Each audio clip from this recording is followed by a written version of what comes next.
Good morning to everyone.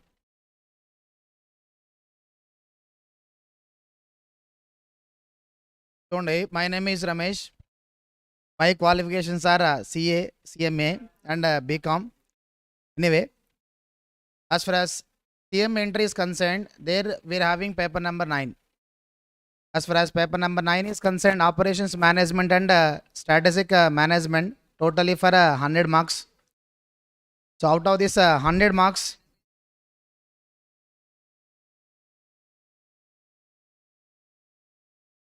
let's see.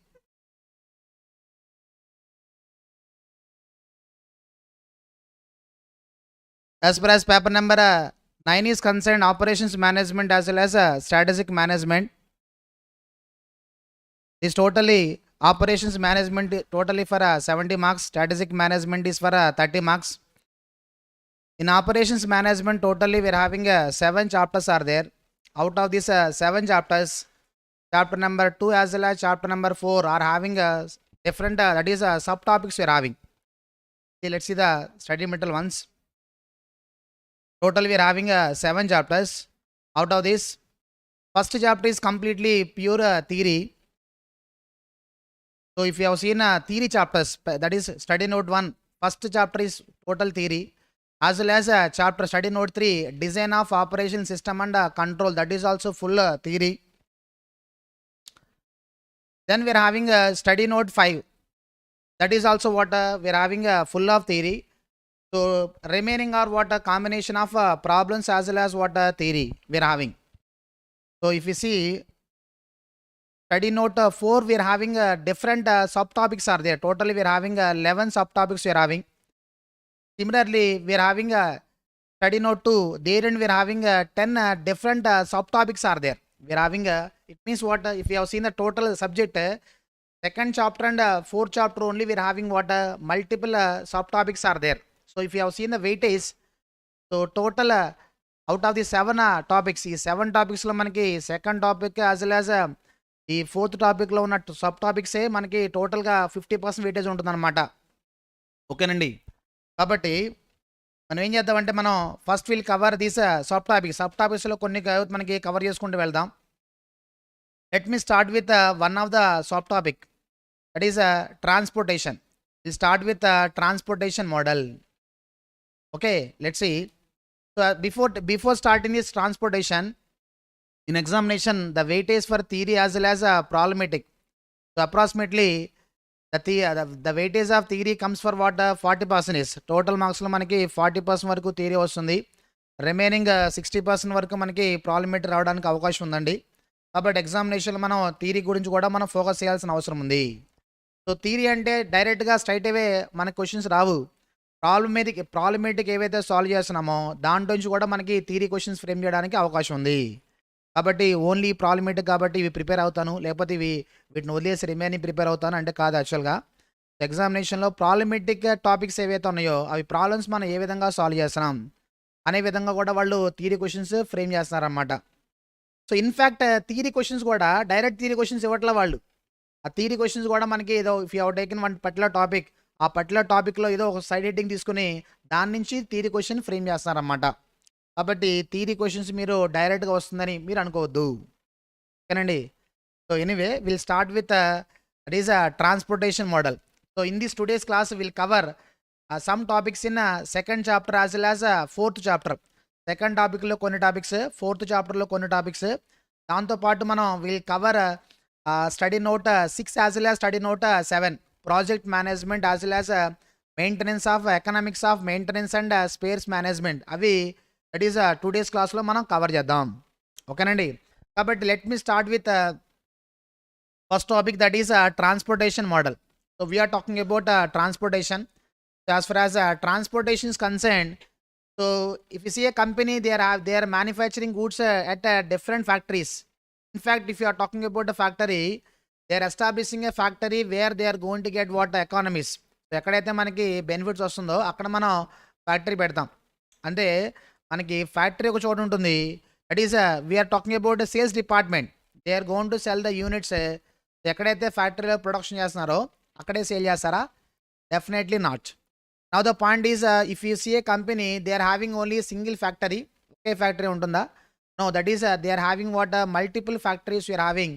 The same time, whatever goods you have been produced, we are selling at different locations. Different locations lo మనం sale చేస్తూ ఉంటాం. Now the question comes, how many goods are to be transported from each factory to each sale depot? Let's see. So we are having factor number 1, factor number 2, then we are having what factor number 3. 3 factories are there. That is these 3 factories are there at different locations. Anni factories okay దగ్గర ఉండయా? Okay దగ్గర ఉండం మనకి. Now we need to sell the goods. Goods మొత్తాన్ని sale చేయాలి. Goods sale చేయాలంటే we are going to sell at what different places. Let's take that is sales department 1, sales department 2, sales department 3. Like this we are having 3 sale departments we are having. Now the point is very clear. Right now we are having 3 factories at different places, as well as we need to sell the goods. ఈ goods మొత్తాన్ని sale చేయాలంటే that is we are having 3 sale department like a branches where we are selling the goods. We are having 3 factories and 3 sales depots. Let's take now the question comes, whatever goods you have been produced in the first factory లో production చేసిన goods అన్ని కూడా మీరు ఏం చేస్తారు? Do you think we'll sell only at first sale depot? That is whatever goods you have been produced in the first factory, you may transport to sell at first sale depot, or you may transport it to second sale depot, or you may transport that is transported to third sale depot. అవునండి. As well as if you are, for example, if you want to sell at second sale depot లో మనం sale చేయాలంటే we need to bring the goods or not. So goods మనం తీసుకురావాలి అవసరం లేదా? ఎక్కడి నుంచి తీసుకురావచ్చు? we are having multiple options. That is, you can take goods from either that is first factory, or it can take from second factory, or you can take from where third factory. Similarly, if you want to sell goods at third sale depot, either you can procure goods from first factory or second factory, or even you can take goods from third factory. Like we are having what multiple options are there. Multiple options we are having. When we are having a multiple options, we need to select the best one. You know, best option మనం select చేసుకోవాల్సిన అవసరం ఉంది. Do you think the transportation cost from each and every origin to each and every destination is the same? ప్రతి factory దగ్గర నుంచి ప్రతి sale depot పంపించినప్పుడు మనకు అయ్యే ట్రాన్స్పోర్టేషన్ కాస్ట్ సేమ్ ఉంటుందా అని అడుగుతున్నా. That is a question. So definitely not, because the distance from each and every factory to each and every sale depot is definitely what differ. So distance మనకి డిఫరెంట్గా ఉంటుంది కాబట్టి definitely what transportation cost also will differ from each and every origin to each and every what destination. Now the question is what to take a decision how many goods are to be transported from each factory to each sale depot in such a way that total transportation cost of the company should be what minimum. మనం ఏం చేయాలంటే ఏ factory దగ్గర నుంచి ఏ sale depot పంపిస్తే టోటల్గా అయ్యే మనకి ట్రాన్స్పోర్టేషన్ కాస్ట్ తక్కువ ఉంటుందో దాన్ని మనం మినిమైజ్ చేయాల్సిన అవసరం ఉంది. We need to what minimize the transportation cost. Transportation cost మనం మినిమైజ్ చేయాల్సిన అవసరం ఉంటుందండి. ఓకేనా? Let's see. So transportation cost మనం మినిమైజ్ చేయాలంటే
take a decision that how many goods are to be transported from each and every factory to each and every sale depot.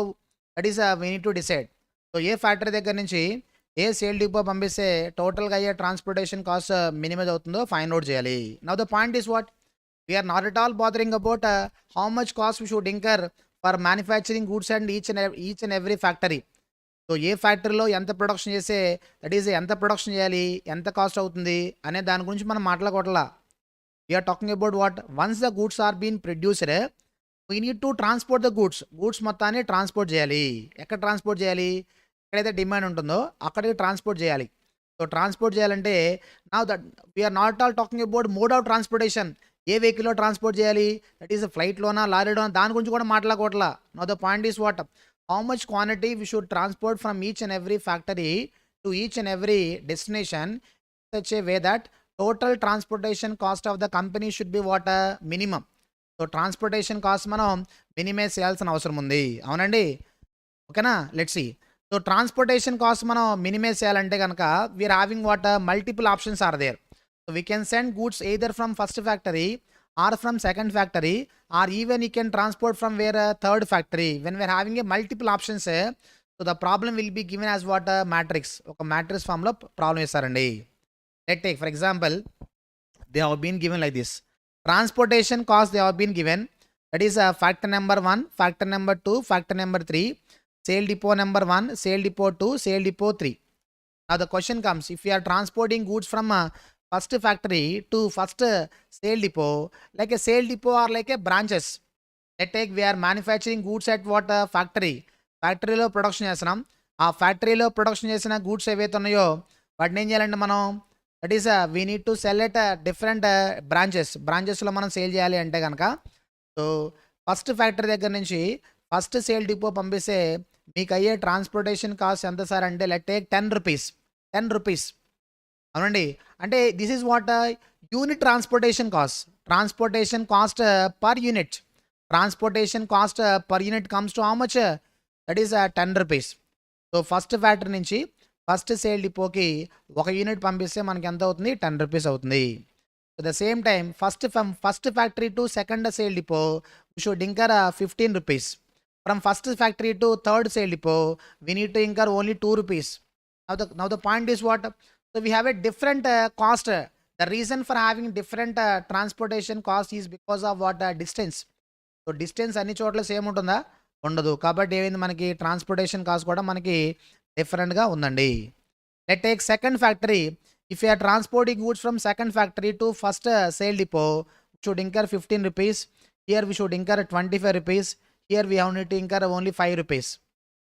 Let's take 18 rupees అనుకోండి. Then here, that is we need to incur 7 rupees, 13 rupees. Let's take 80, that is 19 rupees. That is a transportation cost. So different transportation cost we have. ఇప్పుడు point ఏంటంటే so ఏ factory నుంచి that is ఏ sale డిపోకి ఎంత quantity పంపించాలంటే let's see in first factory we had a supply. First factory we are going to produce the goods.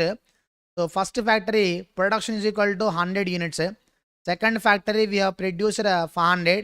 Third factory we have produced let take 400 units. How many total units we are having? That is 1000. Total supply is equal to 1000 units. First factory we are producing what? 100 units. Second factory 500. Third factory is what? 400 units. That is a production. So once you have been produced these goods, now we should transport or not? ఇప్పుడు transport చేయాలా అవసరం లేదా? చేయాలి. ఎక్కడ పంపించాలి? Let take sale depot 1 transportation. That is sale depot 1కి demand ఎంత sir అంటే they require 150 units. Here they require they require 700 units. Here how much? 150. That is why duplication ఎందుకని let take 500 units. ఎంత వస్తుంది మనకి? ఇంకా 350. సరిపోయింది కదా? So total demand is equal to total supply. Now we can match చేయొచ్చా లేదా? ఇప్పుడు క్వశ్చన్ ఏంటంటే we need to that is match the demand and supply like A matching. So ఏ ఫ్యాక్టరీ దగ్గర నుంచి ఏ సేల్ డిపోకి ఎంత క్వాంటిటీ మనం ట్రాన్స్పోర్ట్ చేస్తే కనుక టోటల్గా అయ్యే ట్రాన్స్పోర్టేషన్ కాస్ట్ మినిమైజ్ అవుతుందో ఫైండ్ అవుట్ చేయాలి. ఓకేనండి, let's see now it is for this totally we are having 3 methods are there. So ఏ ఫ్యాక్టరీ దగ్గర నుంచి ఏ సేల్ డిపో పంపించాలి, ఎంత క్వాంటిటీ పంపించాలి అంటే కనుక for this we are having how many methods? 3 methods are there. That is methods for transporting goods. That is first method is north west corner method. North that is west corner rule method. Then second one is what? Least cost method. Least cost method. Then last one is what? We are having a Vogel's approximation method. That is a VAM. So what is the full form of VAM? And adding questions what exam lo unnai. VAM is equal to Vogel's approximation method. In each and every method, you are having certain limitations are there. If you have taken first method, you have certain limitations. To overcome that, we got a second method.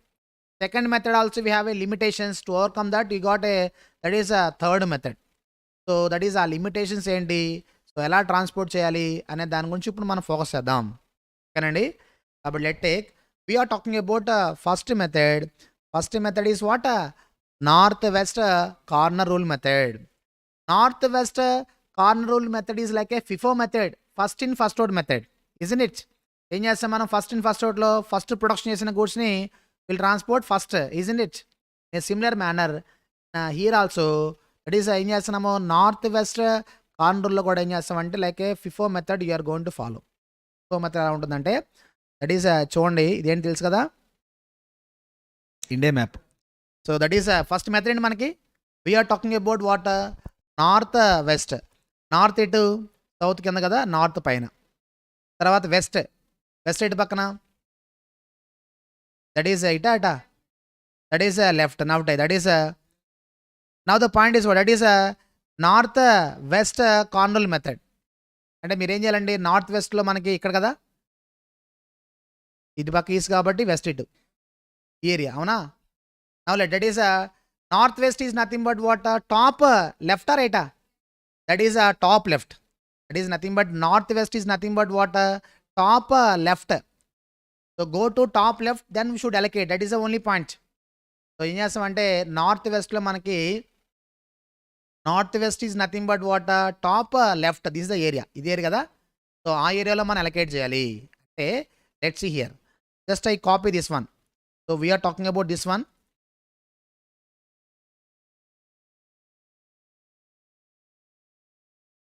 Take first method you are talking about. First method is what? North west corner rule method. North west corner rule method. So this is nothing but a matrix. This is nothing but a matrix. This is what a column. ఇవన్నీ కూడా మనకి ఏంటండి columns. So these are nothing but what rows. These are nothing but rows you're having. ఇక్కడ చూడండి if I ask you that is where we are having top left north west. North west అంటే top left అనుకున్నాం కదా. Top అండేది first row. Top is nothing but first row. Whereas left అంటే వేసేయాలి మనకి 7 10. That is nothing but 10. 10 is nothing but what top left. So north వెస్ట్లో మనకి top that is left. And from this entire matrix top left is what this particular cell. This is what that is first factory first sale depot. అవునండి first factory first sale depot. Now if I ask you how many goods are available in the first factory for transported to transport to S1, 100 units. The moment if you see first column, so first column supply is equal ante manaki that is 100 units. First column supply is equal what 100 units. 100 units. So now we have decided to transport goods to S1 or S2 or S3. That is we have decided to transport to S1 or S2 or S3 అండి. S1 కాబట్టి S1 అండి. ఇప్పుడు మీరు observe చేయాల్సిన విషయం ఏంటి sir అంటే first factory supply is equal 100 units. First sale depot we have decided to transport to first S1 isn't it? S1 demand is equal how much? 150. It means how many goods you can transport? We are having only 100 units but the requirement is how much? 150. Can you transport 150? You cannot transfer because you are having only 100 units. 100 units ఉన్నాయి కాబట్టి 100 పంపిస్తాం. కాబట్టి ఇప్పుడు now the point is first you should decide the cell to be allocated the goods. So ఏ సెల్కి allocate చేయాలో decide చేయాలి. ఏ సెల్కి అలొకేట్ చేయాలి? Top left. సో మ్యాట్రిక్స్ మొత్తం మీద టాప్ లెఫ్ట్ అంటే సో ఈ సెల్ వచ్చింది కాబట్టి సో దట్ ఈస్ 10 దగ్గర అలొకేట్ చేయాలి. అంటే మనం ఫస్ట్ ఫ్యాక్టరీలో గూడ్స్ పంపిస్తున్నాం. ఫస్ట్ ఫ్యాక్టరీలో గూడ్స్ మొత్తం ఖాళీ చేయండి. దాని తర్వాత ఎక్కడికి వెళ్తాం? సెకండ్ ఫ్యాక్టరీకి వెళ్తాం. అక్కడ కూడా పంపించేసేయండి, మొత్తం ఖాళీ చేయండి. Then will move on to that is third factory. isn't it? Now let take top left is nothing but this particular cell. Now it is a time to allocate goods here. Box gisam. So ఎంత quantity allocate చేయాలి sir అంటే, so demand is equal to 150, supply is equal to 100. Demand or supply, whichever is less, how much? That is, we can transfer only 150 unit, sorry 100 units. That is demand 150, supply is equal to 100. Demand or supply, whichever is less, can transfer 100 units. The moment you have transferred 100, what happens, you know? Demand becomes what? That is demand becomes remaining 50. Out of 150, we have transport, we have satisfied 100 units. So still the demand is only what? That is 50 units. Onandi. What about here? Supply is 0 అయిపోతుందా లేదా? Whatever quantity have been allocated, that much quantity we should reduce from the column as well as a row. ఎందుకంటే already that much quantity already you have been freezed. అంత quantity మనం freeze చేసాం కాబట్టి దాని గురించి మనం పట్టించుకోవాల్సిన అవసరం లేదు. That's why we should reduce 100 units, isn't it? So తర్వాత ఏం చేయాలంటే, so once demand or supply becomes 0, we need to cancel that particular column or row. Here, that is demand, first column becomes what? 0. We need to cancel the entire column. The reason for cancellation of column is what, you know? We are not having any goods to transport from first factory to second sale depot as well as third sale depot. Isn't it? Let's see here. The meaning is what? So first factory goods మొత్తం 0 అయిపోయిన లేవా? Therefore, these numbers are irrelevant. We cannot transport any more goods to S2 as well as S3. పంపించొచ్చా? We cannot transfer any goods to S2 as well as S3. Therefore, these numbers are not at all required. That's why we need to cancel that. That's why instead of cancelling one by one, simply cancel the entire column. We need to cancel what? Entire column we need to cancel. So, column cancel చేయాలా, row cancel చేయాలా అని మనం decide చేయాలంటే, so first మనం ఎక్కడ allocate చేయాలో decide చేయాలి. We need to allocate it a place, that is what? Top left cell దగ్గర అలొకేట్ చేయండి. సో ఎంత అలొకేట్ చేయాలి? Demand or supply whichever is less. So ఏ సెల్ అయితే మనం అలొకేట్ చేయాలని డిసైడ్ చేసామో ఆ సెల్ కాలం దగ్గర సప్లై చూడండి, ఆ రోలో డిమాండ్ చూడండి. Whichever is less we should allocate. That is whichever is less మాత్రమే మనం అలొకేట్ చేయాలి. That point is clear. ఆ పాయింట్ ఓకేనా? Once you allocate the quantity, ఎంతైతే మనం అలొకేట్ చేసామో అంత క్వాంటిటీ మనకేంటి? దట్ ఈస్ డిమాండ్ సప్లై మీరు సపరేట్ చేయాలి. ఎంత సపరేట్ చేయాలి? బికాజ్ సప్లై 100 యూనిట్స్ పంపించేసాము, ఇంకా మన దగ్గర ఏమైనా ఉన్నాయా? ఏమీ లేవు. That's why we should simply cancel. That is separate whatever quantity we have been allocated, that much quantity we should reduce from where column as well as row. Okay, now that is simply either demand or supply becomes what? 0. So 0 అయిన తర్వాత మనం we need to cancel the column or row. ఎక్కడైతే 0 అయిందో ఆ 0 అయిన కాలం కానీ రో కానీ మనం క్యాన్సిల్ చేయాలి. ఓకేనండి? క్యాన్సిల్ చేసిన తర్వాత అయిపోయిందా? ఇంకా అవలా, ఇంకా క్వాంటిటీ ఉంది. మరి ఇంకేం చేయాలి మనం? Again go to what? That is top left. North west is nothing but what? Top left. కాబట్టి మ్యాట్రిక్స్లో టాప్ లెఫ్ట్ ఎక్కడండి? ఆల్రెడీ క్యాన్సిల్ చేసాం. First column has been cancelled, no need to bother about that. Now see the remaining matrix. లో top left అంటే ఎక్కడ చెప్తారా? So 18. So this is a cell we should allocate quantity. ఈ cell దగ్గర allocate చేయాలి. అవునండి, ఈ సెల్ దగ్గర మనం అలొకేట్ చేయాలి. అలొకేట్ చేద్దాం. Now the point is what? How much quantity we should allocate. Second factory, how much supply? 500. What about demand? Demand is only 50. We should not take 150 because out of 150 already, that is we have taken from first factory. Therefore, the S1 requirement is only 50 units. They require in fact 150. That is 150 కావాలంటే, that is S1 has taken goods from 100 units from F1. కాబట్టి you require only how many units? 50. కాబట్టి మనం తెచ్చుకుంటాం ఎక్కడి నుంచి? Now we should give only 50. Demand is equal to 50, whereas supply is equal ఎంతండి? That is 500. Sir ఈ number ఎందుకు తీసుకున్నారు మీరు? ఎందుకేనంటే టాప్ లెఫ్ట్ అండ్ ఈ సెల్ వచ్చింది. ఈ సెల్ దగ్గర కాలంలో ఉన్న సప్లై, రోలో ఉన్న demand is equal to that is 50 as well as 500. Whichever is less we should allocate. అవునండి, అర్థమైంది point. That is how much quantity? 50. Here they require supply is equal how much? Since they are having 500, they cannot send 500 because the requirement is only how much? They require only 50. How can you transfer 500? Just because of we are having 500, you should not transfer entire quantity. Therefore, requirement or supply, that is a demand or supply, whichever is less. That is a point you should keep in your mind. Correct? Demand or supply, whichever is less, as per that rule we should allocate the quantity. Now we should allocate how much here? Allocate చేయాలి. That is 50 quantity we should allocate. 50 quantity మనం allocate చేయాలి. 50. Once you allocate 50 quantity we are freezing. 50 freeze చేస్తున్నాం. కాబట్టి second factory they are having 500. So out of 500, 50 we are freezing, means remaining quantity available for issue is how much? 450. This becomes 0 or not? Once becomes 0, మీరు ఏం చేయాలి? We need to cancel the entire row. The purpose of cancellation of this row is what? The purpose of cancellation, you know. So S1 require how much? S1 require 150. This 150 we have taken 100 units from first factory. Remaining 50 units we have taken from second factory. No need to take any goods from third factory. That's why that number is not required. ఈ నెంబర్తో పని లేదు కాబట్టి స్పెసిఫిక్గా ఆ number cancel చేయకుండా రో మొత్తం క్యాన్సిల్ చేస్తున్నాం. ఎందుకంటే 80 బాక్స్ ఉందిగా మనకి ప్రాబ్లం లేకుండా. సో ఏ ఫ్యాక్టరీ దగ్గర నుంచి ఎంత క్వాంటిటీ పంపిస్తున్నాము అనే దానికి మనకు బాక్స్ గీసాం లేదా, కాబట్టి నో కన్ఫ్యూజన్. కాబట్టి simply wherever we're having 0 column or row, simply we should cancel it. Cancel చేసాం, అయిపోయిందా?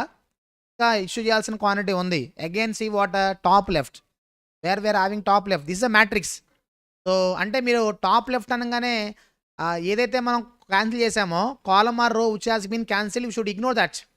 From remaining matrix only we should select what top left. So ఒకసారి మీరు అబ్జర్వ్ చేస్తే ఇప్పుడు ఏమైంది సార్ అంటే ఫస్ట్ ఫ్యాక్టరీలో గూడ్స్ మొత్తం పంపించేసాం. ఫస్ట్ ఫ్యాక్టరీ అయిపోయిన తర్వాత ఏం చేస్తాం మనం? సెకండ్ ఫ్యాక్టరీ మూవ్ అయ్యాం. సెకండ్ ఫ్యాక్టరీ ఖాళీ అయ్యేంత వరకు మనం అదే పని మీద ఉంటాం, ఇష్యూ చేయడం మీదే. వన్ సెకండ్ ఫ్యాక్టరీలో గూడ్స్ అయిపోయింది అనుకోండి, ఏం చేస్తాం మనం? Will switch on to third factory like ఫిఫోలో.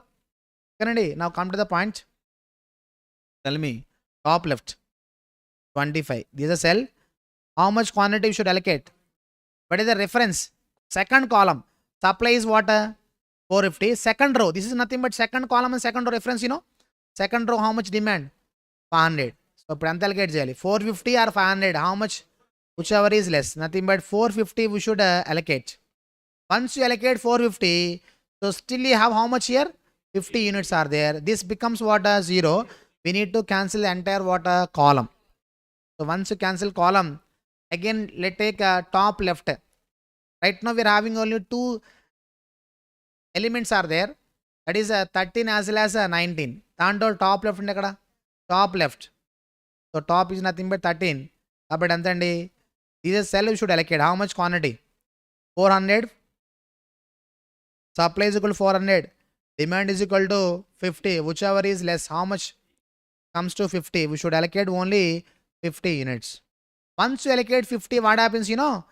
Should reduce that whatever quantity you have been allocated, that much quantity we should reduce from the column as well as what a row. This becomes how much? 350. This becomes what? 0. Since it becomes 0, we need to cancel what? Entire that is a row. Now from this matrix you have only one particular cell. The cell, how much quantity we should allocate? That is 350, 350, 350. This becomes 0. This also becomes 0. ఏం చేయాలి మీరు ఇప్పుడు? We need to cancel row as well as column. అయిపోయింది కదా, ఇంకే చేసేది అయిపోయింది యాక్చువల్గా, అది మొత్తం అయిపోయింది లేదా? So anyway as per rule we need to cancel what? row as well as a column. This is all about what? First method, that is a north west cardinal method.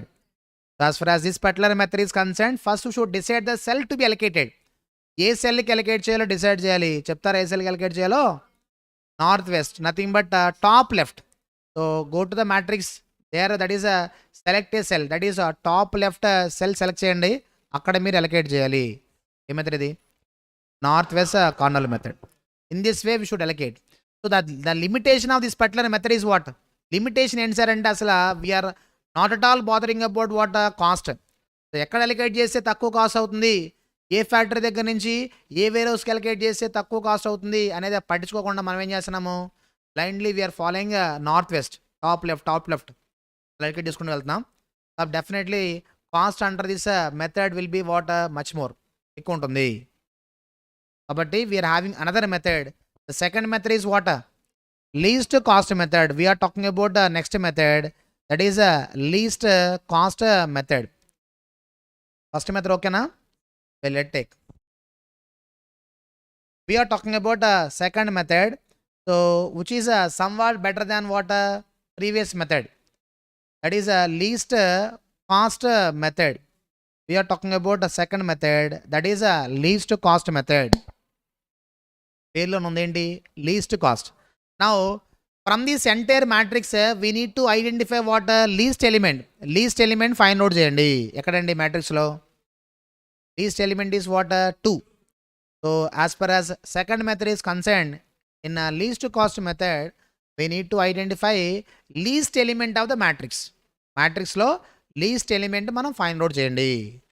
So ఆ factory దగ్గర నుంచి ఆ concern that is sale depot పంపిస్తే మనకు అయ్యే transportation cost minimise అవుతుంది కాబట్టి so ఆ సెల్కి ఫస్ట్ అలొకేట్ చేయాలి మీరు. The first preference to the allocated to the least cell of the matrix. ఈ సెల్ ఈజ్ వాట్ 2. ఈ సెల్కి అలొకేట్ చేయాలి. What is the reference of this particular cell? First column last row, isn't it? First column last row. First column how much supply? 100. What about last row demand is how much? That is 350. How much quantity we should allocate? That is a demand or a supply, whichever is less. As per that we should allocate how much? 100 units we should allocate. Let allocate 100 units. Once you allocate 100 units, what happens, you know? This becomes demand becomes what 250, because out of total demand 350 we have taken 100 units. Still remaining demand capture మనకి remaining demand ఎంత ఉంటుంది? మనకి 250 మనం issue చేయాలి remaining factor దగ్గర నుంచి. This becomes what 0. Since it becomes 0 we need to cancel what entire column or not? Entire column we should cancel. తర్వాత next ఏం చేయాలి? Again take least element of the matrix. Cancel చేసాం కదా, cancel చేసిన column row కాకుండా మిగతా తీసుకోవాలి. Let take least number is what 5. So here how much quantity should allocate? So what is the reference? Second column last row. This is what second column, so which is the last row, isn't it? In fact, if I ask you how many columns and how many rows are there in this matrix, 3 columns and that is 3 rows. We should not count demand as well as supply. It is like a particulars kabatti numbers ఉన్నవి మాత్రమే count చేయాలి. For this matrix we are having totally 3 columns are there, we are having 3 rows. Now come to the points. So among this matrix the least number is what 5. So at this particular cell we should allocate how much quantity? That is supply 500, demand is equal to 250, whichever is less means how much 250. This becomes what still you are having what 250 units are there. This becomes what 0. Now we should cancel the entire row or not? Row మొత్తం cancel చేయాలి అవసరం లేదా? Cancel చేయాలి. Before cancelling this, so cancel చేసే ముందు ఈ point వినండి. యాక్చువల్గా ఇలా క్యాన్సిల్ చేస్తాం కదా, ఇలా క్యాన్సిల్ చేసే but the next least number is what 7. Next least number is what 7. In this method also there is a limitation. ఈ మెథడ్లో కూడా ఒక లిమిటేషన్ ఉంది. ఆ లిమిటేషన్ ఏముంది చెప్పబోయే ముందర ఒకసారి బ్యాక్ వెళ్ళండి. ఇప్పుడు ఒకసారి నేను అండు కొడతాను చూడండి. ఇప్పుడు ఏం చేస్తాం మనం? We need to cancel row or not? Last row cancel చేయాలి అవసరం లేదా? Here we are having 19. What instead of taking this is 19, let take 6 అనుకోండి. అక్కడ 6 ఉన్నా 16 ఉన్నా మొత్తానికి ఆ రో మొత్తం క్యాన్సిల్ అయిపోతుందా లేదా? We're going to cancel entire row. But the next least number that is 7. So 7 ఇది least number. You know for example ఇందాక మన లాస్ట్ రో గీయకుండా కాలం గీస్తే ఇది ఎలాగుండేదిగా, అంటే మనకి ఈ 6 ఇలా గీయడం వల్ల మన 6 కవర్ అయిపోతుందా లేదా? కాబట్టి నెక్స్ట్ లీస్ట్ నెంబర్ ఎంత అంటే instead of allocating to a least number we are allocating to another least number. అవుతుందా? మీరు యాక్చువల్గా ఆ లైన్ గీస్తున్నారు, ఆ లైన్లో ఉన్న నెంబర్స్ ఏంటో గురించి ఆలోచించలేదు మీరు యాక్చువల్గా. సరే ఫర్ ఎగ్జాంపుల్ అక్కడ 19 కాకుండా 6 ఉంటే ఏంటి? 6 ఉన్నా 20 ఉన్నా ఎంత ఉన్నా సరే క్యాన్సిల్ చేస్తున్నాం కదా. కానీ యాక్చువల్గా ఇప్పుడు next least number is what 7. కానీ ఇక్కడ మనం కవర్ చేసిన నెంబర్ 6 అనుకోండి. అంటే ఏం చేస్తున్నారు మీరు? ఇక్కడ అలొకేట్ చేయకుండా నెక్స్ట్ హైయెస్ట్ దగ్గర అలొకేట్ చేస్తున్నాం. 1 rupee extra we should incur. ఆ పాయింట్ మిస్ అవుతున్నారు మీరు యాక్చువల్గా. That is the limitation in this particular method. Least అనుకున్నాం కానీ యాక్చువల్గా మనం తెలియకుండా లైన్ గీసినప్పుడు దానికన్నా బెస్ట్ నెంబర్ ఏమైనా ఉంటే క్యాన్సిల్ అయిపోతుంది. కానీ అర్థమైంది ఆ point? That is the limitation having. So ఆ పాయింట్ పక్కన పెడితే anyway so it becomes what కాదు 19 అది. కాబట్టి ఏమైందండి? This become 0. We need to cancel what entire row we need to cancel.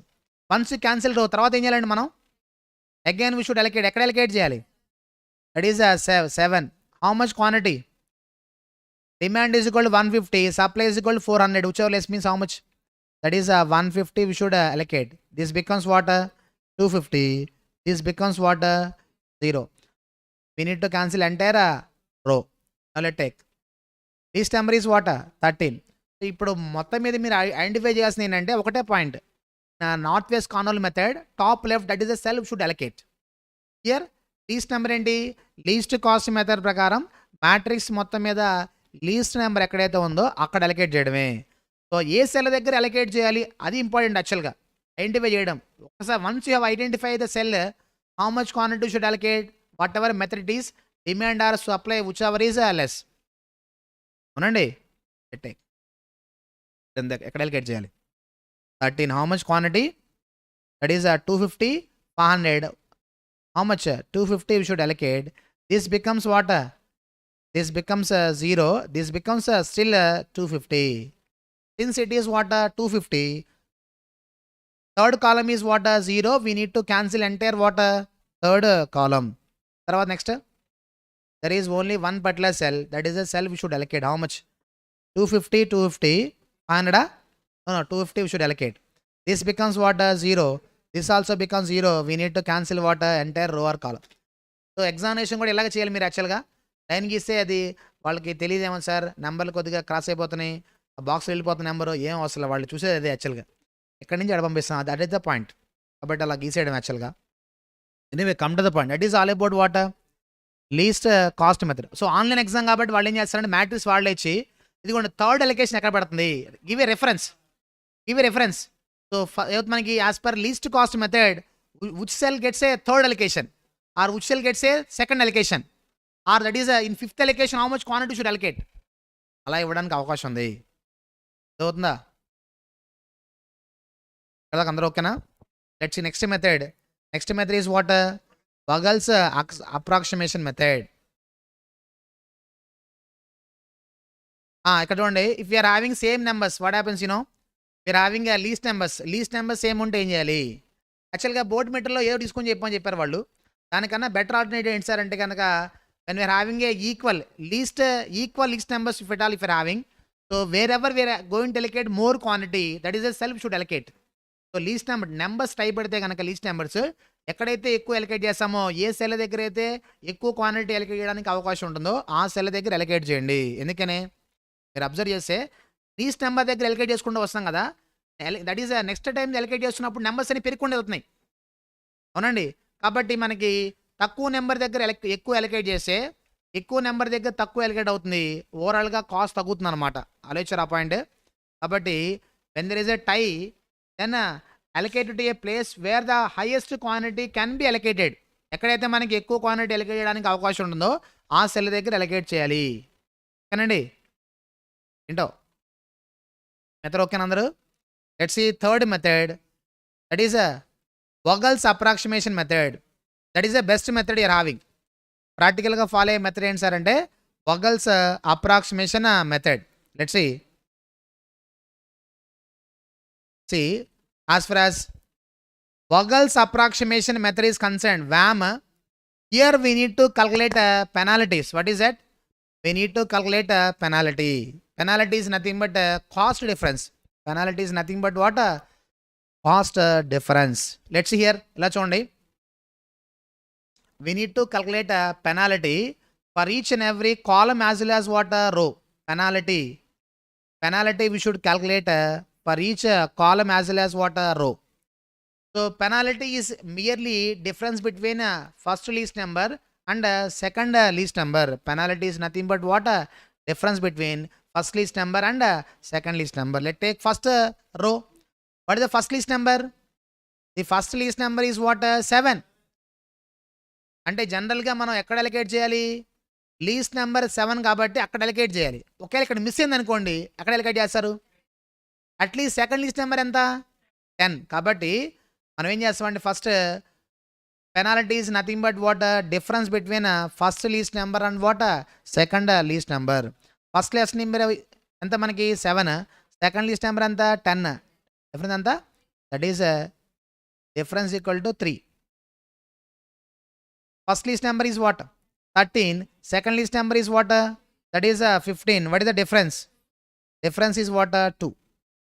First list number 2, second list number 5. Difference is what? Difference is what? That is 3. 3. Let's take column penalty. First list number is what? 2. Second list number is what? 10. Let's take a difference. That is 8. First list number 5. Second list number 18. 13. First list number 7. Second list number 13. Difference equal to 6. Like this, we need to calculate a penalty. Now we should understand the meaning of what a penalty. Penalty is nothing but extra cost likely to incur. They are not allocated to first list number. First list number దగ్గర allocate చేయకుండా second list number దగ్గర allocate చేయడం వల్ల that much extra cost should incur. For example, if you have taken first column, what is the first list number? First list number is what? 2. If you are unable to allocate at 2, that is you probably will allocate at second list number. అవునా, first least number దగ్గర allocate చేయలేకపోతే at least second least number దగ్గర allocate చేస్తామండి. అంటే బ్లైండ్గా అయితే allocate చేసుకుంటూ వెళ్ళాం కదా, మాట్లాడరు. కాబట్టి if you are unable to allocate at first least number, probably will allocate at second least number. Second least number is how much? 10 rupees. అంటే ఫస్ట్ లిస్ట్ నెంబర్తో కంపేర్ చేస్తే సెకండ్ లిస్ట్ నెంబర్లో ఎంత ఎక్స్ట్రా కాస్ట్ ఇంకా రావాలి? 8 is nothing but what? Extra cost. అలా అవుతున్నారా? 8 అంటే చేసాం మనం. దాని మీనింగ్ ఏంటంటే ఫస్ట్ లిస్ట్ నెంబర్ దగ్గర అలొకేట్ చేయకుండా సెకండ్ లిస్ట్ నెంబర్ దగ్గర అలొకేట్ చేస్తే that is extra cost to be incurred, isn't it? That is whereas second కాలంలో ఎక్స్ట్రా ఎంత cost? Second column what is extra cost? Penalty ఎంత? 13 rupees extra cost. Third column 6 rupees extra cost. If you have taken row, that is first least number is what? 7. ఎక్కడ allocate చేయకుండా second least number దగ్గర allocate చేసే first least నెంబర్తో compare చేసే second least నెంబర్లో 3 rupees extra cost ఇంకా రావాలి. ఓకేనండి? కాబట్టి all penalties are nothing but what? Extra cost. Penalties are nothing but what? Extra cost. Penalties అంటే మనకి ఎక్స్ట్రా కాస్ట్ అండి.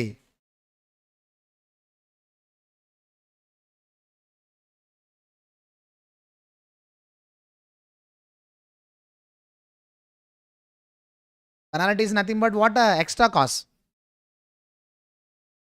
Sorry, let's take all penalties are మనకి penalties are nothing but extra cost. ఇప్పుడు మీరు ఎక్కడ allocate చేయాలి? Penalty తక్కువ ఉండాలా ఎక్కువ ఉండాలా? That is we need to select what the highest penalty. Highest penalty ఎక్కడైతే ఉందో అది సెలెక్ట్ చేసుకోవాలి.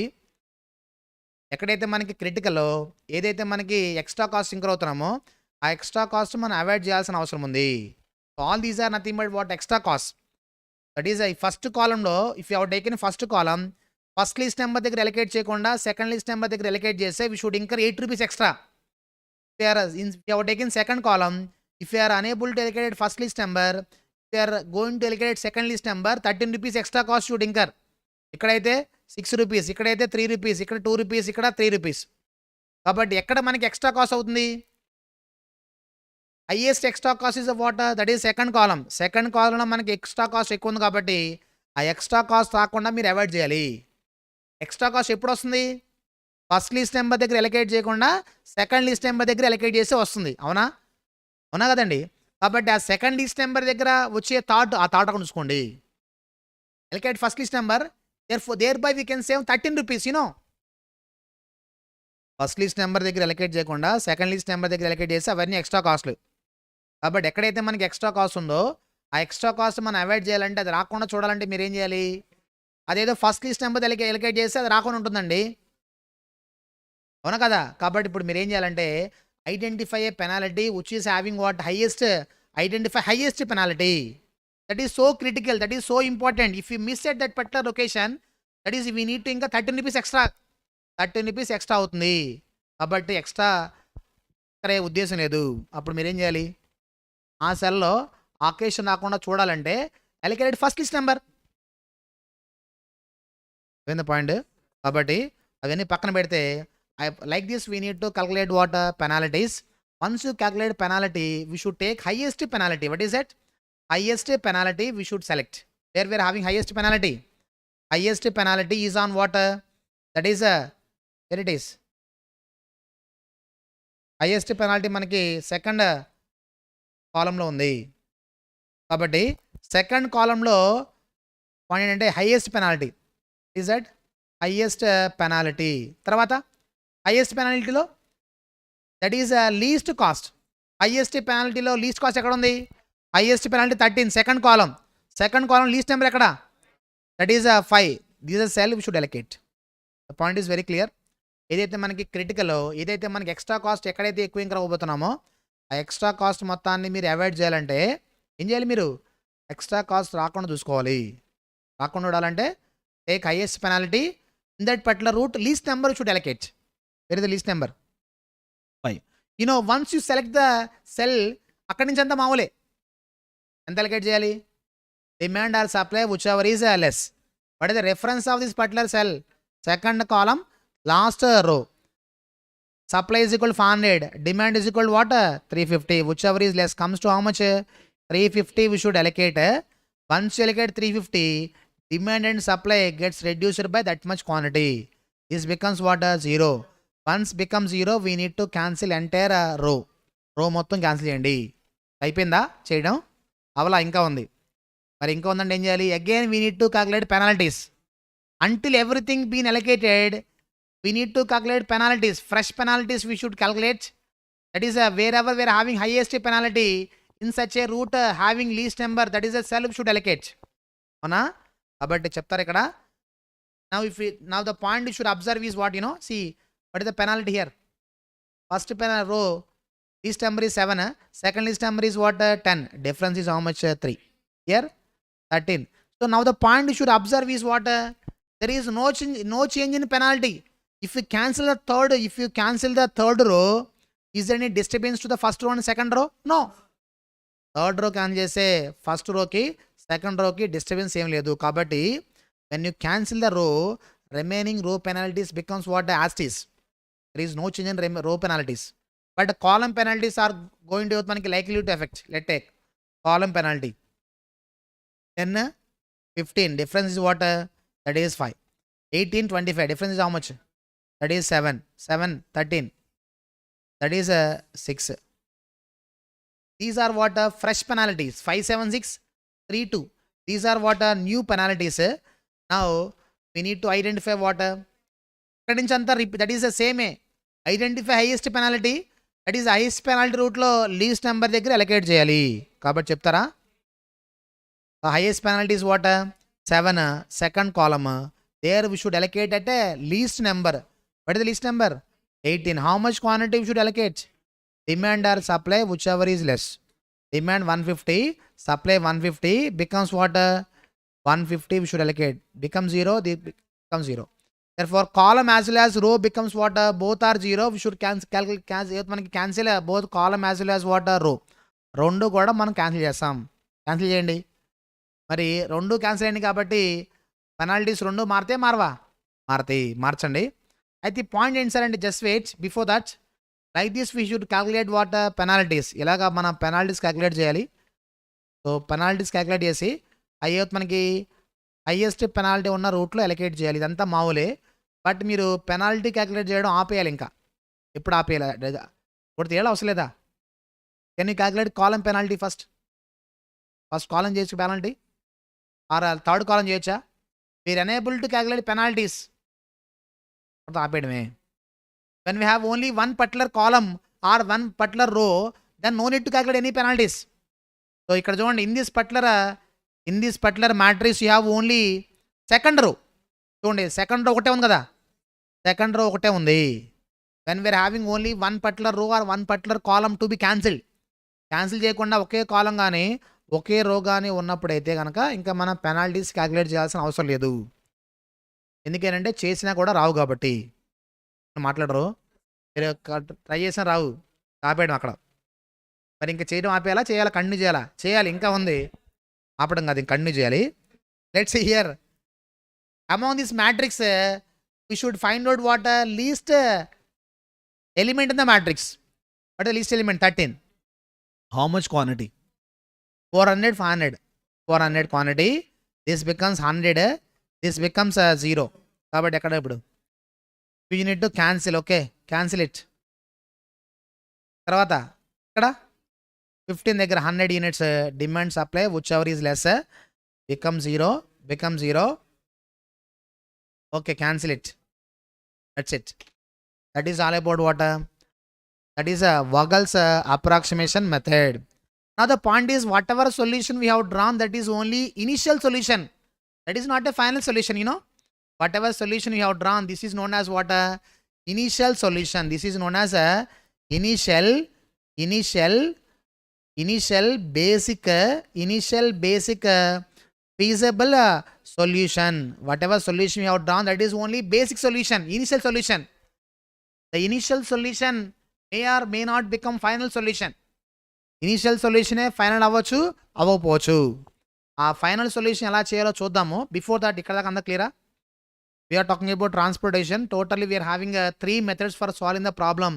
Those are what? North west corner method, least cost method, Vogel's approximation method. So ఇప్పుడు ఈ 3 మెథడ్లో మీకు తెలుసుకోవాల్సిన విషయం ఏంటంటే, ఏ సెల్ దగ్గర అలొకేట్ చేయాలి. నార్త్ వెస్ట్లో టాప్ లెఫ్ట్, లీస్ట్ కాస్ట్ మెథడ్లో ఉన్న మ్యాట్రిక్స్లో లీస్ట్. ఇక్కడ వ్యామ్లో we need to calculate penalties. Penalty is nothing but difference between first list number and second list number. Wherever we are having highest penalty, that is there we should allocate. ఆ రూట్లో least number దగ్గర allocate చేయాలి. Now in Vogel's approximation method, you may face some problems. Like you may have a equal highest penalties. There is a tie in highest penalty, no? Penalties type పడడానికి అవకాశం ఉందా లేదా? Type పడడానికి అవకాశం ఉంది. So penalties type పడినప్పుడు ఏం చేయాలి?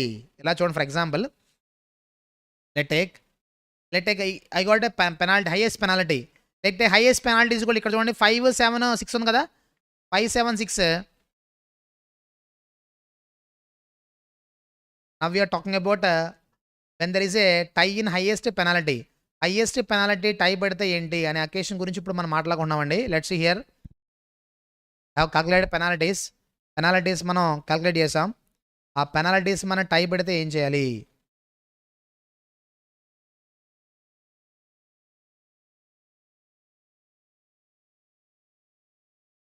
Let take first cell. చెప్తారా పెనాల్టీ ఎక్కడ?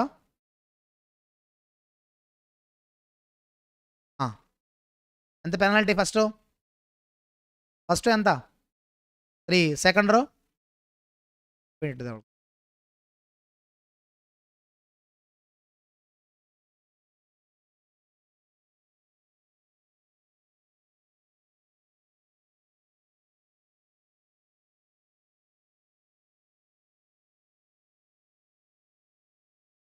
అంత 17.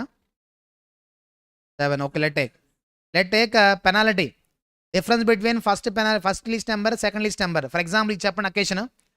లెట్ టేక్ ఈ 10 అనుకోండి. ఫర్ ఎగ్జాంపుల్ ఈ నెంబర్ 10 ఎగ్జాంపుల్ ఇక్కడ అది వదిలేసండి. ఇంకా లెట్ టేక్ ఫ్రెష్ ఎగ్జాంపుల్ చెప్పండి. అయితే పడితే పెనాల్టీ ఎంత? 8. Absolute wrong answer. చూసాడు. First least number is what 10. Let take first 10. Another least number is what another 10 you're having. అవునా? అంతేగాని 2 నెంబర్స్ సేమ్ పడితే నెక్స్ట్ నెంబర్కి వెళ్ళమని చెప్పాను మీకు? లేదు. కాబట్టి first least number is 10, second least number also what 10. That is then penalty becomes what? Penalty becomes what? 0. Penalty is what? 0. ఓకేనండి. ఇక్కడ ఉండైతే 15. This also becomes 15. 25, 15. ఫాలో అవుతున్నారా? చెప్పండి. అయితే మీరు అబ్సల్యూట్లీ రాంగ్ ఆన్సర్. మీరు అలా చెప్పాలని చెప్పాను మీకు యాక్చువల్గా. First least number 13, second least number 15. అక్కడ నెంబర్స్ ఏమన్నా అక్కడ వెళ్ళిపోద్ది. మీరు డైరెక్ట్గా అక్కడ జంప్ అవ్వద్దు. ఫస్ట్ లిస్ట్ నెంబర్ ఒకటి ఉంది అక్కడ 13 first least number, second least number is what 15. Difference is what 2 అవుతుందా? కాబట్టి ఇప్పుడు ఏనండా పెనాల్టీ ఈజ్ ఈక్వల్ వాట్ 2. ఇక్కడ దట్ ఈజ్ 3. ఇక్కడ అయితే కాలం ఈజ్ వాట్ 8. ఇక్కడ ఎంత? That is 10. ఇక్కడ ఎంత అండి? That is 3. వేరే హైయెస్ట్ పెనాల్టీ ఎక్కడ వచ్చింది మనకి? హైయెస్ట్ పెనాల్టీ కదా. ఫర్ ఎగ్జాంపుల్ ఇది అనుకోండి. ఇలా అనుకుందాం. 10 అనుకుందాం ఫర్ ఎగ్జాంపుల్. ఇది 0 అనుకోండి. అప్పుడు 10 వచ్చింది కదా. 30 వచ్చింది, వేరే విషయం యాక్చువల్గా. Okay, anyway let take for example penalty is equal 10. ఎక్కువ ఆలోచించొద్దు. Let take highest penalty is equal to 10 ఇక్కడ వచ్చింది. Here also what 10. Highest penalty tie పెడితే ఏం చేయాలి? That is the point. Highest penalty tie పెడితే ఏం చేయాలంటే ఏ రూట్లో అయితే కానీ హైయెస్ట్ పెనాల్టీ ఎక్కడైతే టైప్ పడిందో ఆ టైప్ పడిన రూట్లో లీస్ట్ నెంబర్ దగ్గర ఎలకేట్ చేయాలి. కదండి. కాబట్టి అంత ఇక్కడ ఫస్ట్ లీస్ట్ నెంబర్ ఫస్ట్ రోలో హైయెస్ట్ పెనాల్టీ టైప్ పడింది. ఆ రూట్ లీస్ట్ నెంబర్ అంతా 0. ఈ రూట్లో లీస్ట్ నెంబర్ అంతా 5. కాబట్టి ఈ రెండింటిలో లీస్ట్ నెంబర్ ఎక్కడైతే ఉందో అక్కడ ఎలకేట్ చేయాలి. కాబట్టి ఇక్కడ అనమాట 0. Other point is whenever there is a tie in the highest penalty. So ఆ రూట్లో లీస్ట్ నెంబర్ దగ్గర ఎక్కడైతే లీస్ట్ ఉంటుందో హైయెస్ట్ లీస్ట్ ఎక్కడ ఉంటుందో ఆ లీస్ట్ నెంబర్ దగ్గర ఎలకేట్ చేయాలి. ఫర్ ఎగ్జాంపుల్ మన టైం బాక్ అది కూడా లీస్ట్ అయింది అనుకోండి. Least numbers also tie. When there is a tie in least numbers also then that is no choice ఇప్పుడు కాదు ఇంకోటి ఉంది యాక్చువల్గా. When there is a tie in that is the least penalty let allocate a quantity wherever highest quantity can be allocated that is a cell to B allocated. ఎక్కడైతే మనకి maximum quantity allocate చేయడానికి అవకాశం ఉందో ఆ cell దగ్గర allocate చేయండి. అది కూడా స్ట్రై పడింది అనుకోండి అప్పుడు మీ ఇష్టం అనమాట. ఇంకా అప్పుడు చాయిస్ అంటే చాయిస్ అంటే ఆ రెండింటిలో ఒకటి దగ్గర. Okay anyway come to the point. That is all about what initial basic feasible solution. Totally we are having 3 methods for transportation problem. That is Vogel's approximation method, northwest corner method, least cost method. In fact, we are having totally 5 steps are there. Totally we are having how many steps? 5 steps for handling a problem. Problem మొత్తం solve చేయాలంటే మనకి టోటల్గా 5 steps ఉన్నాయండి. We are having how many? 5 steps are there.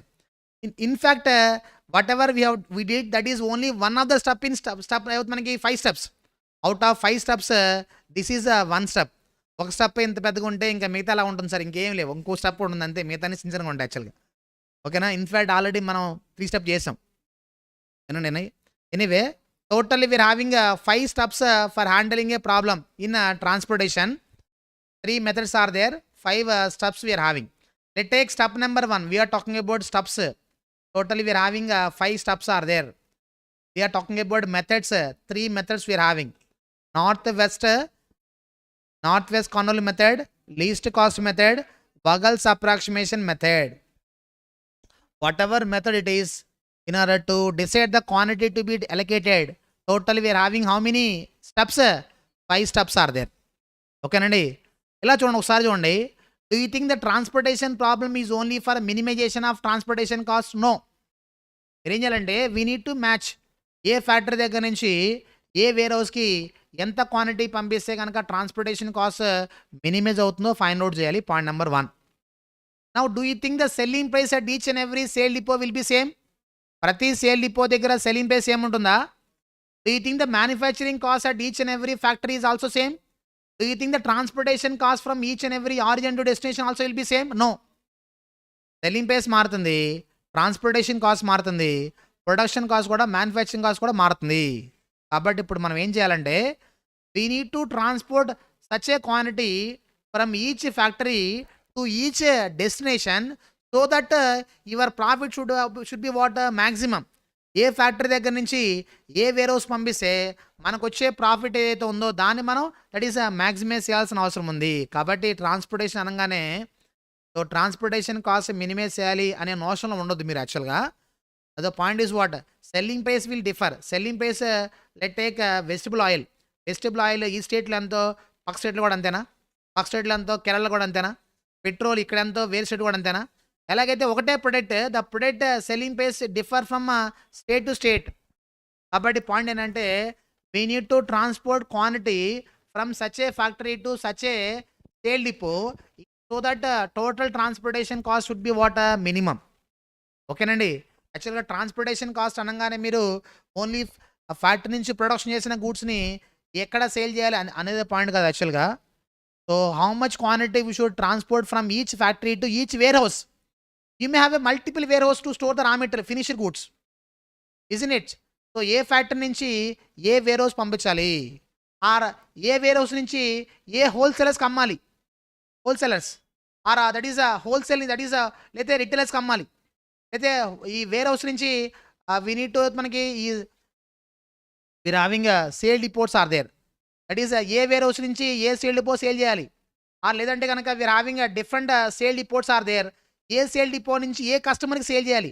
The point is we are having different points are there. ఏమవుతుంది మనకి Now we need to transport the goods. We need to decide the quantity so that transportation cost should be what minimum. Transportation cost తగ్గాలి. Or we should what maximize what profit అన్న maximize చేయాలి. కాబట్టి the objective of transportation is either to minimization of transportation cost or it is what maximization of profit.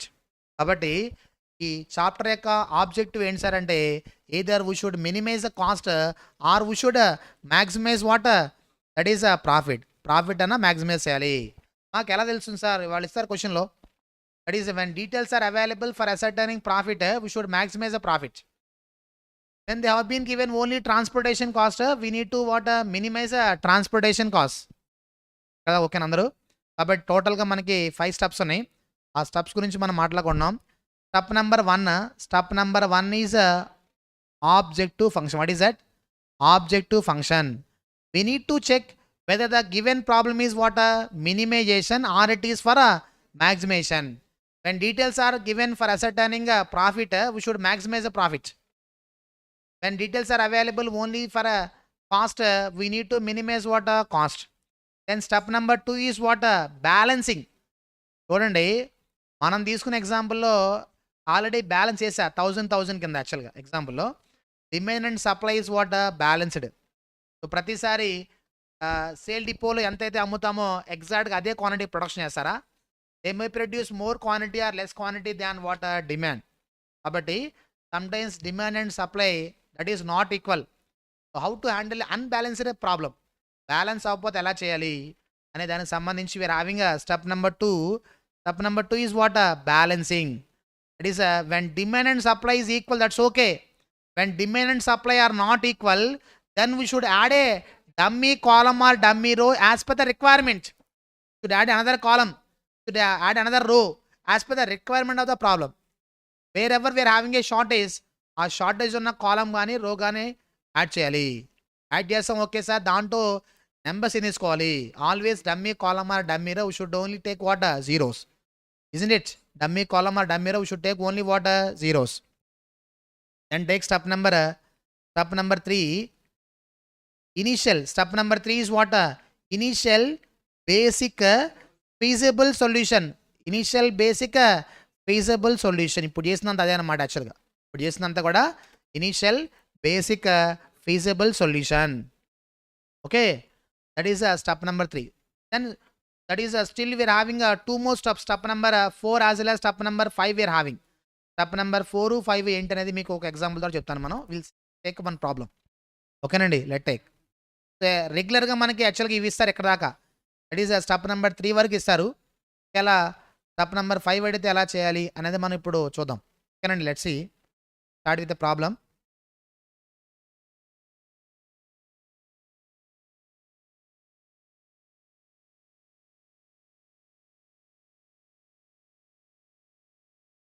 Eight marks. So we are having totally 3 methods are there. Northwest, least cost and Buggles approximation method. ఇప్పుడు ఇవన్నీ చెప్పాను యాక్చువల్గా మీకు. తర్వాత చూడండి అయితే let's see.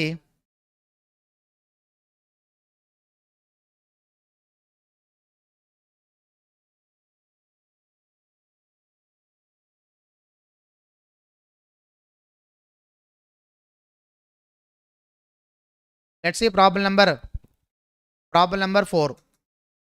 చూడండి, the cost conscious company requires for next month's 300, 260, 180 tons of stone chips for its 3 constructions C1, C2, C3 respectively. We require how much? 300, 260 and 180. Require is nothing but what? Requirement is nothing but demand. Total demand is how much? 300 plus 260 plus 180. ఎంత వచ్చిందండి? Total demand is equal to what? 740 requirements for its 3 construction site, that is C1, C2, C3. Stone chips are produced by the company at 3 mineral fields taken on short lease by the company. We have taken the on lease 3, that is mineral fields are there. All the available boulders must be crushed into chips. Any excess chips over the demand at C, that is site C1, C2, C3 will be sold X field. If at all, if you are having any surplus, that surplus we are going to sell. Surplus sale chesamanta. The fields M1, M2, M3 which yield 250, 320, 280 tons of stone chips respectively. Now they have been given what? They have been given a supply. What is the supply? Supply is equal to 250, 320 and 280. And supply. Total supply is equal to 850 is equal to supply. Whereas demand is equal to how much? That is 740. Total demand and total supply are what? Not equal. Since the problem is not equal, we should, that is we need to add a dummy column or dummy row as per the requirement. Isn't it? We'll decide. Let's see. Transportation cost from mineral fields to construction site vary according to the distance which are given below in a monetary unit. Now they have been given what? Transportation cost per unit has been given. They have been given a transportation cost per unit. Let's see. Mineral field 1, if we are transporting from mineral field 1 to construction site 1, we should incur how much? 8 rupees. First mineral field to second construction site, we should incur 7 rupees. First, that is a mineral field to third construction site, we should incur what? 6 rupees. Like this, they have been given a transportation cost 549, that is 755. Now the question comes whether you should add a dummy column or dummy row. Determine optimal economic transportation plan for the company and overall transportation cost in monetary units. We need to minimize what? Total transportation cost. Transportation cost మనం minimize చేయాలండి. కాబట్టి so a mineral field దగ్గర నుంచి ఏ construction సైట్కి ఎంత quantity transport చేయాలి అనేది decide చేయాలి. చూడండి ఎవరికి ఆప్టిమమ్ ట్రాన్స్పోర్టేషన్ ప్లాన్. ఆప్టిమమ్ అంటే స్టెప్ నెంబర్ 5 వరకు చేయాలి. ఓకేనండి. ఫర్ ఎగ్జాంపుల్ ఇనిషియల్స్ 5 మనకి ఇనిషియల్ ఫీజిబుల్ సొల్యూషన్ చేయమని చెప్పారనుకోండి, అంటే స్టెప్ నెంబర్ 3 వరకు చేయాలన్నమాట. But the question is what? Optimum economic products transportation plan means what? Step number 5 వరకు చేయాలి. Let's see. చూడండి అయితే we are talking about problem number 4. Let's see. Now tell me, is the problem is for minimization or maximization? Minimization. Let's take step number 1, objective function. Step number 1 is what? Objective function. What is the objective function? Is it is for minimization or maximization? Because they have been given only cost. Since they have been given only cost, we need to minimize what? That is a transportation cost. Cost మనం minimize చేయాలి. కాబట్టి let's see. The given problem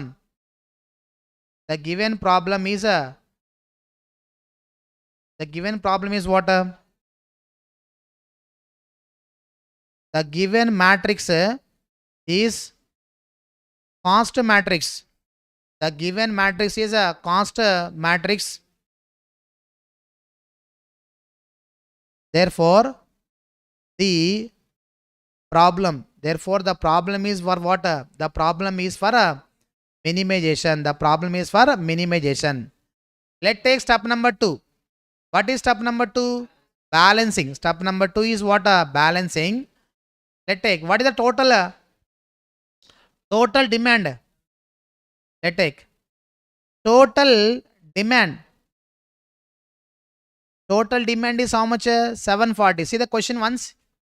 Second line, stone chips. First line, company requires next month. Requirement is nothing but what? Demand. So required 300, 260 and 180. Total demand comes to how much? 740. Total demand not equals to total supply. What is total supply? See the question once. చూడండి yield nothing but supply ఎంతండి? 850. Equal అయిందా? అవ్వలేదు. కాబట్టి మీరు ఏం చేయాలి? Supply ఎక్కువ ఉంది కాబట్టి మనం ఇప్పుడు డమ్మీ డిమాండ్ యాడ్ చేసుకోవాలి. డిమాండ్ ఎక్కడ ఉంటుంది? చూడండి ఇక్కడ డిమాండ్ ఎక్కడ ఉంది? Construction site C1, C2, C3. That is nothing but demand. కాబట్టి should add a dummy column or dummy row. Dummy column add చేయాలి, డమ్మీ రో యాడ్ చేయాలి. చెప్తారా ఎవరన్నా? Dummy we should add what a dummy column we should add. See, the demand, we are having what less demand తక్కువ ఉందా లేదండి, demand కావాల్సిన ఎవరికి C1 C2 C3 కదా. See, that is for its 3 construction site, that is మనకి wherever we are having a shortage that we should add. Let's see here, ఇలా చూడండి అయితే, let's see the matrix చూడండి ఒకసారి. C1 C2 C3 M1 M2 and M3. Tell me the numbers once. ఒక నిమిషం. 8 rupees, 7 rupees, 6 rupees, that is 5 4 9, that is 7 5 5. Just wait ఒక నిమిషం. Question చూడండి ఒకసారి ఫస్ట్లో. that is a company requires for next months that is 300 260 180 tons of stone chips for its ఎవరికి, for its C1 C2 C3. Let's see demand. What is demand? Yes, C1 anta, that is 300 260, that is 180. Let's take supply. What is supply? 250, M1 250, M2 320, that is 280. Total ఎంత 850. Equal అయిందా?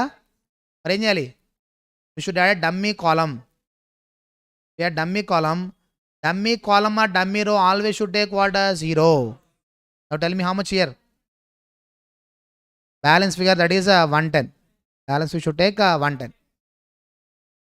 Okay nandi. So we should add a dummy column or dummy row as per the requirement. As per the requirement we should add a dummy column or dummy row. Let's take. Then step number 3 is what? Step number 3 is initial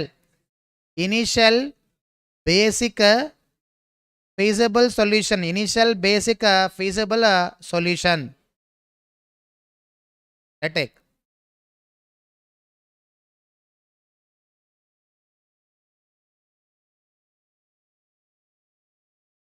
Initial basic feasible solution ఎంతండి? 7. Let's take 7.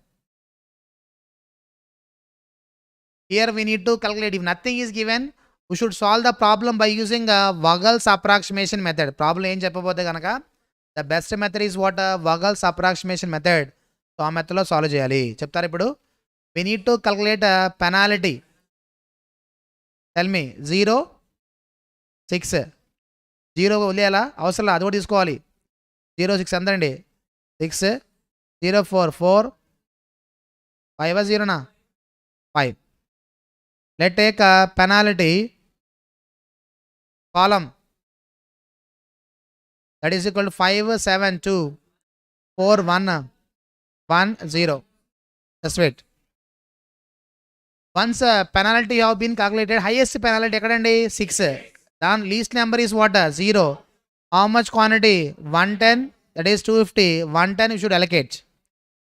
This becomes what? That is 140. This becomes 0. We need to cancel entire column. Once cancel column, remaining column penalties becomes what? Asterisk. Let's take ఇలా చూడండి. ఎంత penalty? 2, that is 1 1. Let's take first row. 7 6, that is 1 1 0. Highest penalty is what? 2. So దాంట్లో మనకి కాలం కాబట్టి least number 5, that is a cell you should allocate. Supply is equal to 320, demand is equal to 300, whichever is less. 300 you should allocate. This becomes still 20. This becomes what? 0. Cancel the entire column. తర్వాత again since you have cancel column, there is a remaining column penalties becomes what? Asterisk 1 1. Whereas a row penalty 1, that is 5 0. Highest penalty is what? Second row, least number 4. 20 to 60. 20 we should allocate. This becomes what? 240. This becomes what? 0. We need to cancel entire row. Then Since you have cancelled second row, that is first row as well as third row become the same penalty. 1 is 0. Column penalties, that is 2, 1. Highest penalty 2. Least number 5. How much quantity? 240. This becomes 0. Cancel the column.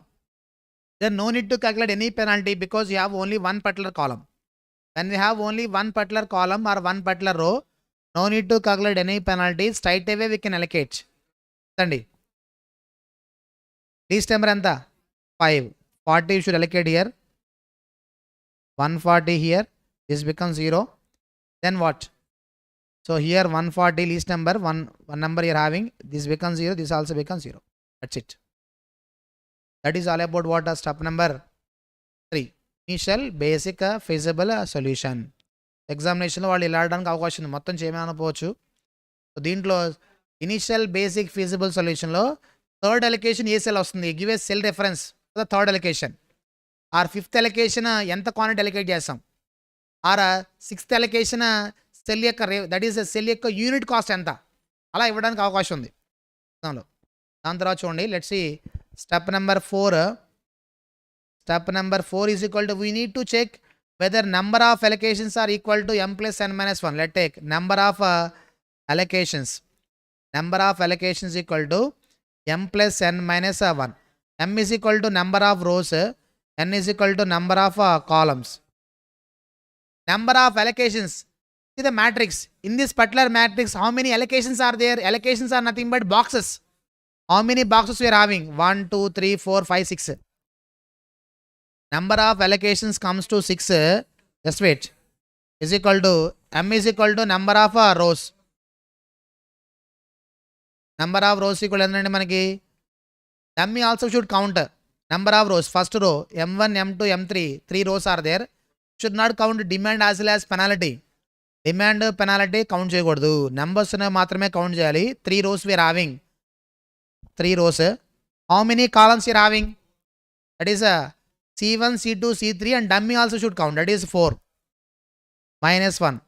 6 is equal to 6. Therefore, there is no shortage. Degeneracy. There is no degeneracy. Degeneracy means shortage. There is no shortage. There is no shortage. Equal. Equal enda leda? Sometimes it is not equal. Equal అవ్వకపోతే ఎలా చేయాలి తర్వాత చెప్తాను మనకి first. Okay, let me proceed further. That is all about what step number 4. There is no degeneracy means initial solution is feasible. Initial solution is feasible. We can take this initial solution and we can continue. Initial solution is what feasible. Okay, ఇక్కడ దాకా ఇది చూడండి. Last step చూడండి, step number 5. ఈ చాప్టర్లో ఏమన్నా కొద్దిగా difficult ఎక్కడ ఉందా అంటే కనుక step number 3 Vogel's approximation method, step number 5 ఒకటే. కాబట్టి let's see step number 5. We are talking about step number 5. Step number 5 is a optimality test. What is that? Optimality test. In optimality test, we need to prepare 3 tables. 3 tables we should prepare. That is, let me start with first table. Table number 1. Table number 1 is equal to UI comma VJ. UI comma VJ for allocated cells. UI comma VJ for allocated cells. UI comma VJ for allocated cells. So these are standard notations. Let's see how to calculate this. So once you got step number table number 3 తెలిస్తే తప్ప మీకు clarity రాదు. That is అప్పుడు దాకా వినండి జాగ్రత్తగా. Let's take table number 1 is UI comma VJ for allocated cells. So whatever numbers we got earlier, అంత ముందు మ్యాట్రిక్స్ సొల్యూషన్ నెంబర్స్ ఏవైతే అవి పికప్ చేసుకోవాలి.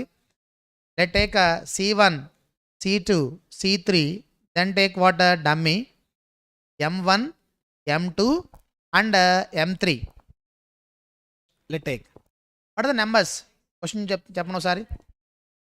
That is 8, 7, 6, 5, 4, 9, 7, 5, 5. Anyway, dummy always what 0. Now in step number 3 we did allocations. What is allocation? See, first row M1, T3, how much quantity? 140. Next one, 110. So here we have allocated 140. Here 110 quantity we have been allocated. Second row, 320, 240. 300, 320, 240 here. 240. Last one is what? 40. That is fifth 40. Now, keep on doing. Sorry. Cost of allocated cell. What is that? ఇక్కడ కొద్దిగా జాగ్రత్త చూడాలి మీరు ఇక్కడ యాక్చువల్గా. Cost of allocated cell is equal to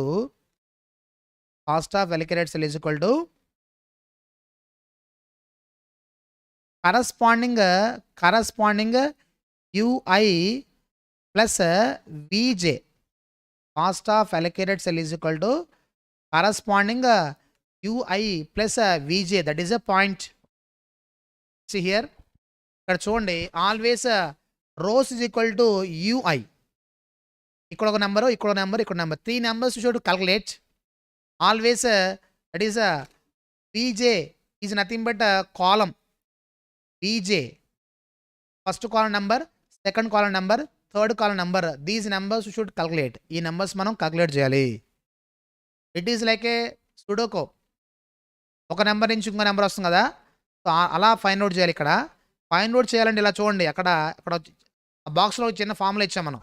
cost of allocated cell is equal to corresponding U I plus V J. In this matrix how many allocated cells are there? ఎన్ని allocated cells మనకి? 6 ఉన్నాయి. అంటే 6 అలొకేటెడ్ సెల్స్ యొక్క cost తెలుసు మీకు. Cost of 6 allocated cells. For example you have taken this particular allocated cell. ఇదిగోండి ఇక్కడ box ఉందంటే అలొకేటెడ్ సెల్. దాని కాస్ట్ ఎంత? 5 ఈజ్ అ కాస్ట్. అంటే దాని కరస్పాండింగ్ యూ, కరస్పాండింగ్ వి అంటే ఏంటి?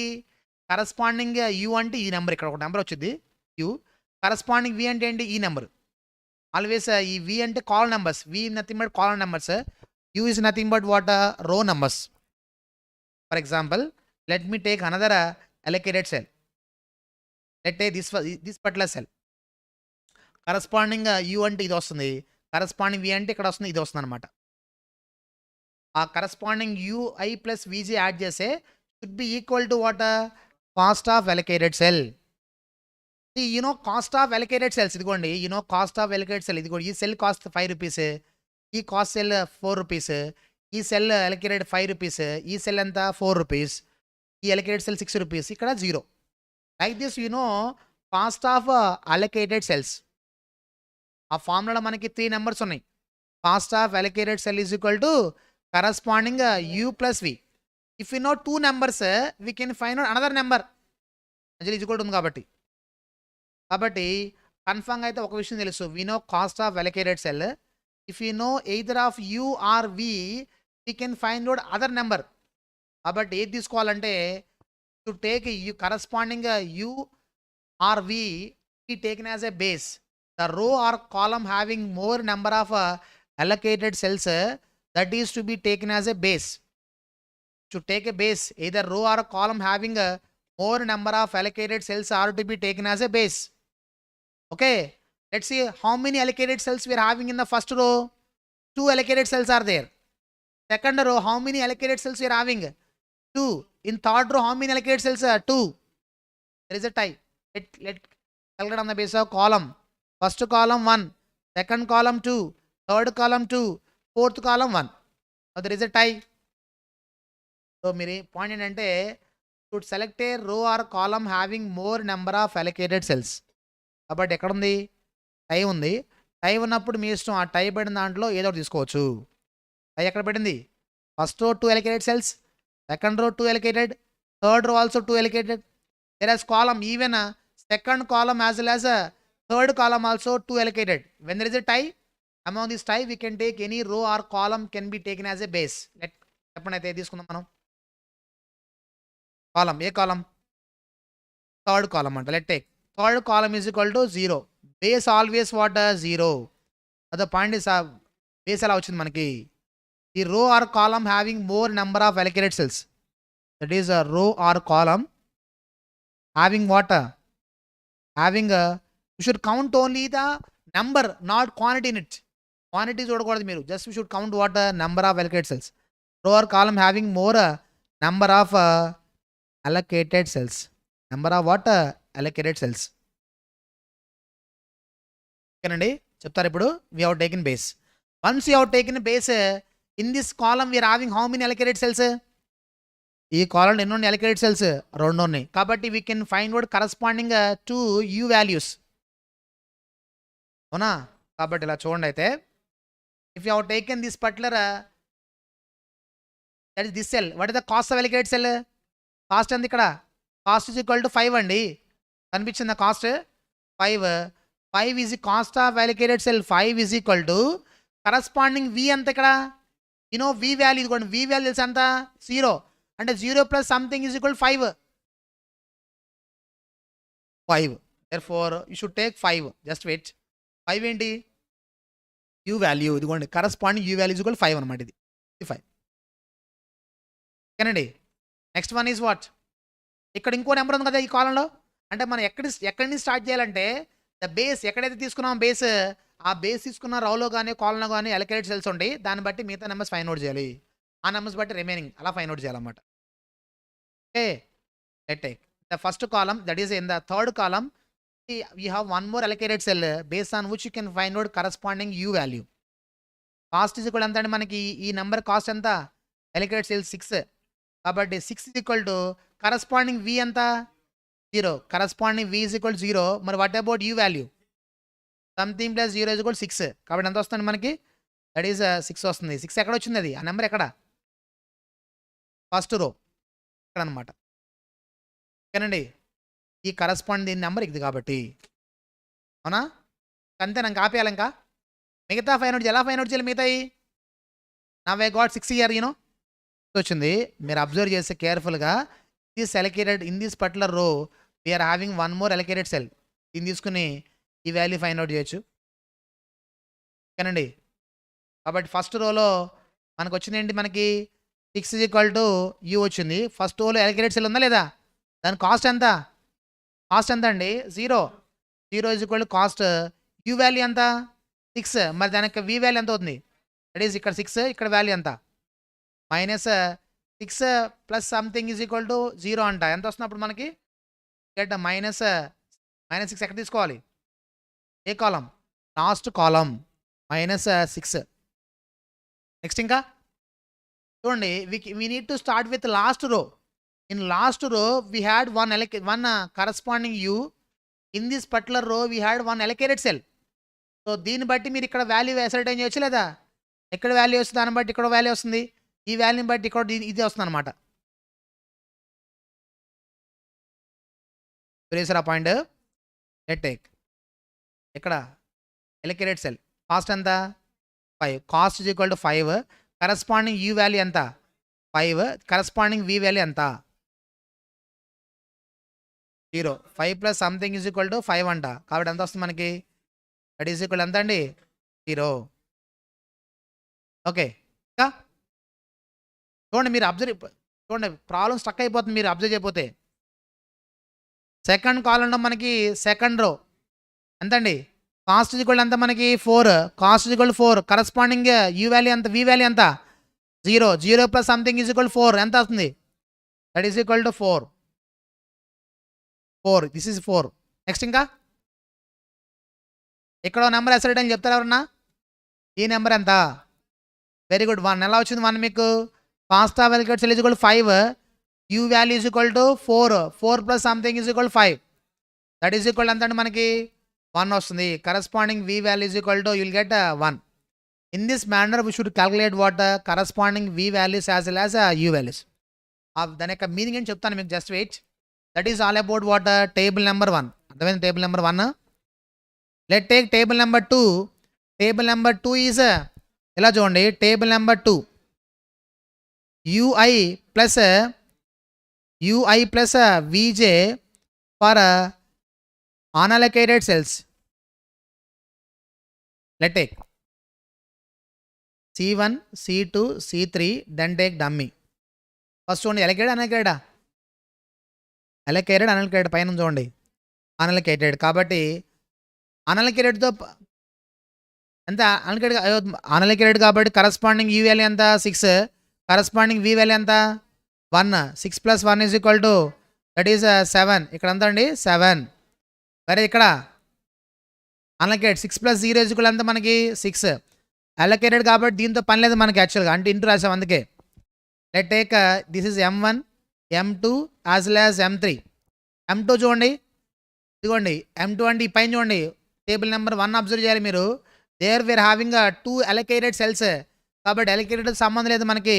Just simply to that is take into, వేరేజ్ ఇక్కడ ఎంత 9 ఉంది కదా, కరస్పాండింగ్ యూ ఎంత 4, కరస్పాండింగ్ వి ఎంత 0, ఎంతండి దట్ ఈస్ ఈక్వల్ టు 4. ఇక్కడ -2. ఫాలో అవుతున్నారా? నెక్స్ట్ అండి లాస్ట్లో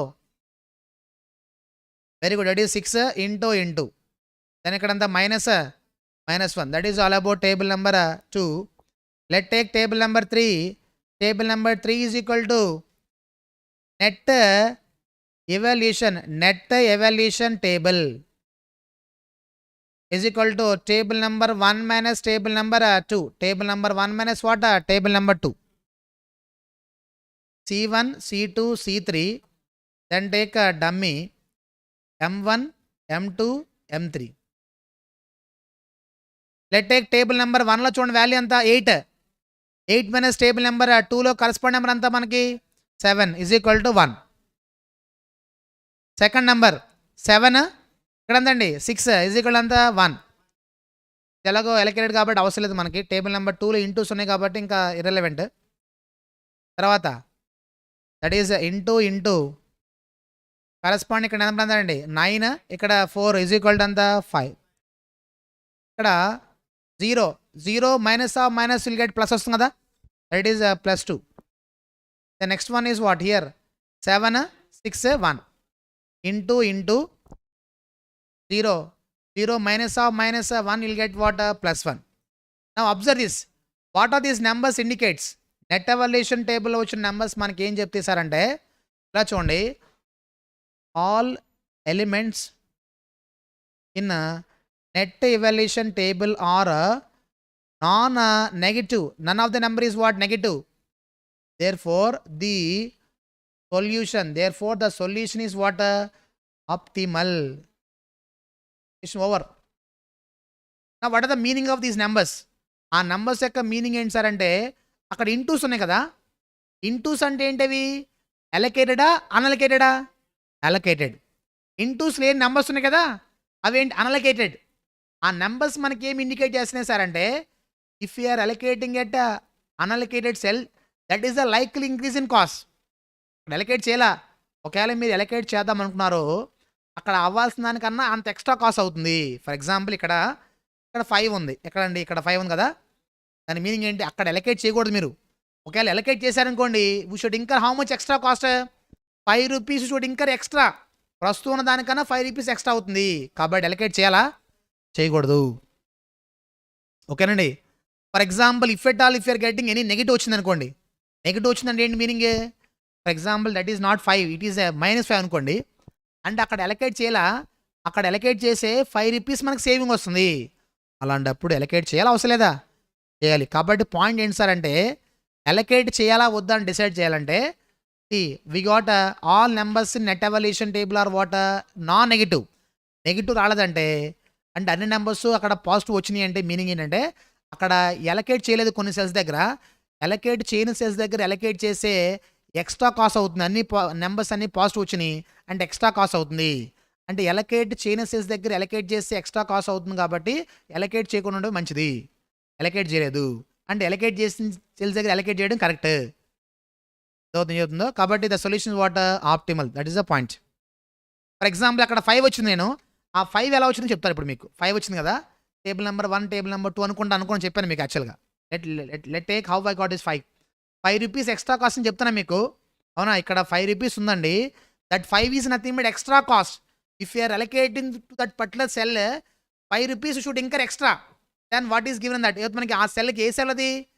థర్డ్ కాలం సెకండ్ రో దగ్గర అలొకేట్ చేయకూడదు. ఒకవేళ అలొకేట్ చేస్తే 5 రూపీస్ ఎక్స్ట్రా అవుతుందని అర్థం.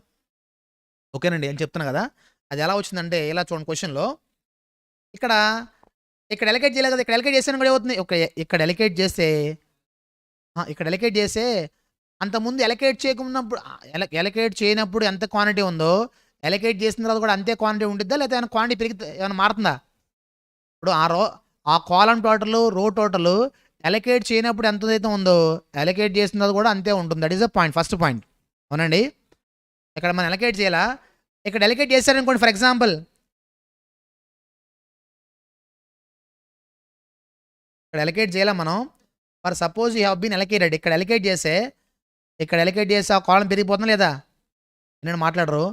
ఇక్కడ ఎలకేట్ చేస్తే ఇక్కడ తగ్గించాలి, ఎందుకనే ఎలకేట్ కాబట్టి. ఇక్కడ తగ్గించాను, ఆ రో టోటల్ తగ్గిపోతుందా లేదా, తగ్గిపోతుంది కాబట్టి ఏం చేయాలి, మనకి ఇక్కడ యాడ్ చేయాలి. ఇక్కడ యాడ్ చేస్తే ఈ కాలం పెరిగిపోతుంది లేదా, అప్పుడు ఇక్కడ తగ్గించాలి. అప్పుడు సేమ్ అవుతుంది అన్నీ. మాట్లాడరు, కొద్దిగా డైజెస్ట్ చేసుకోవడం కొద్దిగా టైం పడుతుంది యాక్చువల్గా, but that is a fact. ఓకేనండి, కాబట్టి అక్కడ ఎలకేట్ చేస్తే ఆటోమేటిక్గా ఆ కాలం పెరిగిపోతుంది. మీరు అక్కడ ఎలకేట్ చేస్తే అనే దాని గురించి ఆలోచిస్తున్నారు, కానీ ఆ కాలం గురించి ఆలోచించట్లా మీరు. ఆ కాలం పెరిగిపోతుంది, మనం తగ్గించాలి ఆ కాలం కూడా. అందుకే దాన్ని సెట్ ఆఫ్ చేయడం కోసం ఇక్కడ తగ్గించాం. ఇక్కడ తగ్గిస్తే ఆ కాలం సెట్ అయింది, కానీ ఆ రో తగ్గిపోతుందిగా, అందుకే ఇంకొకటి యాడ్ చేయాలి.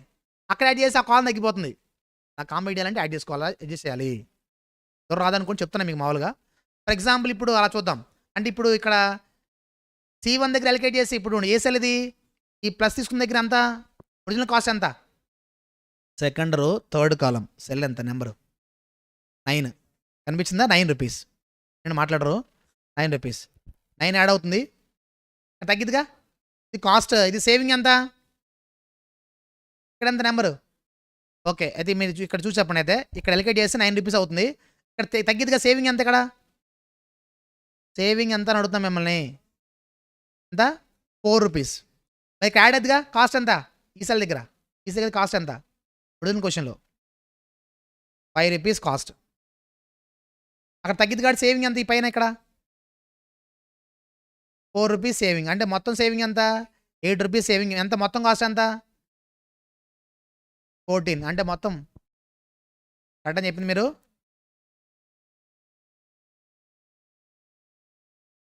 చూడండి ఎక్కడ చెప్పండి 5 కదా, ఇక్కడ ఈ సెల్ దగ్గర ఎంత ఉందండి కాస్ట్, థర్డ్ కాలం సెకండ్ రో. క్వశ్చన్ చెప్పండి 9 రూపీస్. ఓకే, అప్పుడు ఇక్కడ తగ్గితే లేదు, ఇక్కడ తగ్గిదండి. ఏ కాలం అది, థర్డ్ కాలమ్స్ లాస్ట్ రో నెంబర్ ఎంత అక్కడ, అది 5, ఇక్కడ 5, అది సేవింగ్ 5 రూపీస్. ఇక్కడ యాడ్ అయ్యింది కదా, యాడ్ అయితే ఎంత కాస్ట్ అయితే మనకి 5 rupees.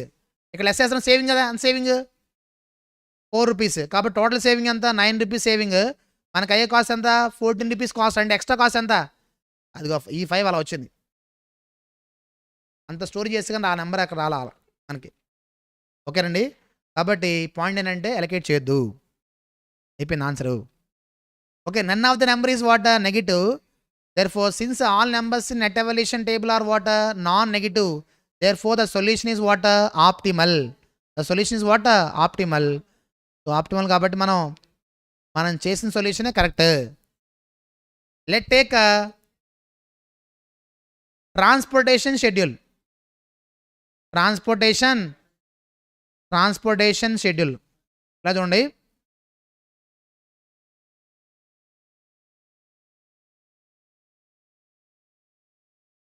Mineral field construction site. Let చూడండి, అయితే M1 నుంచి ఎంతకండి, M1 to C3 ఎంత, how much quantity is equal to ఎంత అండి 140.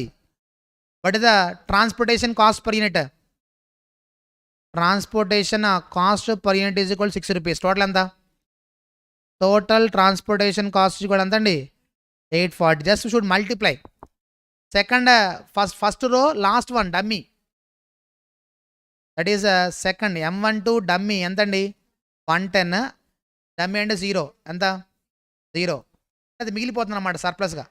థర్డ్ సెకండ్ రో ఇంటూ ఉందంటే ఎలికేట్ చేసాం. Second row first column M2 to C1 quantity ఎంత, అక్కడ ఇంటూ ఉందంటే పైన ఉంది కదా క్వాంటిటీ ఎంత 300 quantity into rate 5 rupees.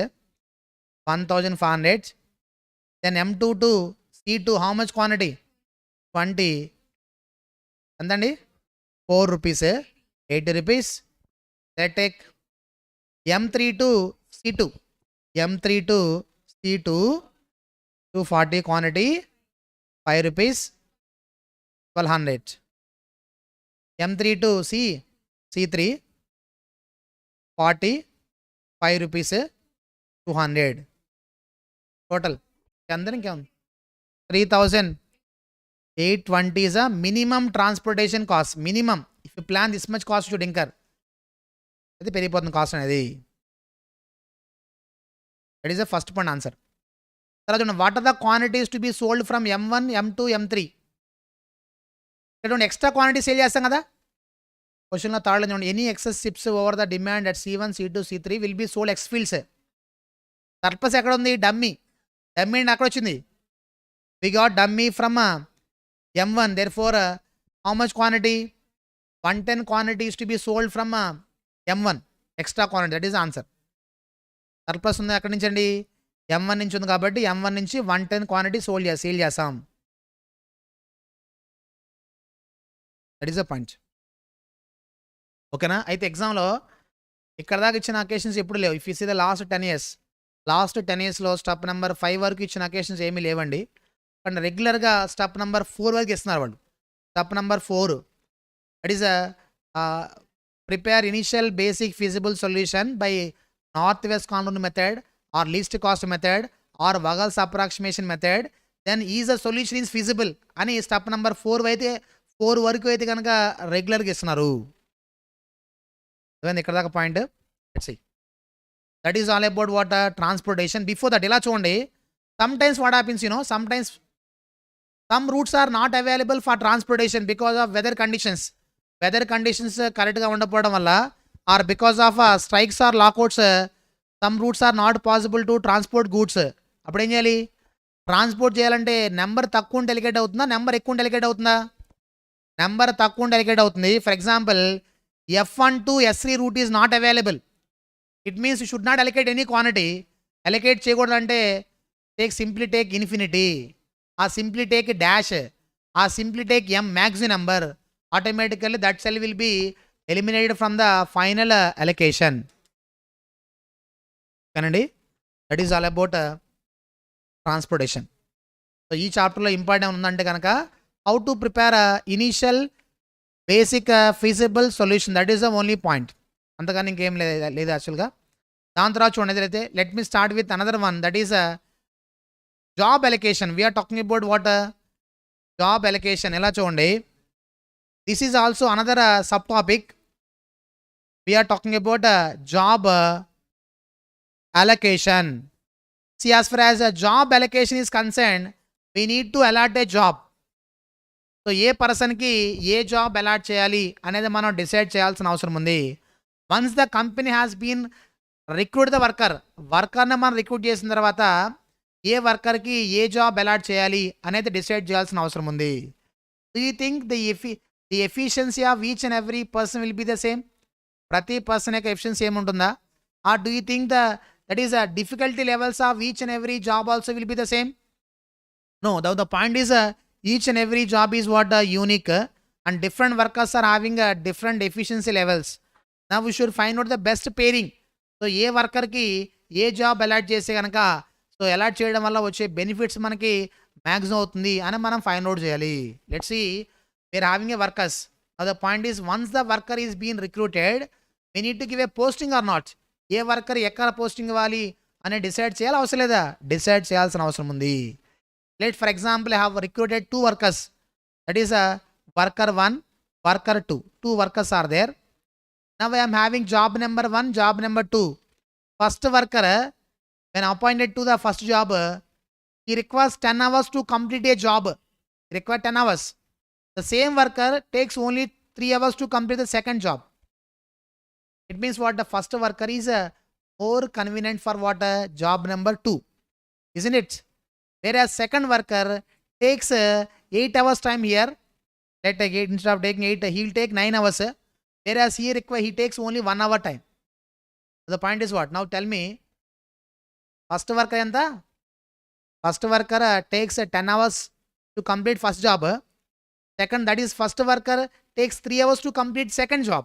And he is more convenient. First worker is more convenient for first job or second job? First job గా second job గా అతను కన్వీనెంట్ ఉన్నాడా? ఫస్టా సెకండ్ అని అడుగుతున్నా. సెకండ్. ఎందుకంటే ఈజ్ టేకింగ్ లెస్ టైం. మరి second worker takes 9 hours to complete first job. In fact, it takes only 1 hour to complete second job. మరి అతనికి ఏది ఇవ్వాలి? ఇద్దరికి ఒకటే ఇస్తే ఫస్ట్ జాబ్ మనం చేయాలి ఇంకా. ఓకేనండి. కాబట్టి ఏం చేయాలి? ఇద్దరికి ఒకటే ఇవ్వకూడదు. Now the point is what? Point ఏంటి సార్ అంటే we should take a best pairing. We are having two alternatives. ఏం చెప్తారు alternatives? First person first job, second person second job. This is first alternative. Let take second alternative. First person second job, second person first job. If you are taking first pairing, what is the cost? ఫస్ట్ పేరింగ్లో time ఎంత పడుతుంది? First person first job 10 hours, second person second job ఎన్ని hours? 1 hour. Total ఎంత? 11 hours. Let me take second alternative. How much? First person second job 3 hours, second person first job 9 hours. 12. Here second 12 hours, first alternative 11 hours. కాబట్టి total time is least in the first alternative best alternative. ఇది combination అన్నా, ఈ combination అన్న, అంతే కదా? We are having 2 alternatives are there. ఇక్కడ 2 alternatives కూడా చెప్పారు మీరు. Since we are having only 2 alternatives, just we have list the number of alternatives. When we are having 5 workers, when 5 jobs are to be allocated, 5 persons ఉండి 5 jobs allocate చేయాలంటే ఏ పర్సన్కి ఏ job allocate చేయాలని చెప్పొచ్చు డైరెక్ట్గా? నేను మాట్లాడరు, చెప్పలేము. దేర్ఫోర్ ప్రాబ్లం మనకి when we're having a more number of columns as well as rows, then it will be a difficult task for us to ascertain the best pairing. ఏ పర్సన్కి ఏ జాబ్ అలాట్ చేయాలనేది డైరెక్ట్గా చెప్పడం కష్టం అవుతుంది. కాబట్టి ఏంటి సార్ అంటే మనకి ఇలా చూడండి, we are having systematic steps we are having. So ఆ స్టెప్స్ ఫాలో అవుదాం. Before that now tell me what is the object of the problem. Problem యొక్క ఆబ్జెక్టివ్ ఏంటి? మినిమైజ్ చేయాలా, మ్యాక్సిమైజ్ చేయాలా? we need to minimize what time. Here we have been given a time ఇచ్చాం కాబట్టి minimise చేయాలి. For example ఇక్కడ ఇచ్చిన time కాదు, అవుట్పుట్ అనుకోండి. When we have been given an output ఇస్తే ఏం చేయాలి? We should maximize. When the problem is minimize, that is time, we should minimize. Or they have been given cost, time కాదు actual cost. ఏ పర్సన్కి ఏ చేస్తే ఎంత కాస్ట్ అవుతుందో ఇచ్చారు, అప్పుడు మీరు ఏం చేయాలి? We should minimize what cost, isn't it? For example that is not a cost, they have been given output ఇస్తే ఏం చేయాలి? Maximize. They have been given sale value, that also should maximize. When they have been given profit, ఆ quantity అమ్మడం వల్ల వచ్చిన profit ఇచ్చారనుకోండి, we need to maximize. Therefore we should decide the problem whether it is for a minimization or a maximization. So like a transportation problem, that is like a transportation. So this chapter also they are going to give a matrix, oka matrix form lo issaramata. When they have been given a cost matrix or time matrix, we need to minimize.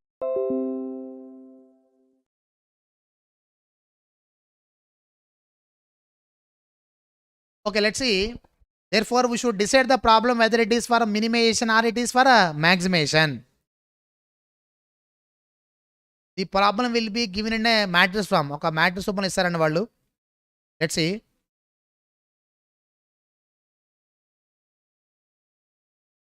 Operator 1, operator 2, then we are having operator 3.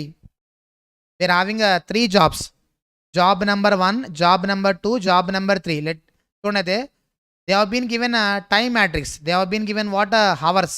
Time matrix they have been given. First worker takes 10 hours here, 15 hours here. He takes only 8 hours.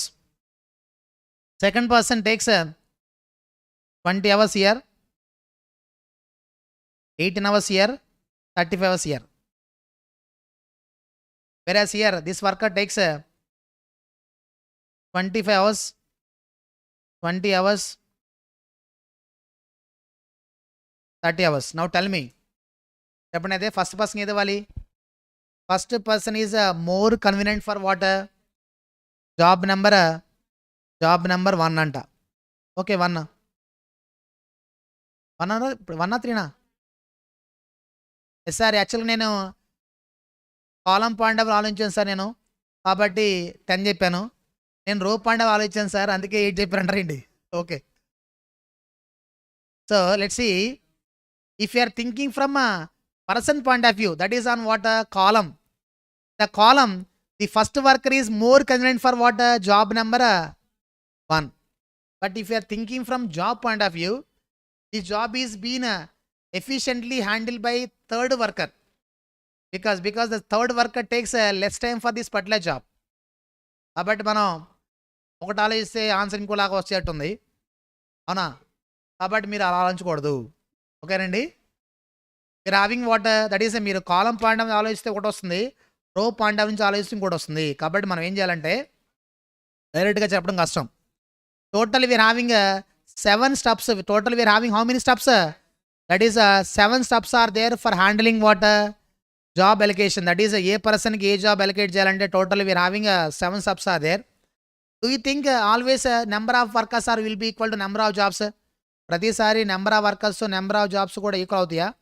Let's take we are having 5 jobs are there. For this we are having 10 workers are ready. చెప్తారా పంచుకోమని? ఇద్దరు నేను చెప్తారండి. Actual now the basic assumption that we are following in this particular chapter is 1-to-1 allocation. 1-to-1. One person should get only one job. ఒక పర్సన్కి ఒక job మనం alight చేయాలి. కాబట్టి ప్రతిసారి number of persons are not equal to number of jobs.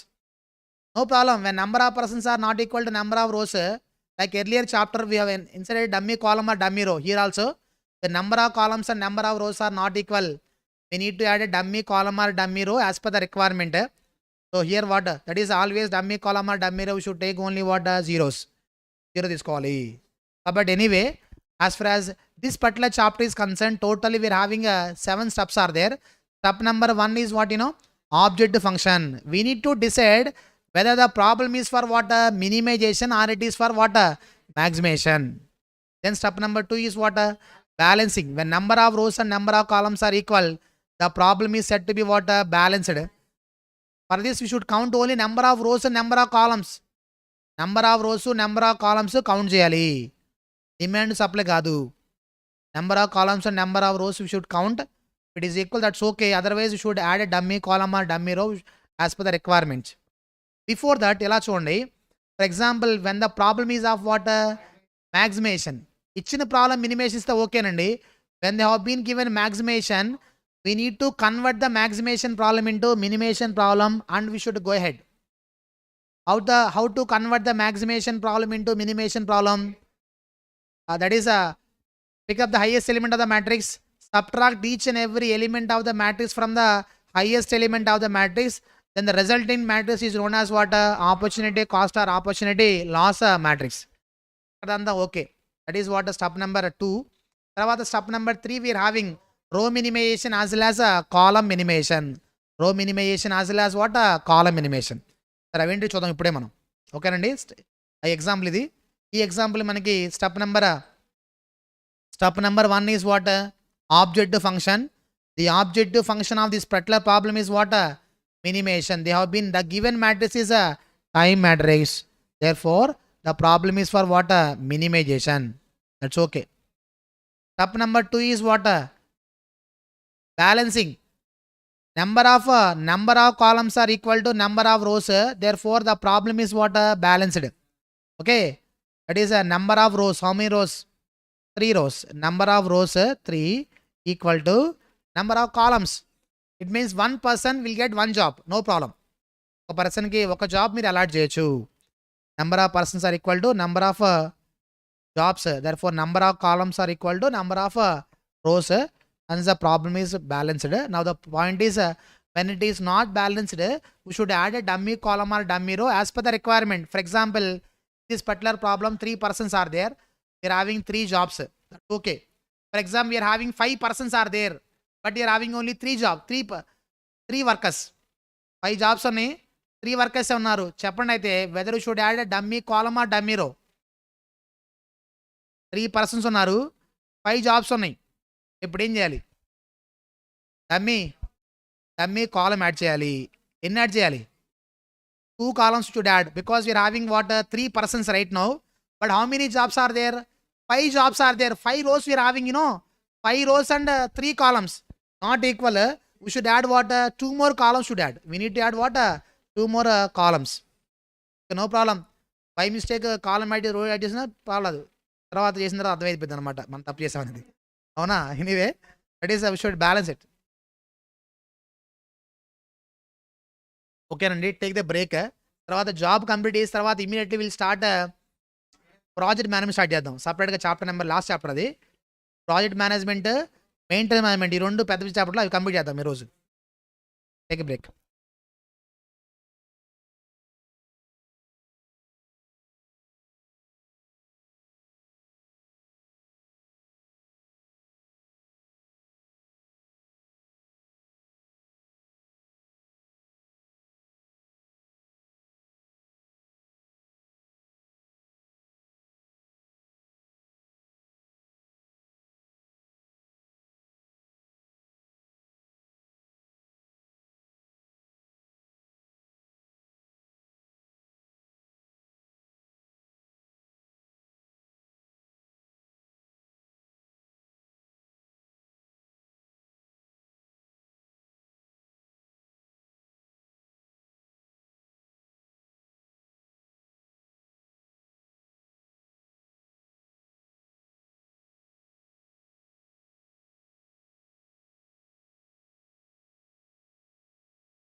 చూడమ్మా, the object of the problem is either it is for a minimization or it is for what, a maximization. When they have been given only cost matrix or time matrix, then the problem is for a minimization. Sometimes what happens, they will given a sales matrix or profit matrix or output matrix. Then we should assign the person to the such a job so that you should get what, a maximum benefit. Therefore, the problem is either it is for minimization or it is for what, a maximization. So the given matrix is what, time matrix, hence the problem is for a minimization. దాని తర్వాత చూడండి balancing. Right now we are having 3 persons, we are having 3 persons are there, 3 jobs we are having. Number of persons are equal to number of jobs, therefore the problem is what, balanced. దాని తర్వాత చూడండి, ఒకవేళ problem మనకి balance అవ్వకపోతే కనుక we should add a dummy column or dummy row as per the requirement. Let's see step number 3. Step number 3 is a row minimization. ఇలా చూడండి, రోలో ఉంది ఎవరు యాక్చువల్గా? రోలో ఉంది ఎవరు? In row we are having what, job number 1, job number 2, job number 3. We need to evaluate from the job perspective. So job point of view నుంచి మనం ఎలా అనలైజ్ చేయాలంటే, to identify a minimum element in the row, that number we should subtract from each and every element in that particular row. Let's say for example first job, we are having a first row least number is what, 8. In row minimization, identify the least element in the row. The least element is what, 8. అంటే that is first job ki job number worker number 3 is what, most suitable because he is taking less time.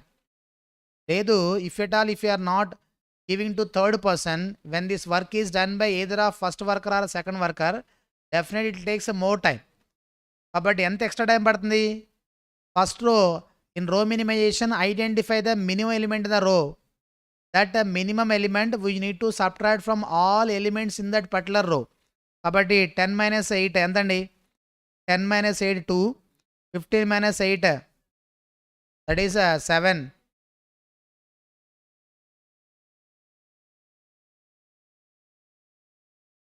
10 minus 8 2, 15 minus 8 7, 8 minus 8 0. Second row least number is what? Second row least number is what? 18. So you'll get 2 0. 35 minus 18 17. Third row least number is what? 20.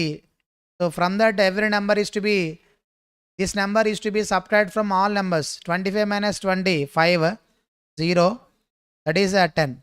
Now we should understand the meaning of these numbers. Positive number indicates extra time. That is if you have taken second row లో least ఎక్కడ పట్టింది? 18. So అంటే మన ఈ second job second పర్సన్కి ఇవ్వకుండా, if at all if you are giving to the first person, ఈ takes how much extra time? 2 hours extra. So అంటే లీస్ట్ పట్టే పర్సన్తో కంపేర్ చేస్తే ఎంత ఎక్స్ట్రా టైం పడుతుందో చెప్తుంది మనకి. All these positive numbers indicates extra time to be taken. That is a point you should understand. అర్థమైందా? ఆ పాజిటివ్ నెంబర్స్ అంటే ఏంటంటే మనకి ఎక్స్ట్రా టైం పడుతుంది అది. కాబట్టి wherever we got 0, that is a best pairing. Wherever we got a 0, that is what best pairing. Anyway in row minimization, in rows we are having what, job number 1, job number 2, job number 3. 3 persons, 3 jobs are there. We are evaluating from the job point of view. రోలో jobs ఉండొచ్చు, persons ఉండొచ్చు. So మనం జాబ్లో that is రో point of view ఏది ఉంటే కనుక దాని ప్రాస్పెక్ట్ నుంచి మనం అనలైజ్ చేస్తున్నాం. కాబట్టి in this particular problem we have a rows, we have a jobs in the row. కాబట్టి we are evaluating from the job point of view. By the time we did row minimization, each and every row should contain at least 1 0. What is the meaning of 0? That is the best pairing. కాబట్టి ఎన్ని zeros వస్తే answer అంతా మనకి బెటర్గా రావడానికి అవకాశం ఉంది. By the time we did row minimization, each and every row should contain at least 1 0. అవునండి. తర్వాత చూడండి, let's see column minimization. In step number 3 we did only the row point of view. In rows we are having only jobs. Now we should analyze from the operators point of view also. That is nothing but what, column minimization. What is that? Column minimization. In column minimization, similar to the row minimization, identify a minimum element in the column. That number we should subtract from all elements in that particular column. Let's see the first column, operator 1, 2, 3. In first column, what is the least number? The least number is what? That is 2. కాబట్టి ఏం చేయాలండి మీరు ఇప్పుడు 2 minus 2 0, 2 minus 2 0, 5 minus 2 3. Second column, anyway 1 0 is enough to repeat the same column. అయితే మీరు observe చేస్తే in second column, third column same numbers are being repeated, but in first column is nothing but what? All are extra numbers, you know. First అంటే మనం we are doing step by step. Whatever numbers we got earlier, those numbers we are going to filter. It is in the step number 3, column numbers are what? 2 to 5. ఇప్పుడు మనం step number 4 చేస్తున్నప్పుడు, column minimise చేసినప్పుడు, identify the minimum element in the column. That number we should subtract from all elements in that particular column. So అలా చేయడం వల్ల ఏమవుతుందంటే అసలు ఈ నెంబర్స్ ఏం అవుతుంది, all these numbers are extra time to be taken by this operator for doing job number 1, 2, 3. First పర్సన్కి ఇంత ఎక్స్ట్రా టైం పడుతుంది. ఎక్స్ట్రా టైం పట్టినంత మాత్రాన ఆ పర్సన్కి ఏ జాబ్ ఇవ్వకుండా వదిలేస్తారా?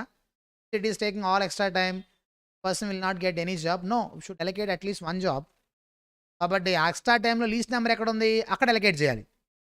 దట్స్ వై ఆ ఎక్స్ట్రా నెంబర్స్ కూడా మనం 0 చేస్తున్నాం. కాబట్టి in column minimisation, identify the minimum element in the column. That number we should subtract from all elements in that particular column. By the time we did column minimisation, each and every column should get at least 1 0. Okay, isn't it? So by the time we did row and column, so each and every row or column having what? At least more than 1 0. Kanandi. But a more number of zeros indicates better alternatives we have. That is a row point of view as well as a column point of view we have analyzed. So దీంతో solution అయిపోయిందా లేదా check చేసుకోవాలి. కాబట్టి ఏం చేస్తామంటే step number 5. Step number 5 is what? Optimality test. We are making a small test. We thought from column point of view, that is operator point of view as well as a row point of view, job point of view we have analyzed. Now that is enough or not, we should check.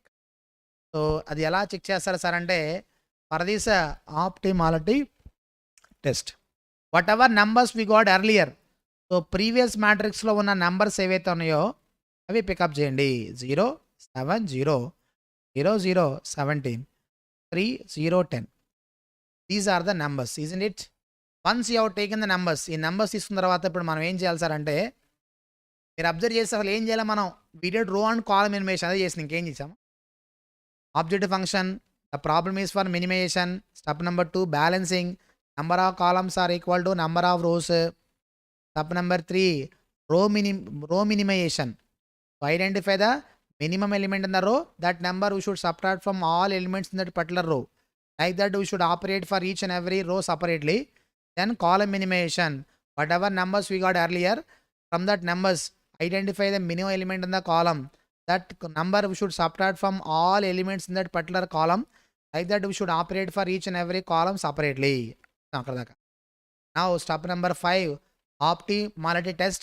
Whatever numbers we got earlier, those numbers we have taken. Now it is a time to draw the lines.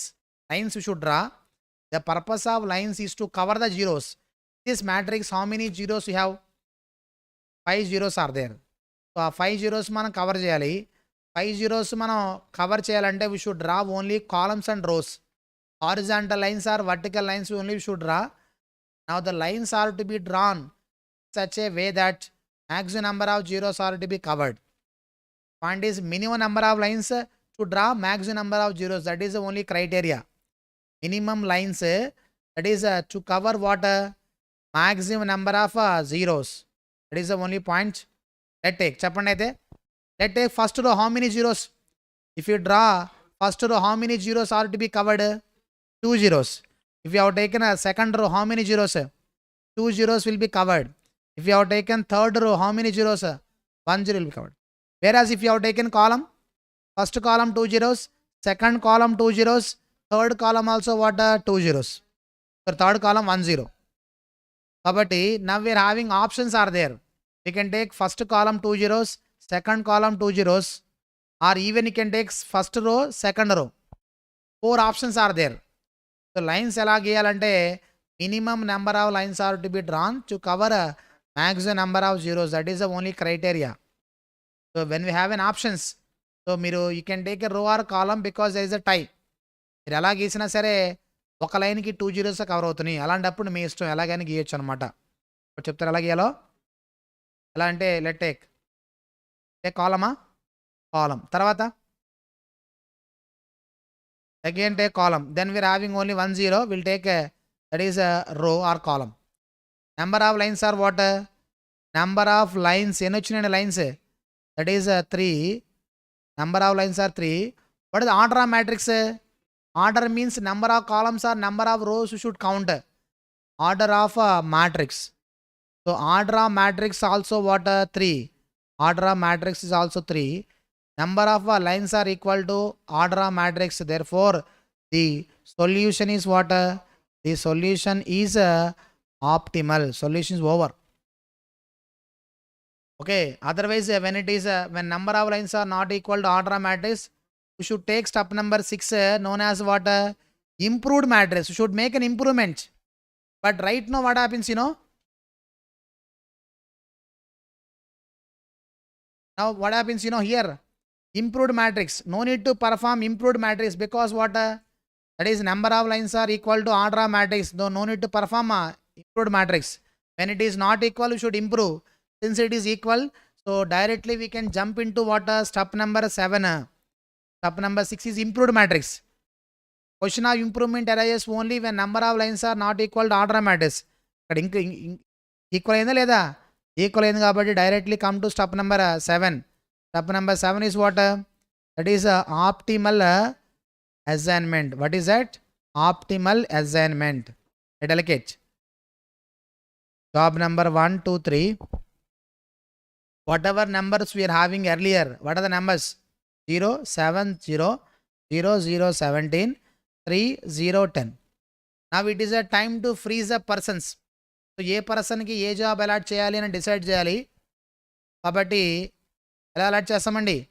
First person, how many options are there? Let take from job point of view. Row first row how many zeros? First zero, second zero, 2 zeros are there. అంటే first job can be given to first person or third person. ఎలా తీసుకున్నా same అయింది.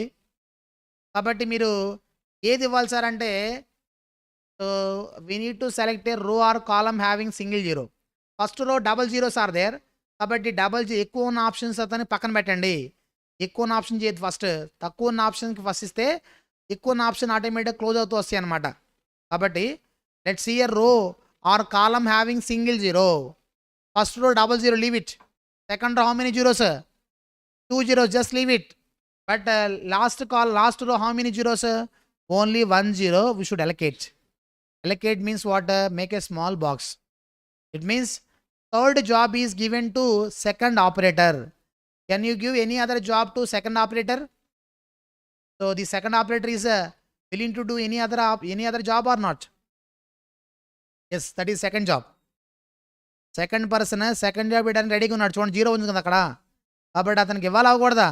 ఇవ్వకూడదు. కాబట్టి ఏం చేయాలి మీరు? when we have allocated on the base of row, any zeros on the column we should cancel. ఎందుకనే ఆ పర్సన్కి వేరే జాబ్ అలాట్ చేయకూడదు. Second person got a third job. Therefore second person is no more available for any other jobs. That's why those combinations should make it 0. కాబట్టి వాటిని cancel చేసుకోవాలి మనం. కాబట్టి రో ప్రకారం మీరు అలాట్ చేసే కాలం ప్రకారం ఏమైనా 0 ఉంటే క్యాన్సిల్ చేసుకోవాలి. అదేనా పాయింట్? లెట్స్ ఇంకా చూడండి అయితే. Again let's see first row 00, కానీ సెకండ్ రో ఎన్ని జీరోస్ ఉన్నాయి? Single zero. కాబట్టి సింగిల్ జీరో ఉన్న చోట అలొకేట్ చేయండి. అలొకేట్ చేసాం. అప్పుడు ఆటోమేటిక్గా when we allocate on the base of row, column ప్రకారం ఏమైనా జీరోస్ ఉంటే క్యాన్సిల్ అవుతుందా లేదా? Because this first person been allocated to second job, therefore first person should not be allocated to any other job. That's why this combination is there, that you should avoid. ఏందండి తర్వాత still you are having only 1 0 ఇక్కడ first row allocate చేస్తాం అంతే. that is one person got one job or not? కాబట్టి at last take assignment schedule. Assignment schedule ఎలాగా job operator job number 1 2 3 first job been allocated to third operator second job first operator third job let take time as per this go to the original matrix first job third 8 second job first means 20 third job 20 total minimum time is how much 40 that is a minimum time. Let's talk about a scenario where number of allocated cells are not equal to order of matrix. Step number 6 వస్తుంది అది ఎలా చేయాలి ఏంటి అనేది మనం చూద్దాం. Let's see problem number 10 చూద్దాం మనం ఇప్పుడు.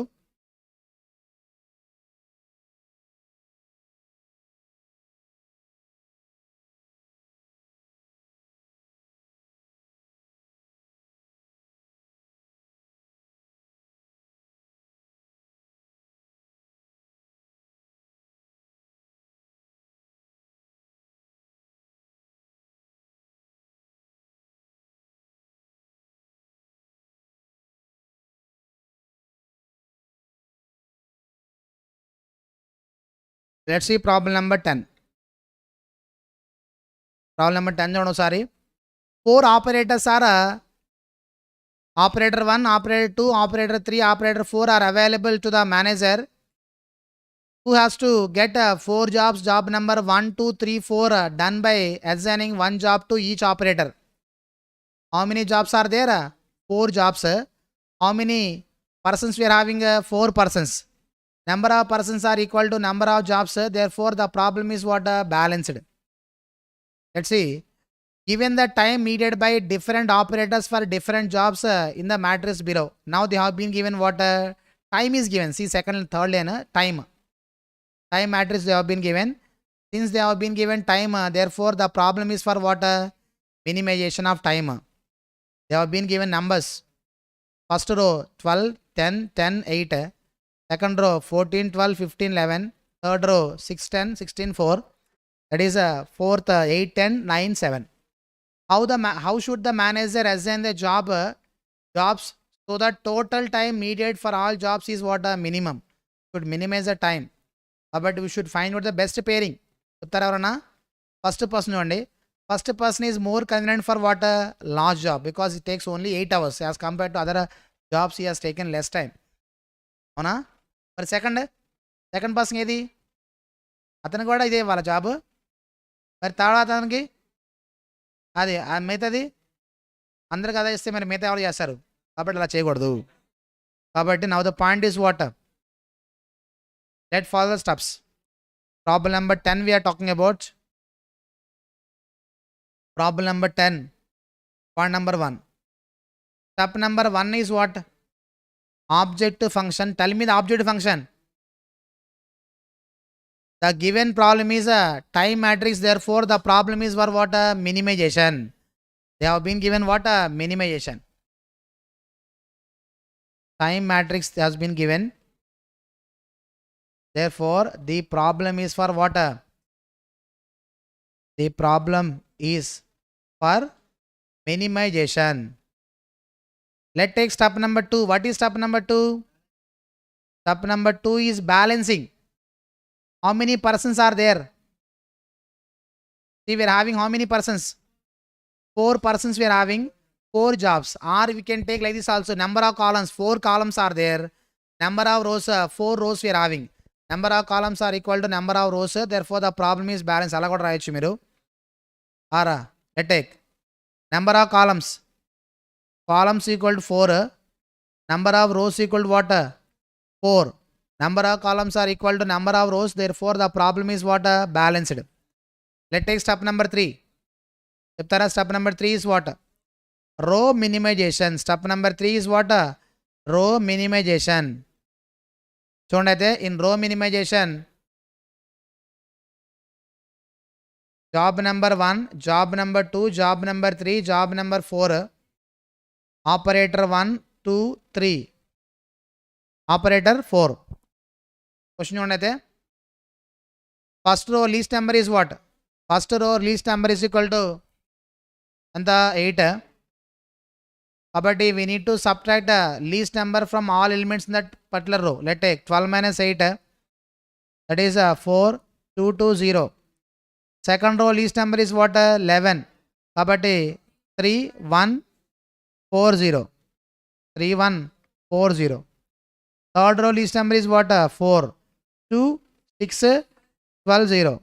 2, 6, 12, 0. Tarvata 7 least number is 1, 3, 1, 3, 2, 0. That is what job sub number 3. If I ask you which is the simplest job, job number 4 is simple job. That's why everybody has taken 0. You know, job number 4 మనకి simple job.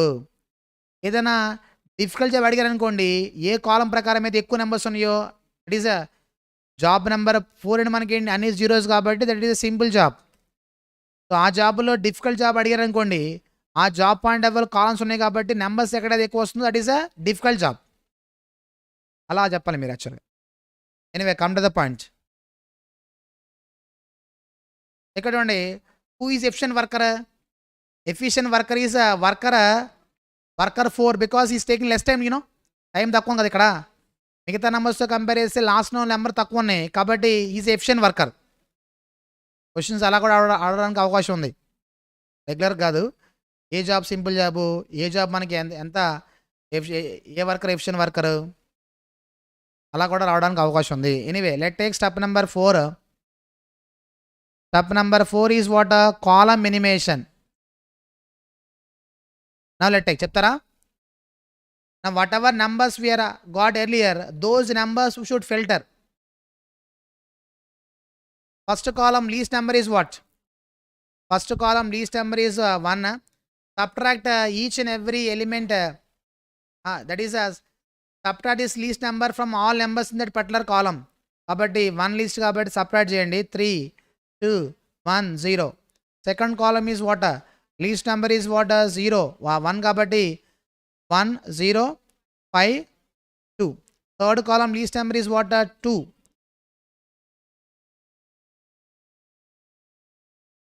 Then step number 5 is what? Step number 5 is optimality test. Step number 5, optimality test. Whatever numbers we got earlier, those numbers just should pick up.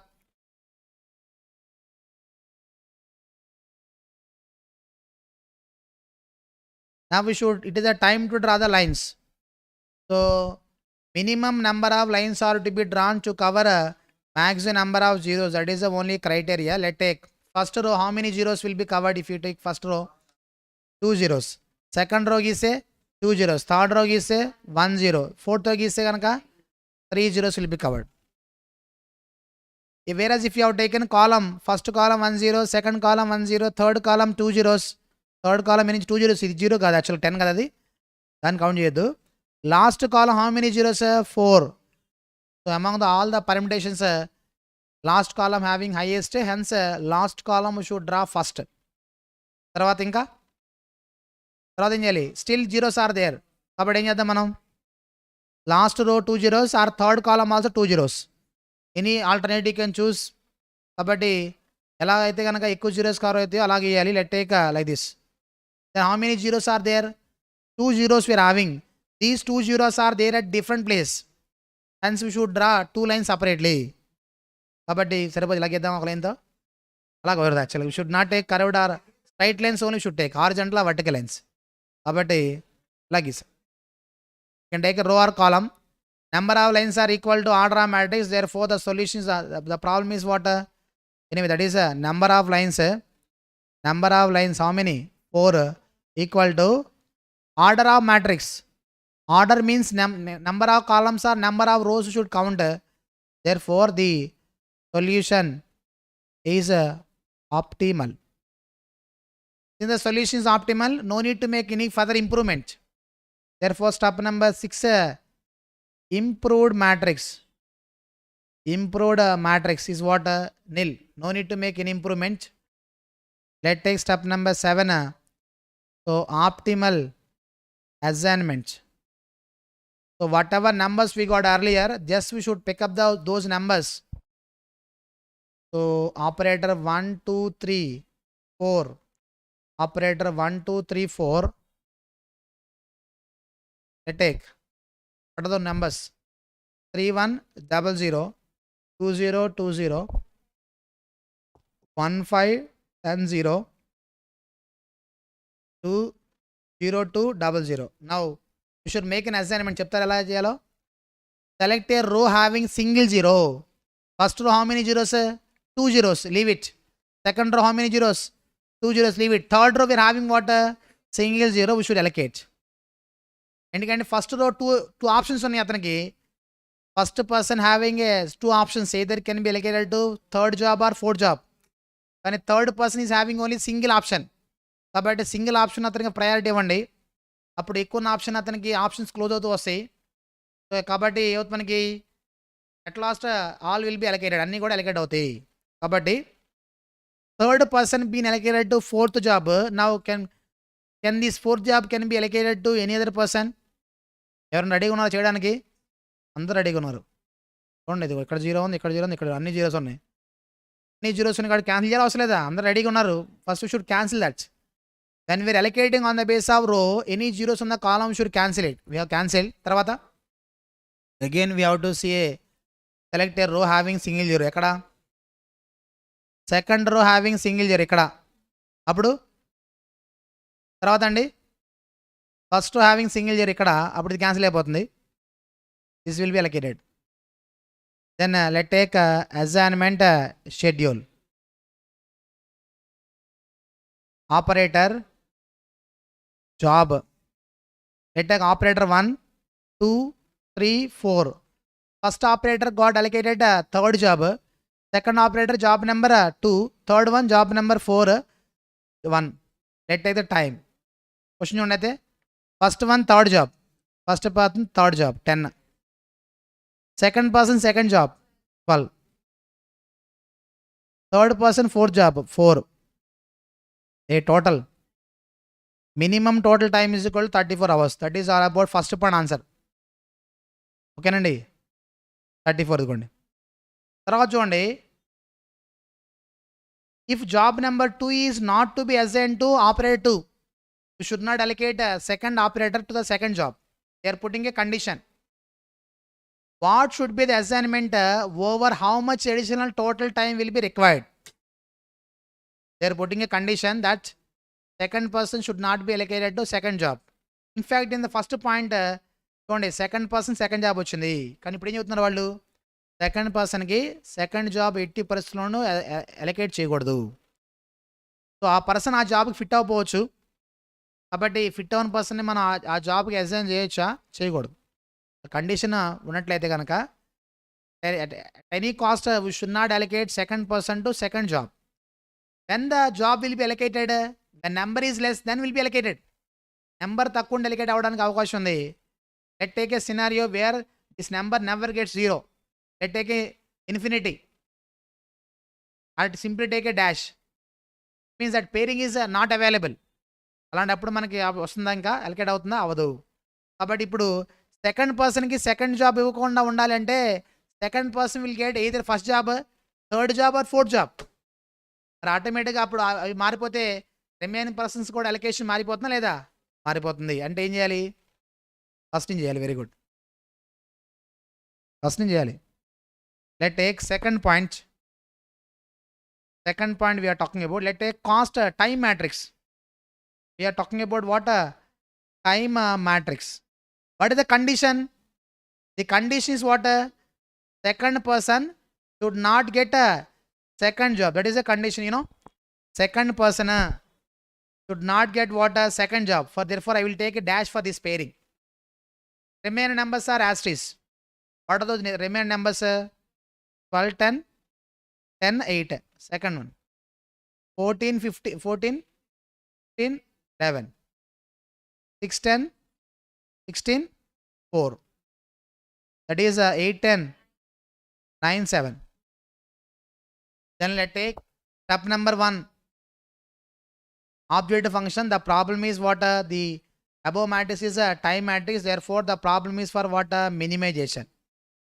Step number 2 is what? balancing. Number of columns are equal to number of rows. Therefore, the problem is what? Balancing. Balanced.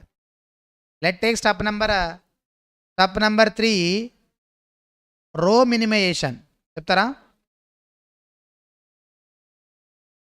రో మినిమై చెప్తారండి. First row,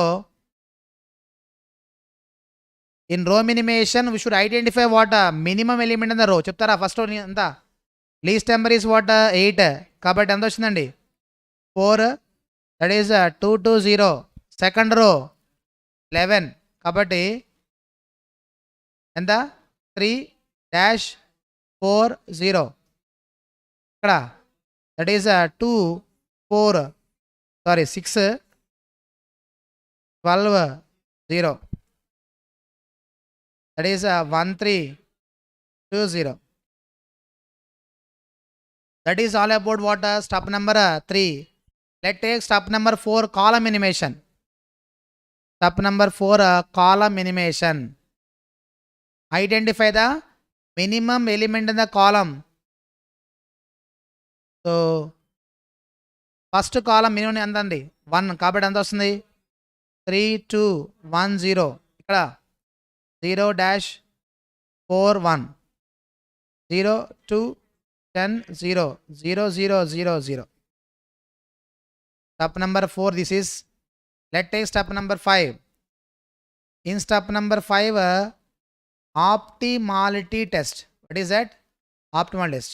Here whatever numbers we got earlier, those numbers will take, we should draw the lines. How the lines are to be drawn? Minimum number of lines are to be drawn to cover maximum number of zeros. That is the only criteria.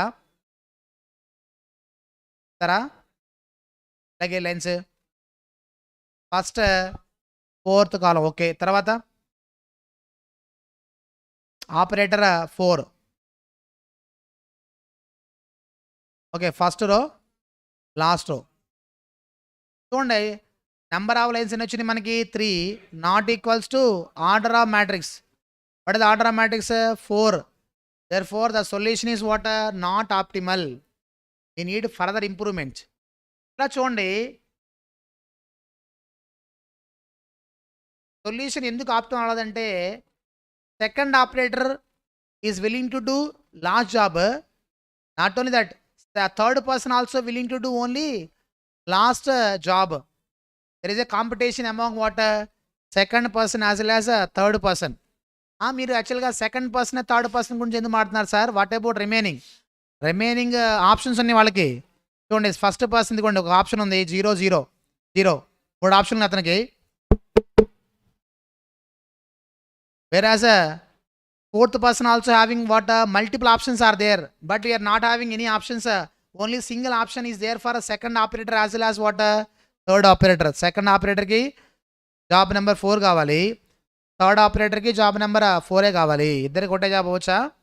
లేదు. అందుకే మనకి problem optimal అవ్వలేదు. అంటే second పర్సన్కి job number 4 ఇస్తే third పర్సన్కి job number 4 ఇవ్వడానికి chance లేదుగా. And the second person got second job, fourth job. This fourth job is no more available for third person. Third job should be allocated another job. అంటే ఈ third రోలో ఇంకో we need to make another number as what? 0 చేయాల్సిన అవసరం ఉంది. అర్థమైందా? వేరేజ్ for example third పర్సన్కి జాబ్ నెంబర్ 4 ఇచ్చారనుకోండి, అప్పుడు సెకండ్ పర్సన్కి ఇవ్వడానికి కుదరదుగా. సెకండ్ పర్సన్ ఇంకోసం ఎత్తుకోవాలి అక్కడ. ఆ రోల్ ఇంకో we need to generate 0 there. Therefore we should identify a problem. ఎక్కడ ప్రాబ్లం ఉందో ఐడెంటిఫై చేయాలి. In second row single 0, third row single 0. These 2 zeros are falling under same column. It means the last job cannot be given to 2 persons. Means any one person get the job, other person should be allocated any other job. That is a problem we are having. కాబట్టి problem ఉన్న ఏరియాలో మీరు 0 generate చేయాల్సిన అవసరం ఉంది. లేదండి ఆ point. Problem ఉన్న ఏరియాలో మీరు 0s ఎక్కువ జనరేట్ చేయాలి. అర్థమైంది పాయింట్. కాబట్టి number of lines are not equal to order of matrix, therefore solution is not optimal. దాన్ని ఎలా ఇంప్రూవ్ చేయాలో చూద్దాం ఇప్పుడు. Now how to improve this? Improved matrix. What is that? Improved matrix. ఎలా improve చేయాలి sir అంటే, మనం ఇలా చూడండి, we need to identify what?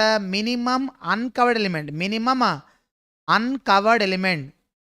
minimum uncovered element you should identify. So the numbers which are not covered with any line is known as what? Uncovered elements. The uncovered elements here are 2, 2, 1, 4, 10. Among all these things, all these uncovered elements, what is the least uncovered element? 1. Identify least uncovered element 1. This uncovered element we should add at intersection point. Intersection point means what? When two lines are breaking, that is nothing but an intersection point. That is a place we should add.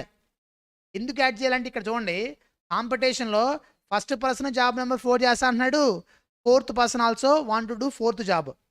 Should intentionally avoid these 2 persons from the competition because these persons are having some other options, but second person, third person having only one option.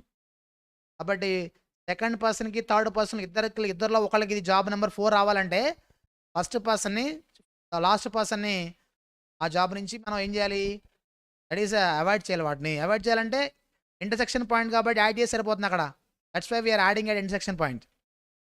The same time covered element, remaining covered elements will be the as it is. Remaining అలాగ ఉంటాయి, ఎందుకని problem లేదు కాబట్టి. These are the points should keep in mind. చెప్తారా ఏ పాయింట్లో? చెప్తారా ఇన్ పాయింట్లు? Identify what minimum uncovered element. That minimum uncovered element should add at intersection point.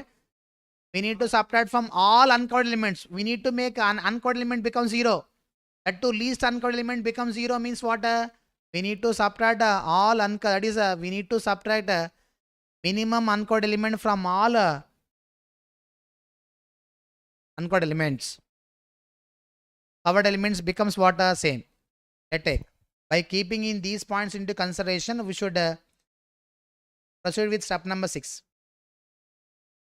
Now tell me, first row covered element only, that is a covered element same. Intersection point, two lines are breaking, intersection point should add 1. Uncovered subtract, dash 1, covered same, 0. No, 0, sorry 1. So third, okay. చెప్పింది నేనే కాదు actually మీకు. Anyway, come to the point. Third row, that is 3, that is 9, 0. Then covered elements become what? Same. Intersection point should add. Okay, once you have made an improvement, this improvement is enough or not, we should check. For this we should draw the lines. So let's take, at any point of time, number of lines should not cross order of matrix. చెప్తారా?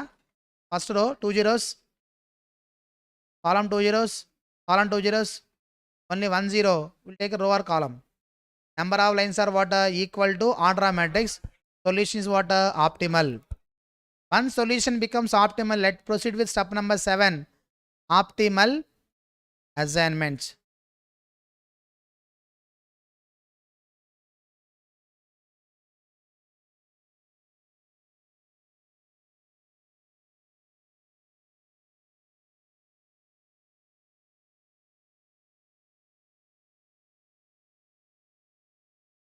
Now it is a time to make an allocation. How to allocate?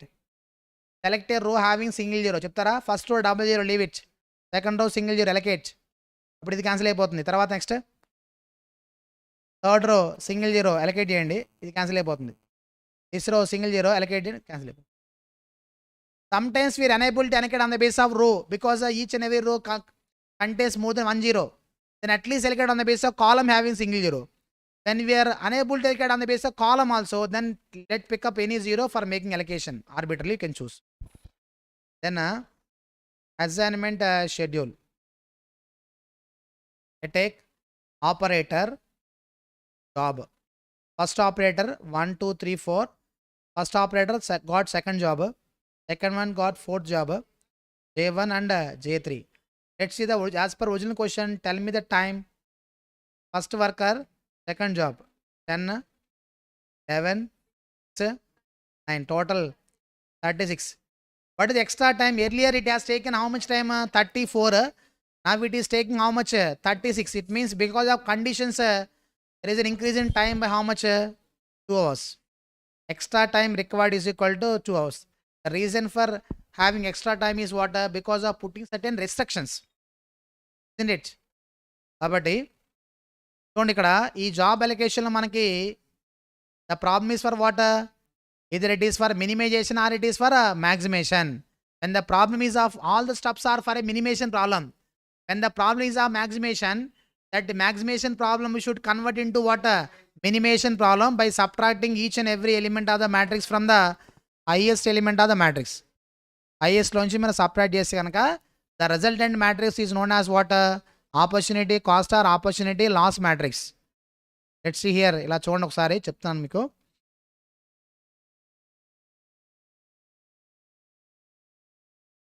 ఇదిగోండి, this is what profit matrix. And they have been given profit. In order to convert the solve the problem, first should convert the maximization problem into what, minimization. What is the highest element of the matrix, 40, 42. From this each and every number is to be subtracted. The number is, if you are subtracting 42 minus 42, will get 0 here. 0 ఉందంటే get more profit. For example will get least number చూడండి, ఇక్కడ 12 కదా, 42 minus 12 ఎంత, 30. ఇక్కడ 26, ఇక్కడ 22. ఇక్కడ చూడండి, more number indicates what, less profit. Number ఎక్కువ అంటే తక్కువ ప్రాఫిటే కదా. కాబట్టి when the problem is of maximization, we need to convert the problem into minimization problem by subtracting each and every element of the matrix from the highest element of the matrix. Such a matrix is known as what, opportunity cost or opportunity loss matrix. అక్కడి నుంచి remaining అంతా మావలే. Step number 2 balancing, step number 3 row మినిమేషన్, ఇవన్నీ కూడా మావలే. అయితే in fact problem మీరు ఇలాగ చేయాలని రూల్ లేదు. First you can do row minimize step number 2, then we can perform step number 1. Step number 2 ఏంటి, బ్యాలెన్స్ కదా. ముందు బ్యాలెన్స్ చేసి తర్వాత కన్వర్ట్ చేయొచ్చు, అయితే మన ఆర్డర్ ప్రకారం చేసుకోవచ్చు. ఎలా చేసినా at last will get the same answer చెప్తాను మామూలుగా. యాక్చువల్గా ఈ స్టెప్స్ అన్ని కూడా మనం ఇచ్చాము. అయితే మనకి if you see the board metal, they have been given different steps. అలా చూడండి ఒకసారి.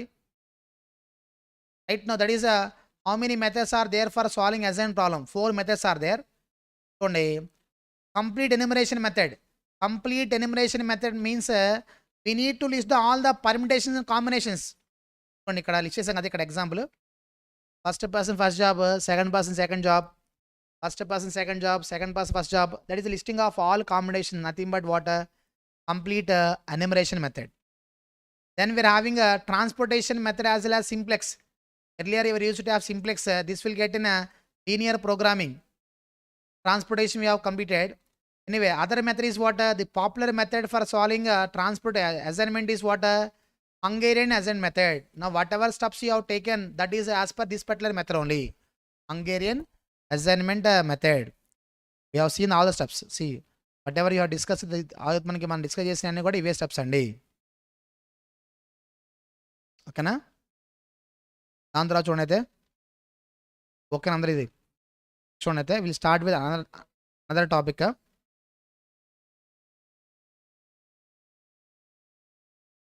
ట్రాన్స్పోర్టేషన్లో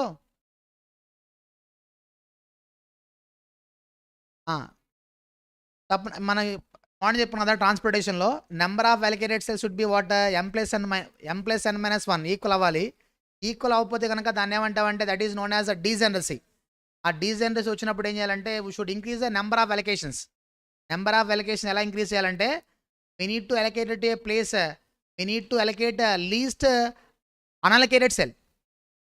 మ్యాట్రిక్స్లో మనకి లీస్ట్ నెంబర్ ఎక్కడైతే ఉంటుందో ఆ లీస్ట్ నెంబర్ దగ్గర అలొకేట్ చేయాలి. So that number of allocated cells becomes what, equal to m+n-1. ట్రాన్స్పోర్టేషన్లో మనం స్టెప్ నెంబర్ 4 చూసాం.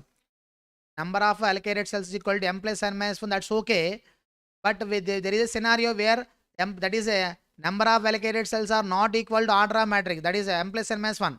అప్పుడు ఏం చేయాలంటే మనం ఇంక్రీజ్ చేయాల్సిన అవసరం ఉంది. We need to increase what, number of allocations. For example, number of allocated cells equal to అనుకోండి, number of allocated cells equal to 4, m is equal number of rows 2 ఉన్నాయి, number of columns are what, 3 - 1 ఎంత వచ్చింది, equal అయిందా, 4 అనుకోండి. అప్పుడు ఎంత ఇది, 4 is not equal to 5. Should increase number of allocations. Allocation పెంచాలి. ఎలా ఇంక్రీజ్ చేయాలి అంటే, నెంబర్ ఎక్కడైతే మనకి లీస్ట్ నెంబర్ ఉందో, మనకి లీస్ట్ నెంబర్ దగ్గర అలొకేట్ చేస్తాం కాబట్టి we need to make 1 more allocation, make a dummy allocation, empty allocation. ఆ ఎంప్టీ అలొకేషన్ ఎక్కడ అలొకేట్ చేయాలంటే that is a least unallocated cell falling in regular row or regular column. అంటే non dummy కాలం కాకుండా that is మిగతా నెంబర్స్లో least number దగ్గర మనం allocate చేయాల్సిన అవసరం ఉంది. అయితే ఇట్ షుడ్ టేక్ అండ్ మనకి ఆ డిజైనర్స్ వచ్చినప్పుడు మనం దాన్ని సాల్వ్ చేసి మాత్రమే తర్వాత మీ స్టెప్ నెంబర్ 5కి వెళ్ళాలి. అదర్వైజ్ స్టెప్ నెంబర్ 5 దగ్గర టేబుల్ నెంబర్ 1, 2 రావన్నమాట. యాక్చువల్గా క్యూస్ అనేవిస్ రావు. కావాలంటే మీరు డిజైనర్స్ షుడ్ మనకి బ్యాలెన్స్ చేయాల్సిన అవసరం ఉంది. బ్యాలెన్స్ ఎలా చేస్తామంటే make a empty allocation to a least unallocated cell falling in a regular row or regular column. That is the only point. Okay,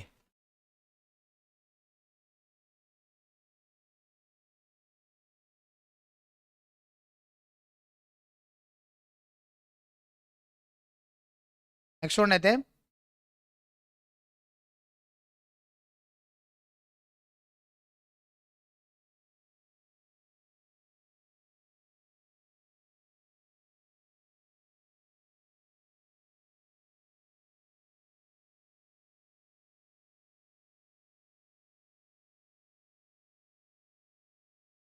చూడండి, will start with another topic that is demand forecast చూద్దాం.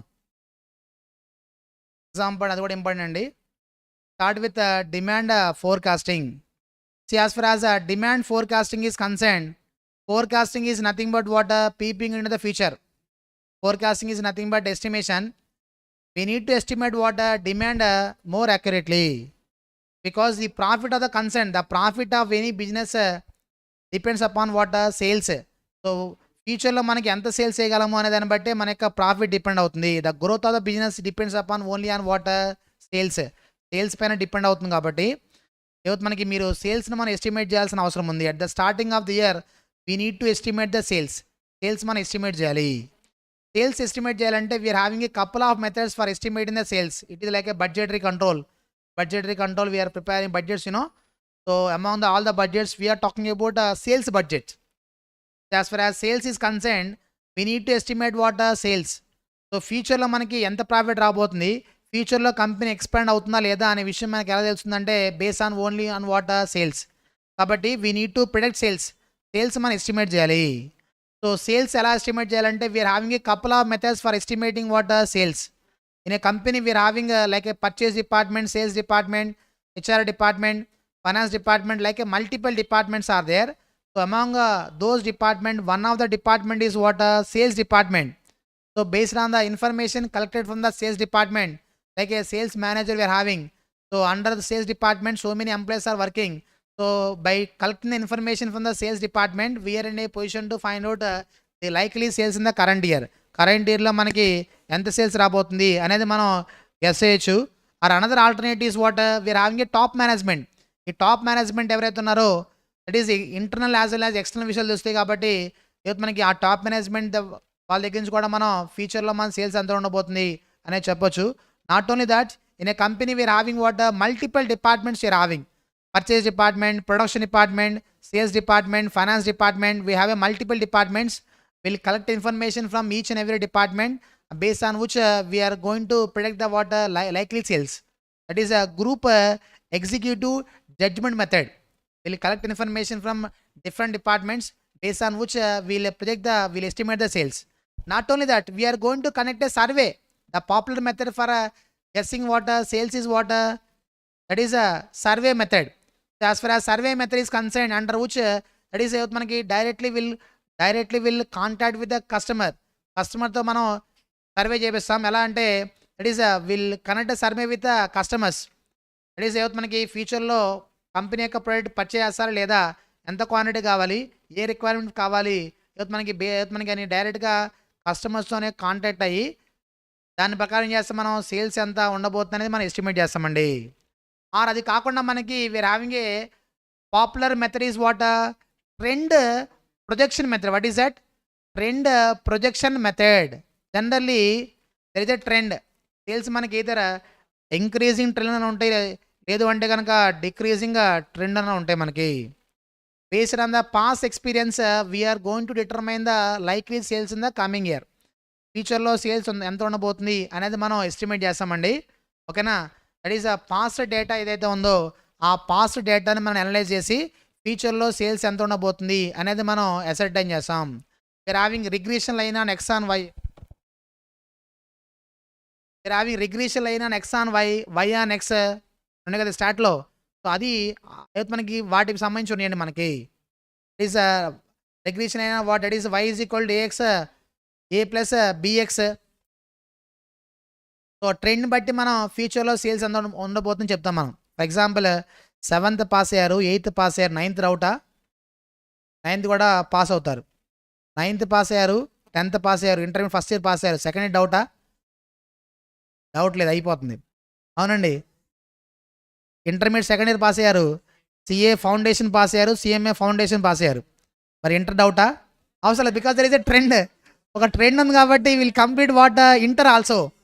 That is general అవుతుంది మనకి pass experience బట్టి చెప్పొచ్చు. 10th class 5 years పట్టింది అతనికి, intermediate first year 2 years పట్టింది.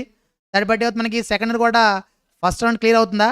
Clear అవుతుంది. చెప్తుంది పాస్ట్ ట్రెండ్ బట్టి చెప్పొచ్చు మనకి ఏం జరుగుతుంది అనేది. కాబట్టి పాస్ట్ రిప్రజెంట్స్ వాట్ ఫ్యూచర్ని రిప్రజెంట్ చేస్తుంది. కాబట్టి పాస్ట్ ట్రెండ్ బట్టి ఫ్యూచర్లో సేల్స్ ఎంత ఉండబోతుంది అనేది మనం అసర్టైన్ చేయొచ్చండి.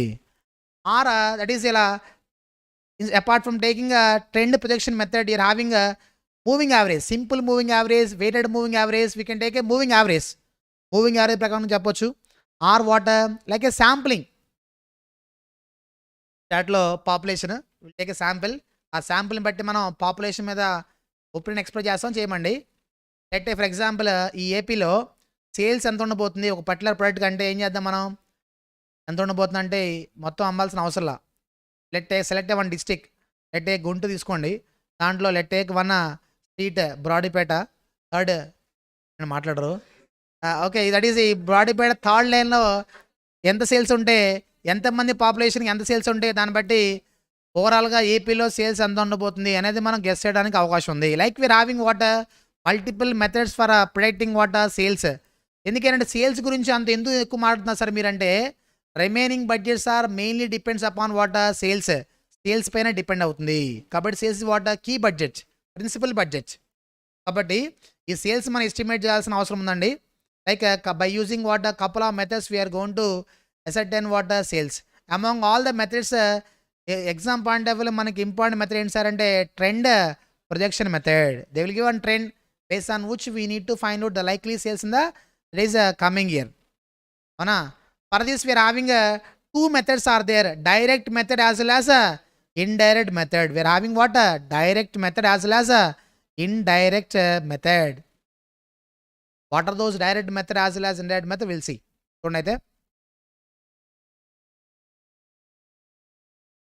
apart from that we are having different types of budgets. We are having long term budget, short term budgets. We are having a couple of budgets. Example మనం true or false ఇస్తూ ఉంటారు. యాక్చువల్గా we are having different types of budgets. We are having short term budget, long term budget, that is a medium term budget. If you have taken a long term budget, the budget which is used for a couple of years, like whether to purchase a plant and machinery or not, that is ఒక factory ఒక చోట establish చేయాలా అవసరం లేదా, or whether you are launching a new product or not, or to modify the existing design of the product, or conducting research and development. So all these decisions inflows and outflows are influence multiple years. Therefore such type of budget is known as what long term budget, nothing but long term forecasting, which is used for couple of years. Let's see, long term budget forecast may be vary from 1 year to any other period, any period that is more than 1 year. Let's take a short term period, that is a short term budgeting, that is a budget which is used for what weeks to couple of months. Let's take 1 week, that is 1 week to within 1 year లో ఉంటే కనుక అది ఏమవుతుంది మనకి short term budgets.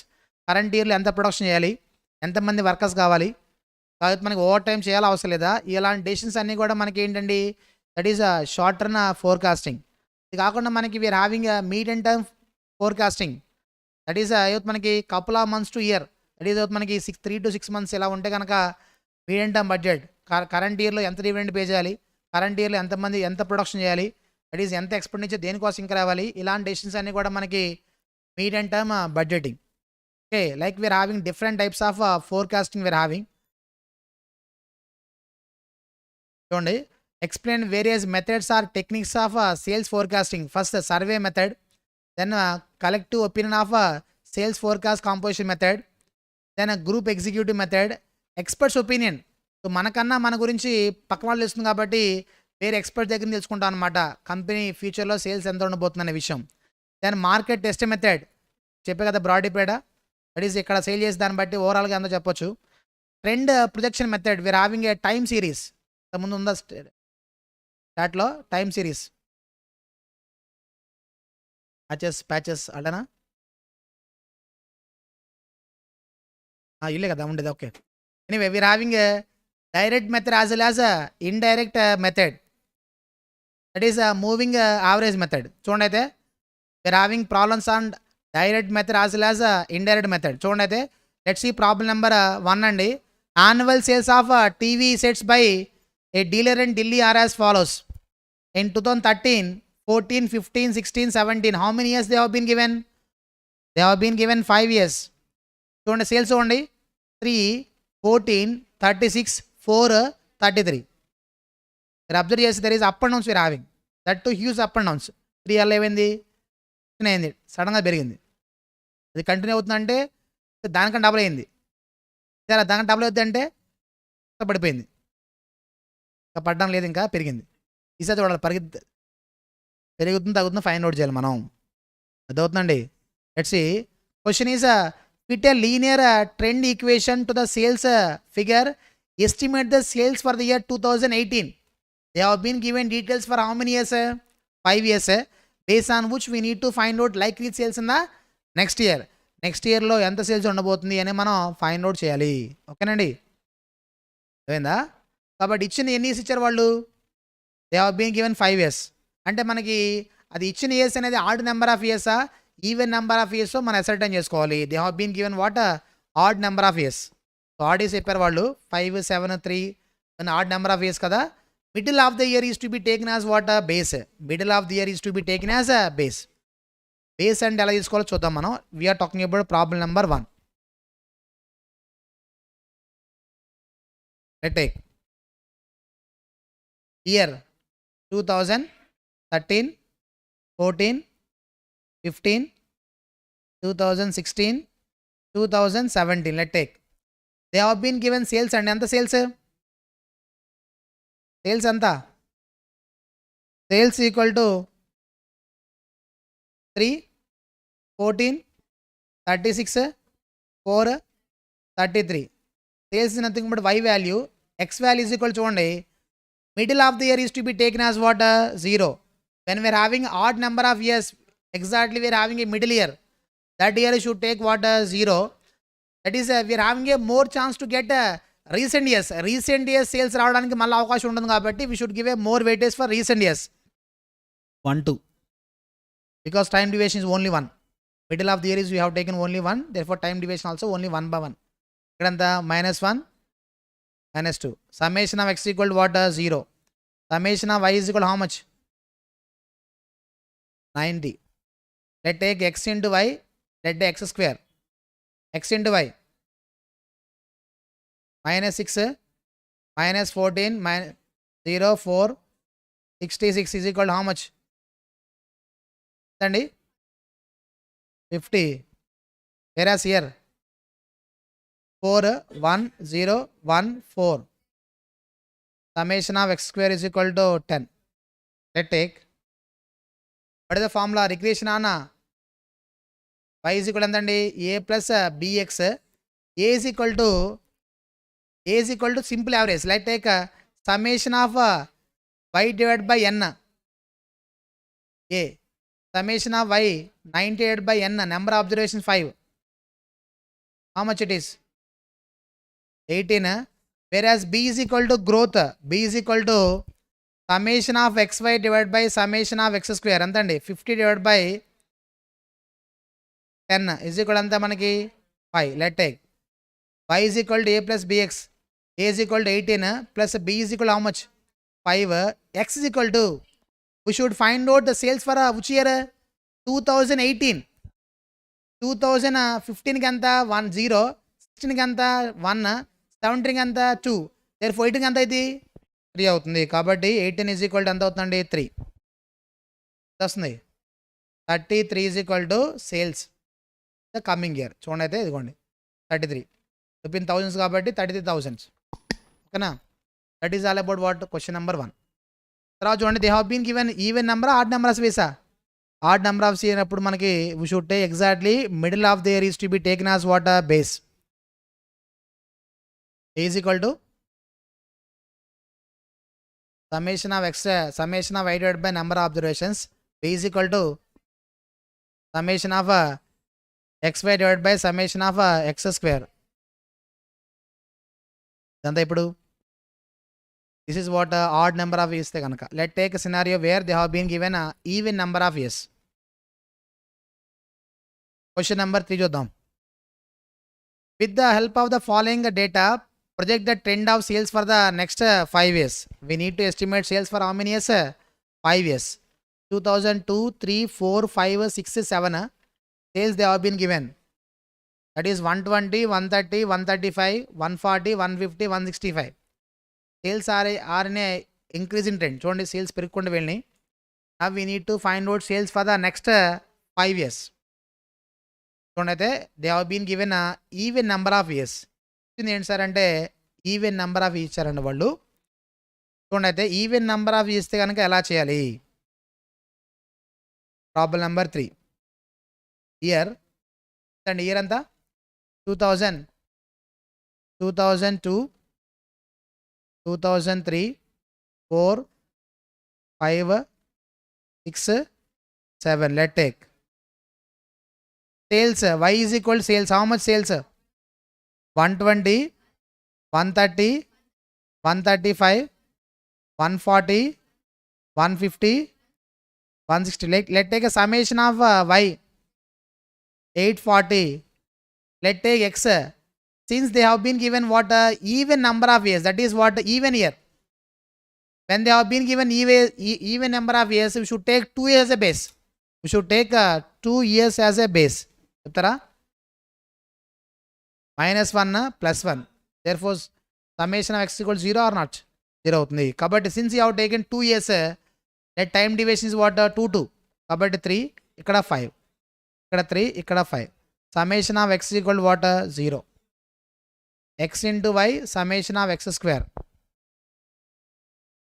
అండి ఇక్కడ -600 -390 -135 140 450 825 825.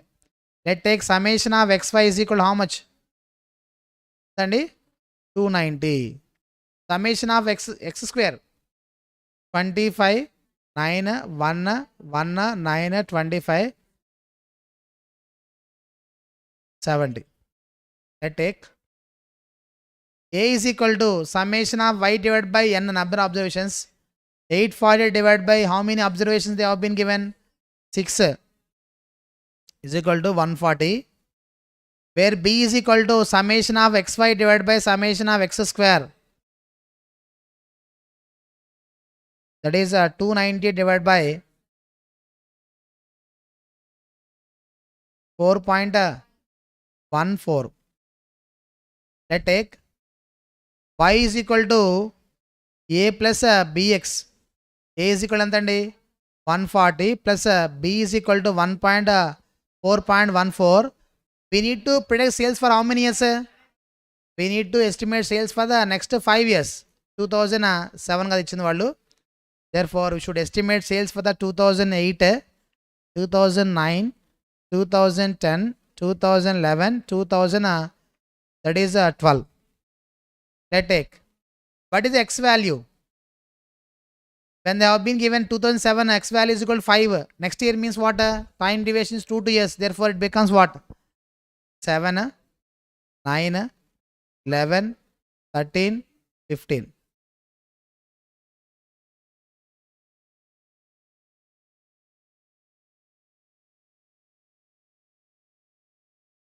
How much it is? 168.9, 177.28, 185.54, 193.82, 202.12. Now the point is, when they have been given a even number of years, we should take 2 years as a base. When they have been given odd number of years, we should take exactly middle, that is middle year of the series to be taken as what? 0. Anyway, whether it is a even number of years or odd number of years, to take summation of x equal to 0. That is all about direct method. That is what? A direct method, in which we should find out only one number. మన ascertain చేయాల్సిన ఒకటే number, sales find out చేయాలి. y is equal to a plus bx. We should find out only y value. Let's see a scenario where we should ascertain two numbers. Two numbers find out చేయాలి. That too, one number depends upon another number. Let's see, that is problem number 4 చూడండి అయితే. It is observed that there exists a relation between expenditure on advertising and annual sales. Your annual sales depends upon what? How the advertisement has been given. The details for the last 6 years are as follows. 2004, 5, 6, 7, 8, 9. Expenditure on advertisement 1 crore. When you spend 1 crore, the likely sales are how much? 18 lakhs, 18 crores. 2 crores అయితే కనుక 23, 4 అయితే కనుక 36, 3 అయితే కనుక 28, 10 అయితే కనుక 38, 4 అయితే కనుక 29. Now the point is what?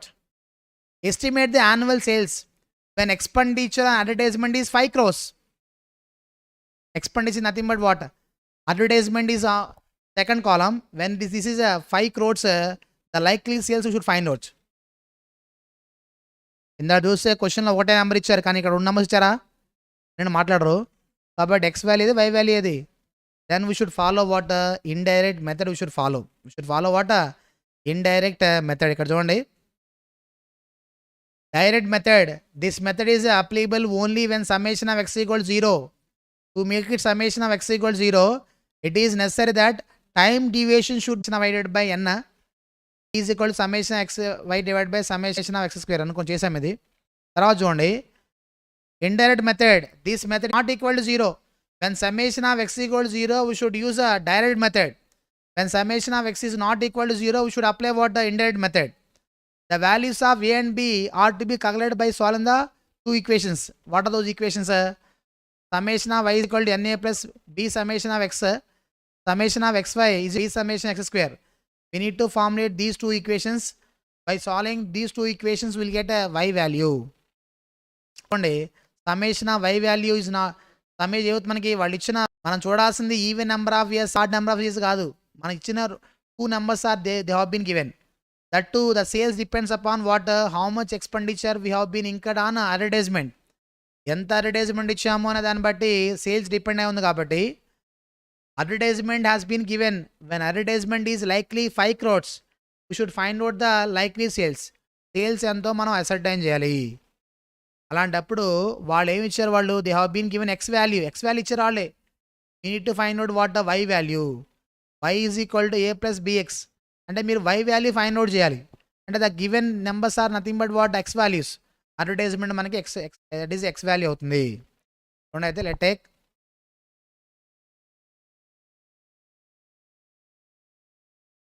Problem number 4. Year 2004 to 2009. Anyway, this year is irrelevant. Now tell me,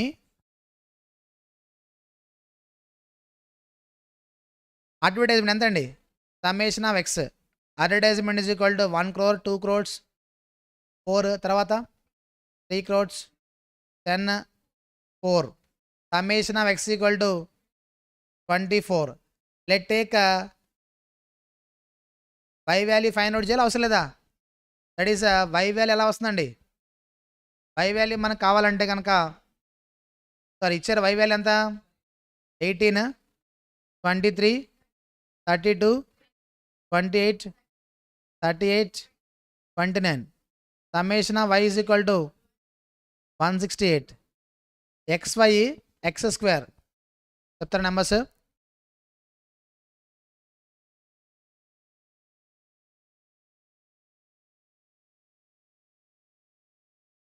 x into y 18, 46, 128, 84, 380, 116. Total is equal to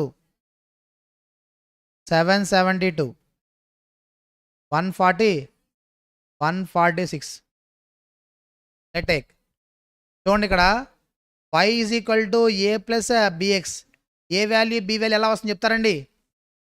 summation of y is equal to na plus b summation of x.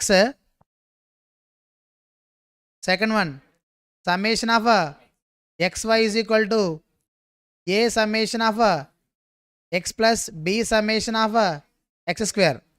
Let's take first equation. This is what second equation. Numbers and ekkada unna just substitute cheyandi. 168 is equal to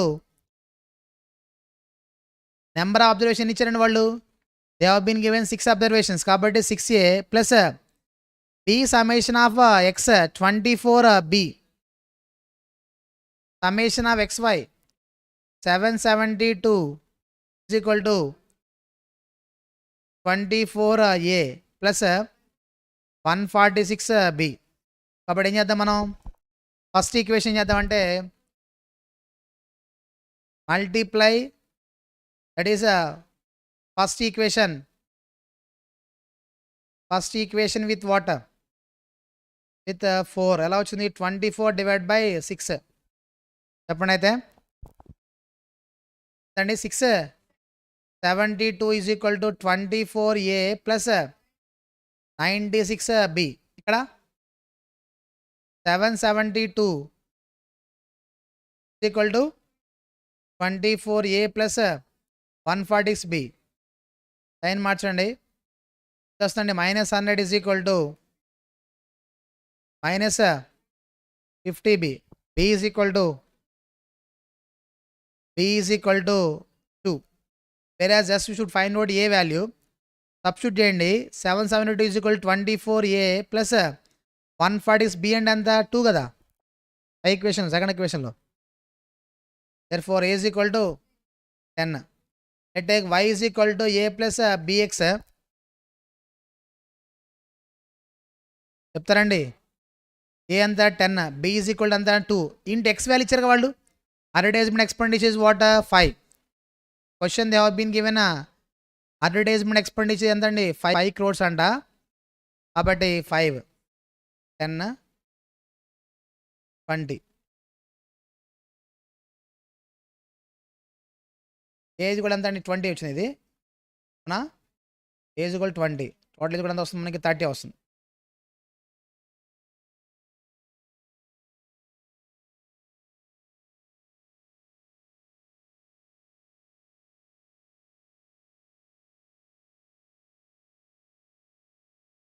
so y values కూడా ఎంత వస్తుందండి? 30 వస్తుంది.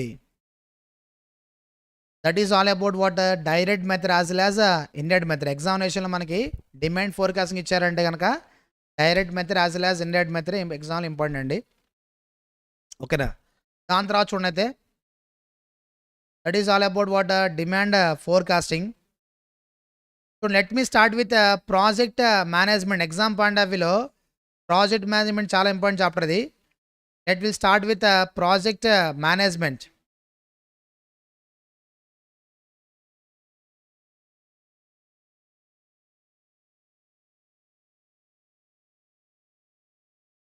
చూడండి వి have scene, చూడండి second చాప్టర్లో మనకి we have seen ఏ topic చూసామండి మనం? ఇదిగోండి డిమాండ్ ఫోర్కాస్ట్ చూసాం మనం. దాని తర్వాత స్టడీ నోట్ 4లో we have seen job allocation as well as what? Transportation. Now let me start with chapter study note 6, that is project management. We're talking about what? Project management. వినండి అయితే. చూడండి, as far as project management is concern,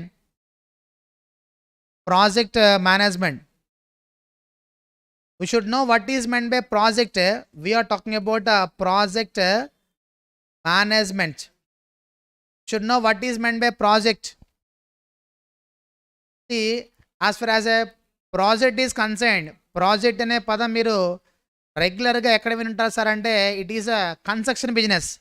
construction business ఏదైతే ఉందో ఆ construction బిజినెస్లో కానివ్వండి, or we are having software development companies we are having what software development companies. So దాంట్లో కూడా మనకి ప్రాజెక్ట్ కంప్లీట్ ఐటీ కంపెనీస్ ఏవైతే ఉన్నాయో దాంట్లో కూడా మీరు రెగ్యులర్గా ప్రాజెక్ట్ కంప్లీట్ అయిందా లేదా అని మీరు వింటూ ఉంటారన్నమాట. కాబట్టి as far as a project is concern, let talk about a builder point of view. Builder గురించి మనం ఆలోచిద్దామండి. As far as a builder is concern, is constructing what multiple contracts is executing, అవునా, is constructing multiple buildings. It is each and every contract he is executing is known as what one project. Let's say this particular builder is executing 5 buildings. So each and every building to be constructed to be taken as what one contract, that is one project. Prati building కూడా ఏమంటాం జనరల్గా, that is project number 1, project number 2, project number 3. విన్నారు లేదా అలాగా? అలాగే if you have taken a IT companies, they are developing multiple softwares. Each and every software to be developed to be taken as what one project. Everything is what customized.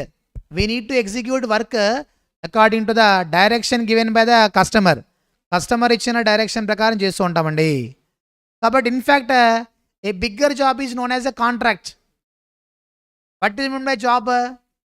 Order given by A customer ఇచ్చిన specification ప్రకారం మనం చేసే కనుక order given by a customer is known as what a job. The job which takes a couple of years for completion is known as what a contract. In fact it is known as a project. అందువల్ల మనకి ఈ project management అనేది జనరల్గా ఎలాంటి type of బిజినెస్కి apply చేస్తామంటే construction business, construction of making a road, construction of what flyover, construction of dam, construction of buildings, apartments. That is all these type of works are to be done according to the direction given by the customer. We need to execute work only according to the direction given by the customer. For those type of business, this particular chapter is to be applied. Project management. What is meant by project? See, if you have taken a construction of building, we need to construct one building. So construction of building అనేది ఒక project అయితే కనుక, if you have taken construction of one building is nothing but a project. In order to complete one building there are so many activities you should undertake. We need to undertake what multiple task we need to complete, then only entire project can be completed, in it.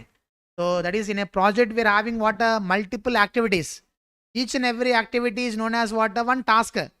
So task అన్నా activity అన్న ఒకటే. For example, I need to consider one building. ఒక building complete చేయాలి అంటే కనుక it is I need to complete what one building. Completion of one building is nothing but a project.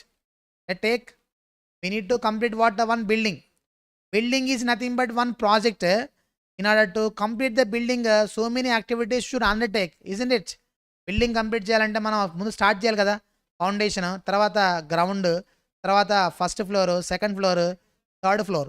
Like we need to execute what multiple activities we need to complete. Multiple activities complete చేయాలి. For example CMA course complete చేయడం అనేది ఒక project అయితే కనుక, there and we're having what multiple activities are there. Foundation, తర్వాత final. Like mean well articleship ఉంది, SSP exam కూడా ఉంటుంది కదా. Like we need to execute what multiple activities we need to undertake. కాబట్టి అన్నీ ఒకేసారి చేస్తున్నారా మీరు? ఫైనల్ ఎప్పుడు? ఇంటర్ ఎప్పుడు? ఫౌండేషన్ తర్వాత. కాబట్టి పాయింట్ ఏంటంటే there are some activities which are to be undertaken one after another. ఒక దాని తర్వాత ఒకటి చేయాల్సిన అవసరం ఉంది. whereas some other activities are to be undertaken parallelly. We can do what some activities you can done what parallelly. For example, articleship undi, SAP exam undi, coaching undi, ivanni kuda we can do what parallelly. Parallel ga cheyocha leda? Parallel ga cheyochu. For example, some of the students are doing what CA. Along with CMA they are doing what CA also. In fact they are doing CMA along with CA. నేను మాట్లాడరు. కాబట్టి point ఏంటంటే you are doing what parallelly we are doing what that is multiple activities you are doing. కాబట్టి point ఏంటి sir అంటే ఒక project complete చేయాలంటే ప్రాజెక్ట్లో ఉన్న అన్ని యాక్టివిటీస్ కూడా మనం కంప్లీట్ చేయాల్సిన అవసరం ఉంది. కంప్లీట్ చేయాలంటే that is there are multiple activities to be completed to complete the entire project. Well, the moment if you are talking about multiple activities, there is a sequence. All activities are that is done at a single time. That is అన్ని activities ఒకేసారి చేయరు. Some activities are to be done one after another, whereas some other activities can be done what parallelly. కొన్ని మాత్రం ప్యారల్గా చేయొచ్చు, కానీ కొన్ని మాత్రం ఏం చేయాలి, ఒక దాని తర్వాత ఒకటి చేయాలి. Let talk about for example CMA final ఎప్పుడు చేయాలి, ఇంటర్ తర్వాత, అంటే ఒక దాని తర్వాత ఒకటి చేయాలి. బట్ కొన్ని మాత్రం ఏం చేయొచ్చు, ప్యారల్ చేయొచ్చు లేదా. ఏనండి, గ్రూప్ ఉంది మనకి, ఫస్ట్ గ్రూప్లో 4 సబ్జెక్టులు, సెకండ్ గ్రూప్లో 4 సబ్జెక్టులు, అన్నీ ప్యారల్గా కంప్లీట్ చేయాలి, అయితే తర్వాత ఒకట అన్నీ ప్యారల్గా కంప్లీట్ చేయాలి అవసరం లేదండి. కాబట్టి అవన్నీ కూడా ప్యారల్గా చేయాలి. కానీ ఏమవుతుంది, మనకి కొన్ని మాత్రం ఏమవుతుంది, you can do one after another. Okay, similarly as far as a project is concerned, there are multiple activities which are to be undertaken. Now if you are thinking from a company point of view, they are having what multiple projects, multiple buildings they are constructing, you know. మీరు ఒక project గురించి ఆలోచిస్తున్నారు, కానీ company point of వ్యూలో మనకి multiple projects వాళ్ళు handle చేస్తూ ఉంటారు. They are executing what multiple buildings they are constructing. They should take a decision. So a building ఎప్పుడు స్టార్ట్ చేయాలి, ఎప్పుడు కంప్లీట్ చేయాలి, ఏ యాక్టివిటీస్ మనం స్పీడప్ చేయాలి, ఏ యాక్టివిటీస్ మనం కొద్దిగా డిలే చేయడానికి అవకాశం ఉంది, ఇవన్నీ కూడా ప్లాన్ చేయాల్సిన అవసరం ఉందా లేదా. కాబట్టి this particular chapter is useful for what planning. So ఎలా ప్లాన్ చేయాలి, రిసోర్స్ మొత్తాన్ని మనం ఆప్టిమల్గా యూజ్ చేయాలంటే ఏ విధంగా ప్లాన్ చేసుకోవాలి అని చెప్పడం కోసం ఈ పర్టికులర్ చాప్టర్ మనకి యూస్ఫుల్ అవుతుంది.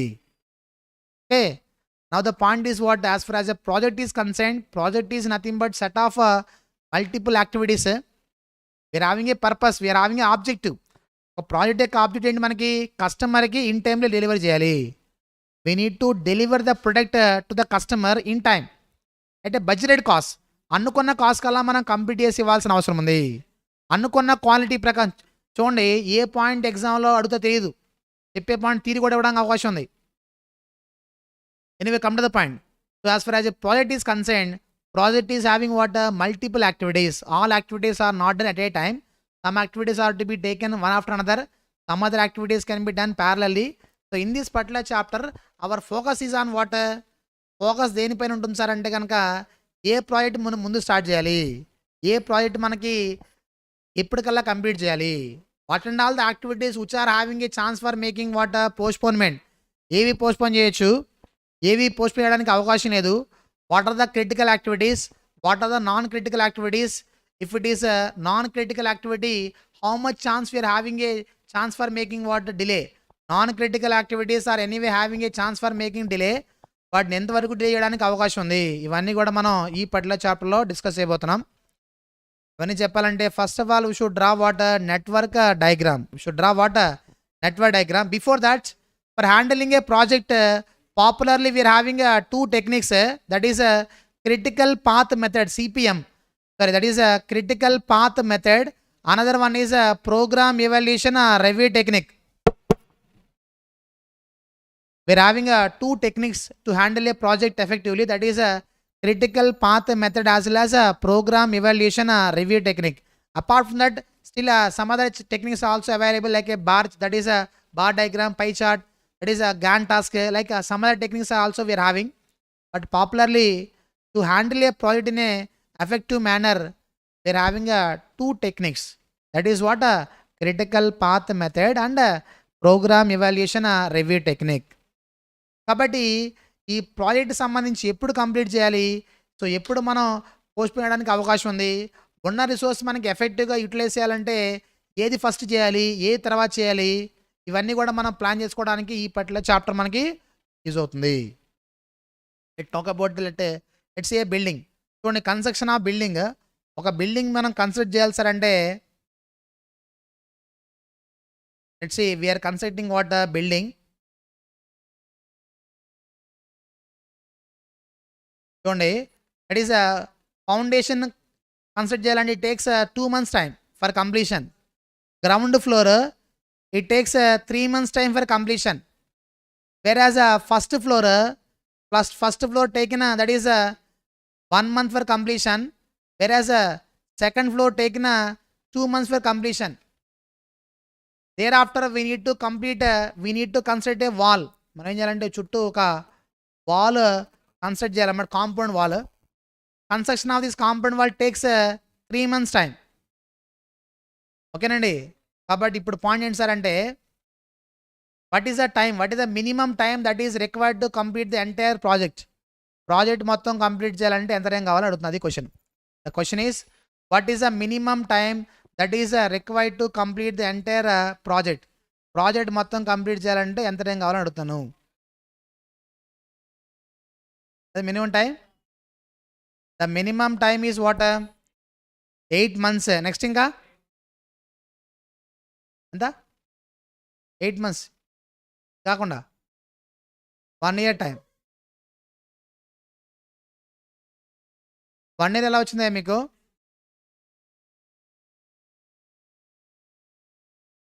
అన్ని యాడ్ చేసి 1 year రావట్లేదు కదా. Okay, anyway come to the point. The minimum time that is required to complete the entire project is ఎలా చూడండి. As far as construction of wall is concerned, we are talking about construction of wall. This is a work that can be done parallelly. It doesn't take any extra time. పడుతుందా మనకి? That is ఈ wall కట్టాలంటే మనకి extra time పడుతుందా అని అడుగుతున్నాం మిమ్మల్ని. So ఈ వాల్ అనేది మీరు ఎప్పుడు కట్టచ్చు? కన్స్ట్రక్షన్ ఆఫ్ దిస్ బిల్డింగ్ కడుతున్నప్పుడు లెట్ టేక్ ఎ ఫౌండేషన్ వేసినప్పుడు మనకి వాల్ కూడా కన్సిడర్ చేయడానికి అవకాశం ఉందా లేదా? వినండి, నాతో point is as far as construction of wall is concern that can be done parallelly, therefore doesn't take any extra time ఏం పట్టదు. కాబట్టి ఫస్ట్ మనం we're execute foundation takes 2 months time. Thereafter ground floor, by the time ground floor completed what is the time, 5 months. Ground floor complete అయిపోయి ఎంత అవుతుంది time మనకి? ఫౌండేషన్కి 2 months, ground ఫ్లోర్కి 3 months. అంటే by the time we have completed ground floor time is equal what, 5 months. ఓకేనా. Thereafter will complete what, first floor takes 1 month time. So ఎప్పుడు అవుతుంది మనకి అంటే 6th month ఎండింగ్ కల్లా ఫస్ట్ ఫ్లోర్ అయిపోతుంది. తర్వాత అండి ఎంత, 8th monthకి ఎంత అవుతుంది మనకి? 6 తర్వాత second floor takes 2 more months. Therefore the minimum time that is required to complete the entire project is what, 8 months time. So 8 months time కావాలి మనకి. ఓకేనండి. పాయింట్ ఏంటి సార్ అంటే, so as far as construction of wall is concern this can be done parallelly, therefore it doesn't take any extra time పడుతుంది మనకి? Extra time ఏమి పట్టదు. If I ask you what is the maximum time you can delay for this construction of wall మనకి maximum ఎంతవరకు delay చేయడానికి అవకాశం ఉంటుంది? Wall మనకి that is 5 months you can delay అంట, అవునా కదా? ఎందుకనే it takes what is the minimum time that is required to complete the entire project. The minimum time that is required to complete the entire project is what, 8 months. Out of 8 months anyway this takes 3 months time. So 8 monthsలో 3 months పక్కన పెడితే ఇంకా 5 months chance ఉంటుందా లేదా? Therefore we can delay this activity by how many months, 5 months. Therefore the activity which is having a chance for making delay is known as what, non critical activity. Critical mean తెలుసు కదా, critical care hospital తెలుసు కదా, patient base critical. ఇదేంటి non critical, అంత important కాదు. It is what, non critical. It means what, we can postpone the activity. Even this activity gets postponed, it doesn't impact your project completion time. Such an activity is known as what, non-critical activity. There are some activities, even if you delay by 1 day, the completion time of the project gets delayed. Such an those activities are known as critical activities. For example, let's take after foundation. It is we need to construct ground floor. It has been taken, it will take how much time? 3 months. That is it has been delayed by 1 more month. Instead of taking 3 months, it has taken 4 months time. అంటే 1 month పెరిగితే కనుక project completion time 1 month effect అవుతుందా, effect అవుదా?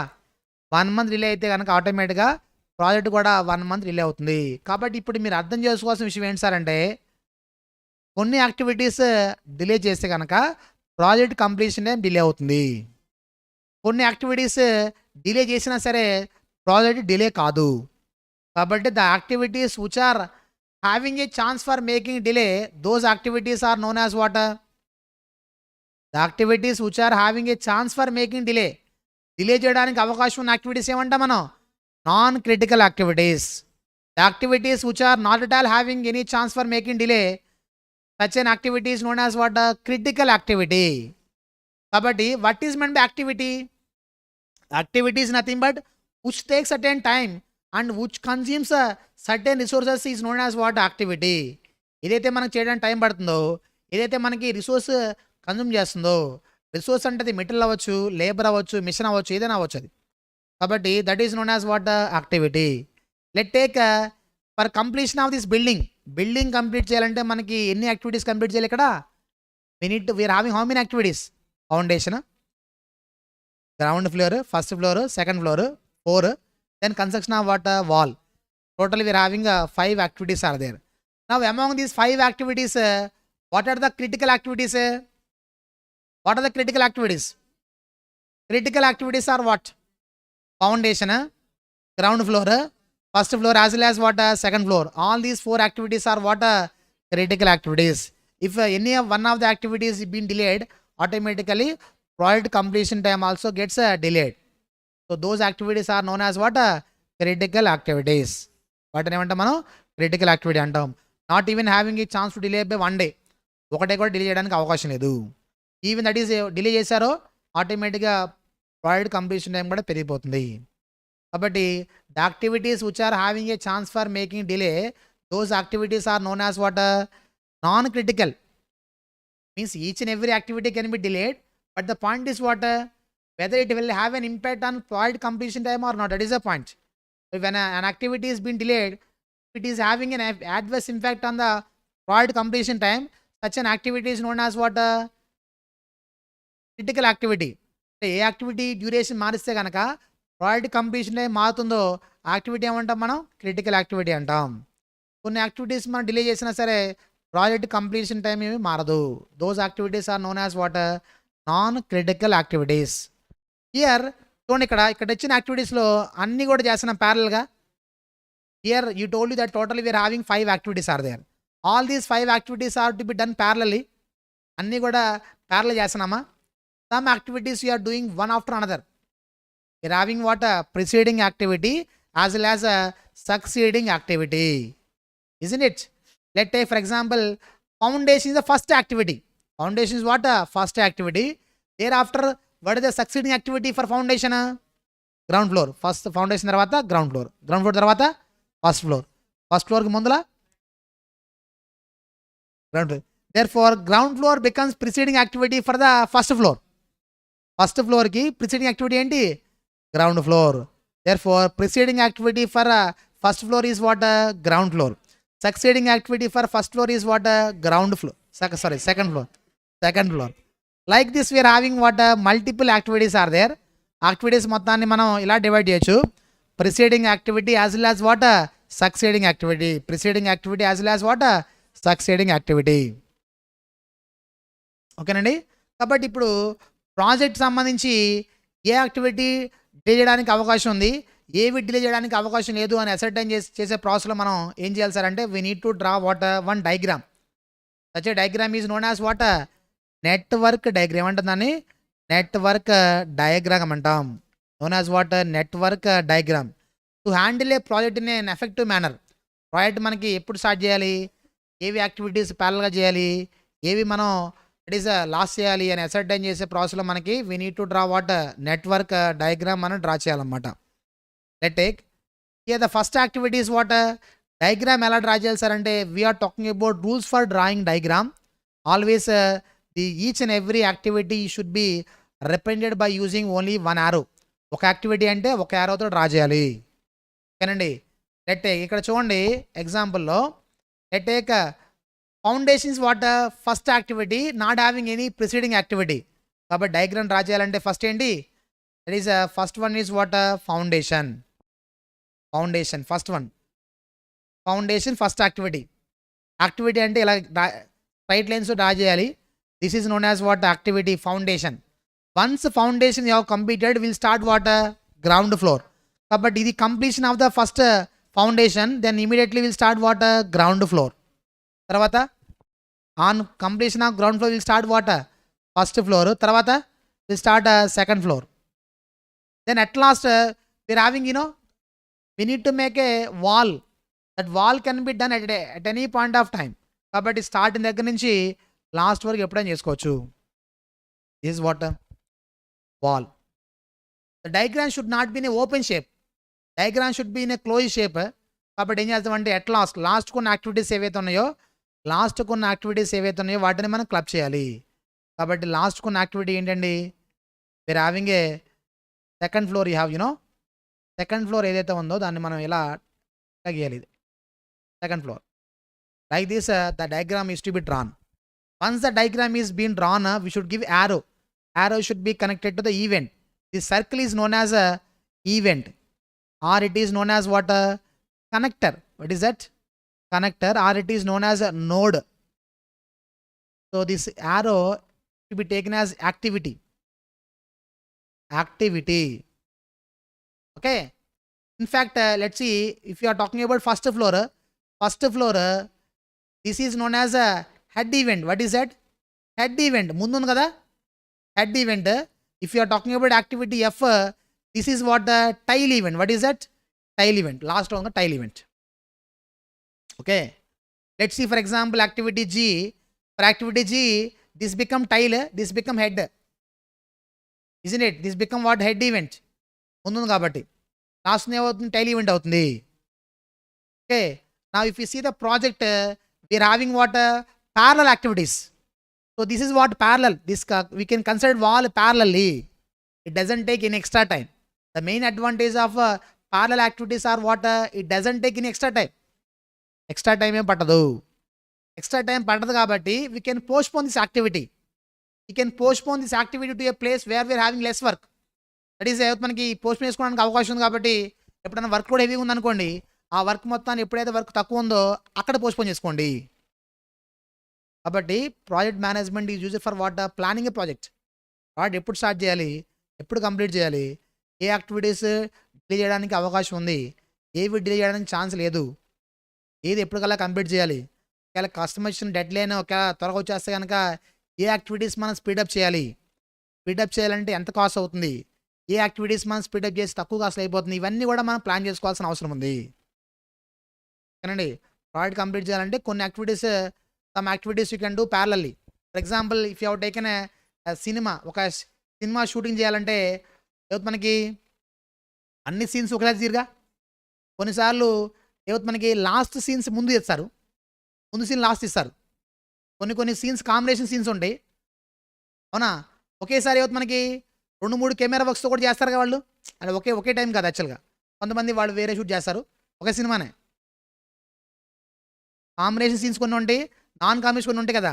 కాబట్టి project cinema తీయడం అనేది ఒక project అయితే కనుక ఇన్ టైం కంప్లీట్ చేయాలంటే some activities you can do parallelly. ఇదిగోండి, దట్ ఈస్ ప్యారల్ చేసుకోవచ్చు. కొన్ని యాక్టివిటీస్ ఏంటి, ఒకదాని తర్వాత ఒక సీన్ తీయాలి. కొన్ని యాక్టివిటీస్ మనకి దట్ ఈస్ ప్యారల్ చేసుకోవడానికి అవకాశం ఉంది. కొన్ని సీన్స్ మనకి ఒకదాని తర్వాత ఒకటి తీయాల్సిన అవసరం ఉంది. కాబట్టి ఓవరాల్గా ప్రాజెక్ట్ కంప్లీట్ చేయాలంటే దట్ ఈస్ కాల్ షీట్స్ అందరూ ఒకటే ఉండదుగా. కాల్ షీట్స్ మనకి అందరికి ఒకటే ఉండదు. దట్ ఈస్ వాళ్ళు ఇచ్చిన కాల్ షీట్స్ని బట్టి, సో ఏ రోజు దట్ ఈస్ ఏ యాక్టర్తో ఏ కాంబినేషన్ సీన్ తీయాలి అనేది ముందుగానే ప్లాన్ చేసుకుంటారు అన్నమాట. అవుతుందా? కాబట్టి this project management use for what, planning a project. Project plan చేయడం కోసం మనకి యూస్ఫుల్ అవుతుందండి. ఆ ప్లాన్ దట్ ఈస్ ఆ ప్రాజెక్ట్ని ఏ విధంగా ప్లాన్ చేయాలంటే, first of all should draw a diagram. ఒక డయాగ్రామ్ గీయాలి. Such a diagram is known as what, network diagram. So network diagram ఎలా డ్రా చేయాలి సార్ అంటే కనుక, rules for constructing a network diagram. Diagram ఎలా డ్రా చేయాలి sir అంటే, each and every arrow should be represented by using only one arrow. They should not be any duplication. You may have a multiple starting activities for a project. It is not necessarily that each and every project should have the same starting. You may have a couple of starting activities. Even you have a couple of ending activities also. It is not mandatory that each and every project should have only one starting, or each and every closing event, terminal activity, last activity should have only one. No. Project ki multiple starting undachu, multiple ending undachu. Some activities you are doing what parallelly. Some other activities are to be executed one after another. That is, in order to complete the entire project, we need to complete all the activities of the project. Project lo unna anni activities complete chesi tappa project complete చేయడానికి అవకాశం లేదు. ఓకేనండి, let's see ఇలా ఉంటుంది project. కాబట్టి ఎగ్జామినేషన్లో మనకి ఎలా ఇస్తారు సార్ అంటే కనుక డైరెక్ట్గా ఈ స్టోరీ మొత్తం ఇవ్వకుండా వాళ్ళు ఫౌండేషన్ గ్రౌండ్ ఫ్లో ఇలా ఇవ్వకుండా వాళ్ళు ఏం చేస్తారంటే each and every activity they are representing by using alphabets represent చేస్తారు. అంటే ఏంటి, let's see activity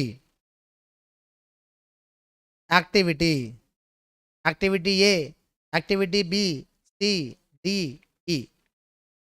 Let's take a preceding activity. What is that? Preceding activity. Activity A, preceding is what? Nil. B, let's take B also nil. It is not necessary that B should have a preceding is A. Ledu, B kuda nil anukundam. C is equal to A. D is equal to, that is A. E is equal to B. F is equal to C anukundam. Like the activities. Okay. Let's take, to draw the diagram.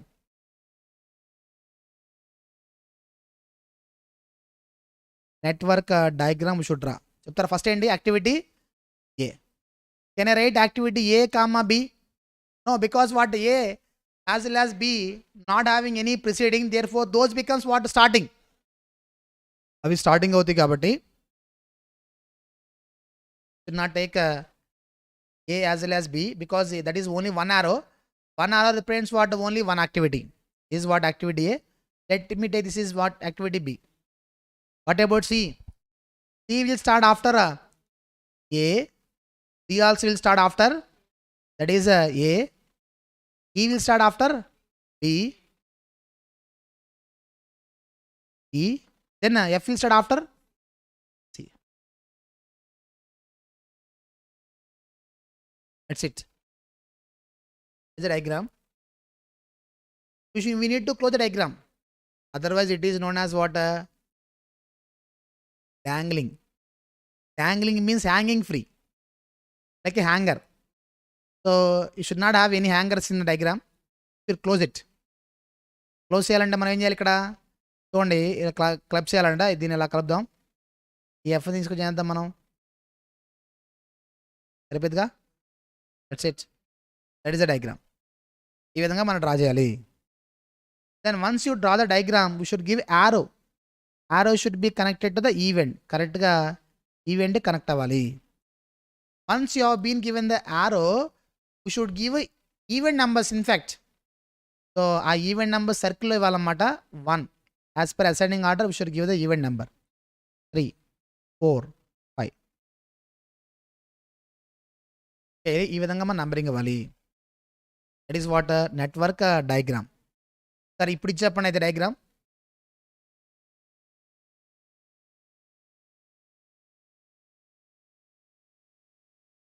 Let take activity A, B, C, D, E. Preceding activity.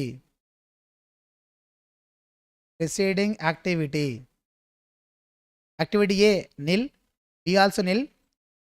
C will start after A, D will start after B, E will start after A comma B, F will start after D. సరే ఇప్పుడు ఎలా వస్తుంది diagram? Starting A, okay A. B కూడా అంటే A comma B రాయమంటారా? Okay, separate గీయమంటారా? Okay, A B. C A తర్వాత ఇక్కడ C. D after B. So this is what D. Okay, what about E? Okay, C when 2 or more activities are having same starting and going to the same ending, then we should take a dummy activity. So dummy continuous. Double వచ్చింది, transport వచ్చింది, ఇంకా అది continue అవుతుంది అన్నమాట dummy. Okay, anyway as far as dummy activity is concerned, that is nothing but hypothetical activity which doesn't take any time as well as consume any resources. So dummy activity ఎప్పుడు మనం use చేస్తాం sir అంటే when 2 or more activities are having same starting and going to the same ending. The activity A, B starting is what is the starting? Same starting, and even should have the same ending to start activity E. In order to start activity E, A and B should end the same point. Isn't it? ఎలా end చేయాలి మనం? ఎలా ఏం చేయాలి, dummy గీయాలి. సరే dummy గీయాలని గీయండి. అయితే కిందకి ఇవ్వండి dummy. Dummy also anyway activity each and every activity should move from where left to right. కొద్ది ముందుకు వెళ్ళే work. The activity should move from left to right. Now tell me how to draw the diagram. డమ్మీయా ఇలా గీయమంటారా? Okay. So ఇలా గీసారు అనుకోండి, అప్పుడు ఏమైతే this is the place where activity A B ends, we can start activity ఈనా. You will start E, but there is a problem for D, because the D will start only on completion of what? B. In order to start activity D, that is a D only should end there. D గీయాలంటే అక్కడ ఏది end అవ్వాలి? What is the preceding for D? D preceding is what? B, but you have taken D here. Preceding is what? B is there. Apart from B, we have A also, because the dummy is కిందకి. Dummy కిందకు వచ్చింది కాబట్టి this is the place where activity A comma B ends.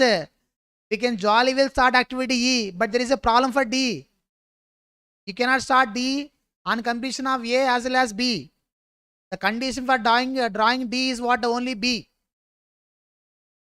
అవుతుందా? కాబట్టి ఏం చేయాలి ఇప్పుడు?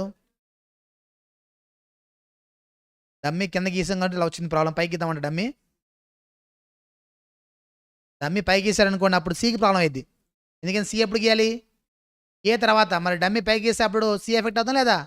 కాబట్టి డమ్మీ కింద గీసిన ప్రాబ్లమే, పైకి గీసిన ప్రాబ్లమే. డమ్మీ వద్దంటారు అయితే ఇంకా. You should take what? 2 dummies. Okay. Another point is what? First point diversion of dummy. Dummy ఎటు పక్క డైవర్ట్ చేయాలి important, first point. Another point is what? Dummy కింద గీయాలా పైకి గీయాలి, అదొక పాయింట్ నేర్చుకోవాలి. తర్వాత డమ్మీ ఎప్పుడు గీయాలి మీరు యాక్చువల్గా? When 2 or more activities are having same starting and going to be the same ending, we should take a dummy. That is the point. Therefore, dummy పై గీసిన ప్రాబ్లమే, కింద గీసిన ప్రాబ్లం కాబట్టి we'll take dummy in between. This is a place where activity A, B ends, we can start what? E. తర్వాత D ఎప్పుడు? F ఎప్పుడు? D తర్వాత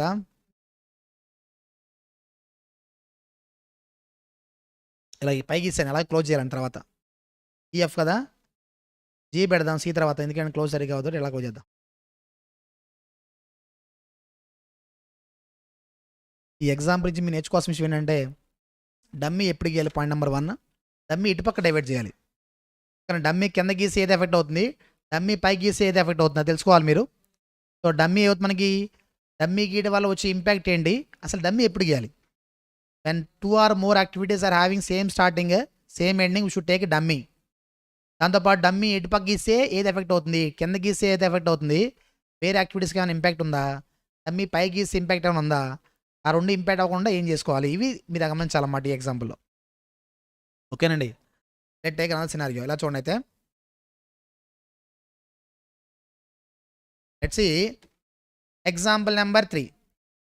activity AB CD EF.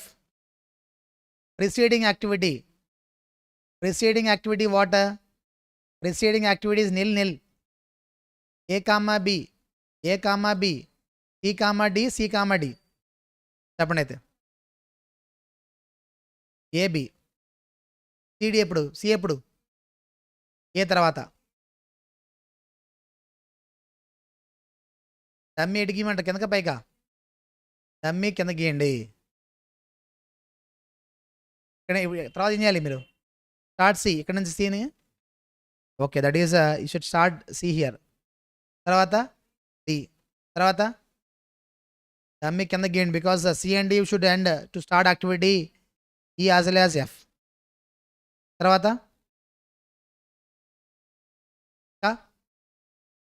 ఏం చేయాలా? అయిపోయింది, ఇంకేం అవసరం, క్లోజ్ అయిపోయింది కదా లాస్ట్కి.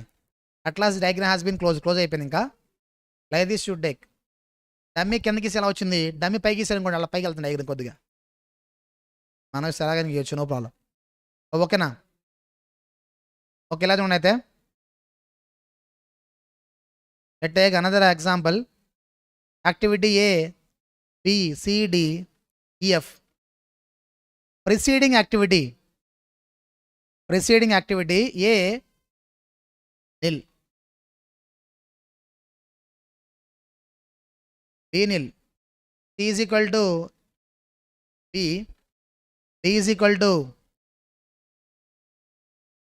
ఏ comma C is equal to C, F is equal to D. చెప్తారు ఇప్పుడు A and B having not having any presiding, therefore those are what starting. తర్వాత సి ఎప్పుడు బి తర్వాత విల్ స్టార్ట్ సి. నెక్స్ట్ ఏసీకి ఇప్పుడు డమ్మీకి వెళ్ళదు చెప్పండి నాకు ఇప్పుడు. ఓకే, వాట్ అబౌట్ డి గీయాలంటే ఇప్పుడు డమ్మీ గీయాలా వద్దా అని అడుగుతుంది, అది క్వశ్చన్. గీయాలి అందుకనే ఇప్పుడు ఏ స్టార్టింగ్ పాయింట్ ఒకటి, సి స్టార్టింగ్ పాయింట్ ఇంకోటి, 2 డిఫరెంట్ స్టార్టింగ్ పాయింట్ ఉన్నప్పుడు డమ్మీ గీయాలి అప్పుడు కూడా. when 2 or more activities are having same starting and going to be the same end, then we should take a dummy. కానీ ఇక్కడ ఎండింగ్ ఒకటే AC, కానీ స్టార్టింగ్ వేరు కదా, ఆయన కూడా డమ్మీ ఇవ్వమంటారా?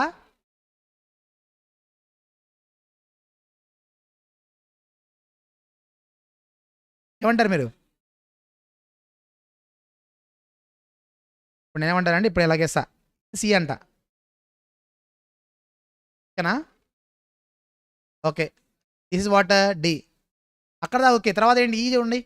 ఈ ఎప్పుడు సి ఎక్కడ ఉంది? ఇక్కడ ఉందా? అక్కడ లేదు. ఓకే, ఇక్కడ ఉందంటారా? ఇక్కడ ఓన్లీ సి ఉందా, తర్వాత ఏ కూడా ఉందా? మరి ఈ గీయాలంటే కండిషన్ ఓన్లీ సీనా ఏ కూడానా? ఒకటి తక్కువైతే బాగు, ఎక్కువైంది పెద్ద ప్రాబ్లం అంటారేంటి? అలా కాదు, షుడ్ టేక్ ఏ డమ్మీ. మీ చెప్పిన డమ్మీ గీయాలి, కానీ మీరు చెప్పిన ఉద్దేశం కదా యాక్చువల్గా. Will take a dummy. The reason for taking dummy is what no. C activity A should be, activity C should be independent. Activity C should be independent because you should start E. The same time C should be clubbed to activity A because you should start D. So C separate ఉండాలి, C ఏదో club చేయాలి. కుదురుతుంది? అది కుదరదు. అలాంటప్పుడు కూడా dummy గీయాలి. In order to make a proper relation with the preceding as well as succeeding, we should take a dummy. దోతున్న పాయింట్ కాబట్టి so will start C గీస్తాం.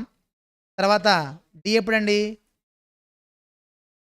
AC dummy కాబట్టి నేను చేస్తాను, డమ్మీ ఇలా పైకి గీస్తా. Dummy should divert to top, ఎందుకైనా A should be C should be independent. ఇక్కడ చూడండి, is what D. What about E will start after C. Okay, F will start after, కింద గీస్తాను ఇది ఎఫ్, అప్పుడు ఈ రెండు క్లాస్ అయిపోయింది. మాట్లాడరు కాబట్టి ఇప్పుడు మీరు తెలుసుకోవాల్సిన విషయం ఏంటంటే, ఇక్కడ చూడంగానే చూడండి, యాక్టివిటీ సికి ప్రిసీడింగ్ ఏంటి? దట్ ఈస్ సి గీయాలంటే కనుక, సారీ ఈ గీయాలంటే కనుక ప్రిసీడింగ్ ఏంటి? సి ఒకటే, అంటే సి సపరేట్గా ఉండాలి. అలాగే ఇక్కడ చూడండి, సిని ఏని క్లబ్ చేయాలి. దాని తెలిసిపోతుంది, సి అనేది క్లబ్ చేయాలి, సపరేట్గా ఉండాలి. That is not possible. Pass అవ్వాలి, ఎగ్జామ్ మాత్రం రాయకూడదు అన్నట్టున్నది. ఓకేనండి, కాబట్టి ఏం చేయాలి, మనకి సపరేట్గా ఉండాలి, క్లబ్ చేయాలి. కాబట్టి ఏమవుతుంది, మనకి షుడ్ టేక్ డమ్మీ. కంపల్సరీగా మనం ఏం చేయాలి, డమ్మీ గీయాల్సిందే. కాబట్టి there are 2 reasons for taking dummy. When 2 or more activities having same starting and going to be the same ending, we should take a dummy. First point. Another point is what? In order to maintain a proper relation between succeeding as well as preceding activity also, we should take what? Dummy.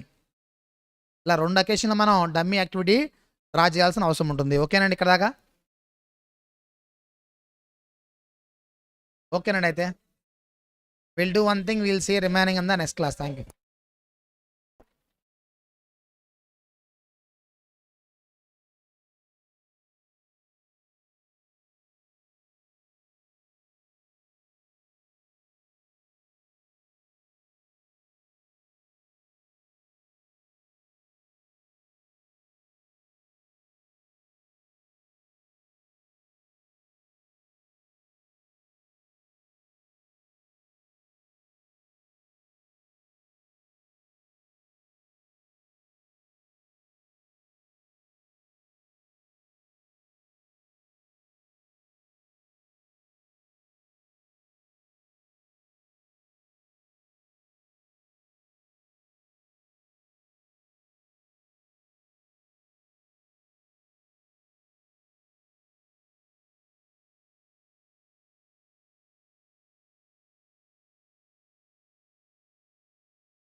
In last class we were talking about how to draw the network diagram. Once you have drawn the diagram, we need to identify a critical path. So the path which is taking highest duration, such a path is known as a critical path. చూడండి diagram draw చేసిన తర్వాత మనం ఏం చేయాలి sir అంటే we need to identify what a critical path. Critical path మనం find out చేయాలి. Critical path ఎలా వస్తుంది సార్ అంటే take the path which is taking highest duration, such a path is known as what a critical path. Before that diagram okay ఎలా draw చేయాలనేది సరే. ఇప్పుడు diagram అనేది ఎలా ఇస్తారంటే ఇలా యాక్టివిటీ ప్రిసీడింగ్ యాక్టివిటీ అని ఇవ్వడం ఒక పద్ధతి. Or instead of giving activities preceding activities, sometimes the activity network diagram use to be drawn like this. కొన్నిసార్లు ఏం చేస్తారంటే ఇలా ఇస్తారన్నమాట. They will give activity in event wise. Activity 1 to 2, 1 to 3, 1 to 4, 2 to 4, 3 to 5, 4 to 5 ఇలా ఇస్తారు వాళ్ళు. For example ఇప్పుడు ఈ క్వశ్చన్కి డయాగ్రామ్ డ్రా చేయాలంటే take network diagram. Network diagram is equal to let's see 1 to 2, ఇది 1, 1 to 2, తర్వాత 1 to 3, తర్వాత 1 to 4 ఇలా గీసే కదా. తర్వాత ఏంటి నెక్స్ట్ ఏంటి 2 to 4, 2 to 4, 2 ఎక్కడ ఉంది 4 ఎక్కడ ఉంది, 2 ఇక్కడ ఉంది 4 ఇక్కడ ఉంది. మరి కూర్చు నాకు గీయాలంటే కూడదు. అందువల్ల ఏం చేస్తానంటే ఐ విల్ ప్లేస్ ఇదర్ ఈ మార్చండి. You should place 3 here 2 here. ఇప్పుడు కూడుతుందా 2 to 4 ఏంటంటే మాట్లాడరు. తర్వాత 3 to 5, ఇదిగోండి 3 to 5, తర్వాత 4 to 5 లైక్ దిస్. అంటే పాయింట్ ఏంటి సార్ అంటే డయాగ్రామ్ ఎలా డ్రా చేయాలంటే యాక్టివిటీ ప్రిసీడింగ్ యాక్టివిటీ ఇచ్చి డయాగ్రామ్ డ్రా చేయడం ఒక పద్ధతి. Sometimes they will give event numbers. Based on event numbers we should draw the diagram. Event numbers తీసుకుని మనం డయాగ్రామ్ కూడా డ్రా చేయాల్సిన అవసరం ఉంటుంది. ఈవెంట్ నంబర్స్ ఇలా ఇస్తే ఇలా డ్రా చేయాలన్నమాట. Sometimes what happens instead of giving activity preceding activity or activity event wise అలా కాకుండా కొన్నిసార్లు ఏం చేస్తారంటే they will give activity succeeding activity ఇస్తారన్నమాట, నెక్స్ట్ యాక్టివిటీ. సో అలా కూడా డయాగ్రామ్ ఇవ్వడానికి అవకాశం ఉంది. సో అలాంటి ఇచ్చినప్పుడు ఎలా సాల్వ్ చేయాలో చెప్తాను. బిఫోర్ దాట్ లెట్స్ ఈ క్రిటికల్ పాత్. క్రిటికల్ పాత్ అంటే ఇలా చూడండి, ఈ ఎగ్జాంపుల్ చూడండి. Now you are doing intermediate 2 years. తర్వాత ఇంటర్మీడియట్ తర్వాత ఏం చేస్తారంటే you are doing CA CMA parallelly. That is CA inter తర్వాత ఎన్ని ఇయర్స్ 5 years. ఓకే 6 years అంట. ప్రొవిజన్ కూడా యాడ్ చేశారు. ఓకే 6 years అంట. Let take CMA. Okay 3 years అంట. లెట్ టేక్ బీకామ్ చేద్దాం. ఇది మాత్రం 3 years. ఓకే ఇప్పుడు చెప్పండి. ఇప్పుడు ఈ 3 కోర్సులు కంప్లీట్ చేయడం, completion of these 3 course are like a 1 project. ఆ 3 కోర్సులు కంప్లీట్ చేయడం ఒక ప్రాజెక్ట్ అయితే ఆ 3 కోర్సులు కంప్లీట్ చేయాలంటే మీకు మినిమం టైం ఎంత కావాలంటే ఏం చెప్తారు మీరు? 6 years. ఇప్పటి నుంచి ఇంటర్మీడియట్ కాడి నుంచి ఇంటర్మీడియట్ 2 years, ఇది ఒక 6 years మొత్తం. ఇక్కడేమో ఈ రూట్లో 8 years, ఇంటర్ ప్లస్ CMA ఇక్కడంతా 5 years, inter plus BCom 5 years. కాబట్టి ఇప్పుడు క్వశ్చన్ ఏంటంటే what is the minimum time to complete the project? Minimum time అనగానే మీరు ఏం చెప్తున్నారు? You are taking maximum time. It is confirm that minimum time is 8 years. అవునండి, complete చేయాలంటే minimum time ఎంత కావాలి? 8 years కావాలి. మినిమం టైమా మ్యాక్సిమం టైమా? We are taking maximum time, that we are taking as a minimum time. That point is clear. ఇప్పుడు ఉన్న వాటిలో తీసుకున్నాం రూట్లో. ఎన్ని రూట్లు ఉన్నాయి యాక్చువల్గా? ఇదిగోండి 3 రూట్స్ ఉన్నాయి. Intermediate CA 8 years, intermediate CMA 5 years, intermediate plus BCom 5. టోటల్గా మనకి 3 routes are there. Among the 3 routes the path which is taking highest duration, such a path is known as what? Critical path. దాన్ని మనం critical path అంటాం. Critical path is equal A route అండి? First route. ఇదిగోండి ఈ route is first route is equal to critical path. ఓకేనండి. కాబట్టి what is the minimum time that is required? 8 years కావాల్సిందే. Minimum టైమా మ్యాక్సిమం టైమా? Minimum time. అంటే ఉన్న రూట్లో వీఆర్ టేకింగ్ హైయెస్ట్ రూట్. ఆ హైయెస్ట్ డ్యూరేషనే మనకి ఏమవుతుంది? That is a minimum time that is required to complete the entire project. The minimum time that is required to complete the entire project is what? the path which is taking a longest duration, such a path is known as what? A critical path. That is so critical, that is so important. Any activity in the critical path is being delayed, automatically project completion time also gets delayed. Critical path లో ఉన్న activities ఎక్కడన్నా delay అయిందో ఆటోమేటిక్గా project completion కూడా delay అయిపోతుంది. కాబట్టి for example ఈ BCom ఒక 1 year ఎక్స్ట్రా అయింది, పర్లేదు, ప్రాబ్లం లేదు. 3 years కాస్త 4 years అయింది, అప్పుడు ఏమైంది? ఇంటర్మీడియట్ 2 years, ఇది 4 years, మొత్తం ఎంత? 6 years, నో ప్రాబ్లం, 8 years లోపు అయిపోతుంది. సిఏ మాత్రం ఏమవుతుంది? You have taken ½ year extra, అప్పుడు ఇది 8.5 years అవుతుందా అవుదా?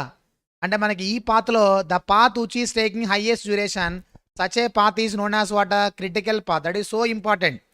Any activity in the critical path gets delayed, automatically project completion time also gets delayed. That is a point. కాబట్టి క్రిటికల్ పాత్ మనకి ఈ longest path in the diagram is known as what? Critical path. For example ఇలా చూడండి, a diagram is like this. Diagram ఈ విధంగా ఉందండి. A project diagram is like this. ఇది ఏ మన థియరీ క్వశ్చన్ ఇచ్చారు ఎగ్జామ్లో. యాక్టివిటీ ఉంది, దీని తర్వాత 2 స్టార్ట్ అయ్యి డయాగ్రామ్ ఏంటి అని ఇచ్చారు థియరీ క్వశ్చన్ ఫైనల్ ఎగ్జామ్లో. యాక్టివిటీ ఉందంట, దాని తర్వాత 2 స్టార్ట్ అయినాయి అంట, ఇంక ఇదే డయాగ్రామ్, ఇంకేం లేదు. ఇదే డయాగ్రామ్, వాళ్ళు ఇచ్చిన క్వశ్చన్ ఇదే diagram. There is 1 activity, from that 2 parallel activity has started. ఒక ఐడియా ఉంటే ఇది ఏం తెలుస్తుంది మనకి. ఓకే రండి, తెలియకపోతే ఏముంది యాక్చువల్గా. Okay, anyway come to the point. Okay, BC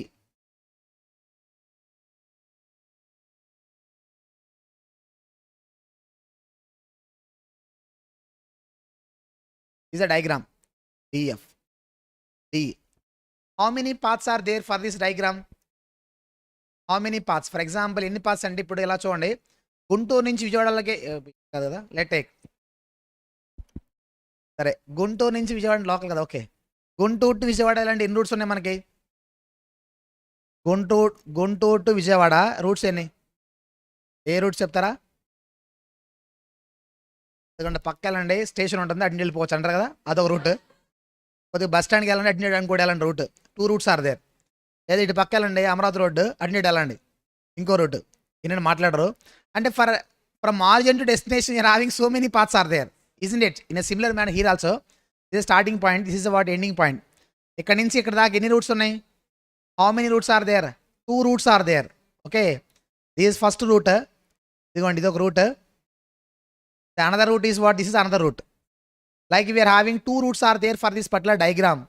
Let's take this activity takes 10 days time. This activity takes 2 days time. This takes 7 days time. This takes 8 days time. This takes 5 days time. Now the point is there is no relation between length of activity and duration. ఇది కొంచెం చూడండి, activity B ఉంది కదా, ఇది 2 days sir. Activity C 8 days అంటే 2 days కింద length అయితే 8 days కింద ఉండాలి సార్ లెంత్. లేదు, లెంత్కి దానికి సంబంధం లేదు యాక్చువల్గా. ఓకేనండి, లెట్ టేక్. నా ద పాయింట్ ఈస్ వాట్? చూడండి అయితే, how many routes are there for this diagram? We are having 2 routes we have. ఏంటవి? First path A to B, B to D. The duration, ఈ రూట్ అండి, ఏ బి డి. వాళ్ళ duration just add 10 to 19 days. Let's take second route, A to C, C to E. What is the duration? 5, 8, 23. Now if I ask you, what is the minimum time that is required to complete the entire project? Okay, very good. Minimum గా 20 చెప్పారు కదా. Minimum ఇందలాగా Inder ఎగ్జాంపుల్లో minimum గా తీసుకోవాలి మీరు. 1 route we have to take highest route, that is the minimum time that is required to complete the entire path. Hence such a path, the path which is taking longest duration, such a path is known as what? A critical path. Critical, so important. You have delayed any activity in the critical path, the project also gets delayed. Project go delay అయిపోతుంది. కాబట్టి such a path is known as what? A critical path. దీన్ని ఏమంటాం అంటే critical path అంటాం. దాన్ని delay చేయడానికి ఏమాత్రం కూడా స్కోప్ లేదు. Not all even having chance to delay by 1 day. 1 day కూడా డిలే చేయడం లేదు. ఎంత డిలే చేసే ప్రాజెక్ట్ అంత డిలే అయిపోతుంది. కాబట్టి అది activities in the critical path should start in the, that is మనకి షెడ్యూల్ టైం. అనుకున్న టైంకి స్టార్ట్ చేయాలి, అనుకున్న టైంకి ఫినిష్ చేయాలి. Then only we can complete the project as per the date. అనుకున్న షెడ్యూల్ ప్రకారం కంప్లీట్ చేయొచ్చు. అవునండి. కాబట్టి if ask you what the minimum time that is required to complete the entire project, 23 days. That is the completion time of the project is 23 days. That is minimum time or maximum time? Minimum time. కాబట్టి minimum ఎంత కావాలి sir? Project complete అవ్వాలంటే 23 days అయితే కావాలి. The longest path in the diagram is known as what? Critical path. So critical path ఏం చేయాలంటే we should take another line the critical path. Second path కదా, ఇదిగోండి second path A to C, C to E. So to identify which are critical activities in the diagram we have to take another line. ఇంకో line గీయాలన్నమాట. Dummy ఉంటే dummy గీయండి ఇంకోటి, ఇంకా అలా ఉంటాయి. ఓకేనండి. కాబట్టి by seeing the diagram itself we are will be alert that these are the critical activities. So వాటిని కరెక్ట్ టైంకి స్టార్ట్ చేయాలి, అనుకున్న టైం ఫినిష్ చేయాలి. Whereas remaining are what? Non critical. Non critical కాబట్టి మనం డిలే చేస్తే పెద్ద ప్రాబ్లం లేదనమాట. Non critical activities are anyway having chance for making postponement. By seeing the diagram itself we are in a position to that is identify what are the non critical activities. B and D are non critical. So even these non critical activities can delay to some extent. Why I'm talking about some extent? ఒక limit ఉంటుంది, దాన్ని కూడా కొంతవరకు delay చేసుకోవచ్చు. దానికన్నా ఎక్కువ delay చేస్తే ఆటోమేటిక్గా ఏమవుతుంది? ప్రాజెక్ట్ కూడా డిలే అయిపోతుంది. ఫర్ ఎగ్జాంపుల్ అక్కడ ఇందక్కడ BCom you have taken 5 years, 3 + 3 you have taken 6 years BCom. ఏముంది?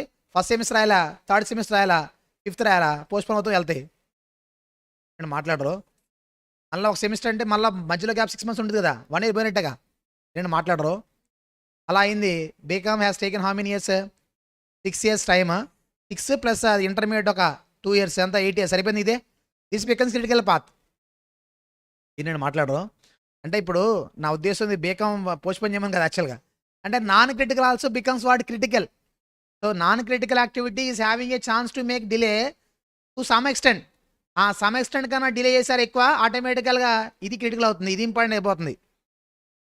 అదవుతుందండి.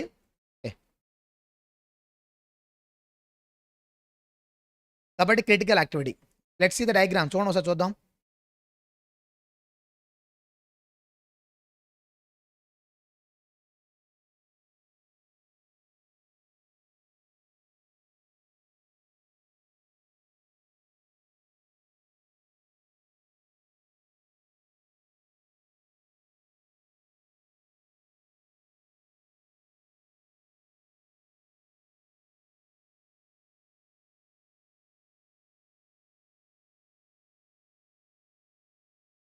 సరే చూడండి. అయితే problem number 1.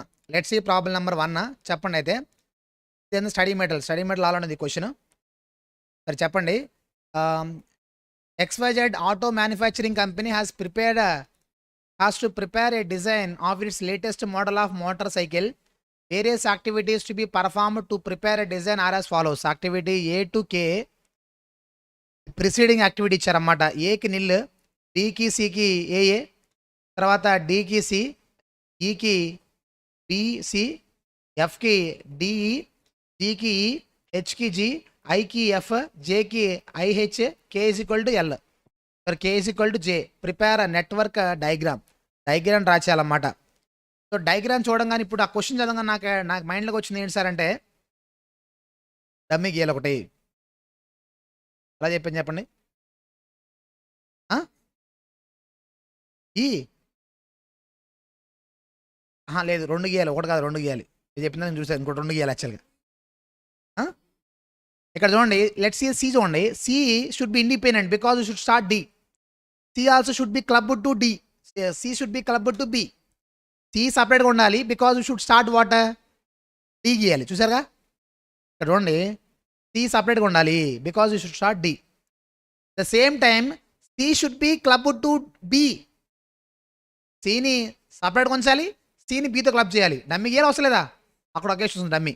Not only that, either is similar occasion that. Let's see E చూడండి. ఈ పరిస్థితి ఏంటి? ఇదిగోండి. ఈ సపరేట్గా ఉండాలి because you should start what? G. The same time E should be club to D. How it is possible? E should be separately, E should be independent. Apart from that E should be club to D to start activity that is F. మరి సపరేట్గా ఉంటుంది, independent ఉండాలంటే కుదురుతుంది అది occasion కుదరదు. కాబట్టి ఏం చేయాలి, డమ్మీ గీయాల్సిందే. ఓకేనండి. కాబట్టి మినిమం విల్ గెట్ 2 డమ్మీస్. అది at the same time you should not take unnecessary dummies. ఎక్కడ పడితే అక్కడ డమ్మీ తీసుకుని వెళ్ళిపోవడం కాదు.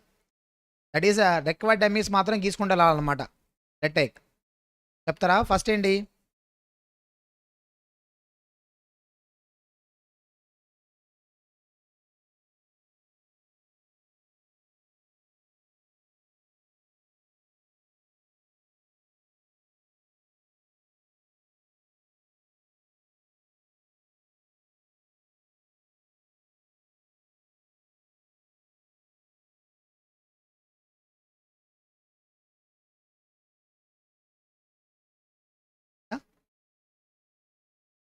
ఓకే 187 ఇది క్వశ్చన్. ఇది కోర్ట్ మీటర్లో కూడా అదే చెప్తుంది యాక్చువల్గా. చూడండి, అయితే డయాగ్రామ్ డ్రా చేయాలి. చూడండి, activity A not having any other preceding, that is the starting, isn't it? Let's see illustration number 1. What is that? Activity A not having any preceding, therefore that becomes what? Activity A. Taravata B and C should start from where? A. Once A completed, you should start B as well as C. This is what B. This is what C. Then D will start after C. Once C completed, he will start D. Okay. E will start after BC. B ఎక్కడ ఉంది, C ఎక్కడ ఉంది, ఇక్కడ ఉన్నాయి. కాబట్టి ఏం చేయాలి, dummy ఎటు గీయాలి, పైగా కిందగా. Dummy should divert to top because C should be what, independent. You know C సపరేట్గా ఉండాలి, అవసరం లేదా? ఎందుకనే, బికాజ్ షుడ్ స్టార్ట్ D అండి. ఫాలో అవుతున్నారా? See we need to start D. Dకి ప్రిసీడింగ్ ఏంటి, C. అంటే C తర్వాత ఇమీడియట్గా మీరు D గీయాలి, అవసరం లేదా? అంటే C దగ్గర C ఒకటే ఉండాలి, మళ్ళీ ఎక్కడ వేరే క్లబ్ చేయకూడదు. ఓకే, చదువుతున్నా పాయింట్. కానీ ఇక్కడ మాత్రం చూడండి, C and B we should club. మరి CB క్లబ్ చేయాలి కదా అని ఈ డమ్మీ కింద తీసుకొస్తారా మీరు? డమ్మీ కింద తీసుకురావద్దు. Taken dummy to down, what happens, you know D will effect because D should start only on completion of what C. కాబట్టి C సపరేట్గా ఉండాలి అంటే Bని కింద తీసుకోవద్దు, డమ్మీ D పై తీసుకెళ్ళండి, అప్పుడు C. కాబట్టి ఇప్పుడు ఏం చేస్తానంటే ఐ విల్ దిస్, ఇక్కడ నుంచి I will take dummy to top. If you have taken dummy to top, C will not get disturbed. C అక్కడే ఉందిగా, C అక్కడ ఉంది, పైకి కూడా వెళ్ళింది అనమాట. పైకి వెళ్ళింది కదా, ఇక్కడ లేదని కాదు, ఇక్కడ కూడా ఉంది, ఇక్కడ ఉంది, పైకి కూడా వెళ్ళింది అనమాట. మాట్లాడరు, మొత్తం పైకి వెళ్ళిపోతే మళ్ళీ D స్టార్ట్ చేయలేదు కదా మీరు. C ఇక్కడ ఉంది, పైన కూడా ఉంది అనమాట. Now we can start what? E we can start. Okay. Next, F will start after D and E. Okay. D and E. Now tell me whether you should take a dummy or not. Dummy గీయాలా వద్దా? Sir, absolutely wrong answer. Dummy గీయాలంటే condition ఏంటి, starting ending same ఉండాలా? అవునా కదండి? ఈ starting ఎప్పుడు ఇక్కడ ఉంది, స్టార్టింగ్. D స్టార్టింగ్ ఇక్కడ ఉంది. ఏంటంటే మాట్లాడరు, స్టార్టింగ్ రెండు సేమ్ ఉండి ఎండింగ్ కూడా సేమ్ ఉంటే గీయాలి డమ్మీ. స్టార్టింగ్ ఎండింగ్ ఒక చోట ఉన్నాయి, అక్కడ 2 different starting you're having. That's why there is no need to drive what dummy activity. ఏంటో మాట్లాడరు, డమ్మీ గీయాల్సిన అవసరం ఉందా లేదా? అవసరం, డైరెక్ట్గా గీయచ్చు లేదా? గీయచ్చు. కాబట్టి నేనేం చేస్తానంటే ఇలా గీస్తా, దిస్ ఈ D and E. Now we can start what? ఇప్పుడు ఏం గీయచ్చు, దట్ ఈస్ F గీయచ్చు, F గీద్దాం. కానీ నెక్స్ట్ ఏంటి, G ఎప్పుడు, ఈ తర్వాత. అంటే ఈ ఎక్కడ ఉన్నా, ఈ ఒకటే ఉన్నా లేదా? ఈ షుడ్ బి ఇండిపెండెంట్. అంటే మనకి ఈ ఇండిపెండెంట్ ఉండాలంటే ఏం చేయాలి, ఇలా గీయాలి, అవసరం లేదా? ఇలా గీయకూడదు, ఇలా గీస్తే ప్రాబ్లం అవుతుంది. కాబట్టి ఏం చేయాలంటే మనం, ఓకే ఏం చేయాలి సార్ అంటే, ఇదిగో చూడండి, ఈ ఎలాగ ఉంచుతాను, ఇక్కడ నుంచి ఐ విల్ స్టార్ట్ వాట్, ఈ after I will start F. Before that is G na? That is G. Okay. This is what G. But what about F? F ఎప్పుడు D and E. ఓకే, ఇక్కడ D ఉంది కదా, ఈ ఈ నెల కిందకి ఇస్తానమ్మా dummy. Why have taken down, ఈతో 2 పనులు ఉన్నాయి. యాక్టివిటీ ఈతో 2 పనులు ఉన్నాయి. ఏంటి? E should be independent because should start G. Not only that, E should be club to D to start activity F. కాబట్టి ఈతో 2 పనులు ఉన్నాయంటే ఈ నుంచి తీసుకోవాలి డమ్మీ మనం. ఓకేనండి. కాబట్టి have taken what this is F. తర్వాత ఐ ఎప్పుడు? I after where it is H ఎప్పుడండి? హెచ్ జీ తర్వాత. జీ ఎక్కడ ఉంది? హెచ్ ఇక్కడ ఉంది. హెచ్ తర్వాత ఐ ఎప్పుడు? ఎఫ్ తర్వాత ఐ. ఐహెచ్ కలపాలి కదా పైకి గీస్తాం, అందుకే ఇది హెచ్, ఇది ఐ. ఐ అండ్ హెచ్ గీస్తే ఇంకేయాలి మనం? జే విల్ స్టార్ట్ ఆఫ్టర్ ఐహెచ్. అది ఎలా గీయాలని కలిసి పైకి గీస్తాను అన్నమాట నేను. ఇదేంటి జే. నెక్స్ట్ కే ఎప్పుడు? అరే కే అంతే. ఇక డయాగ్రామ్ ఇంకేమైనా ఉందా? క్లబ్ చేయాలి లాస్ట్కి అంతే. For this diagram we're going to get how many dummies? 2 dummies will get.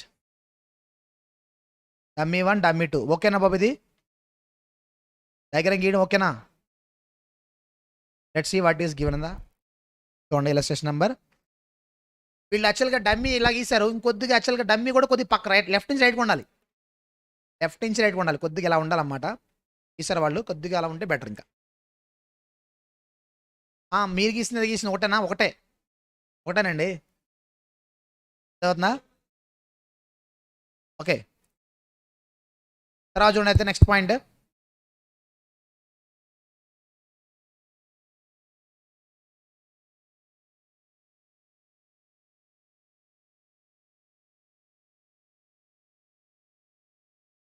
Okay, let's see illustration number 7 చూద్దాం. Draw the network for the following activities and find the critical path and duration of the project. Let's see. చెప్పండి. Activity 1 to 2 చూడండి. 1 to 2, 2 to 3, 2 to 4.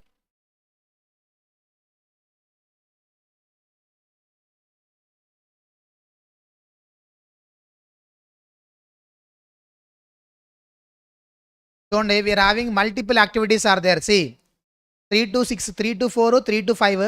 Duration has been given 4 to 5, 5 to 6, 6 to 7, 5 to 7. Like this duration has been given. Question ఏంటి? Draw the diagram then find critical path and duration. ఓకేనా? సరే చూడండి అయితే activities ఎన్ని ఉన్నాయి? ఈ యొక్క 5, ఈ యొక్క 4, 9 ఉన్నాయి. 9 activities are there. Let's see 1 to 2.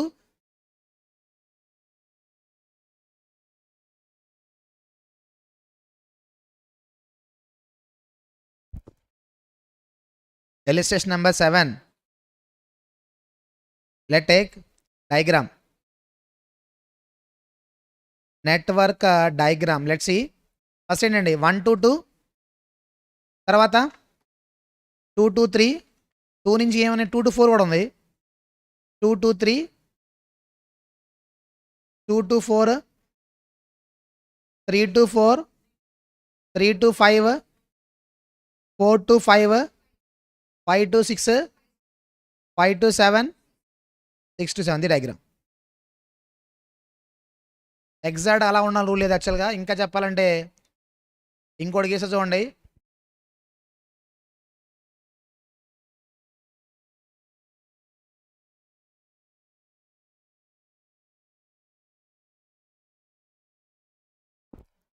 Diagram అనేది మనం గీసిన ఎంత బట్టి మారిపోతుంది చెప్పడానికి చెప్తున్నాను మీకు యాక్చువల్గా.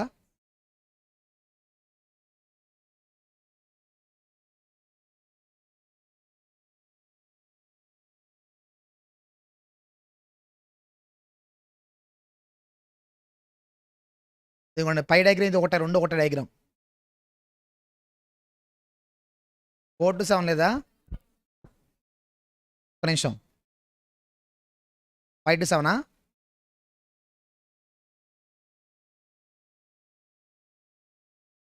5 to 7, 6 to 7.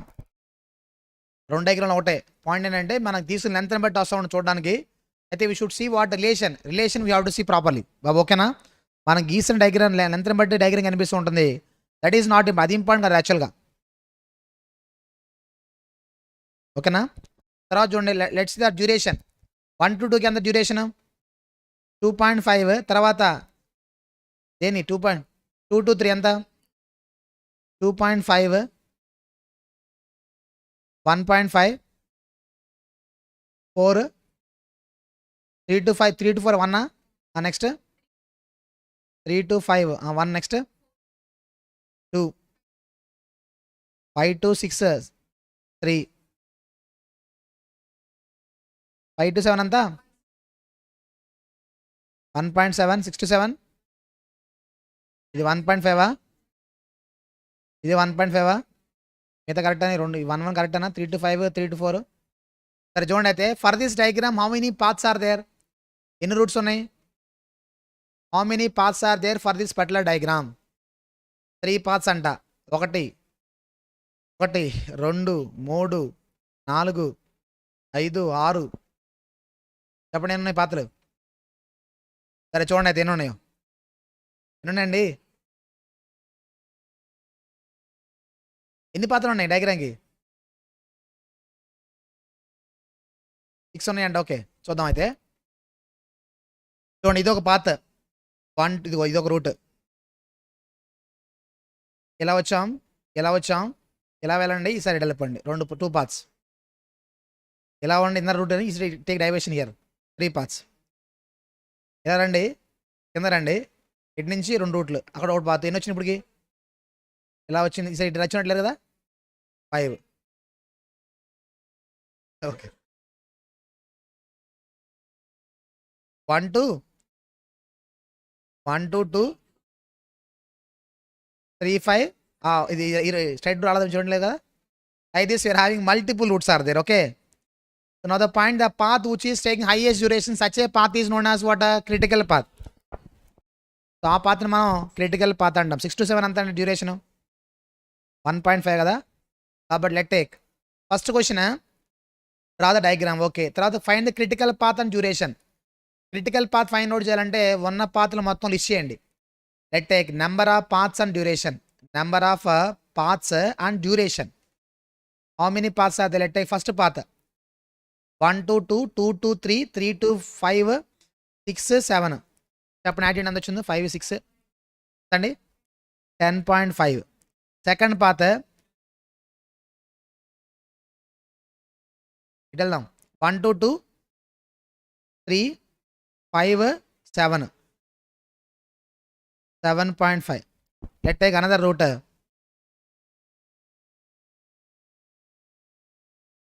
Third path 1 to 2, 3 to 2 నుంచి 3కి వెళ్దాం. Okay 3 4 5 6 7, 12.5. Let take another path 1 to 2, 2 to 3, 3 to 4, 4 to 5 7. ఎంతండి 9.5. Let take another route 1 to 2, 2 to 4, 5 6 7, 10.5. Last path 1 to 2, 2 to 4, 5 7, 7.5. ఇంకా అవి ఇంకేమైనా ఉన్నాయి రూట్లు. నౌ లెట్ టేక్ క్వశ్చన్ చూడండి, find the critical path. Critical path means what, the path which is taking highest duration, such a path is known as what, critical path. ఏది critical path? Path number 3. Path number 3 is what, critical path. So important path this is. To identify which is the critical activities in the diagram, we should take another line 1 to 2, 2 to 3, 3 to 4, 5, then 6 7. All these activities are what, critical activities. Okay nandi. కాబట్టి what is the minimum time that is required to complete the entire project? 12.5 months ఆ days ఏమి ఇచ్చారు వాళ్ళు, months ఇచ్చారన్నమాట. కాబట్టి project duration equal to 12.5 months. The minimum time that is required to complete the project is what, 12.5 months. ఓకేనండి ఈ question, ఓకేనా? చెప్పండి మీరేం చెప్పాలనుకున్నారు ఈ క్వశ్చన్ నుంచి. ఓకే అదే డయాగ్రామ్ కొద్దిగా డిఫరెంట్ కనిపించవచ్చు, కాకపోతే కాన్సెప్ట్ అయితే ఒకటే. చూడండి 1000 పత్రాలు కదా, 12.5. ఓకే,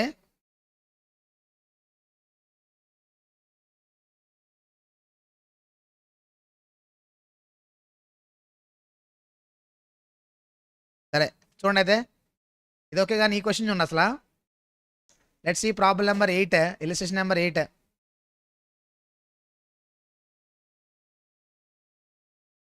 చూడండి అయితే, the following activities must be accomplished in order to complete a construction project. Project complete చేయాలంటే ఈ యాక్టివిటీస్ కంప్లీట్ చేయాలంట. Activity ABCDEFGHIJ. Let take time is given 3, 8, 4, 2, 1, 7, 5, 6, 8, 9. Predecessor, preceding activity nil nil AB. The moment if you see AB, then A as well as B should start separately to start activity D and E. Therefore take a dummy definitely. Not only that, F should be clubbed to E and F should be clubbed to D. How it is possible? Activity F ఏం చేయాలి, E club చేయాలి, F ని E club చేయాలి. అంటే Fతో 2 పనులు ఉన్నాయి కాబట్టి అక్కడ డమ్మీ గేయాల్సిందే. అదవుతున్న పాయింట్ మీకు. Construct network diagram for the project and find critical path and duration. Diagram draw చేయాలి. ఓకేనండి. లెట్స్ చూడండి చెప్పండి. Problem number 8. ప్రాబ్లం నెంబర్ 8 అంటే నేను సాల్వ్ చేయడం కాదు, యాక్చువల్గా మీరు ఐడెంటిఫై చేయాలి. మనం అయితే ఎలా గీసేవాళ్ళం, ఎక్కడ మిస్టేక్ వచ్చింది, దాన్ని ఎలా రెక్టిఫై చేయాలి అనే పాయింట్ మీద ఫోకస్ పెట్టాలి మీరు యాక్చువల్గా. చూడండి AB not having any preceding, therefore those becomes what starting. Network diagram. Network diagram let take activity A and B not having any preceding, therefore those becomes what starting. అవునండి. తర్వాత C will start after. ఇప్పుడు AB that is club చేద్దామంటే dummy గీయాలి అవసరం లేదా? Dummy ఇటు గీయాలి, dummy ఇటు డౌనా టాపా? In between we should take. ఎందుకేనంటే ఏ నుంచి after A we should start what, ఏ తర్వాత ఏం స్టార్ట్ చేయాలి, ఈ స్టార్ట్ చేయాలి. చూసారా? అంటే నెక్స్ట్ యాక్టివిటీస్ కూడా గురించి కూడా మీరు ఆలోచించాలి. ఈ గీయాలంటే ఎప్పుడు ఏ తర్వాత కదా, కాబట్టి ఏ తర్వాత విల్ స్టార్ట్ ఈ. బి తర్వాత D will start after what, B. కాబట్టి after B will start what, D. That's okay. But what about activity C? A, that is we should take dummy because A should be independent because we should start activity E. A separate గా ఉండాలి, ఎందుకంటే E గీయాలి. Not only that, D should be separate because you start what D. D గీయాలంటే B అక్కడ ఒకటే ఉండాలి అవసరం లేదా? కానీ ఇప్పుడు ఏం చేయాలి, A B రెండు క్లబ్ చేయాలంట. మరేం చేయాలి, అమ్మి గీయాలి అవసరం లేదా? Because A B same starting and going to be the same ending. Dummy కింద గీసిన ప్రాబ్లమే, D ఎఫెక్ట్ అవుతుంది. డమ్మీ పై గీస్తే E ఎఫెక్ట్ అవుతుంది. అది అవుతుందా లేదా? డమ్మీ ఎటు గీస్తే దాని ఎఫెక్ట్ ఏంటి చెప్పింది యాక్చువల్ లాస్ట్ క్లాస్లో. కాబట్టి you should take what, should take dummy in between. 2 dummy should take. కూడా చెప్పే ఎగ్జాంపుల్లో. Now this is the place where activity C will start. Okay, what about next activity? C తర్వాత ఇక్కడ next ఏంటండి, ఏ అయిపోయింది. F ఎప్పుడు, C తర్వాత F will start F. Next G will start after EF. నాకు డమ్మీ గీయాలి అవసరం చెప్పండి. నా we should take a dummy or not? ఇప్పుడు ఏం చేయాలి మీరు, ఇప్పుడు వీ షుడ్ స్టార్ట్ G. ఎప్పుడు గీయాలి, E and F. That is E starting ఒకటి, E స్టార్టింగ్ ఒకటి. 2 డిఫరెంట్ స్టార్టింగ్ ఉన్నాయి కాబట్టి డైరెక్ట్ క్లబ్ చేయవలసిన అవసరం లేదా? స్టార్టింగ్ 2 సేమ్, ఎండింగ్ కూడా సేమ్ అయితే డమ్మీ గీయాలి. కానీ ఇక్కడ 2 డిఫరెంట్ స్టార్టింగ్ కదా, కాబట్టి డమ్మీ గీయాలా అవసరం లేదు, డైరెక్ట్ గీయడమే. ఇంకా అది ఆ పాయింట్ క్లియరా? కాబట్టి ఇప్పుడు ఏం చేద్దామంటే డమ్మీ మీకు అవసరం లేదు, డైరెక్ట్గా గీయడమే. కాబట్టి నేనేం చేస్తానంటే చేస్తాను అనమాట. This what F. నా E and F ends will start what, activity G. Okay, next H will start after D and F. That is a problem. Already Fని పై కనెక్ట్ చేసాం, కానీ ఇప్పుడు Fని కింద కనెక్ట్ చేయాల్సిన అవసరం ఉందన్నమాట. నేను మాట్లాడరు, F పైకి ఇస్తలేదు, అక్కడ D కింద ఉంది కదా. కాబట్టి ఏమవుతుంది, ఈ Fతో 2 పనులు ఉన్నాయి యాక్చువల్గా. F should be independent because should start what, this is activity F. From there I will start divert dummy to top so that you can start G, because this in order to start G should club what F as well as E. F ఈ రెండు club చేయాలి. మరి ఇప్పుడు next activity ఏంటంటే H కదా, H గీయాలంటే ఏం చేయాలి? D and F. ఇదిగోండి డి ఇక్కడ ఉంది, ఎఫ్ పైన ఉంది. మరి ఏం చేయాలి దాన్ని? డమ్మీ గెలిచింది దాన్ని కూడా. I have taken 2 dummies. 2 ఎందుకు గీసానంటే ఎఫ్తో 2 పనులు ఉన్నాయి. ఏంటవి? ఎఫ్ని we need to club activity F to D, because we should start what? H we have to start. Not only that, in order to start activity G, we need to club activity F to E also. E ఏం చేయాలి మీరు? ఎఫ్ని ఏం చేయాలి? ఎఫ్ని ఈతో connect చేయాలి, ఎఫ్ని D కూడా connect చేయాలి, అవసరం లేదా? క్లబ్ చేయాలి, అవసరం లేదా? మరి ఒక యాక్టివిటీ 2 సార్లు ఎలా కనెక్ట్ చేస్తారు మీరు? కాబట్టి డమ్మీ గీయాలి, అవసరం లేదా? డమ్మీ గీయాలి. బడా పాయింట్ అర్థమైందా? ఇక్కడ పోయిద్ది యాక్చువల్గా. నెక్స్ట్ అండి అయ్యేప్పుడు GH will start what? H అది ఇది హెచ్చా. Next J will start after, అంతే. దగ్గర కొద్దిగా ఎగ్జాక్ట్గా అలా ఉండకపోవచ్చు, కాదు మొత్తానికి అయితే అదే. ఓకేనండి, మొత్తాన్ని డయాగ్రామ్ గీసాం. నెక్స్ట్ ఏంటి? ఈ క్వశ్చన్లో ఒక ఇంపార్టెంట్ క్వశ్చన్ ఉంది, యాక్చువల్ పాయింట్ ఉంది, చెప్తాను. Let's see. తర్వాత చూడండి, వాళ్ళు ఏమడిగారు? Find critical path find out చేయాలి. ఒకసారి డ్యూరేషన్ చెప్తారా? యాక్టివిటీ ఏ డ్యూరేషన్ ఎంత? 3. బి ఎంత? 8. సి ఎంత? 4. ఈ ఎంత? సారీ డి ఎంత? ఈ ఎంత? 1. ఎఫ్ ఎంత? 7. జి ఎంత? 5. హెచ్ ఎంత? 6. ఐ ఎంత? 8. జే ఎంత? 9. That is the duration. Now we need to find out what critical path. Now tell me how many paths are there for this particular diagram. Diagram చూడండి, ఎన్ని పాత్లు చెప్పండి.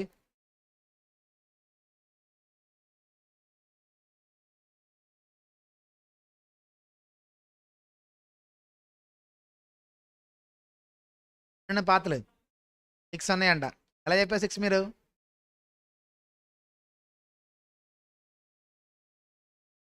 ఇలా చూడండి, ఇక్కడి నుంచి స్టార్ట్ చేసి ఇక్కడ ఎండ్ చేయాలి కదా. ఎన్ని పాత్రలు ఉన్నాయి? ఇలా డైరెక్ట్గా వెళ్ళిపోండి, ఇది ఒక పాత్. తర్వాత ఇది కింద నుంచి వెళ్ళిపోయినంట, ఇది 2 పాత్రలు. ఓకే, నా 2 ఫిక్స్ అయిపోయినాయి కదా. తర్వాత నెక్స్ట్ ఇదిగోండి, ఇలా వచ్చారు కదా, ఇలా వచ్చారు, ఇలా వెళ్ళారు, అదొక పాత్. ఇక్కడ దాకా వచ్చి ఈసారి ఇటరండి, అదొక 2 పాత్రలు. ఇలా 2, ఇప్పుడు 2. ఈసారి ఇటండి, ఇలా రండి, ఇటు రండి. తర్వాత ఇటు ఇదో పాత్, అదొక పాత్, 2 పాత్రలు వచ్చినాయా? ఈసారి అంతే, ఎలాగ వెళ్ళిపోయాక అయిపోయింది కదా. అంతేగాని మీరు ఇలా అనుకోవద్దు. యాక్చువల్గా ఎలాగంటే ఇదిగోండి, ఇలా వచ్చారు, సరే ఇలా వెనకొద్దు, because we are giving arrow, arrow back రావచ్చు. ఇక్కడి నుంచి ఈ రూట్ ఉంది, వెనక్కి రావడం రూట్ ఉందా? లేదు కదా. కాబట్టి పాయింట్ ఏంటి సార్ అంటే షుడ్ గివ్ యారో, అందుకే యారో ఇవ్వాలి. యాక్చువల్గా యారో ఇస్తే కనుక ఇక్కడి నుంచి వెనక్కి వెళ్ళరు మీరు, యారో సీట్ రావాలి, అంతేగాని అంటే వెళ్తాం కాదు. For this particular path you have totally 6 paths are there. So the path which is taking highest duration, such a path is nothing but what? Critical path. Is that point is clear? Okay నండి, ఆ point. కాబట్టి ఇప్పుడు first path ఏంటి? యాక్చువల్గా ఏ to E, E to G, G to I, I to J. Duration చెప్పండి ఎంత వచ్చిందో? 4, 9, 18, 35, 25, 26. Next second path, ఇదిగోండి డమ్మీ 1, ఇది డమ్మీ 2, ఇది డమ్మీ 3, ఇది dummy 4. Let take second path చెప్పండి. అయితే A to dummy 1, dummy 1 to C, C to F, F to dummy 3, dummy 3 to G, G to H, I, I నుంచి J. 36 add చేస్తున్నారు కదా. Let take another path, A to dummy 1, dummy 1 to C, C to F, F నుంచి సారి dummy 3, dummy 4కి వెళ్దాం. Dummy 4 H, I, J. 37. Let take another path, ఈసారి A అయిపోయింది కదా, సరే బి చూద్దాం. B to dummy 2, dummy 2 to C, C to F, F to dummy 3, dummy 3 to G, G to I, I to J. ఇక్కడ ఇచ్చిన వాటిలో ఏది pickup చేయాలో అర్థం కావట్లేదు మీకు. చేయండి అసలు, direct correct practice వచ్చిద్దా.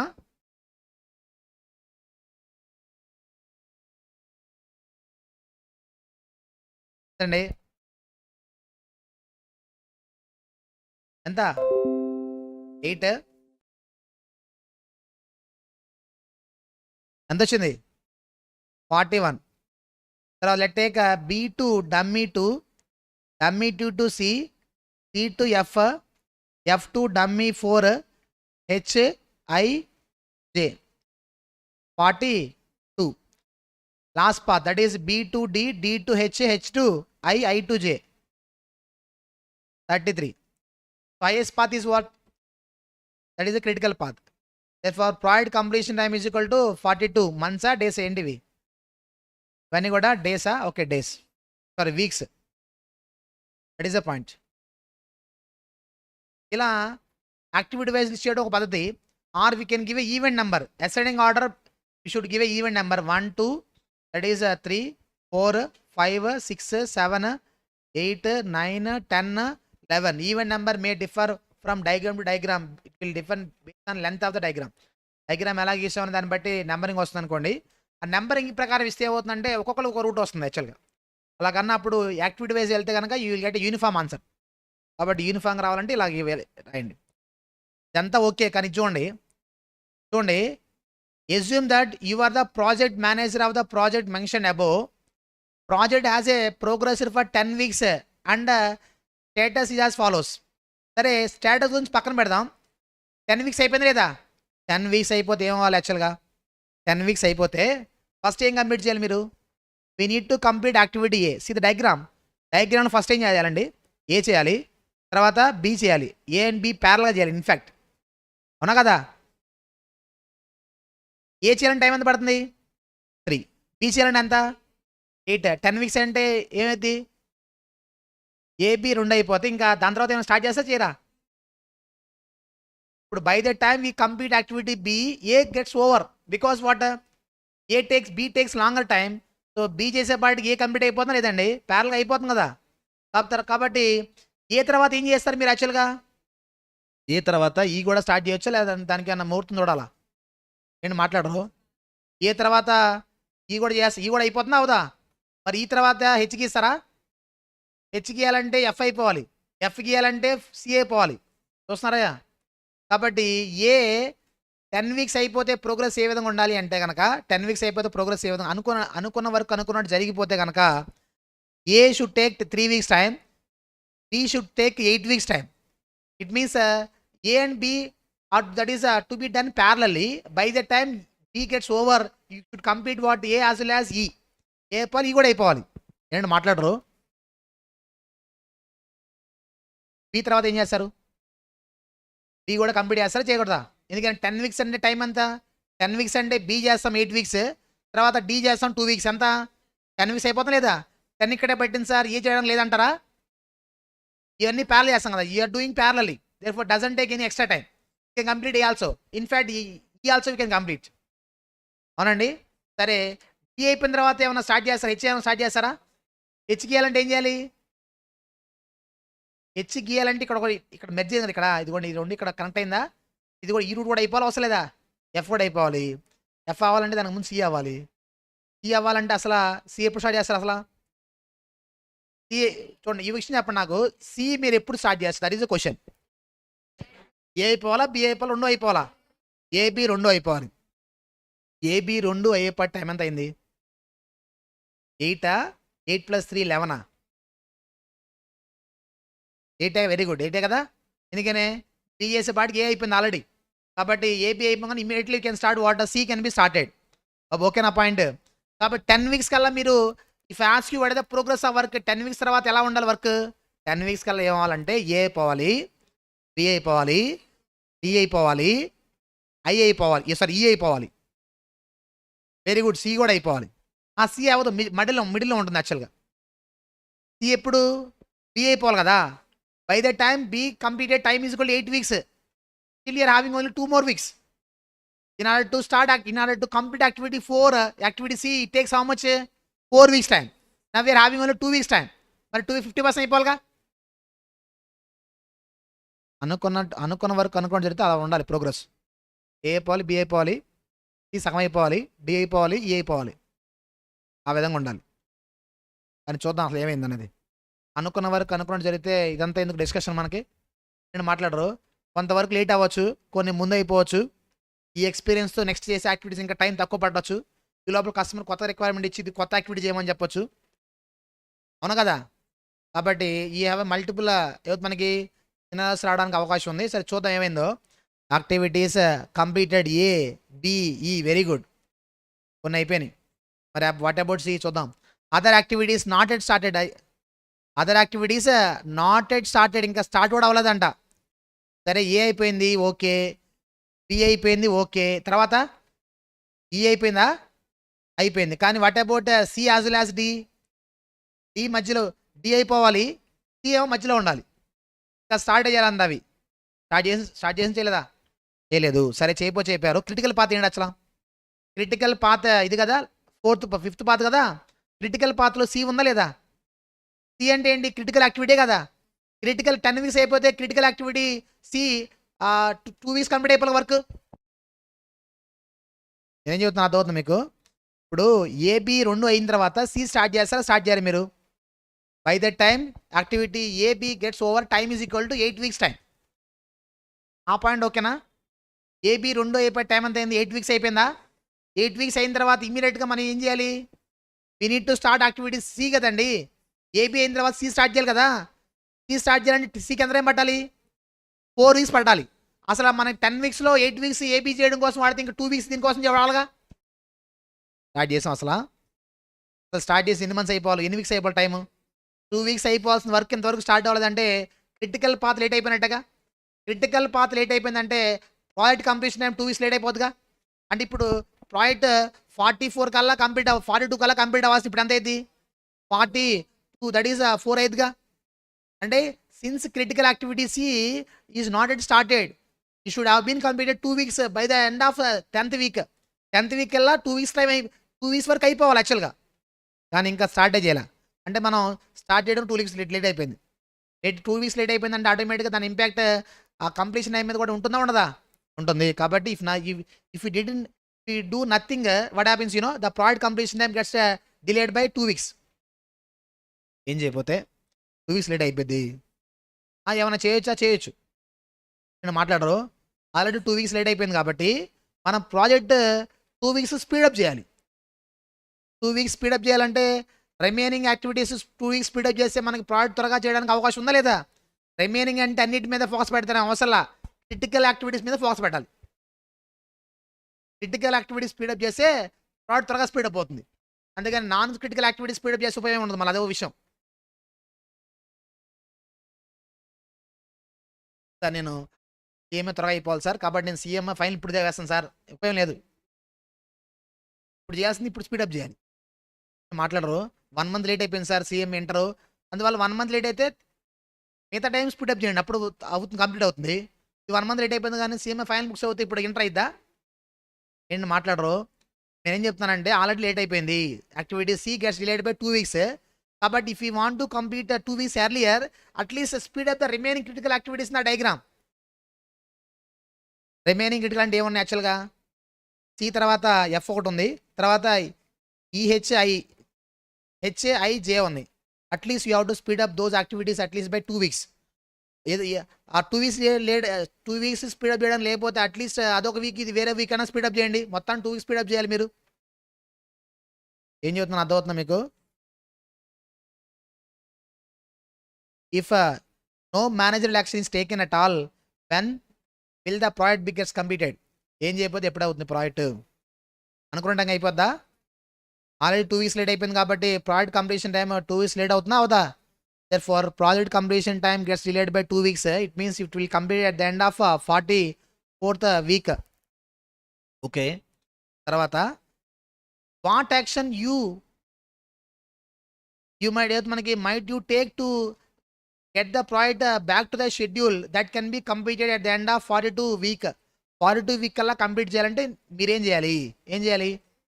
Already late అయిపోయింది, దాన్ని ఏం చేయలేం మనం. అట్లీస్ట్ మిగతా చేయాల్సిన వర్క్ కన్నా కొద్దిగా స్పీడప్ చేస్తే ప్రాజెక్ట్ త్వరగా కంప్లీట్ అవుతుంది. చేయాల్సిన వర్క్ అనగానే మీరు మిగతా నాన్ క్రిటికల్ యాక్టివిటీస్ మీద ఫోకస్ పెడతారా? వద్దు. Speed up only critical activities speed up చేస్తే ప్రాజెక్ట్ త్వరగా స్పీడప్ అవుతుంది. నాన్ క్రిటికల్ యాక్టివిటీస్ ఎలాగో డిలే చేసుకోవచ్చు.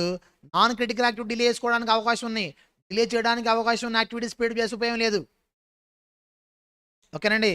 కాబట్టి remaining critical activities, that is what are those remaining? F, H, I, J, we need to speed up by 2 weeks. Or any two critical activities speed up at least by 1 week each. Agreeing is 2 weeks. E, F, J 2 weeks.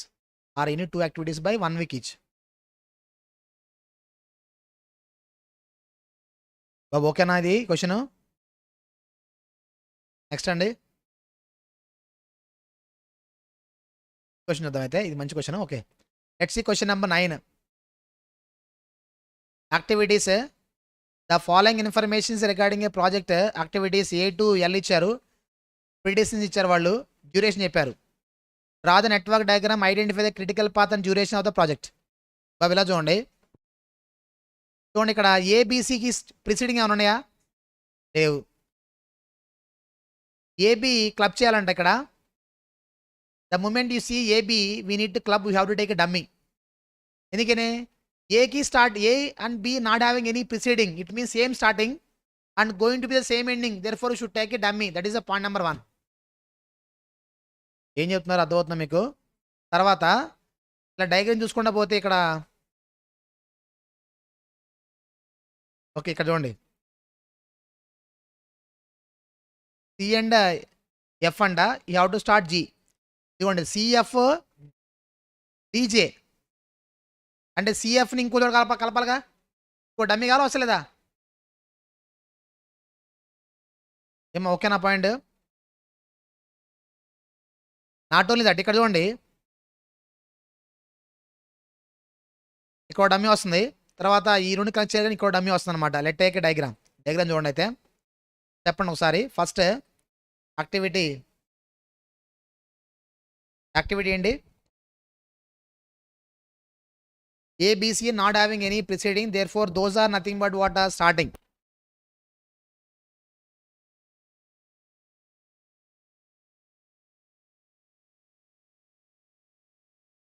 Let take చెప్పండి. అయితే network diagram illustration number 9 ఏమ్మా? Activity A, B, C not having any preceding, therefore those become starting. చెప్పండి. తర్వాత next D will start after AB. మరి AB dummy అడిగేయాలి నేను, left to right అని పడాలంటారా? ఇలా చూడండి. అయితే ఇక్కడ పాయింట్ ఏంటంటే ఇక్కడ B should be independent because you start E and F కదా. అందువల్ల B దగ్గర మనం ఏం చేయాలి? ఇక్కడ B ఇండిపెండెంట్గా ఉండాలంటే B you should take dummy to top because B should be free. That's why have taken dummy like this, the place where activity AB ends. Now we can start what? Activity D we can start. Okay, then E and F you should start from B, that is E as well as F. Then next one is what? D will start after F and C. Where it is F? F ఇక్కడ ఉంది, C ఇక్కడ ఉంది, కాబట్టి దీన్ని కొద్దిగా length చేస్తాను. దీన్ని ఇలా గీసి సరిపోతుంది. Okay, now we can start what? This is what? E. Next H B తర్వాత ఓకే, B తర్వాత ఏ నుంచి B నుంచి 3 ఉన్నాయి. Okay, I will take B. హెచ్తో ఏమైనా పని ఉందా వేరేతో? హెచ్ అండ్ E అంటే ఈ దగ్గర ఉండి బెటర్ ఇది, కాబట్టి హెచ్ ఇలా గీసా అండి. అవి ఎప్పుడు ఈహెచ్ తర్వాత, ఈహెచ్ ఎక్కడ ఉంది? ఇక్కడ ఉన్నాయి. అవి ఎక్కడ కావాలి? ఇప్పుడు దీని తర్వాత కావాలా? అంటే టేక్ డమ్మీ ఆర్ నాట్? ఎందుకంటే because we have E and H having same starting and going to be the same ending, therefore you should take a dummy or not? Dummy గీయాలి అవసరం లేదండి బాబు, డమ్మీ గీయాలి. కాబట్టి ఏం చేశాను? డమ్మీ అలా గీసాను నేను. ఈజ్ వాట్ అయ్యా. నెక్స్ట్ ఐ నుంచి కూడా జే అని వచ్చిందా? ఓకే, జే కూడా వచ్చింది. నెక్స్ట్ అండి ఈడిఎఫ్జే చూడండి ఎక్కడెక్కడ ఉన్నాయి ఇవన్నీ. ఒక నిమిషం నేనంట సిడిఎఫ్జే. ఓకే, సిడి ఎక్కడ ఉంది యాక్చువల్గా? ఇది కూడా సి ఇక్కడ ఉంది, సిఎఫ్ ఇక్కడ ఉన్నాయి కదా. C and F are having, ఇదిగోండి సిఎఫ్ ఇక్కడ ఉంది. డి అండ్ జే ఎక్కడ ఉన్నాయి? డి పైన ఉంది, జే ఏమో కింద ఉంది. అవునా, అంతేనా? ఓకే, కాబట్టి నేనేం చేస్తానంటే ఈ జేని ఇలా పై తీసుకుంటా. Is what? జే. డీజే పైన ఉంది, సిఎఫ్ కింద ఉంది. కాబట్టి ఏం చేస్తాను నేను ఇక్కడ నుంచి to take dummy or not? Dummy గీస్తా. డమ్మీ గీసే ప్రాసెస్ ఇది అడ్డొచ్చింది అనమాట. యాక్చువల్గా చేద్దామంటారా? చేద్దాం కదా. యాక్చువల్గా we should take a flyover. Flyover కట్టొచ్చు యాక్చువల్గా. కట్టొచ్చు అంటే మనకు అడ్డొచ్చు కట్టుకుంటూ వెళ్ళిపోవడం కదా యాక్చువల్గా. And should minimize that, should take all permutation combinations. ఎలా గీసిన సరే వస్తుంది అనుకుంటే కానీ గీయడమే. ఓకేనండి, మనం ట్రై చేయాలి యాక్చువల్గా. అలా గీసేయండి, అలా గీసేయండి. ఫర్ ఎగ్జాంపుల్ జీ కింద లేకుండా పైకి వస్తేయండి, డైగ్రామ్ మొత్తం ఇలా వల్టా అయితే ఏంటి నేను చెక్ చేసుకోవాలి యాక్చువల్గా. అలా ఎన్నిసార్లు చెక్ చేసిన ఫ్లైఓవర్ వస్తుంది, గీసా ఉంటాయి.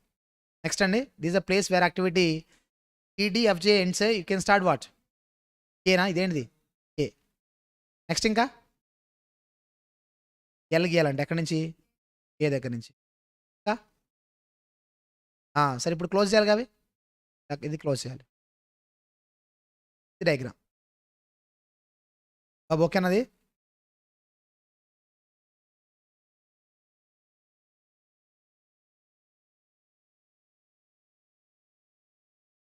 ఫ్లైఓవర్ దగ్గర సారీ ఇది అయ్యి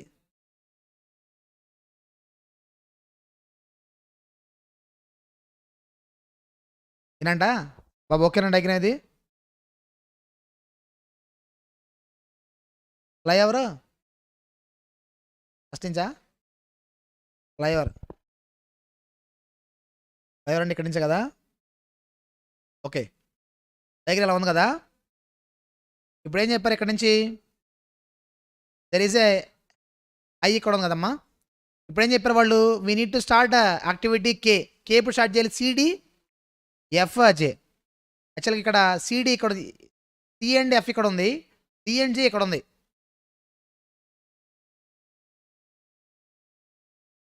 అవునా? ఈ డి అండ్ జేల కింద పడిపోతాం అనుకోండి, రివర్స్ అయిద్దా?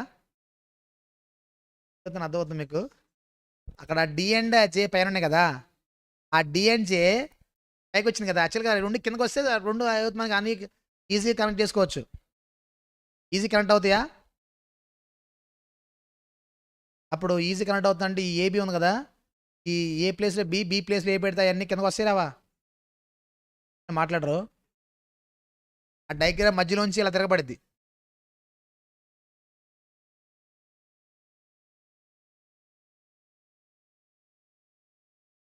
ఓకే చూడండి, అయితే డి ఎక్కడ ఉంది, జే ఎక్కడ ఉంది, ఎఫ్ సి అండ్ ఎఫ్ ఇక్కడ ఉన్నాయి. ఇప్పుడు ఈ 4 క్లబ్ చేయాలంట. 4 క్లబ్ చేయాలంటే మనం ఏం చేయాలి? ఇక్కడ డమ్మీ గీయాల్సింది. ఎందుకనే డమ్మీ ఎందుకు గీయాలంటే సి అండ్ ఎఫ్ తర్వాత ఏం చేయాలి మనం? Once C and F over we have to start G కదా. ఇక్కడ జీ ఉంటుంది యాక్చువల్గా. ఇక్కడ there is a G here. The same time C and ఇక్కడ మనం ఏం చేయాలి? సిఎఫ్ ఇక్కడ ఉంది కదా, దాన్ని డీజేతో క్లబ్ చేయాలి. డీజే పైన ఉన్నాయి, ఏమి ఇక్కడ ఉన్నాయి అనమాట. కాబట్టి ఏం చేయాలి ఇక్కడ అంటే సి అండ్ ఎఫ్తో 2 పనులు ఉన్నాయి. C and F should be independent to start what activity G. C and F సపరేట్గా ఉండాలి, ఎందుకంటే జీ గీయాలి. C and F should be club to D and J to start another activity what? A గీయాలి. కాబట్టి అప్పుడు ఈ C and ఎఫ్తో 2 పనులు ఉన్నాయి కాబట్టి డమ్మీ ఇక్కడి నుంచి డమ్మీ గీయాల్సిందే.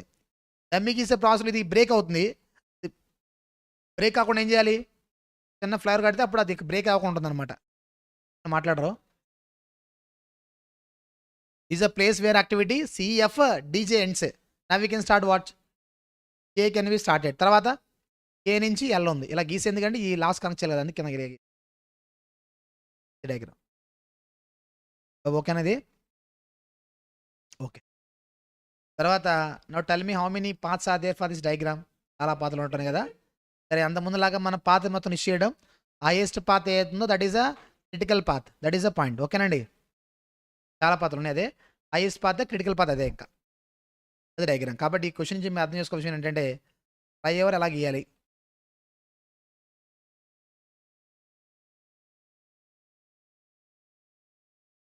అదేనమ్మా మనం ఎక్కడ ఏబీ ఎలా ఉన్నాయి అక్కడ ఏబీ ఉన్నాయి అలాగే. అది ఇప్పుడు 2 ఫ్లేవర్లు వచ్చిందంటే ఇప్పుడు ఇది 5 నుంచి వచ్చింది. హెచ్ కూడా వచ్చిందా?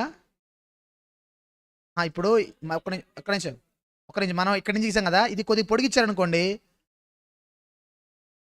అక్కడ 2 బ్రేక్ అవుతాయి అనమాట. మనం గీసిన లెంత్ని బట్టి అక్కడ బ్రేక్ అయింది యాక్చువల్గా. లెంత్ తగ్గించాం కాబట్టి ఇక్కడ మిగిలిపోయినాయి కొద్దిగా పెంచితే ముందుకు వచ్చాయి అనమాట. చదువుతుందా? ఓకే, తర్వాత నెక్స్ట్. సరే ఇవన్నీ ఓకే కానీ now it is a time to ascertain EST LFT. EST LFT find out బాబు వినండి. Now we are talking about earliest starting time, latest finishing time ఇవి ఫైండ్ అవుట్ చేయాలి. అవి దేనికి సార్ అంటే we need to find out float for non critical activities. Non critical activities are having a chance for making delay. అది question comes, that is how many days or how many weeks you can delay. Non critical activities postpone చేసుకోవడానికి అవకాశం ఉంటుంది. ఆ non critical activities ఎంతవరకు postpone చేయడానికి అవకాశం ఉంటుంది అని మనం అసర్టైన్ చేయాలి. ఎలా అసర్టైన్ చేస్తామంటే for this purpose we should calculate what float we should calculate. Float calculate చేయాలి. ఆ ఫ్లోట్ అంటే ఏంటి, ఎలా క్యాల్కులేట్ చేయాలో చూద్దాం మనం ఇప్పుడు. Let's see.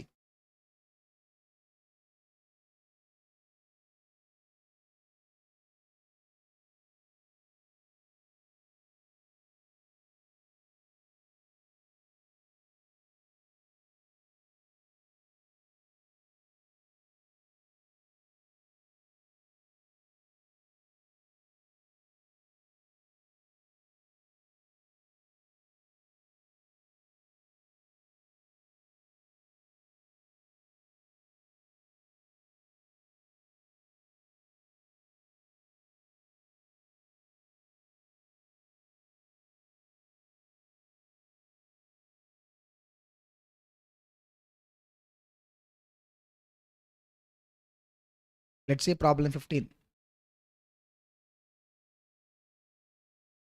Before taking that, first of all, we should understand EST as well as LFT. ఇలా చూడండి, there's a network diagram. Diagram ఎలా ఉంది? Activity A, activity B, activity C, activity D, activity E, activity F, C. ఇలా చూడండి, ఇక్కడ 2 activities are merging hence it is known as what merged event. ఇక్కడ 2 activities merge అయినాయి కదా దీన్ని. So ఈ ఈవెంట్ ఏమంటాం అంటారు సార్ అంటే ఏవత్ మనకి such an event is known as merged event. 2 activities are merging. 2 ఇక్కడ మెర్జ్ అయినాయి కాబట్టి దీన్ని ఏమంటాం మనం మెర్జ్డ్ ఈవెంట్ అంటాం. Merged event. ఇక్కడ 2 డివైడ్ అయినాయి కదా, నేను మాట్లాడరు. This is known as what burst event. Divide అయింది కాబట్టి దాన్ని ఏమంటాం మనం బర్స్ట్ ఈవెంట్ అంటాం. Okay, let take activity A duration equal to let take 5 days. చెప్పండి ఏదో ఒకటి. 3 days, 2 days, 1 day, 6 days, 7 days. Let take అయిపోయింది. ఇంకా చూడండి, this is the diagram, network diagram. So how many paths are there for this particular diagram? How many paths are there? 1 2 3 paths we are having. అవునా కదండి?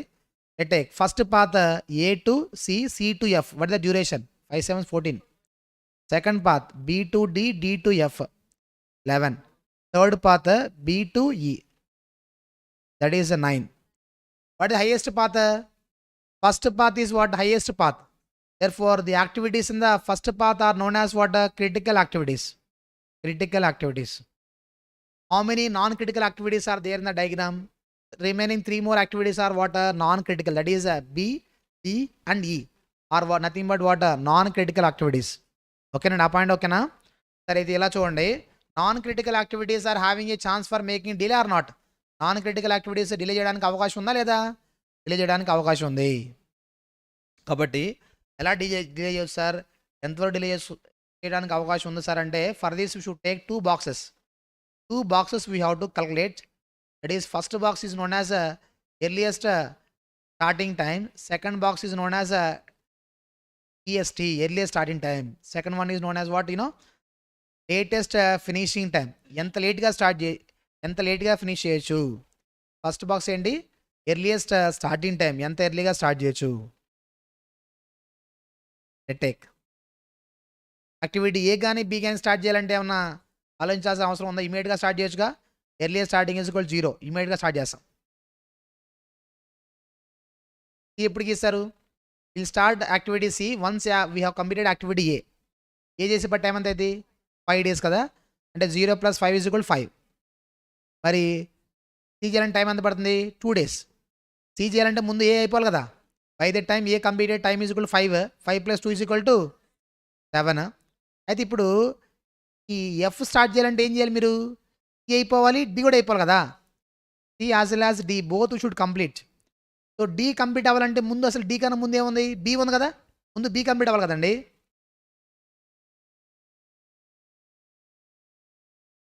B complete అవ్వాలంటే ముందు B complete అవ్వాలి కదండి.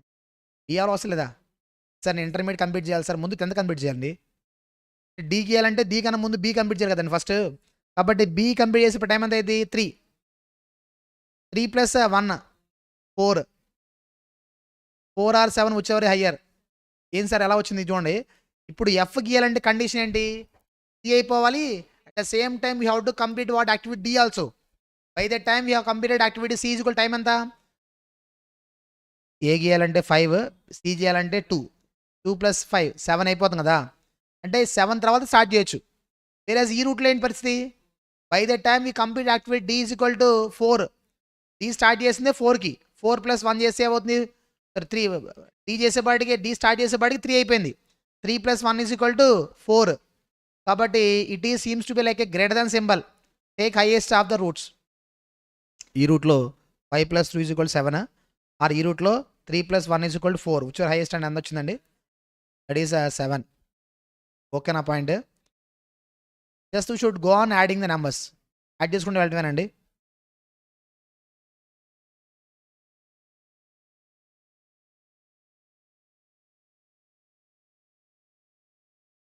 కాబట్టి ఇక్కడ ఎంత వచ్చింది మనకి 7. తర్వాత ఇక్కడ 7 + 7 = 14. మరి ఈ రూట్ ఏంది, మధ్య ఇవ్వండి కదా. 3 + 6 = 9, 7 + 7 = 14. 9 or 14 విచ్ ఆర్ హయ్యర్, 14. అసలు అక్కడ ఏం చేయాలి, యాడ్ చేసుకుంటూ వచ్చాం. If it is only one activity directly we should add. If it is merged event should be careful, highest of the routes should take. ఒకసారి నెంబర్స్ మళ్ళీ చెప్తాం చూడండి. ఫస్ట్ బాక్స్ ఏమంటాం మనం, earliest starting time, take. First starting 0 అండి, 0 + 5 = 5. ఇక్కడ 0 + 3 = 3. ఇక్కడ మాత్రం merged event should take highest. అంటే మీరు యాక్టివిటీ ఎఫ్ గీయాలంటే సి అండ్ డి రెండు అయిపోవాలి, ఏదో ఒకటి అయిపోయినా అవ్వడం స్టార్ట్ చేయడం కుదరదు ఏంటో. కాబట్టి by the time we complete activity D is equal to ఎంత అవుతుంది, స్టార్ట్ చేసిందే 3కి, 3 + 1 = 4. 4 కల్లా స్టార్ట్ చేస్తారా నెక్స్ట్ యాక్టివిటీ, లేదు కదా. సి కూడా అయ్యేంత వరకు వెయిట్ చేస్తారా లేదా. సి కంప్లీట్ అయ్యేపటి టైం ఎంత అయింది, సి స్టార్ట్ చేసింది 5కి, 5 + 2 = 7. 7 or 4 విచ్ ఎవర్ హైయెస్ట్. ఈ రూట్లో 4, అటు పక్క ఏమో 7. ఎంత అండి, టు టేక్ వాట్ 7. 7 + 7 = 14. ఆర్ యూట్ ఎంత, 3 + 6 = 9. 9 or 14, 14. అవి that is known as forward pass చేసుకుంటూ వచ్చాం, యాడ్ చేసుకుంటూ వచ్చాం. It take backward pass. Last numbers last 2 same, 14 14. 14 - ఒకటే నెంబర్ కదా, ఒకటే కదా, తీసేయండి. 14 - 7 7. 14 - 6 8. కానీ ఇది seems to be like less than సింబలా. కాబట్టి 7 - 1 6, or 14 - 6 8. 8 or whichever less, 6 you should take. దాని మీనింగ్ ఏంటంటే ఇదేంటి, actual second box number latest finishing time. ఎంత లేట్గా, ఇప్పుడు దీనికన్నా ముందున్న యాక్టివిటీస్ ఎంత లేట్గా స్టార్ట్ చేయొచ్చు అంటే 6 కల్లా కంప్లీట్ చేస్తే మిగతా టైం ఇది చేయడం కోసం ఉపయోగపడుతుంది, 14 కల్లా అయిపోతుంది అనమాట. ఫర్ ఎగ్జాంపుల్ ఇది చేయాలంటే 7 పడుతుంది కదా, మొత్తం 14 టైంలో ఈ 7 దానికి వదిలేస్తే మిగతా ముందు యాక్టివిటీస్ అన్ని కూడా 7 కల్లా కంప్లీట్ చేసేయాలి.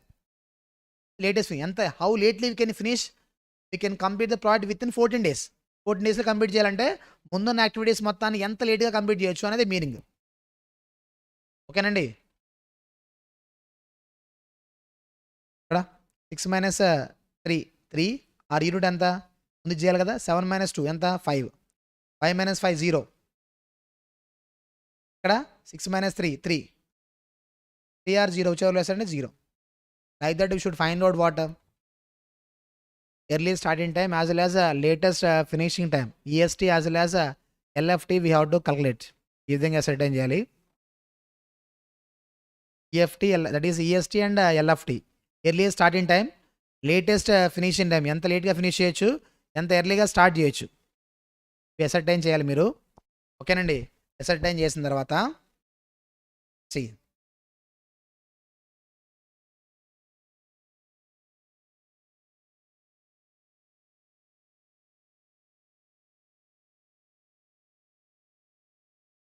క్వశ్చన్ చేద్దాం. క్వశ్చన్ ఓకే చూడండి. జాగో engineering is analysing the efficiency of its work and service personnel. Its service procedure is classified into following 7 activities along with its duration. Activity A to G ఉంది, duration ఇచ్చారు వాళ్ళు. Preceding activity nil AB AC DEF. తర్వాత diagram, critical path, expired duration, slack time for each path, earliest start time, earliest finishing time, latest start time, latest finishing time. Okay take ఇలా చూడండి. అయితే చెప్పండి diagram first.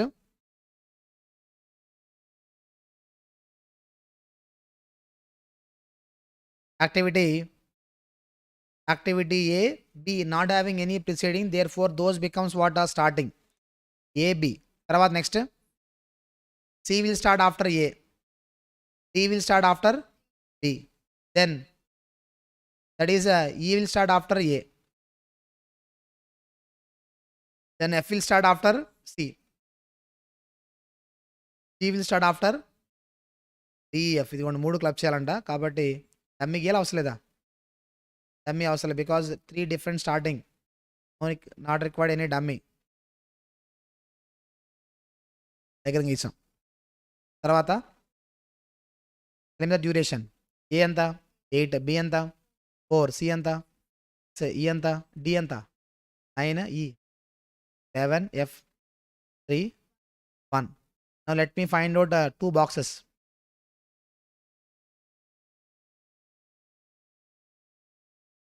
First box is earliest starting time, second box is latest finishing time. ఎంత ఎర్లీగా start చేయొచ్చు? Immediately 0. 0 plus 8 is equal to 8. 0 plus 4 is equal to 4. 4 plus 9 is equal to 13. Common 3 రూట్లు ఉన్నాయి కదా, 3 routes are there, merged, should be take highest. చేయాలంటే ముందు 8 plus 6 is equal to 14. 14 plus 3 17, or 8 plus 11 19. 4 plus 9 13. 13 or 19 or 17. Highest ఎంత 19. 19 plus 1 20. 20 minus 1 19. 19 minus 9 10. 19 minus 3 ఒకటే ఉంది కదా, తీసేది డైరెక్ట్గా. 19 minus 3 16. What about this one? This a burst even to take a less than, seems to be less than, it should take a least of the roots. 16 minus 6 10. 19 minus 11 8. 8 are 10. 8 is least. 8 minus 8 0. 4. 10 minus 4 6 0. This is known as what? Backward pass. While taking backward pass, you should simply subtract the numbers. While taking forward pass, just you have to go on adding the numbers. Before that, you should be very careful at merged event on that is forward pass. Edge ante kanaka we should take highest. While coming backward pass, we should be careful at burst event to take least of those routes. Okay na? Tarvata aggregation critical path and any paths ఉన్నాయి మనకి. How many paths are there? A, C, F, G. And 6, 8, 14, 19, 20 కదా, sorry 18. Second path is what? A to E, E to G ఎంత అండి 20. Third path is what? D, B, G 14. Critical paths ఇవి. తర్వాత చూడండి next expected completion time. What is the expected completion time? Longest path is what? 20. That is expected time completion of the 5 time is what? 20, because it is a critical path. Slack time for each path. Slack ante manaki delay we can take. And ee path critical path enta 20 kabatti critical path duration equal to 20 పడుతుంది యాక్చువల్గా. ఇది 18 కల్లా complete అయితే ఇంకా దీనికి ఎంత time ఉంటుంది? Like leisure time 2 ఉంటుందా లేదా? ఇక్కడ 0. ఈ పాత్కి 6 hours ఉంటుంది. Is a slack for each path మొత్తానికి అంతా డిలే చేసుకోవచ్చు అనమాట. కానీ ఇది చూడండి, ఇప్పుడు మనం చేయాల్సిన అనుకుంది ఇది కదా, earlier start time, latest finish అనేవి ఇవి. కాబట్టి ఇలా చూడండి, ఇప్పుడు let take activity A, B, C, D, E and F. Tell me the duration. What is the duration? What is the duration? Activity A 8, 4, 6, 9, 11, 3. G got on the okay one. Let's take earliest starting time. How early we can start? Activity A. A ki ఒక నిమిషం అండి. A కి starting అంటే go to activity A. This is activity A. Starting nothing but ఇది స్టార్టింగా, ఇది starting ఇది కదా. దాంట్లో first box number should pick up. First box number is what? 0. కాబట్టి earlier starting time for activity A is equal to 0. Next activity B చూడాలంటే చూడండి, go to activity Bకి వెళ్ళండి. ఇది డయాగ్రామ్లో స్టార్టింగ్ ఇది కదా, స్టార్టింగ్ ఇది. దాంట్లో first box number you have to pickup 0. Let come to C. Go to activity C. ఇది కూడా Cకి వెళ్ళండి. ఇది స్టార్టింగ్ ఇది. దాని ఫస్ట్ బాక్స్ నెంబర్ 8. D చూడండి, గో టు యాక్టివిటీ D. ఇది కూడా D. ఇది ఫస్ట్ బాక్స్ నెంబర్ అంటే ఇది అనమాట 4. ఓకేనండి, అర్థమవుతుంది? ఫాలో అవుతున్నారా? ఓకేనా? What about activity E? ఇదిగోండి, ఇది దాంట్లో స్టార్టింగ్ అంటే ఇక్కడ వచ్చింది కదా, first box number is what? 8. తర్వాత యాక్టివిటీ F చూడండి, ఇదిగోండి F. ఇది స్టార్టింగ్ ఏది? ఇది starting. And first box number is what? 14. Follow అవుతున్నారు? అది 14. G అంటే ఇదిగోండి G. ఇది స్టార్టింగ్ అంటే ఇది స్టార్టింగ్. ఫస్ట్ బాక్స్ నెంబర్ అంటే 19. ఎర్లియస్ట్ ఫినిషింగ్ ఎప్పుడు ఫినిష్ అవుతుంది? స్టార్ట్ చేసి అయిపోతుంది అంతేనా? Earliest finishing. How to get earliest finishing? Earliest starting plus duration. Start చేసి అయిపోతుందండి. స్టార్ట్ చేసి అయిపోతుంది. Earliest finishing, earliest starting plus duration get earliest finishing. ఎంత ఎర్లీగా స్టార్ట్ చేసి అయిపోతుంది అంత ఎర్లీగా. కాబట్టి earliest finishing is equal to earliest starting plus duration. కాబట్టి 8, 4, 14, సారీ 13 ఇది ఎంత? 13, 14, 13, 19, 17, 9, 20. Let's take latest finishing time. How lately we can finish? Latest finishing is there in the diagram. Diagram ఉందండి. Latest finishing is there in the diagram. Let's say diagram చూడండి. అయితే activity A కదా, A అరాయని ఏది finishing కావాలి? ఏది starting, ఏది finishing? ఇది starting, ఇది ఫినిషింగ్. ఫినిషింగ్లో second box number you have to pickup.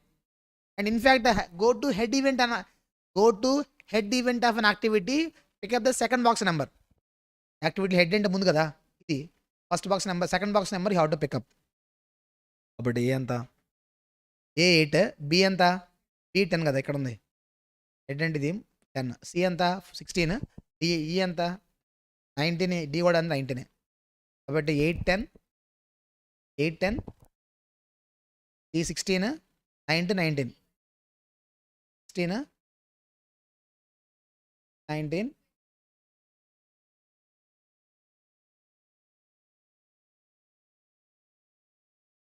E and F 19 కదా. E ఎంత అండి?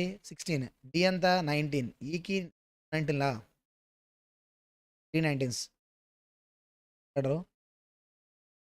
20. Let take latest starting time. ఎంత లేట్గా స్టార్ట్ చేయొచ్చు? Latest finishing time minus duration. Latest finishing minus duration will get starting. Very simple. Starting plus duration finishing. Finishing minus duration get starting. You know latest finishing time. Now if you subtract duration, you get the latest starting. Finishing minus duration will get a starting. What type of finishing you have taken? Latest finishing. You will get latest starting.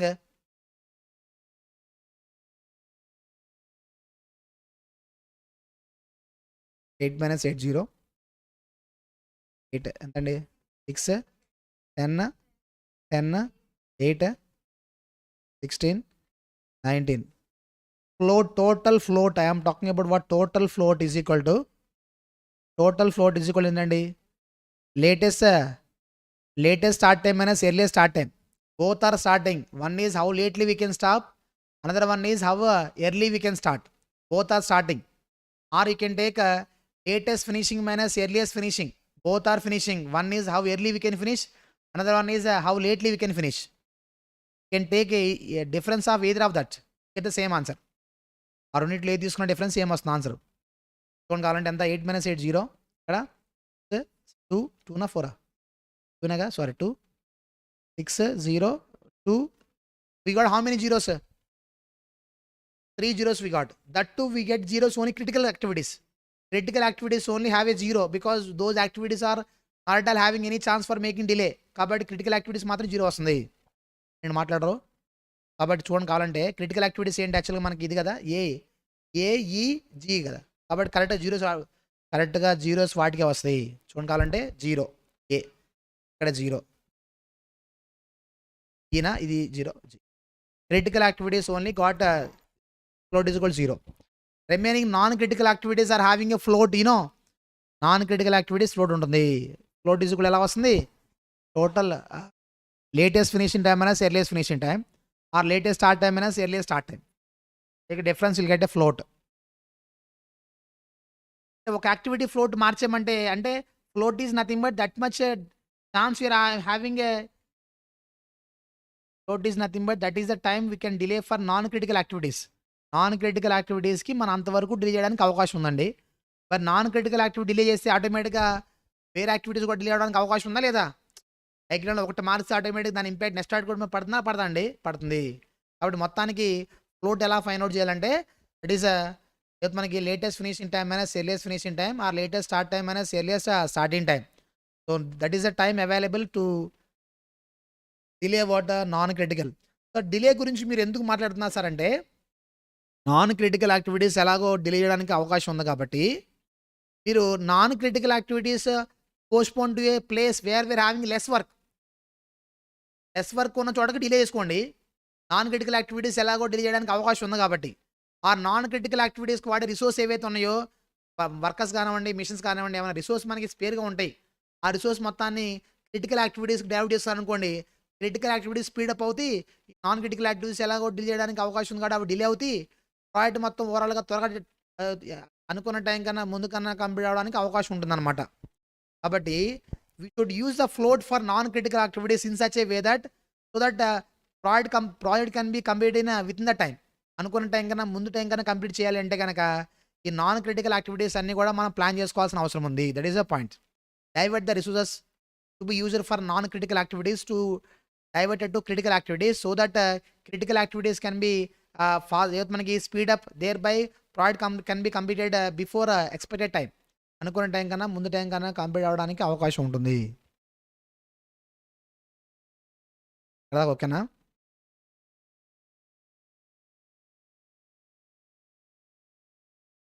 సరే ఇదంతా okay కానీ ఇక్కడ ఒక important question ఉంది.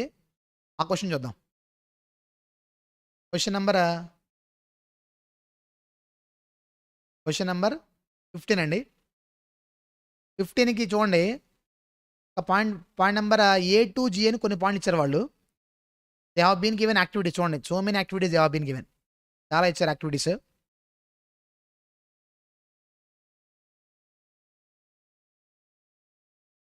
Activities ఇది అది కష్టమేం కాదు యాక్చువల్గా డయాగ్రామ్ గీయడమే. డయాగ్రామ్ గీసిన తర్వాత ఏం చేస్తామంటే సరే చెప్పండి ఇప్పుడే గీస్తాను. ఇప్పుడు చూడండి డయాగ్రామ్ గీద్దాం. అప్పుడే చూడండి డయాగ్రామ్ కొద్దిగా పెద్ద అనుకోండి మనకు కొద్దిగా మార్చుకోవాల్సిన అవసరం ఉంది. చూడంగానే డయాగ్రామ్ గీయలేము యాక్చువల్గా.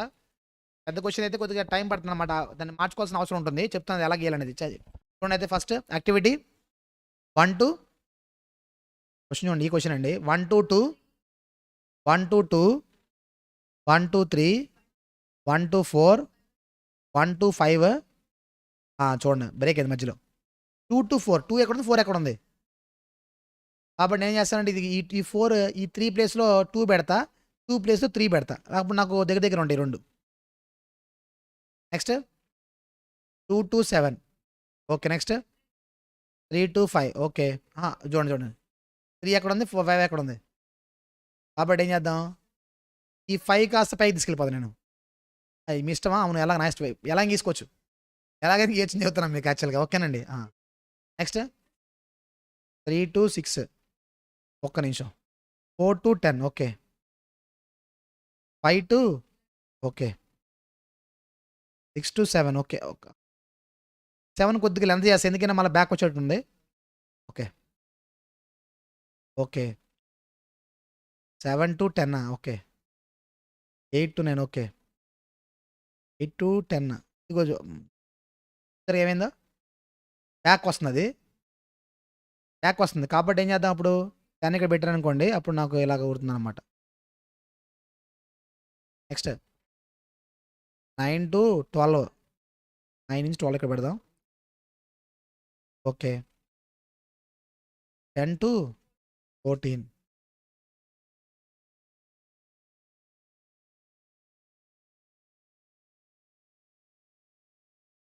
లెవెన్ టు 14 అని చూసారుగా. ఎందుకు ఫ్లైఓవర్ ఇటు పెడదాం. 10 to 14 ఇంకా 2 రాకూడదు యాక్చువల్గా.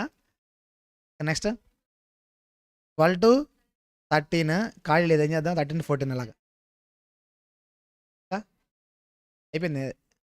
అలాగే ఇస్తాను అనమాట. పెద్ద డయాగ్రామ్ ఏమో చెప్తున్నా, కొద్దిగా మీరు ఇలా మార్చుకోవాలని చెప్పడం కోసం చెప్పాను అన్నమాట. యాక్చువల్గా డయాగ్రామ్ డైరెక్ట్గా రాదు, మన కరెంట్ ప్రకారం మార్చుకోవాలని చెప్పే ఉద్దేశంతో గీసాను యాక్చువల్గా. మొత్తాన్ని డయాగ్రామ్ గీసాం. తర్వాత ఆ డ్యూరేషన్ తీసుకున్న తర్వాత క్వశ్చన్ చూడండి. ఇప్పుడు ఇదిగోండి డయాగ్రామ్ గీసాం, ఇదిగోండి డయాగ్రామ్ వాళ్ళు గీసారు కదా. ఎనీవే ఇక్కడ క్వశ్చన్ చూడండి. First draw the network diagram to the following activities. Find earlier starting time, latest schedule time of various activities. అంటే ఏమవుతుంది మనకి, earlier starting time, latest finishing time, ఇవన్నీ అసర్టైన్ చేయాలన్నమాట. అవి ఏంటి మాట్లాడరు. ఓకే. తర్వాత చూడండి ఈ పాయింట్ చూడండి. సరే ఈ పాయింట్ తర్వాత చూద్దాం. పాయింట్ నెంబర్ సి పక్కన పెట్టండి. Let's see point number D చూడండి. Can the project be completed within 35 days, 65 days. అది కంప్లీట్ చేయాలంటే ఏమవుతుంది మనకి, డయాగ్రామ్ గీసాం కదా. The path which is taking highest duration such a path is known as what, critical path. A question ఇదేనా? ఇది డయాగ్రామ్ యాక్చువల్గా. ఇక్కడ కనిపిస్తుంది నెంబర్ ఏమన్నా మీకు? నో ప్రాబ్లం, ఇక్కడ చెప్పుంటారులే. చూడండి ఇదిగోండి. As the project can be completed within 65 days. ఎందుకంటే యాక్చువల్గా ఒక్క నిమిషం అండి.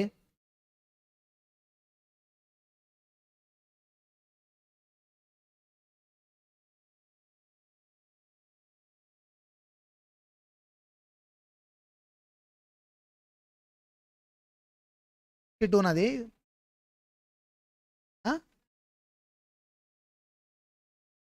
62 62 కంప్లీట్ అయిపోతుంది. వాళ్ళు ఏమి అడిగారు, 65 కంప్లీట్ అవుతుందని అడిగారు. 65 కన్నా ఇంకా 3 days ముందే అయిపోతుంది కదండి. 2 కంప్లీట్ అయిపోతుంది. తర్వాత చూడండి, యాక్చువల్లీ ఈ క్వశ్చన్ చెప్తున్న పర్పస్ ఒకటి ఉంది యాక్చువల్గా. క్వశ్చన్ చూడండి. తర్వాత నెక్స్ట్ పాయింట్ అడిగారు వాళ్ళు. పాయింట్ నెంబర్ ఈ చూడండి ఒకసారి. Let's see point number E చూడండి. As far as point number E is concern, చూడండి, what would be the effect of project length of reducing the resources to be used for activity 8 to 10 by such an amount as would increase the time for this activity by 5 days. ఏంటంటే మనకి activity 8 to 10 ఏదైతే ఉందో, activity 8 to 10కి ఏమైందంటే మనకి చూడండి, reduce the resources. అంటే మనకి ఆ యాక్టివిటీస్ చేయాలంటే వర్కర్స్ కావాలి, మిషన్స్ కావాలి కదా, ఆ రిసోర్స్ తగ్గించామంట. When you reduce resources it will take more time or not, takes more time for completion. It has taken how many days extra? There is an increase in days by 5 days. So 8 to 10 is what we should find out whether 8 to 10 is critical or not. If it is critical, you should not postpone. Critical activity is not at all having any chance for making postponement, you know, isn't it? So if it is critical activities, it is being delayed by 5 days, automatically project completion time also gets delayed. Whereas if it is a non-critical activity, it is having a chance for making delay. For example, the float for non-critical activity is let's take 8 days అనుకోండి. 8 days ఉంది, 5 delays ఏమైతే ఏమవుతుంది, ఇంకా 3 days ఇంకా delay చేసుకోవచ్చు. వేరే for example ఇది critical activity, sorry it is a non critical, this activity can be delayed by 4 days అనుకోండి. Now you have delayed how many days? 5 days. అంటే 1 day పెరిగిపోతా లేదా కంప్లీషన్ టైము. కాబట్టి మీరు చూడాల్సింది ఏంటంటే అది క్రిటికలా నాన్ క్రిటికలా. నాన్ క్రిటికల్ 5 days కన్నా ఎక్కువ డిలే చేయడానికి అవకాశం ఉందా లేదా? 5 days కన్నా ఎక్కువ డిలే చేయడానికి అవకాశం ఉందనుకోండి, 5 days చేసినా పెద్ద ప్రాబ్లం లేదు. 5 days కన్నా తక్కువ ఉందనుకోండి, ఎన్ని డేస్ అయితే ఎక్కువ డిలే చేసామో అంత టైం ప్రాజెక్ట్ కంప్లీషన్ పెరిగిపోతుంది అనమాట. That is the point. Let's see 8 to 10 కదా, చూద్దాం. 8 to 10 యాక్చువల్గా ఎంత అండి యాక్టివిటీ? 8 to 10 చూస్తున్నారు కదా బోర్డు ఇక్కడ, ఇదిగోండి 8 to 10 ఇదేనా? ఎక్కడ ఉంది? 8 to 10. 8 to 10కి వీ హ్యావ్ కాలిక్యులేటెడ్ ఫ్లోట్ అండి. ఇదిగోండి ఫ్లోట్, టోటల్ ఫ్లోట్ 8 to 10 కదా, ఈ కాలమ్ ఎంత ఫ్లోట్ ఎంత ఉంది? 4 days. నా we have delayed by how many days? 5 days. అంటే అనుకున్న డేస్ కన్నా 1 day ఎక్స్ట్రా అయింది లేదా? 1 day ఎక్స్ట్రా ఇస్తున్నా కాబట్టి project completion time gets delayed by 1 day. నా జనరల్లీ టేక్స్ 62 days, నా ఇట్ టేక్స్ 63 days. 1 day ఎక్కువ పడుతుందా లేదండి? కాబట్టి ఇప్పుడు మీరు ఐడెంటిఫై చేయాల్సింది, అబ్జర్వ్ చేయాల్సిన పాయింట్ ఏంటి సార్ అంటే, non critical activity already having a chance for delay, కొంత డిలే చేసుకోవచ్చు. That is beyond limit delay చేస్తే కనుక ప్రాజెక్ట్ కంప్లీషన్ టైం కూడా ఎఫెక్ట్ అవుతుంది. That is a point you should understand. ఇప్పుడు చూడండి అయితే ఏం చెప్పారు. పాయింట్ నెంబర్ ఇదిగోండి. Since the activity 8 to 10 is a total float equal to 4 days, a delay of 5 days it will increase a project duration by 1 day. ఎలా వచ్చింది 1 day? 5 - 4. 4 days float, but you have delayed 5 days. 1 day extra you have delayed. That's why project completion time delayed by how many days? 1 day. So అర్థమైంది ఆ point.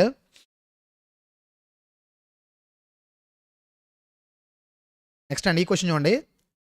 The head of the department in which activity 6 to 8 used to be performed request that he been allowed to work overtime so that this activity can be accomplished 6 days.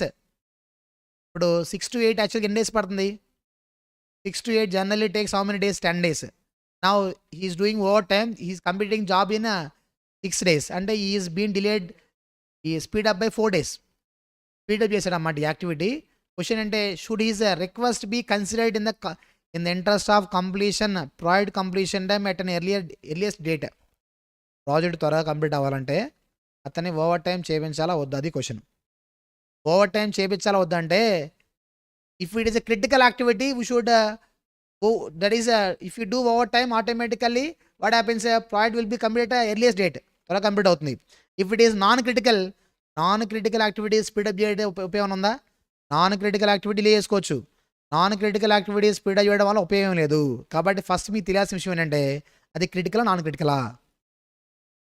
అవునండి. దాని తర్వాత చూడండి, ఏ similar request from A manager of 2 to 7. ఇలాగే 2 to 7 చెప్తే ఏం చెప్పాలి? 2 to 7 అయినా వేరే యాక్టివిటీ అయినా that is irrelevant. Whether you have to see only whether it is a critical activity or not. That is the only point. నేను మాట్లాడరు కాబట్టి చూద్దాం ఇప్పుడు ఏంటది. 6 to 8, 2 to 7. Okay let's see. 6 to 8 as well as 2 to 7. Float 0 అంటే క్రిటికలేగా, ఏంటంటే మాట్లాడరు. Okay first ఏంటి 2 to 6 to 8. 6 to 8 ఫ్లోట్ ఎంత ఉంది? 4 ఉంది. అంటే మనకి that is a critical non critical? Non critical 4 days delay చేసుకోవచ్చు అంటే దాన్ని 4 days స్పీడప్ చేసే ఉపయోగం ఉంది? ఉపయోగం లేదు. ఏంటంటే మాట్లాడరు. డిలే చేసుకోవడానికి అవకాశం ఉంది, దాన్ని స్పీడప్ చేసేమని ఉపయోగం ఉందా? లేదు. కాబట్టి project will not complete at an earliest date. There is another request we got 2 to 7.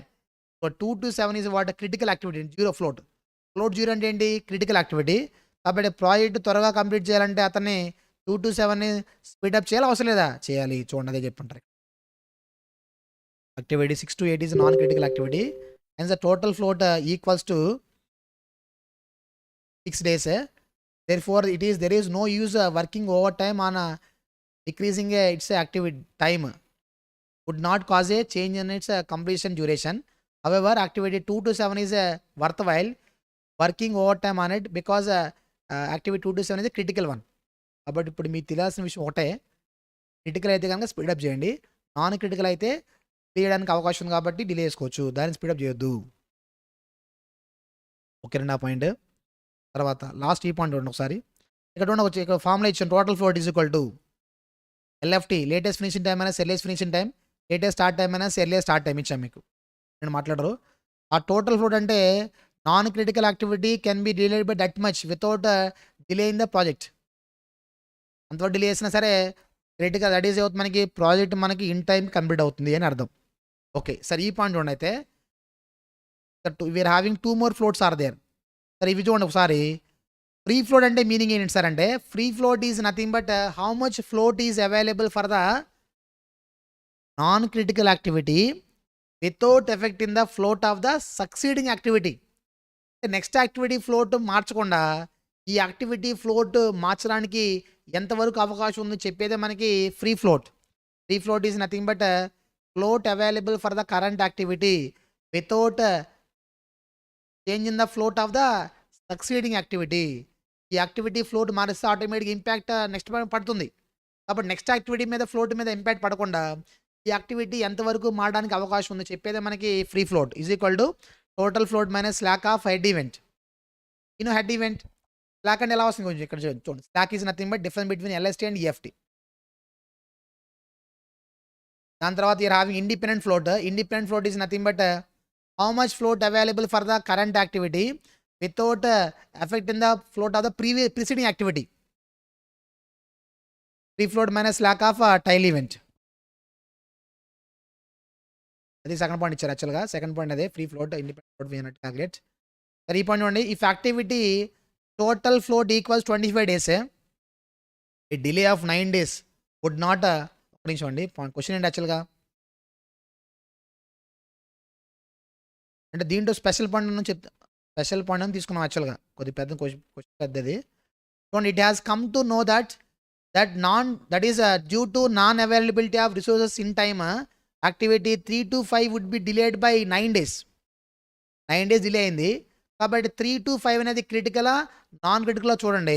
If it is critical it is been delayed by 9 days automatically project completion time also gets delayed by 9 days. If it is non critical it ఏదో మనకి anyway it is having a chance for making delay.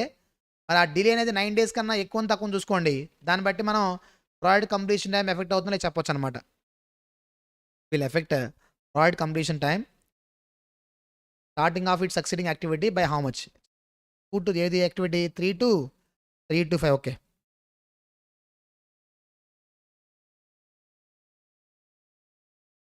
చూడండి ఇక్కడ 3 to 5 where it is 3 to 5 ఇదిగోండి 3 to 5 float అంత 25 days ఉంది. how many days you have delayed?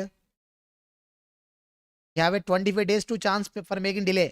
Just because of delaying 9 days it doesn't affect project completion time. Project completion ఏమైనా మారుతుందా? ఏం మారదు. చూడండి అదే చెప్తుంటారు. The activity has a total float of 25 days. Delaying the 9 days would not cause any project completion time. However delaying ఇక్కడ చూడండి delaying 9 days would effect the starting of its succeeding activity by 2 days because it has a free float equal to 7. ఇక్కడ activity యాక్చువల్గా చెప్పింది వాళ్ళు జీని 3 to 5 కదా. 5 తర్వాత ఏముంది యాక్చువల్గా ఇదిగోండి 3 to 5. ఇదిగోండి 3 to 5 ఫ్రీ ఫ్లోట్ మన ఫ్లోట్ చూడండి కదా. ఫ్రీ ఫ్లోట్ అంతా మనకి 7 days. అంటే మనకి ఈ ఫ్రీ ఫ్లోట్ 7 days ఉంది. మనం now we have delayed by how many days? 9 days. అంటే 7 days వరకు డిలే చేసినా సరే నెక్స్ట్ యాక్టివిటీ ఫ్లోట్ మారదు. కానీ you have delayed by how many days? 9 days. 2 days extra delay చేసాం కాబట్టి నెక్స్ట్ యాక్టివిటీ ఫ్లోట్ కూడా మారిపోతుంది. అదే చెప్పారన్నమాట. Would effect the starting of it succeeding activity by 2 days. అంటే చెప్పేది ఏంటి యాక్చువల్గా base on free float. Free float means how much float available for the current activity without effect in the float of next activity. Next activity float మార్చకుండా 7 days వరకు మార్చుకోవచ్చు. 9 days మార్చాం కాబట్టి 2 days effect అవుతుందన్నమాట next activity float.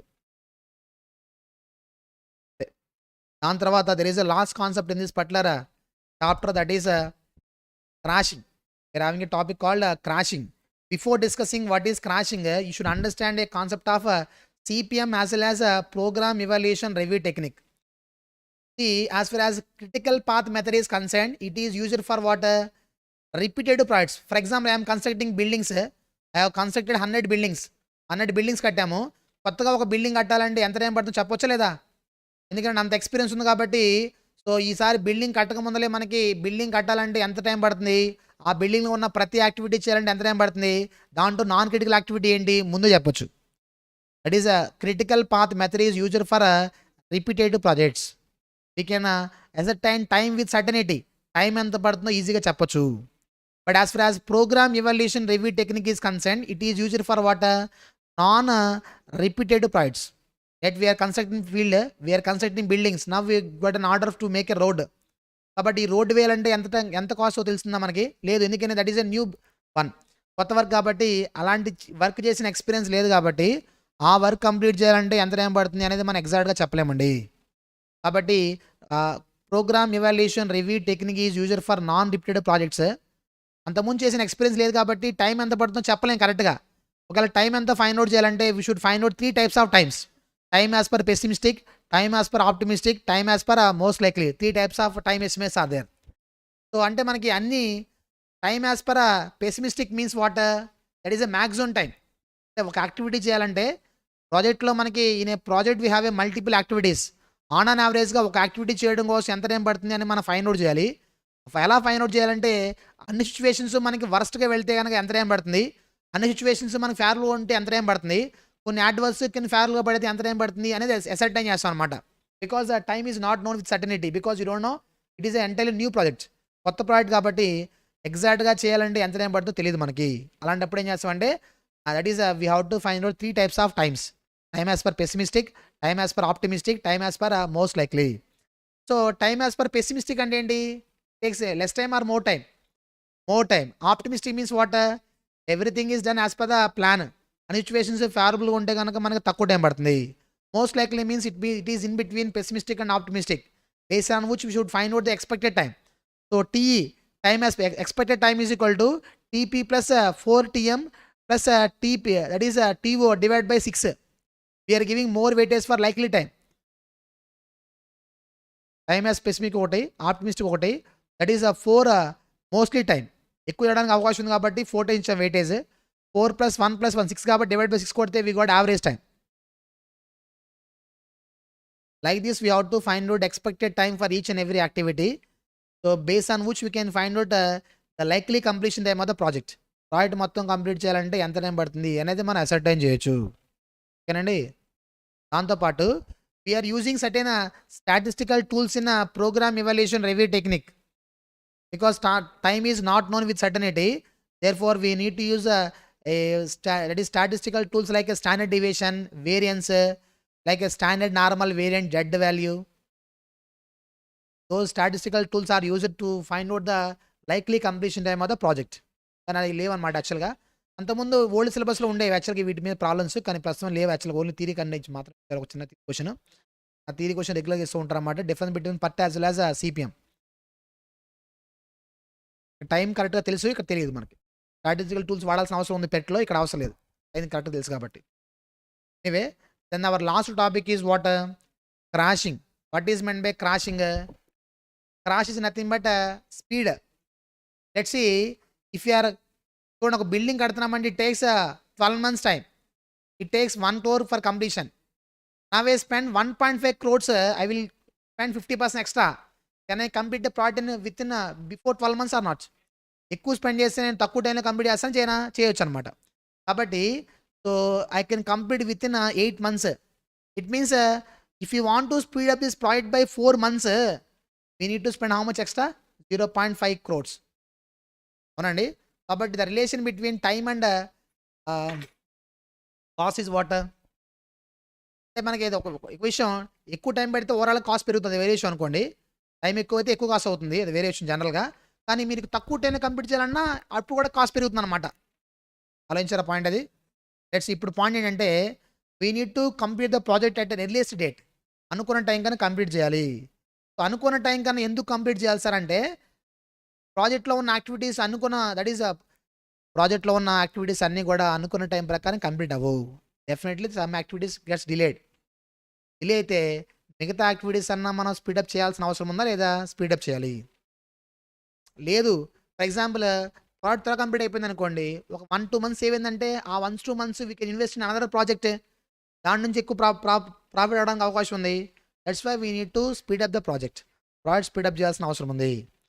ఓకేనండి. Late అయిందంటే కనుక కస్టమర్కి మనం పెనాల్టీ రూపంలో హ్యూజ్ అమౌంట్ పే చేయాల్సిన అవసరం ఉంది. దాన్ని అవాయిడ్ చేయడం కోసమన్నా అయితే మనకు త్వరగా కంప్లీట్ చేసే వేరే ప్రాజెక్ట్ చేయడానికి ఛాన్స్ అయితే ఉంటుంది. That's why we need to speed up the project. Let's ఇలా చూడండి. స్పీడ్ అప్ చేయాలంటే మీరు తెలుసుకోవాల్సిన విషయం ఏంటంటే let's see a diagram like this. AB that is C and D ED. Take activity A takes 10 days. బాగా స్పీడప్ చేస్తే we can complete in 7 days time.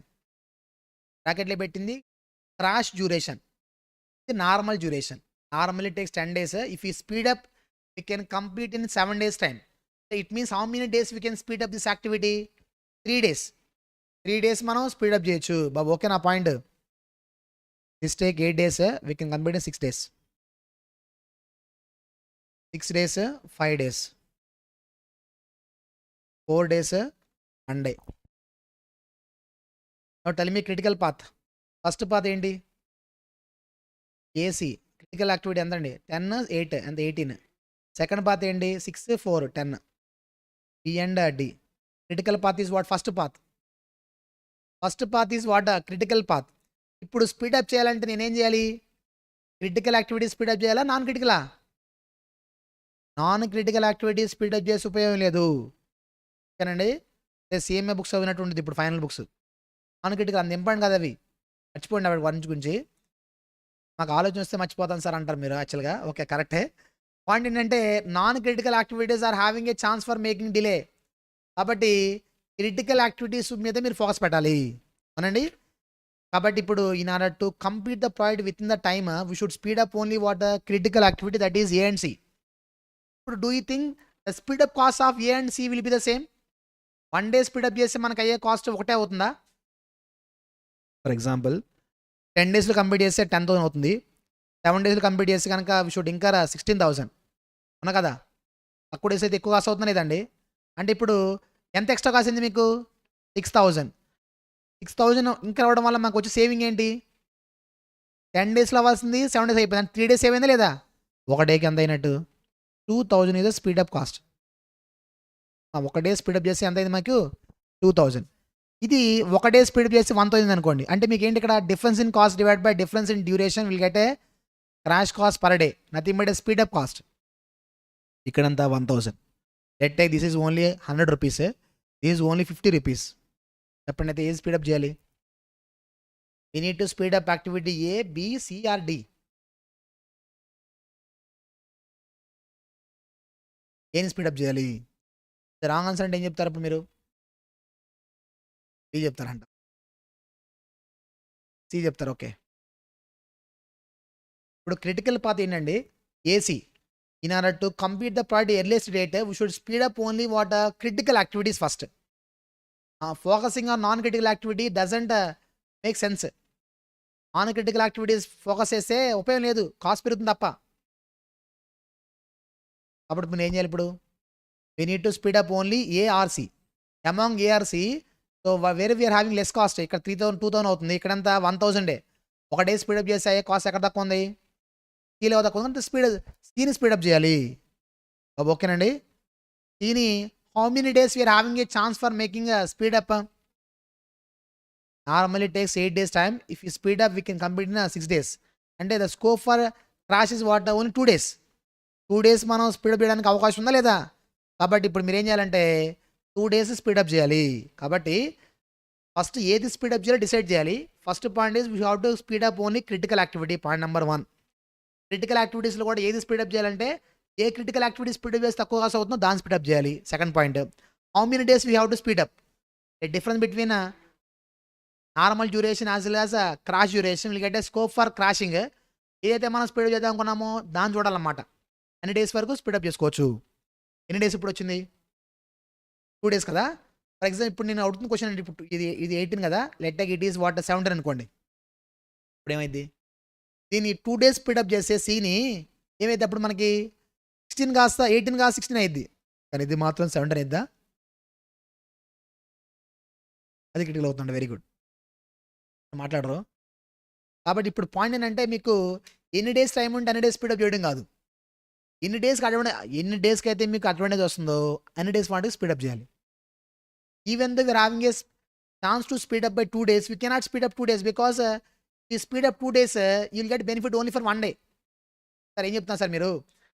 16 ఇప్పుడు 18 ఏమైంది 2 డేస్ పీరియడ్ చేసి 16 అయింది. కానీ ఇప్పుడు క్రిటికల్ పాత్ ఇది 17 ఎలాగా ఉందిగా. అంటే అంతకుముందు 18 ఇప్పుడు 17 అయింది. అంటే 1 డే తగ్గింది అంతే మీకు. కాబట్టి ఎన్ని డేస్ ఉంటే అన్ని డేస్ పీరియడ్ చేయడం కాదు. Difference between this path and next longest path. Go for this critical activity which ever is less we have to speed up. దృష్టి పెట్టుకోవాలి. Own it worry about its. ఎందుకంటే ఇంతవరకు ఎప్పుడు ఇవ్వాలి ఎగ్జామ్లో. If you see the last 10 years, last 10 ఇయర్స్లో ఎప్పుడు ఇంతవరకు క్రాషింగ్ గురించి ఇవ్వాలా చెప్తున్నా మీకు ఒక ఐడియా ఉంటుందనే ఉద్దేశంతో. అంతే, that's it. That is all about what project management. చెప్పండి, మేము చెప్పకుండా చెప్పొచ్చు డౌట్ అని ఉంటే. ఓకేనా?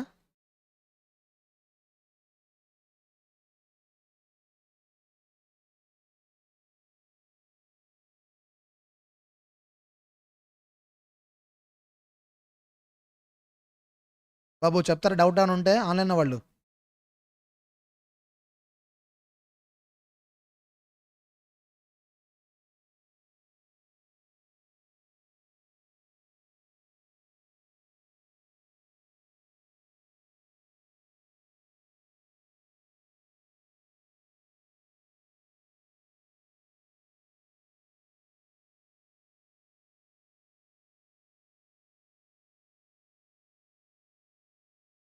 సరే ఇది చూడండి, ఇలాగ 5 minutes టైం ఉంది కాబట్టి చూడండి. చెప్పండి ఒకసారి, ఇది exam question, pass exam question. This is a project consist of 7 activities. Activity PQR run simultaneously. The relation among the various activities are as follows. Activity P immediate success అంటే next అనమాట. ఏది first, PA ఎస్ఆ? P first, దాని తర్వాత ఏంటి S. Q తర్వాత T, R తర్వాత U. Activity V is the last operation of the project and it is also immediate successor to STU. ఓకేనండి, లెట్ టేక్.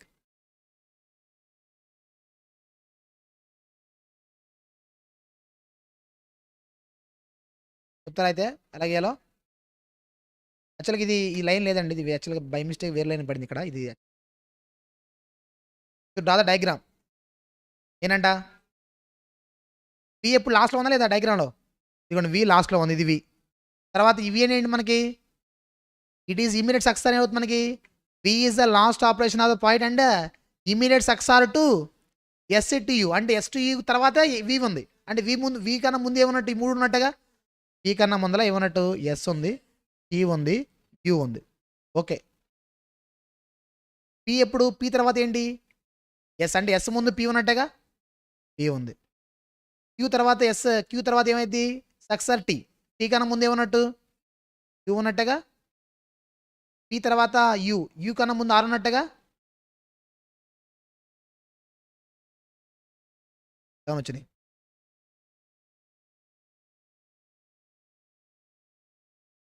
ఓకేనా అందరూ? ఓకేనండి, that is all about what project management. ఓకేనండి, అయితే next ఏం చేద్దామంటే will start with maintenance management. Chapter number 7తో start చేద్దాం. Okay, will do one thing, will see remaining in the next class. Thank you.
చూడండి, we'll start with economics of maintenance and spares management, popularly known as maintenance management. As far as maintenance management is concerned, maintenance management,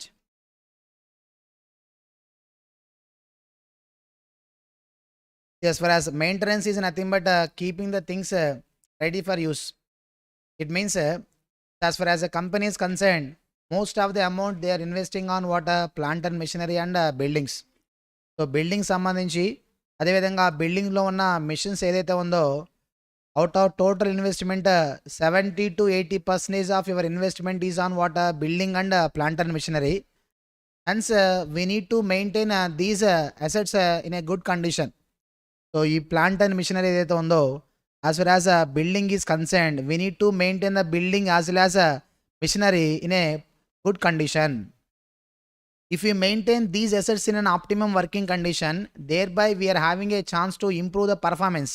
Business యొక్క performance పెరగడానికి అవకాశం ఉంటుంది. Thereby we can increase what production. We can increase production. Thereby we can increase what sales. It will increase what profit of the business. కాబట్టి maintenance is nothing but keeping the things ready for use. So it should be in a usable condition. As and when it requires, should be in what a usable condition. Now the question comes, what type of assets we should maintain? Totally we are having 3 types of maintenance. If you see, we are having totally 3 areas. We are having totally 3 areas of maintenance. So the areas of maintenance are civil maintenance, mechanical maintenance, and that is electrical maintenance. Civil maintenance, mechanical maintenance, and electrical maintenance. So as far as civil maintenance is concerned, civil maintenance is all about what building. So how the building is to be constructed, how to protect the building. So building సంబంధించి entrance ఎటు పక్క ఉండాలి, fencing వేరే ఎలా ఉండాలి, వీటికి drainage system ఎలా ఉండాలి, దీనికి సంబంధించిన మెయింటెనెన్స్ ఏదైతే ఉందో, that is nothing but what civil maintenance. So apart from civil maintenance, we are having a mechanical maintenance. In a factory, we are having what machines we are having. So machines ఏవైతే ఉన్నాయో వాటికి సంబంధించిన maintenance. So we need to check the machine periodically. If you check the machine periodically, thereby we can enhance what life of the machine. Machine యొక్క life increase చేయడానికి అవకాశం ఉంటుంది. ఓకేనండి. దాని తర్వాత చూడండి, then we are having what electrical maintenance. Electrical maintenance is all about what in a factory we are having like a how the wiring system we are having. Wiring system కానివ్వండి, lights కానివ్వండి, that is మనకి ఈ amplifiers కానివ్వండి, వీటికి సంబంధించిన maintenance ఏదైతే ఉందో that comes under what electrical maintenance. So that is totally we are talking about 3 types of maintenance. Civil maintenance, that is mechanical maintenance as well as electrical maintenance. So the major topic in this particular that is chapter is what mechanical maintenance. ఈ machine సంబంధించి ఏ విధంగా maintain చేయాలి అనే దానికి సంబంధించి that is all about areas of maintenance. Apart from areas we are having certain that is types of maintenance. Totally we are having different types of maintenance. We are having types of maintenance. Totally we are having 5 types of maintenance. Let's see, first one is what break down maintenance. So we are talking about break down maintenance. Then what preventive maintenance, then predictive maintenance, then we are having a planned maintenance, then routine or regular maintenance, routine maintenance. So as far as breakdown maintenance is concerned, under this maintenance, the attention of machine is required only when the machine has completely broken down. ఎప్పుడైతే machine ఆగిపోతుందో అప్పుడే దాన్ని ఏం చేస్తామండి, check చేస్తాం మనం. Will repair the machine only when the machine has completely broken down. So whatever preventive, it means let take TV. So TV మనం ఎప్పుడు check చేస్తాం, కంప్లీట్గా ఆగినప్పుడు చెక్ చేస్తాం. కానీ సో లైక్ లైట్ లాగా మనకి బ్లింక్ అవుతూ ఉంటుందా, వస్తే వచ్చింది అది లేదు, అవును కదా టీవీ. కాబట్టి as far as break down maintenance is concern, under which the attention of the machine is required only when the machine has completely broken down. ఎప్పుడైతే మెషిన్ కంప్లీట్గా ఆగిపోయిందో అప్పుడు మాత్రమే మనం చెక్ చేస్తాం మనం. Such a type of maintenance is known as what breakdown maintenance. Then apart from that, we are having a preventive maintenance. As far as preventive maintenance is concerned, the attention of machine is required only in a breakdown maintenance. There is a limitation. So that is limitation ఏంటి sir అంటే, సడన్గా అయిపోయింది అనుకోండి machine, ఆ సడన్గా ఆగిపోయిన machine repair చేయాలంటే ఎక్కువ కాస్ట్ అవుతుంది ఓకేనా. కాబట్టి ఏం చేస్తామంటే we need to check the machine periodically because we are investing crores of rupees అనే machinery. So when machine suddenly broken down so we need to incur more repair cost. That's why so we need to check the machine periodically. We are checking the machine periodically. such a type of maintenance is known as what preventive maintenance. So in preventive maintenance we need to check the all the parts of the mission and weaker parts are to be replaced immediately. Thereby we can avoid that is a major breakdown. So major breakdown మనం avoid చేయడానికి అవకాశం ఉంది. Preventive maintenance we need to prevent the mission from getting a failure. Mission prevent that is మీరేం చేయాలి prevent చేయాలి from getting a breakdown. It means we need to check the mission periodically. If we check the mission periodically మనకి machine సడన్గా ఆగిపోదు. Now just because of the mission, just because you are checking the mission, can you give any guarantee that the mission will not fail? Machine fail అవ్వదు అని మీరు guarantee ఏమైనా ఇవ్వగలరా లేరు. కాబట్టి పాయింట్ ఏంటి సార్ అంటే as far as preventive maintenance is concerned, under preventive maintenance attention of the mission is required regularly. రెగ్యులర్గా ఏం చేస్తాం మనం చెక్ చేస్తాం మిషన్లో ఉన్న అన్ని పార్ట్స్ చెక్ చేస్తూ ఉంటాం అనమాట. The weaker parts are to be repaired immediately. Thereby we can avoid what major breakdown. Major breakdown మీరు అవాయిడ్ చేయొచ్చు. Such a type of maintenance is known as what preventive maintenance. For example you bought a car is మంత్లీనో లేకపోతే 1000-2000 కిలోమీటర్స్కి servicing చేపిస్తారా చేపిస్తాం. So servicing చేపించినంత మాత్రాన మీరు can you give any guarantee that the machine that is the car will not car మనకి సడన్గా ఆగిపోదు అనే గ్యారంటీ మీరు ఏమైనా ఇవ్వగలరా ఇవ్వలేరు. కాబట్టి ఏమవుతుంది మనకి ప్రివెంటివ్ మెయింటెనెన్స్ ప్రకారం చెక్ చేసి ఏమవుతుంది the life of the car will not decrease. Life తగ్గదు ఆర్ అట్లీస్ట్ ఎఫిషియన్సీ తక్కువనే ఉంటుంది. అదే పర్ఫార్మెన్స్తో మనం ఎక్కువ కాలం పాటు యూస్ చేయడానికి అవకాశం ఉంటుంది అనమాట ప్రివెంటివ్ మెయింటెనెన్స్లో. For example let take health checkup. రెగ్యులర్గా హెల్త్ చెకప్ చేసుకుంటూ ఉంటాం. ఎందుకనే చిన్న చిన్న ప్రాబ్లమ్స్ ఉంటే వాటిని మనం ప్రివెంట్ చేయడానికి అవకాశం ఉంది స్టార్టింగ్ స్టేజ్లో. సో అలా వదిలేశారనుకోండి like bread and machine maintenance లాగా వదిలేశారనుకోండి ఆగిపోయిన చూద్దామంటే ఇంకా చూడడానికి ఏముంటుంది ఇంకా ఆగిపోయిన తర్వాత అవునా కదండి. కాబట్టి as far as preventive maintenance is concerned we need to prevent small minor defectives we should that is rectify చేయాలి. That is what preventive maintenance. So if you see a company as a whole you have a multiple factories. If you have taken a manufacturing company they are having what multiple factories they are having. In each and every factory they are having what multiple departments you are having. In each and every department you are having different types of or different group of missions you are having, you know. So ante company tarvata manaki let take company having 100 factories. In each and every factory we have a 10 different departments. It means totally we are having 1000 departments are there. Let take in each and every department we are having 50 missions you are having. And any 5 and 50,000 50,000 missions are there. If you see company as a whole we have 50,000 missions. కాబట్టి ఏ machine ఆగిపోతే ఆటోమేటిక్గా దానివల్ల profit పోతుందా లేదా profit పోతుంది. కాబట్టి మీరు ఏం తీసుకోవాలండి ఇక్కడ we need to check the mission periodically. So it means each and every mission may not be critical. So in there also we are having critical as well as non-critical missions, important as well as unimportant.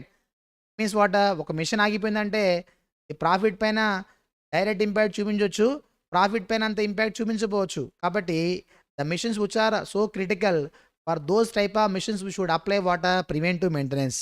Machine ఆగిపోతే ఎక్కువ profit పోతుంది, ఎక్కువ production పోతుంది. కాబట్టి అలాంటి మిషన్స్కి మీరు ఏం చేయాలి we should apply what preventive maintenance. ఏవి ఆగిపోతే కనుక పెద్ద ప్రాబ్లం లేదో వాటి గురించి మనం ఎక్కువ ఆలోచించాల్సిన అవసరం లేదు. For those type of machines we can apply what break down maintenance. That is even those machines has broken down no need to worry because it doesn't create any big problem. పెద్ద problem create చేయదు. కాబట్టి ఇప్పుడు point ఏంటంటే ఆ machine ఆగిపోవడం వల్ల problem ఎంత అని మనం ఫైండ్ అవుట్ చేయాలి. So if at all if you're having any it is a major danger therefore we should stop those type of missions from getting failure and we should apply preventive maintenance for those type of missions. కాబట్టి ఏ డిపార్ట్మెంట్కి preventive maintenance apply చేయాలి, ఏ డిపార్ట్మెంట్కి break down maintenance apply చేయాలి అనేది it will be given to the company. They will decide it. Then another type of maintenance is what predictive maintenance. So in predictive maintenance it is like a combination of breakdown maintenance as well as preventive maintenance. Let's see for example fan. So fan ఎప్పుడన్నా సడన్గా ఆగిపోతుందా? సడన్గా ఆగిపోదు, sound చేస్తుంది, sound చేస్తే ఆగిపోయింది. అంటే అది sound చేస్తున్నా అంటే దాని మీనింగ్ ఏంటంటే ఈస్ హ్యావింగ్ ప్రాబ్లమ్, ఏదో కొద్ది ప్రాబ్లం ఉంది, కొద్దిగా రెక్టిఫై అని అర్థం.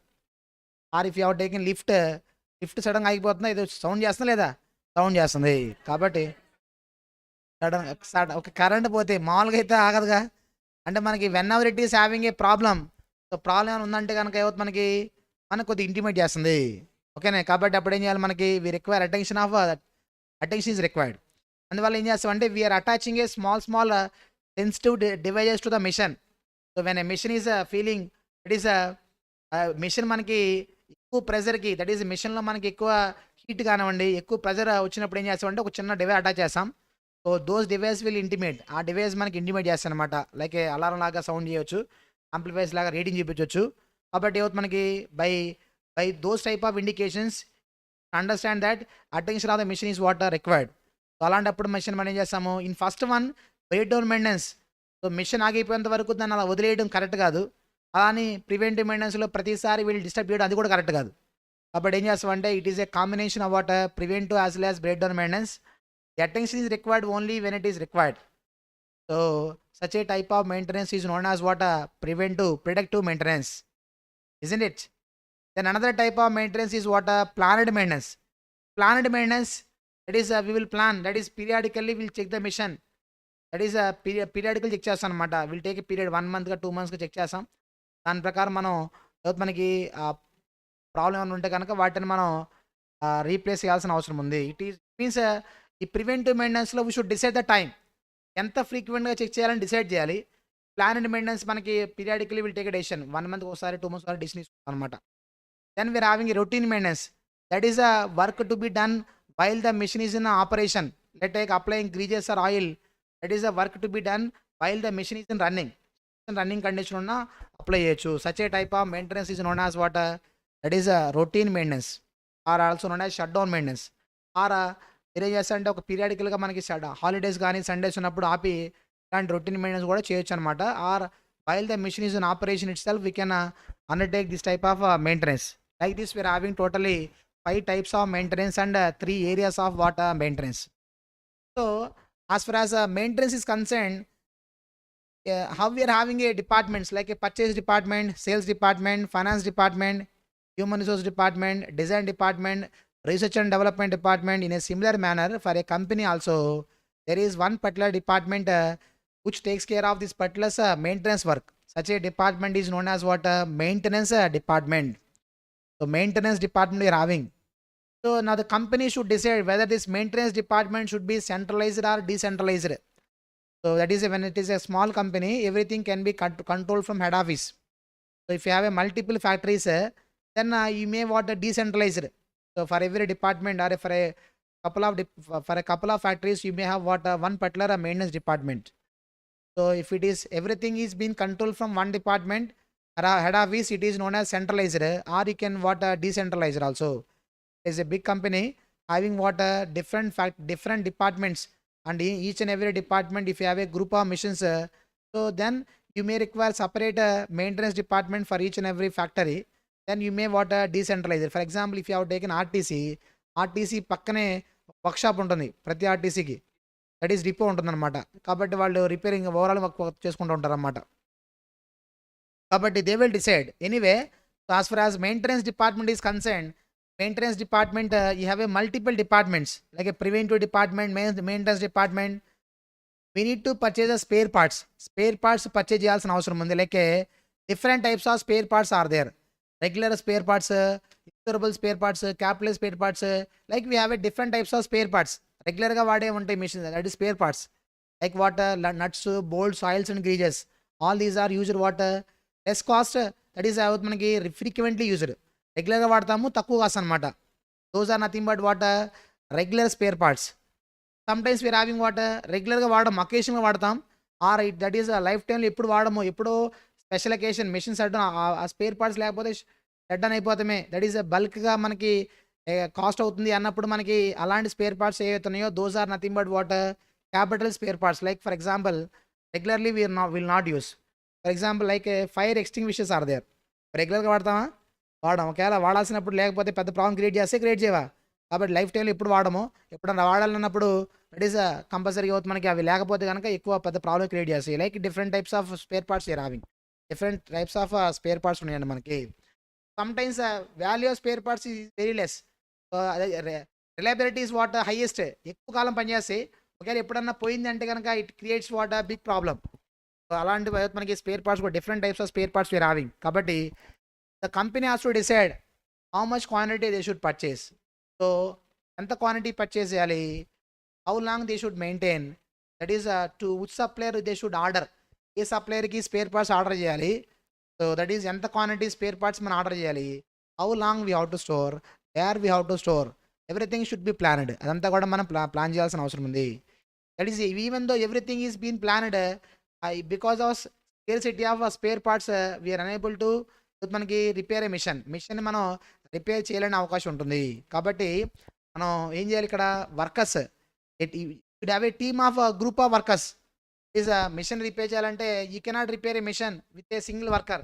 మిషన్ రిపేర్ చేయడానికి ఒక వర్కర్ సరిపోరు యాక్చువల్గా. So you have a heavy machines are there. So machines హెవీగా ఉంటాయి మనకి. ఆ హెవీ మిషన్స్ రిపేర్ చేయాలంటే ఒక గ్రూప్ ఆఫ్ వర్కర్స్ పనిచేయాల్సిన అవసరం ఉంది. Like a team they need to work. Like a crane we are having. Crane repair చేయాలంటే సరిపోతారు ఒక వర్కర్. కాబట్టి heavy machines we are having. Heavy machines ఉన్నప్పుడు రిపేర్ చేయాలంటే like a teams they need to work. Teams లాగా పనిచేస్తుంటారు. Generally they are working like a 5 to 6 persons as a team. Teams లాగా పనిచేస్తుంటారు యాక్చువల్గా. సో దట్ ఈస్ ఆ టీంకి ఒక మేనేజర్ ఉంటారు. కాబట్టి మనం చేసే వర్క్ ఏంటి, so A type of work చేస్తున్నాము, మిషన్స్ రిపేర్ చేయాలి, ఎంతమంది ఎన్ని టీమ్స్ కావాలి, మన దగ్గర ఎంతమంది స్టాఫ్ ఉన్నారు, సో ఎన్ని మిషన్స్ ఆల్రెడీ రిపేర్కి వచ్చి ఉన్నాయి, ఎలా రిపేర్ చేయాలి, అవన్నిటి బట్టి మనం డిసైడ్ చేసుకుంటాం ఎలా ఎంతమంది టీమ్స్ ఉండాలి అనేది యాక్చువల్గా. They need to work as a team. So ఆ టీమ్స్ అనేది కూడా వాళ్ళు ఎలా వర్క్ చేయాలి సార్ అంటే they need to work as per the direction given by the top management. ఆ మెయింటెనెన్స్ డిపార్ట్మెంట్ హెడ్ ఎవరైతే ఉన్నారో ఆ హెడ్ నుంచి వచ్చిన ఇన్స్ట్రక్షన్ ప్రకారం should give a clear cut instructions to the maintenance department to repair a machine. ఎవరు repair చేయాలి, ఎలా రిపేర్ చేయాలి, రిపేర్ చేయడం కోసం ఎంత టైం తీసుకోవాలి, what type of spare parts, how long we should take to repair the machine, everything should be planned.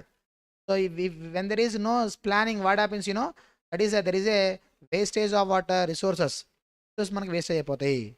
ఏంటి మనకి either it becomes idle time. ఉన్న వర్కర్స్ దట్ ఈస్ ఐడిల్గానే ఉంటారు.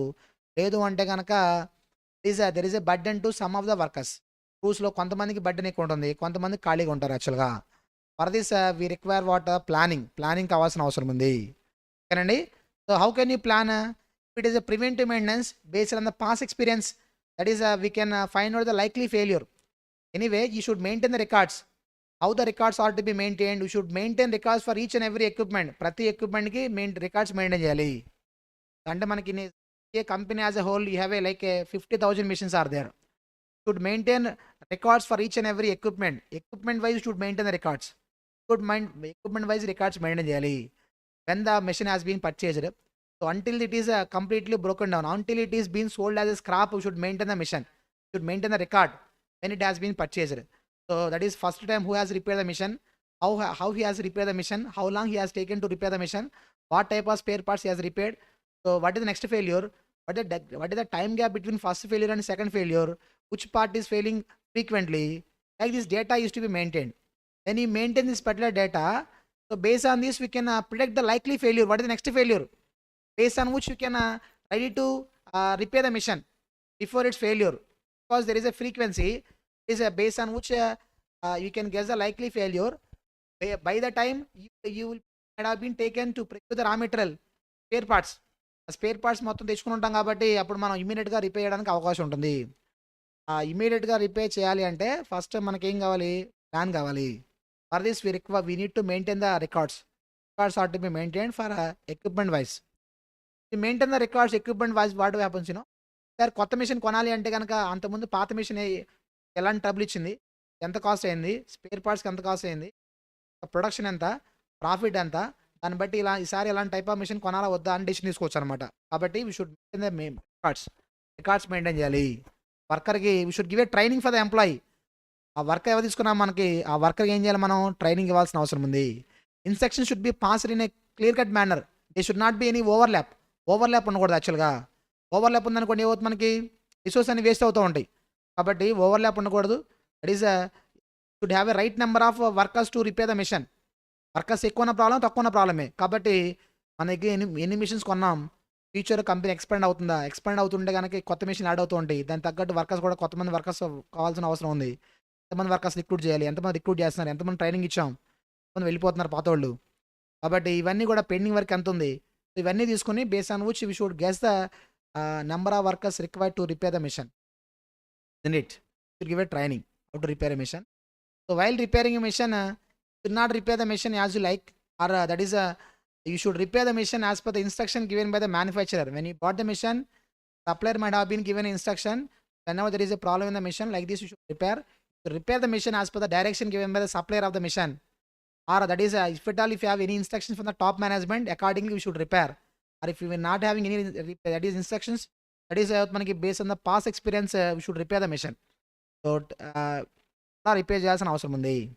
రిపేర్ చేస్తాం, ఓకే. సో రిపేర్ చేయాలంటే ముందు వెళ్ళాలిగా.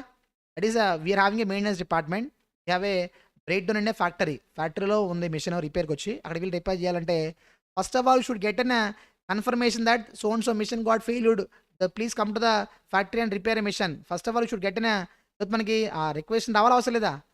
Once you get the requisition from the maintenance production department to repair a machine, then only the maintenance manager will arrange the resources, then only this required person is to repair the machine. అంతేగాని ఎలా పడితే అలా ఇప్పుడు పడితే అప్పుడు repair చేయడం కాదు యాక్చువల్గా. కాబట్టి because they are in production department also they are full busy with achieving the targets. వాళ్ళ టార్గెట్స్ వాళ్ళకు ఉంటాయి, మంత్ ఎంత ప్రొడక్షన్ చేయాలి, వీక్ ఎంత ప్రొడక్షన్ చేయాలని. కాబట్టి మీరు ఖాళీగా ఉంది కదా అని వీళ్ళు రిపేర్ చేయడం కాదు యాక్చువల్గా. కాబట్టి ఫస్ట్ ఏం చేయాలి ఇక్కడ, once we got request then only we should sit and repair the machine. ఎలా రిపేర్ చేయాలి చూసాం. స్పేర్ పార్ట్స్ కొనుక్కోవాలి యాక్చువల్గా. మనం ఎవరి దగ్గర కొనాలి, ఎప్పుడు రిపేర్స్ రాబోతున్నాయి, పార్ట్స్ మెయింటైన్ చేస్తాం కాబట్టి స్పేర్ పార్ట్స్ ఎంత కావాలి అనేది కాస్ట్ డేటం బట్టి.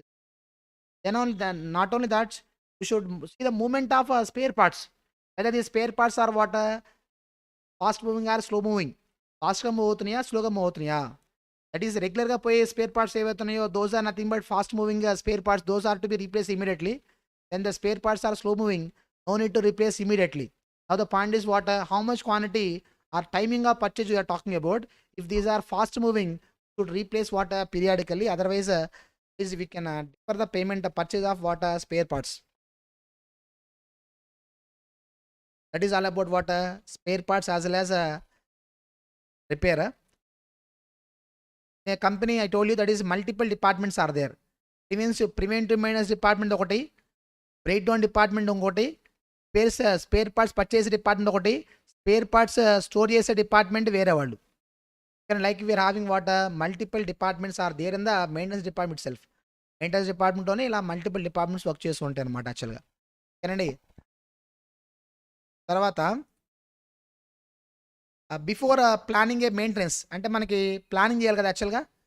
So when you are talking about planning for a మెయింటెనెన్స్కి ప్లానింగ్ అప్పుడు ఏం చేసుకోవాలి యాక్చువల్గా, what points are to be considered for planning a maintenance. So we should see how many machines we are having, మన దగ్గర ఎన్ని మిషన్స్ ఉన్నాయి. సో ఏ మిషన్స్కి మనం ప్రివెంటివ్ మెయింటెనెన్స్ అప్లై చేద్దాం అనుకున్నాము, for how many machines we have decided to apply what break down maintenance. ఓకేనండి. How many number of workers we are having, ఎంతమంది workers ఉన్నారు. So already it is backlogs ఏమైనా ఉన్నాయా, మనం చేయాల్సిన వర్క్ ఆల్రెడీ ఏమైనా ఉన్నాయా, అన్నీ ప్లాన్ చేసుకోవాలి అవసరం లేదండి. వీటితో పాటు మనకి స్పేర్ పార్ట్స్, ఇవి ఎంత ప్లాన్ చేసినా మన దగ్గర స్పేర్ పార్ట్స్ లేకపోతే ఉపయోగం లేదు. కాబట్టి రిక్వైర్డ్ స్పేర్ పార్ట్స్ ఉన్నాయా లేవా. Sometimes we require special tools to repair a machine. Sometimes we need to move the machine from one place to another place to repair a machine. You cannot repair a machine as it is, ఎక్కడైతే ఉందో అక్కడ repair చేయడం కుదరదు. Sometimes that machine taken to somewhere and we should that is repair the machine. For that to move the machine from one place to another place you may require what like a special cranes are required. Whether those are also we need to that is we require what plan, అవి కూడా plan చేసుకోవాల్సిన అవసరం ఉంది. అవన్నీ ఉన్నాయి, అది లేకపోతే problem. కాబట్టి అది కూడా మనం ప్లాన్ చేసుకోవాల్సిన అవసరం ఏమాత్రమే ఉందన్నమాట. ఓకేనండి. By taking all the points into consideration we should plan the maintenance work. Okay, that's okay. Now the point is what are the objectives of maintenance. So ఎందుకు దీని గురించి మాట్లాడుకుంటున్నాం మనం, what are the objectives. You apply maintenance work properly we can increase the life of the machine యొక్క life పెంచవచ్చు, or at least తక్కువనే ఉంటుంది. You bought a mission that you thought that the life of the mission is what 10 years. So mission మీరు if you are using the mission rough and tough, that will be scrapped at the end of 5th year or 6th year. 6th yearకి అమ్మేస్తామండి. అలా కాకుండా మీరు మిషన్ని ప్రాపర్గా maintain చేశారనుకోండి, machine యొక్క life పెరగడానికి అవకాశం ఉంటుందా ఉండదా. ఎందుకండి ఇప్పుడు కొంతమంది ఇయర్స్ యాక్చువల్గా 60 ఇయర్స్ ఉంటారు, కొంతమంది 70 ఇయర్స్ ఉంటారు, కొంతమంది 80 ఇయర్స్ ఉంటారు, కొంతమంది 40 ఇయర్సే. అంటే యాక్చువల్గా అది మన చేతిలో కూడా కొంత ఉంటుంది. ఇక్కడ మాట్లాడరు, కొంతమంది మన చేతిలో లేని విషయాలు చాలా ఉంటాయి కదా, వేరే విషయం. And apart from that we are having what, కొన్ని మన విషయాలు మన చేతిలో ఉంటే లేవా, that is nothing but what maintenance. అదే మెయింటెనెన్స్ యాక్చువల్గా. You properly maintain you can increase the life పెంచడానికి అవకాశం ఉంటుంది. ఓకేనండి, మాట్లాడరు. సో మిషన్ గురించి ఎంత ఆలోచించినప్పుడు యాక్చువల్గా మన గురించి ఇంకెంత ఆలోచించుకోవాలి, మన గురించి తర్వాత మిషన్ గురించి కదా యాక్చువల్గా.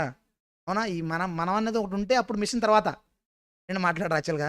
కాబట్టి యాక్చువల్గా పాయింట్ ఏంటంటే that is human body is like a machine. We need to maintain the machine properly to give a proper work load. That is how the machine is feeling when we have a heavy work load.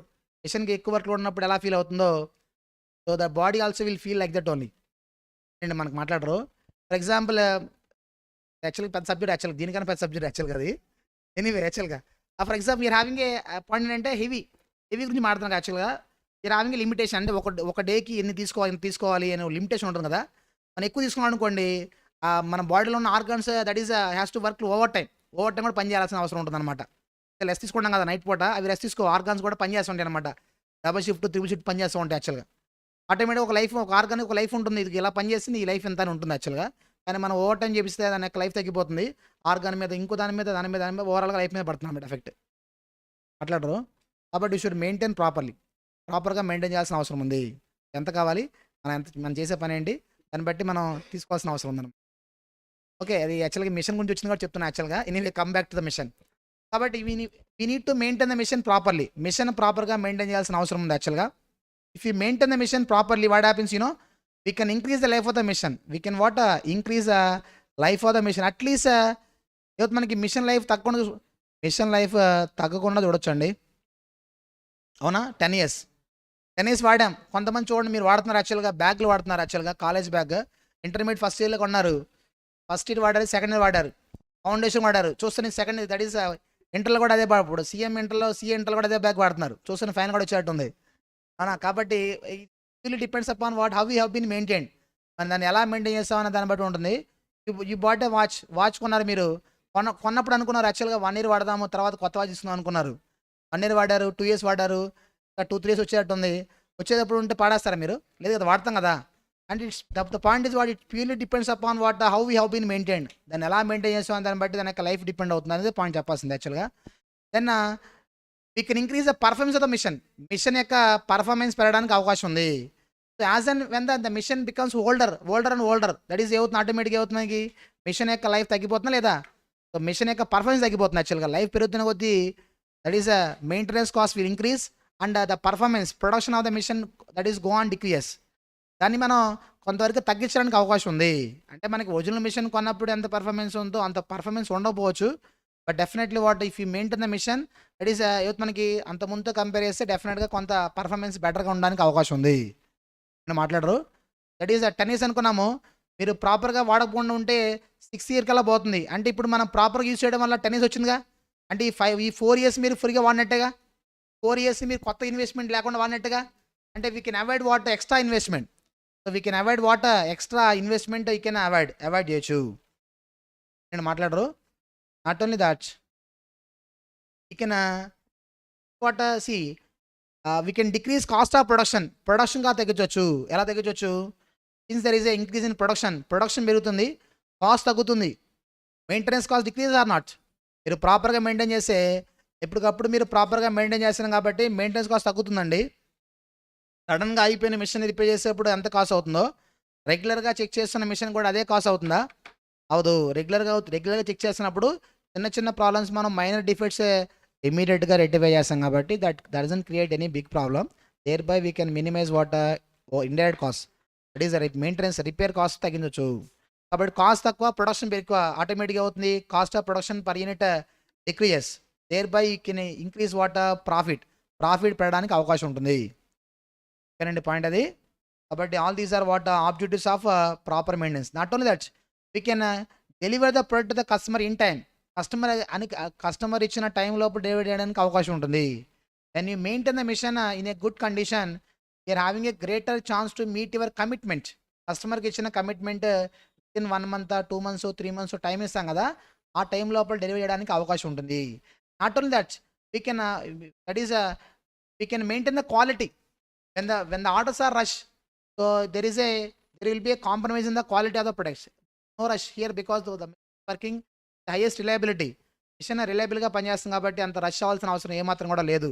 కాబట్టి machine యొక్క machine వచ్చే product కూడా quality వస్తుంది. Quality పెరుగుతుంది, గుడ్డులు పెరుగుతుంది, production పెరుగుతుంది, product పెరుగుతుంది, cost తగ్గుతుంది, లైఫ్ పెరుగుతుంది. ఇవన్నీ కూడా అడ్వాంటేజ్ అనమాట. To get this all this advantage need to maintain the machine properly in a good condition. For this no need to worry, maintenance department will take care of machines కానివ్వండి. ఆ machines గురించి ఎంత ఆలోచన ఎందుకు sir? Because మన ఇన్వెస్ట్మెంట్లో మిషన్కి ఎక్కువ ఖర్చు పెడతా ఉంటాం, యాక్చువల్గా బిల్డింగ్కి ఎక్కువ ఖర్చు పెడతా ఉంటాం. కాబట్టి ఆ బిల్డింగ్ కానివ్వండి, ఆ మిషన్స్ కానివ్వండి గుడ్ కండిషన్లో మెయింటైన్ చేయాలి. ప్రాఫిట్ పక్కన పెట్టండి, మిషన్ పోతే ప్రాఫిట్ వచ్చినప్పుడే ఉంది. ఒక 70-80% ఇన్వెస్ట్మెంట్, ఒక 10% వస్తే 70-10% 60% పోయినట్టే కదా మనకి. కాబట్టి ఉన్న అసెట్స్ ఏవైతే ఉన్నాయో, మిషన్స్ ఏవైతే ఉన్నాయో వాటిని మనం గుడ్ కండిషన్లో మెయింటైన్ చేయాల్సిన అవసరం ఉంది. That is all about what maintenance. ఇది అదే ఉంటుంది యాక్చువల్గా. దాంతోపాటు there is a concept called replacement of asset. చూద్దాం, రీప్లేస్మెంట్ చూద్దాం. బిఫోర్ దట్ మనకి ఎగ్జామినేషన్లో ప్రాబ్లమ్స్ ఏమి ఉన్నాయి సార్ అంటే, respect what preventive maintenance as well as break down maintenance. Preventive maintenance బెటరా, that is break down maintenance బెటరా, that is a point. So we need to find out likely cost. What is the cost? That is what would be the cost if you apply preventive maintenance as well as a breakdown maintenance. Wherever we are having least cost, accordingly the same is to be applied. దాన్ని మనం that is apply చేయాల్సిన అవసరం ఉంది. ఓకేనండి, very simple.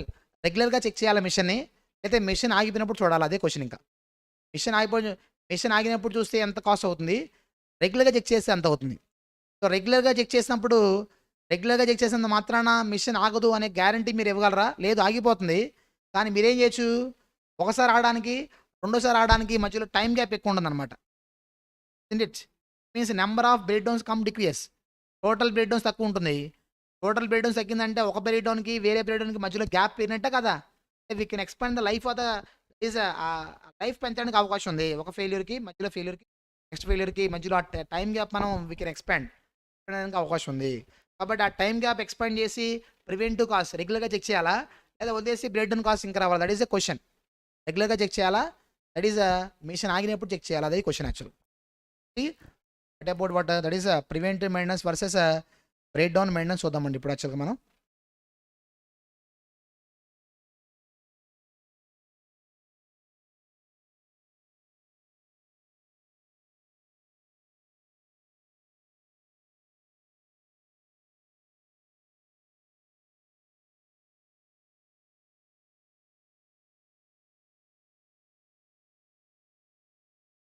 యాక్చువల్గా unnecessary questions చాలా ఉంటున్నాయి. Study material చదవండి మీరు. యాక్చువల్గా చెప్పినంత వరకు స్టడీ మెటీరియల్ చెప్పే కంటెంట్ చెప్పి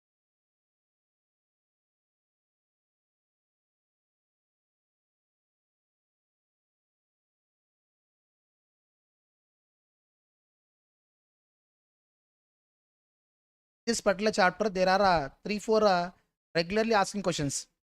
రెగ్యులర్ క్వశ్చన్స్ 3-4 ఉన్నాయి, చూద్దాం. Let's see question number 1. Let's see problem number 1.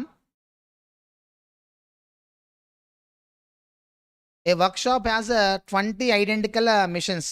Totally we are having how many missions? 20 missions are there. The failure pattern of mission is given below. Now they have been given failure pattern. Elapsed time after maintenance attention, that is months, 1 month, 2 months, 3 months, 4 months, 5 months, 6 months. Probability of failure. And it means what? Once the mission got failure, once the mission has broken down, when it has taken 1 month time to repair, machine repair చేసిన తర్వాత మళ్ళీ రిపేర్కి వస్తుందా, ఇంకా life time ఎప్పుడు రాదా? వస్తుంది. With in 1 మంత్లో రావడానికి ప్రాబిలిటీ ఎంత సార్ అంటే 20%. సో విత్ ఇన్ రిపేర్ చేసిన తర్వాత once it is been repaired, so to get again to be repaired when it has taken 2 months, the probability is what 15% probability. Repair చేసిన తర్వాత 3 months ఉంటే probability ఎంత అండి? 15%. 4 months ఉంటే 15%. 5 months ఉంటే కనుక that is 15%. 6 months unte ganaka 20%. That is a probability. Okay, now the question is, see, right now we have 20 identical missions. It costs 150 rupees to fail a failed mission and rectify the same. Once a mission got failed, to repair a mission, how much cost should incur? 150 rupees should incur. Compute the yearly cost of serving the broken down missions. Find out the likely cost of what? Breakdown cost per year. So once the mission has broken down, in order to repair the mission, you should incur how much? 150 is a repair cost. Now since you have a 20 missions are there, you have 20 missions, we need to find out how many times in a year the mission is going to failure. Year మొత్తానికి ఎన్నిసార్లు fail అవుతుందో find out చేయాలి అవసరం లేదా? Number of breakdowns into cost per breakdown, you will get a total breakdown cost. Right now we have a 20 missions. So each and every mission got failed. To repair a mission, we should incur how much? 150 rupees. 150 is a repair cost. If you know number of times a mission is going to fail in a year, if you know number of breakdowns, so number of breakdowns into cost per breakdown will get what? Breakdown cost per annum will get. కాబట్టి మనకి ఒక machine fail అవ్వడం ఎంత time పడుతుంది? Ascertain చేయొచ్చు ఈజీగానే, no problem here. What is the average life of the machine on an average time? ఇలా చూడండి, here they have been given what? Months they have been given. Here they have been given probability. Months into probability will get expected number of months for getting one failure. ఒక machine ఒకసారి fail అవ్వాలంటే on an యావరేజ్గా మీకు ఎంత time పడుతుందో ascertain చేయొచ్చు. చేయొచ్చా లేదా? చేయొచ్చండి. జస్ట్ మల్టిప్లై చేయండి. అయితే టేక్ షుడ్ ఒక్క నిమిషం.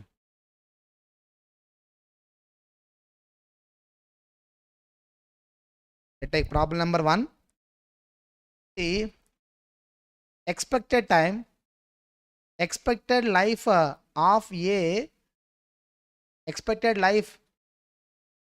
of a mission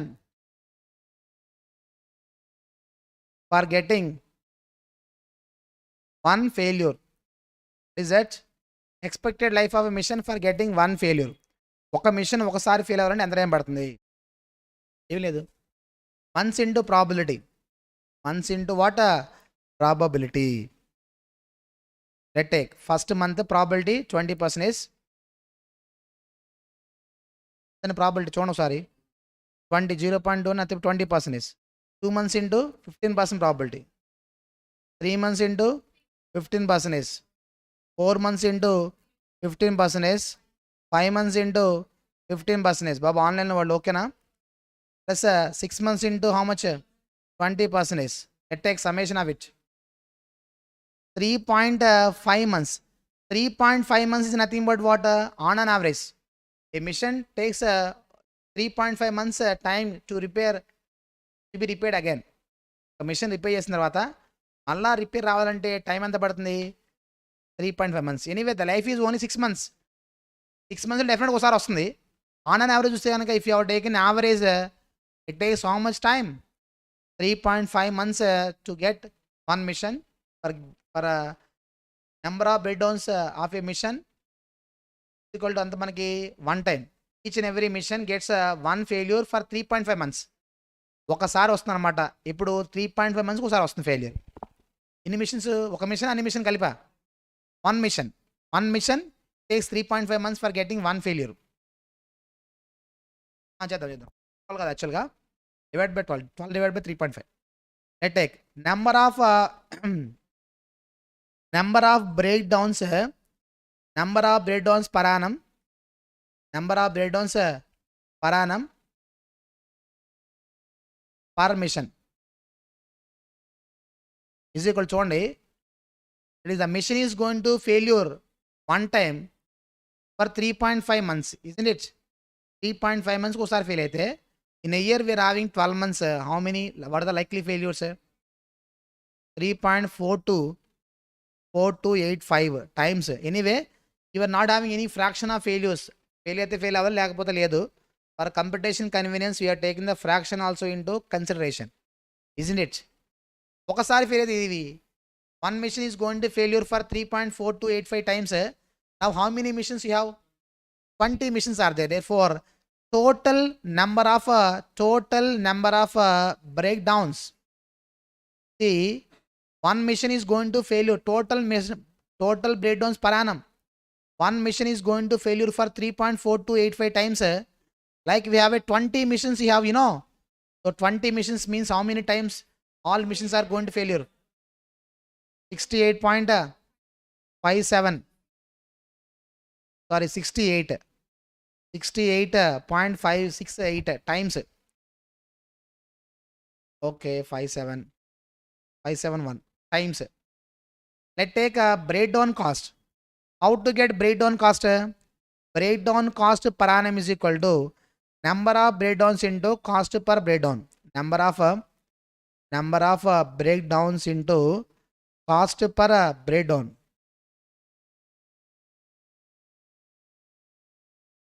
Cost per breakdown. Number of breakdowns and 68.571. Each and every breakdown cost 150 rupees. How much total? 10,286 rupees.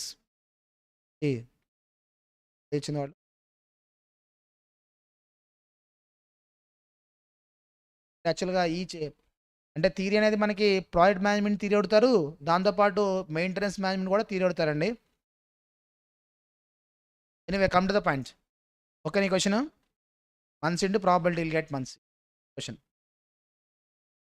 Next one అయితే లెట్స్ సీ క్వశ్చన్ నెంబర్ 2. బాబు ఓకే నీ question?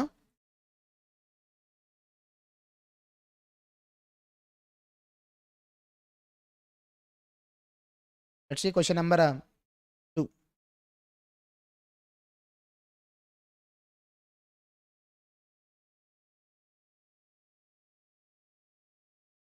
ఏవైతే చెప్పుకున్నాం questions 90% అవే వస్తాయి ఎగ్జామ్లో. Section BCD గురించి మాడుతున్నాం. యాక్చువల్గా section ఉన్నాయి కదా, CD.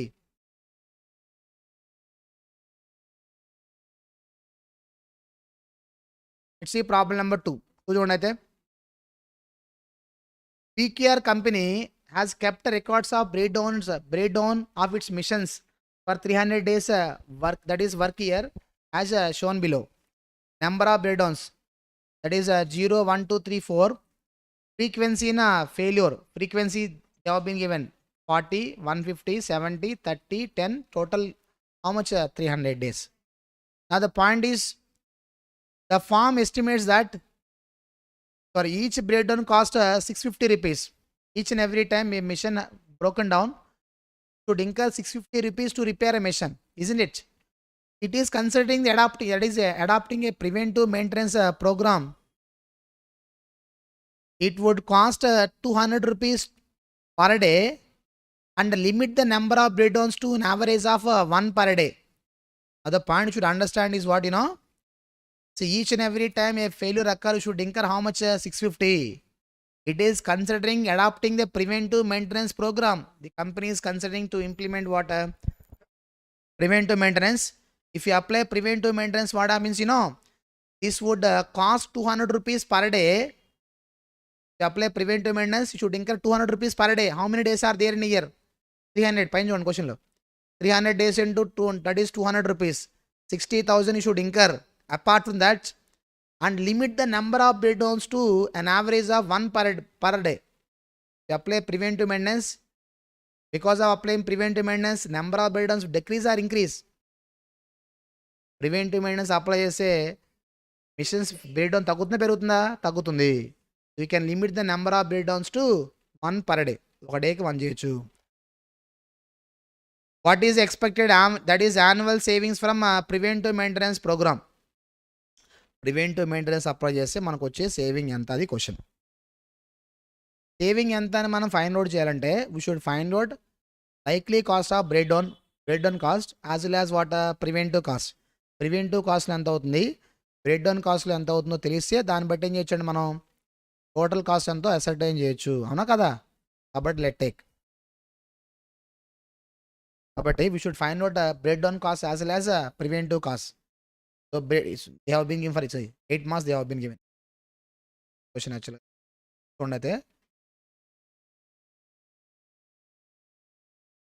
We are talking about problem number 2. First, let's take breakdown maintenance. Breakdown maintenance. Breakdown maintenance. Let's see. How to get breakdown maintenance? Let's take number of breakdowns are being given. Number of break downs అండి 0 1 2 3 4 they have been given frequency. What is the frequency in days? 40 days, 150 days, 70 days, 30 days, 10 days, total 300 days. Let's take probability. Probability is nothing but chance of occurrence or non-occurrence. Frequency is given 40 divided by 300, 0.133, 150 divided by 300, 0.50, 70 by 300, 0. That is 23, 0.10, 0.0003. Okay, let's take. Breakdowns into probability. Let's take breakdowns equal to point number A. Frequency probability is equal to B. Therefore, let's take A into B. Since you are multiplying with breakdowns, you will get breakdowns only. Expected number of breakdowns. That is expected number of breakdowns. Expected number of what? Breakdowns. How much? 0, 0.5, 0.46, 0.30, 13, total 1.4. Total 1.4. 1.4 are nothing but number of expected breakdowns. Since the frequency is days, therefore that is a number of breakdowns per day. Let's take number of breakdowns per day. Number of breakdowns per day is equal to 1.4 breakdowns per day. You know how many missions are there? You know, see the question. Do you know how many missions you have? Let's take only one mission. Machine తీసుకోండి. ఒక machine పెట్టి అయితే కనుక 1.4 times fail అవుతుంది machine. అలా ఒకసారి fail అయితే ఎంత కాస్ట్ అవుతుంది? What is the break down cost? 650 rupees. కాబట్టి 1.4 into 650 rupees. Very good. Into 300. That is only 1.4 is only for one day, you know. Let's take see the question. Annual savings means yearly cost of breakdown as well as preventive maintenance you should find out. Okay na point. Annual saving.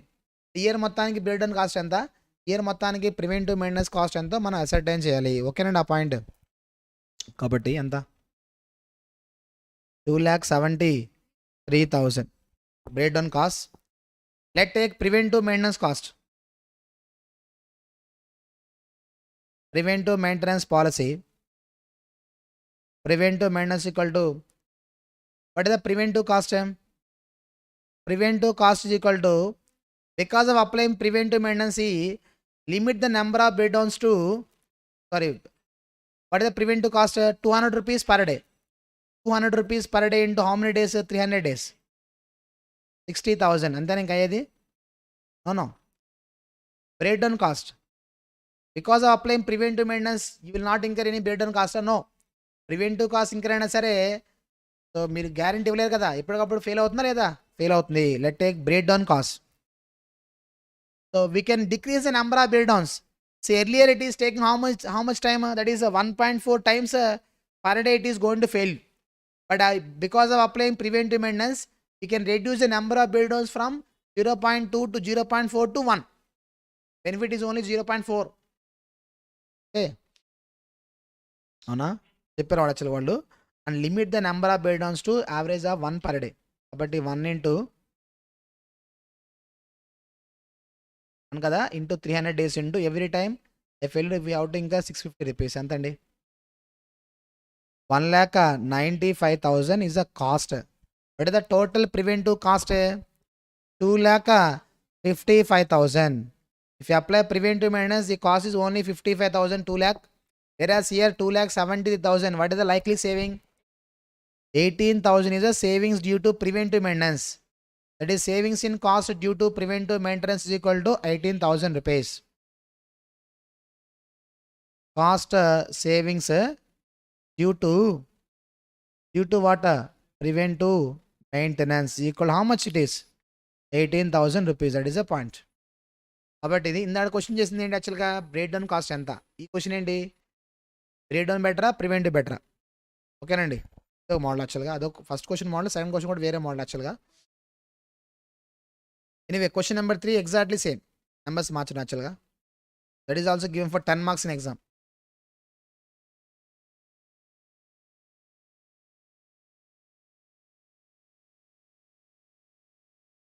Let's see the probability that a machine equipment used in a hospital lab will need a recalibration, nothing but a repair, is given in the following table. A service firm is willing to provide maintenance and provide any necessary calculation for a fee of 600 rupees per month. Machine repair చేయాలంటే ఏం చేస్తాం మనం చేయొచ్చు, లేకపోతే వేరే వాళ్ళకి allot చేయొచ్చు. We have been given like outsourcing ఇచ్చాం. అవుట్ సోర్సింగ్ ఇస్తే ఎంత కాస్ట్ అవుతుంది మనకి? 600 రూపీస్ పర్ మంత్ అవుతుందంట. 600 రూపీస్ పర్ మంత్ అవుతుంది.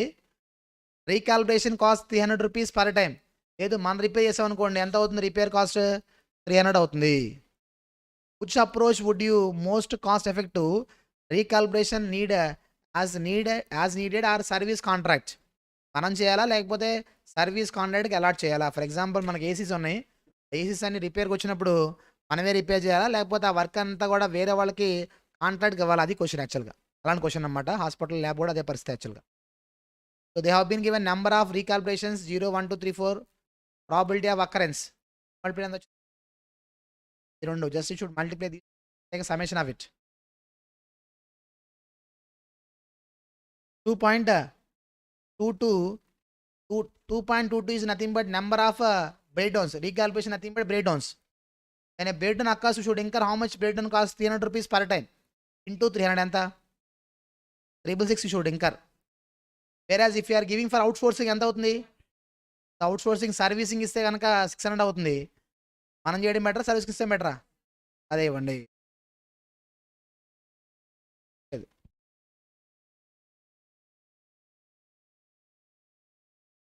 We are having concept of frequency of date preventive maintenance చెప్తాను అది. Before that let's see a concept of replacement of asset.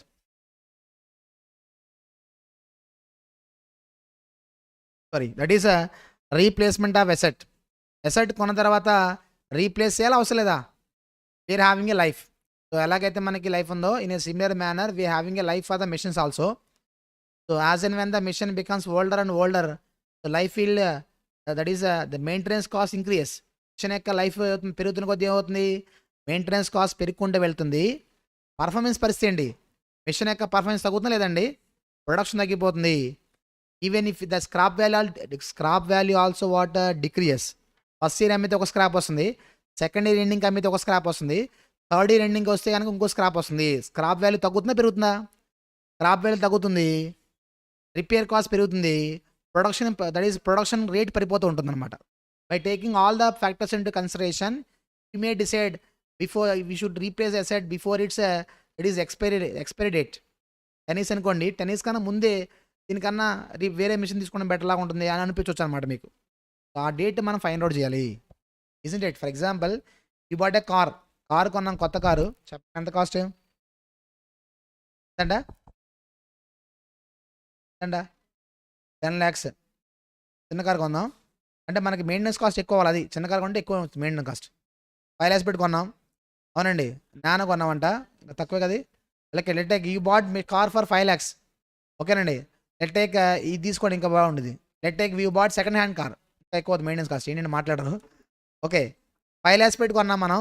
Maintenance cost, let take maintenance cost is go on increasing or not?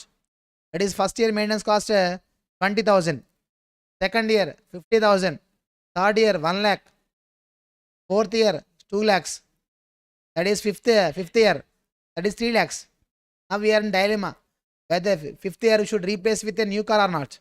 So that is ఈ 3 lakhs పెట్టి second hand 2 వస్తాయి కార్లు అని చెప్తున్నా మామూలుగా. కాబట్టి పాయింట్ ఏంటి యాక్చువల్గా? Whether you should maintain the car for 1 more year or we should replace, that we should find out. Let take if you are selling as a scrap in the first year, the maintenance cost, if you are selling as a scrap in the first year, you will get 4 lakhs. Second year అమ్మితే కనుక you'll get 3 lakhs. Third year అమ్మితే కనుక 2 lakh వస్తుంది. Fourth year అమ్మితే కనుక 1 lakh వస్తుంది. ఇది 50,000. కాబట్టి ఇప్పుడు చూడండి ఏమైంది. కారు కొన్నప్పుడు అనుకున్నాం 10 years అని. కాబట్టి ఫిఫ్త్ ఇయర్ ఎలా ఉంది, సిక్స్త్ ఇయర్ తలుచుకుంటేనే ఒక రకంగా ఉంటుంది. ఫిఫ్త్ ఇయర్ 50 lakhs అంటే సిక్స్త్ ఇయర్కి ఎంత యాక్చువల్గా, అవునా కదా? కాబట్టి ఇప్పుడు పాయింట్ ఏంటంటే వీ షుడ్ రీప్లేస్ అసెట్ని రీప్లేస్ చేయాలి. The reason for replacement of asset is what? That is performance of the old machine is less. Machine యొక్క పర్ఫార్మెన్స్ తగ్గుతుంది, అదొక విషయం. దానికన్నా అడ్వాన్స్ మిషన్ వస్తాయి, అదొకటి పాయింట్. మన మిషన్ సరిగ్గా పనిచేయలేదని కాదు, ఇంకా బెటర్గా వస్తాయి, అదొకటి ఉంది, మాట్లాడరు. That is performance of that is మనకి new machines are they. That is because of rapid change in technology. It is with the same cost can produce what more number of units. మనకి అదే కాస్ట్లో ఇంకా మనకి better machines వస్తాయి అనమాట. Or even though you are maintain the machine in a good condition, దీనికన్నా తక్కువ కాస్ట్కి ఎక్కువ రేటు ప్రొడక్షన్తో వచ్చే మిషన్స్ వచ్చినాయి అంటే అక్కడికి ఆటోమేటిక్గా ఇది అవుట్ అయిపోయినట్టే. ఇప్పుడు మీరు కరెక్ట్గా మెయింటైన్ చేస్తున్నా, దీనికన్నా ఫాస్ట్గా ప్రొడక్షన్ చేసే మిషన్స్ తక్కువ రేటుకి వచ్చినాయి అంటే ఎగ్జిస్టింగ్ మిషన్ బికమ్స్ అవుట్డేటెడ్ అండి. కాబట్టి like we are having multiple agents for which we need to replace a machine. Like because of technology advancement రావడం వల్ల, దట్ ఈస్ మిషన్ యొక్క ప్రొడక్షన్ పడిపోవడం వల్ల, or because of increase in maintenance cost or decrease in scrap value. మనకి by looking at all these factors we should decide to replace a machine, or that is మనకి ఇప్పుడు replace చేయాలా, 1 year తర్వాత replace చేయాలా అని మీరు decide చేయాల్సిన అవసరం ఏమాత్రమైనా ఉంది. ఆ డెసిషన్ ఎలా తీసుకుంటాం అనేది దాని గురించి మాట్లాడదాం. It's for this you should calculate average yearly cost. In fact ఈ మోడల్ రాకపోవచ్చు యాక్చువల్గా ఈ ఎగ్జామ్కి. ఎందుకేం సార్ అంటే ఇక్కడ వల్ల యాక్చువల్గా ఇది ఆ మోడల్, ఇది ఓల్డ్ మెటీరియల్, లేటెస్ట్ మెటీరియల్ ఇచ్చారు, మొన్న ఇచ్చారు ఎగ్జామ్ క్వశ్చన్ అంటే మొన్న. కాబట్టి ఈసారి అది రాదు డెఫినెట్గా. ఫస్ట్ మోడల్ సెకండ్ మోడల్ వచ్చింది 4-5 మోడల్లో అది. ఇది యాక్చువల్ ఇచ్చారు, ఇస్తే చెప్పుకోవాలి కదా, చెప్పుకుందాం ఒకటి. ఇట్లా లెట్స్ సీ వన్ క్వశ్చన్. ఈ మోడల్ అయితే మనం ఇచ్చారు యాక్చువల్గా ఈ చాప్టర్ నుంచి. ఈ ప్రాజెక్ట్ మేనేజ్మెంట్ ఉంది కదా ముందు చాప్టర్, ఆ ముందు చాప్టర్ నుంచి ఇవ్వాలి ఎగ్జామ్లో. కాబట్టి ఆ నుంచి ఆ చాప్టర్ నుంచి రావడానికి అవకాశం ఉంది.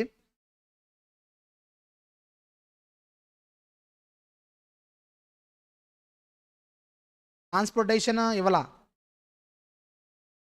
జాబ్ అలొకేషన్ జాబ్ ఇచ్చారా,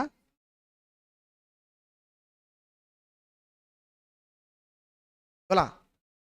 జాబ్ అలొకేషన్ ఇచ్చింది, ఎంటీపీలు ఇచ్చారు యాక్చువల్గా. ఎంటీపీలో కేస్ స్టడీ క్వశ్చన్ ఇచ్చారు, ఎంటీపీలో కేస్ స్టడీ ఇచ్చారు, ఇవ్వాల ఎగ్జామ్లో. కాబట్టి ఎవరు రావడానికి అవకాశం ఉంది.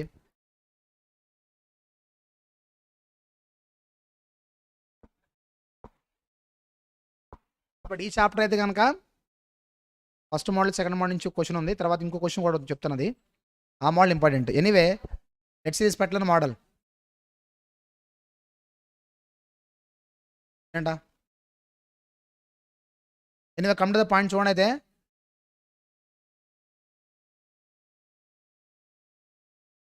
a simple engineering company has a mission whose purchase price is 80,000. The expected maintenance cost and resale price in different years are as given below. Year number 1, 2, 3, 4, that is 5, 6, 7. Maintenance cost only. First year 1,000, second year 1,200, తర్వాత 1,600, 2,400, 3,000, 3,900, 5,000. Resale value in thousands: 75,000, 72, 70, 65, 58, 50, 45. After what interval could the mission be replaced? That is ఎంత అయిన తర్వాత ఎసెట్ని replace చేయాలో find out చేయాలి. ఓకేనండి, నేను మాట్లాడరు. Let's see. ఎన్ని ఇయర్స్ అంటే మిషన్ యొక్క లైఫ్ ఎంత మనకి 7 years. 7 years వరకు మెయింటైన్ చేయాల్సిన అవసరం లా. ఫస్ట్ చూడండి 5,000, 7th year ఎంత 5,000 అయింది.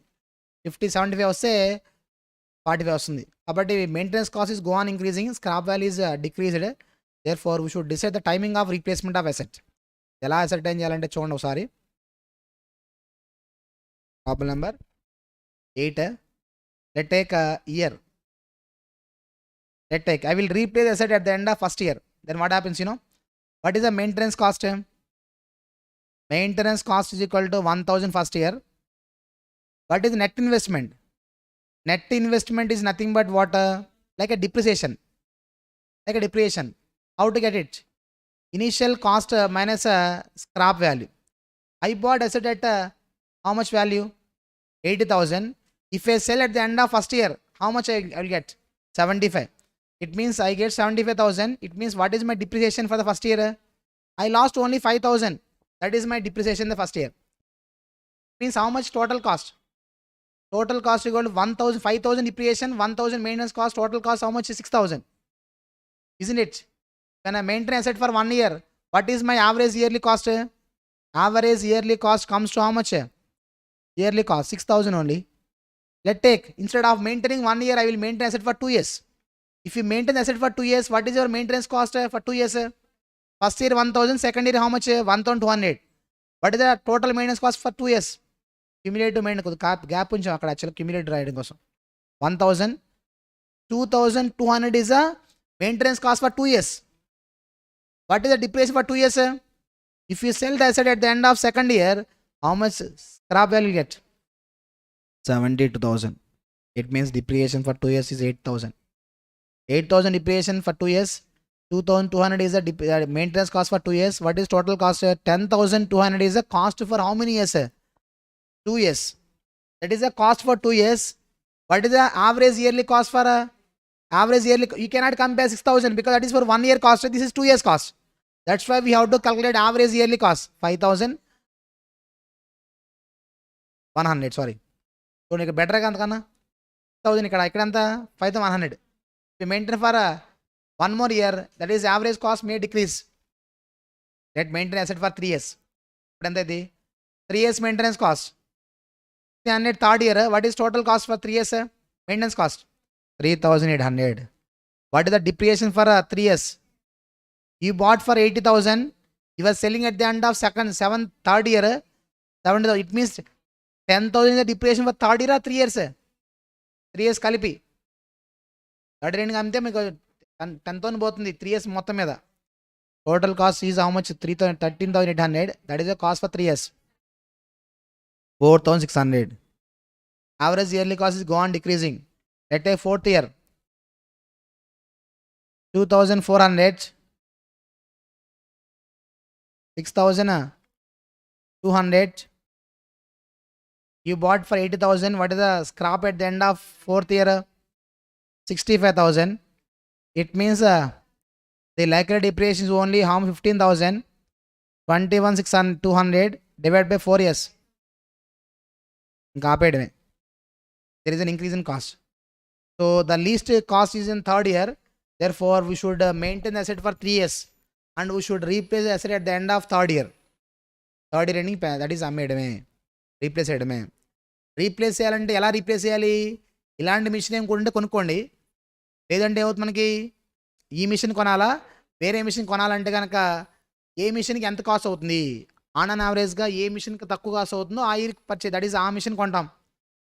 దట్ ఈస్ మిషన్ ఏ అనుకోండి ఇది. సో మిషన్ ఏ ఇది. మిషన్ బి కూడా ఒకటి ఉంది యావరేజ్ దట్ ఈస్ రెడీగా. ఆ మిషన్కి యావరేజ్ ఇయర్లీ కాస్ట్ ఓన్లీ 2,000 అనుకోండి. అప్పుడు ఏం చేస్తాం ఇదే కొనుక్కుంటాం. ఈ యావరేజ్ ఇయర్లీ కాస్ట్ 4,600 ఇదేమో 2,000 ఎక్కడ తక్కువ అదే కొనుక్కుంటామండి. 90% ఈ మోడల్ అడగదు ఎందుకంటే మొన్న ఇచ్చారు కాబట్టి.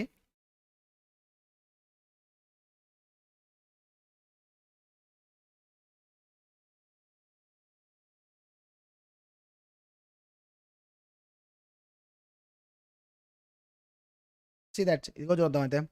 క్వశ్చన్ నెంబర్ 14 చూద్దామండి.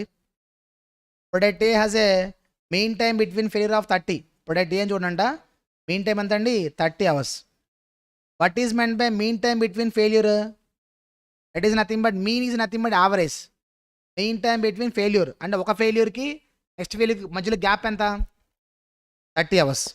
వెరాజ్ and mean time to repair is what 5 hours. అంటే రిపేర్ చేయాలంటే 5 hours పడుతుంది. And product B has a mean time between failure is 40. Mean time to repair is what 2 hours. First question, which product is having higher reliability? ఇక్కడ hint answer mistake ఉన్నట్టు యాక్చువల్గా BBH వస్తుంది. which product is having higher reliability? What is meant by reliability? Continues to work for a longer period. అనండి రిలయబుల్గా పనిచేస్తుంది అంటే longer period పనిచేస్తుంది అని అర్థం. అంటే mean time between failure is nothing but what reliability. So mean time between failure is nothing but time gap between first failure and second failure. Time gap between 2 failures. First product has how much 30 వేరే second one is what 40. So time gap ఎక్కువ ఉండి బెటరా తక్కువ ఉండి బెటరా? ఎక్కువ that is ఒకసారి ఫెయిల్యూర్కి 2 సార్లు ఫెయిల్యూర్కి మధ్యలో టైం గ్యాప్ ఎక్కువ ఉందంటే అది ఎక్కువ కాలం పాటు రిలయబుల్గా పనిచేసినట్టేగా. Mean time between failure is more for second one, therefore product B is having higher reliability. Mistake ఉంది, యాక్చువల్గా అది ఏ కాదు B. Which product is having higher greater maintainability. Maintenance is nothing but what? Repair time తగ్గాల పెరగాల? Second one mean time to repair MTTR తక్కువ ఉండాలా పెరగాల?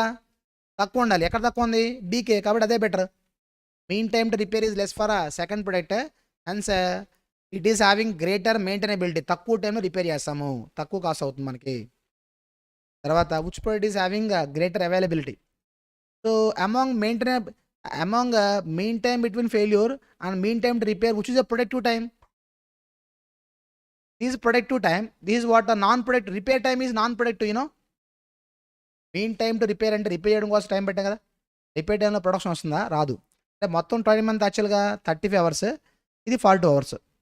అంటే 35 అవర్స్లో 30 అవర్స్ ప్రొడక్టివేగా. వాట్ పర్సన్ ఈస్ 30/35 ఎంత? 85.715. Whereas out of 42 hours are productive. ఎంత percent? 40/42 95. ఇది greater availability ఏం దేనికి ఉంది? బీకే. ఎక్కువ టైం ప్రొడక్షన్ వాడుకోవచ్చు అనమాట. For percentage more for second product, therefore it is having higher availability.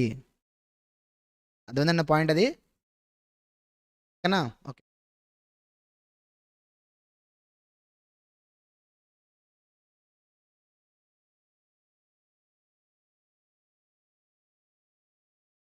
అంతా ఓకే. ఎగ్జామ్ పాయింట్ ఇది కూడా ఇంపార్టెంట్ యాక్చువల్గా ఈ క్వశ్చన్. చూద్దాం ఒకసారి ఇది. Let's see question number 13. A faculty in a college is planning to raise a strength of 50 staff members. In a college we require how much staff? 50. Then to maintain at that level, the wastage of recruitees depending upon their length of service is as follows. Wastage అంటే వెళ్ళిపోతారు అనమాట. యాక్చువల్గా ఎంతమంది వెళ్ళిపోతారు ఇచ్చారు వాళ్ళు? First year 1 to 10 years. Percentage total percentage who left up to. First year 5%, second year 75, 35%, 36%, 65, 70, 76, 80, 86, 95, 100. Question at the end of the year. Find the number of staff members to be recruited every year. So if you observe carefully, how much staff we should maintain? 50 members. 50 members మనం maintain చేయాలంటే ఉన్న workers వెళ్ళిపోతూ ఉన్నారు వాళ్ళు. ఎంతమంది workers recruit చేసి కనుక every year 50 members ఉంటారు? అది question actual.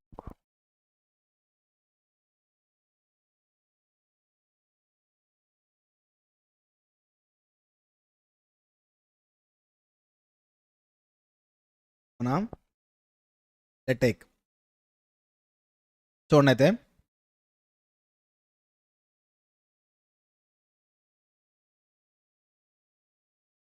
Question number 13.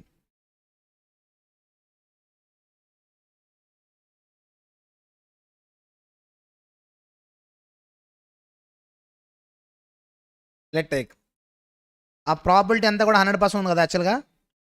Total probability comes to 100. Let take let 100 workers were recruited. 100 workers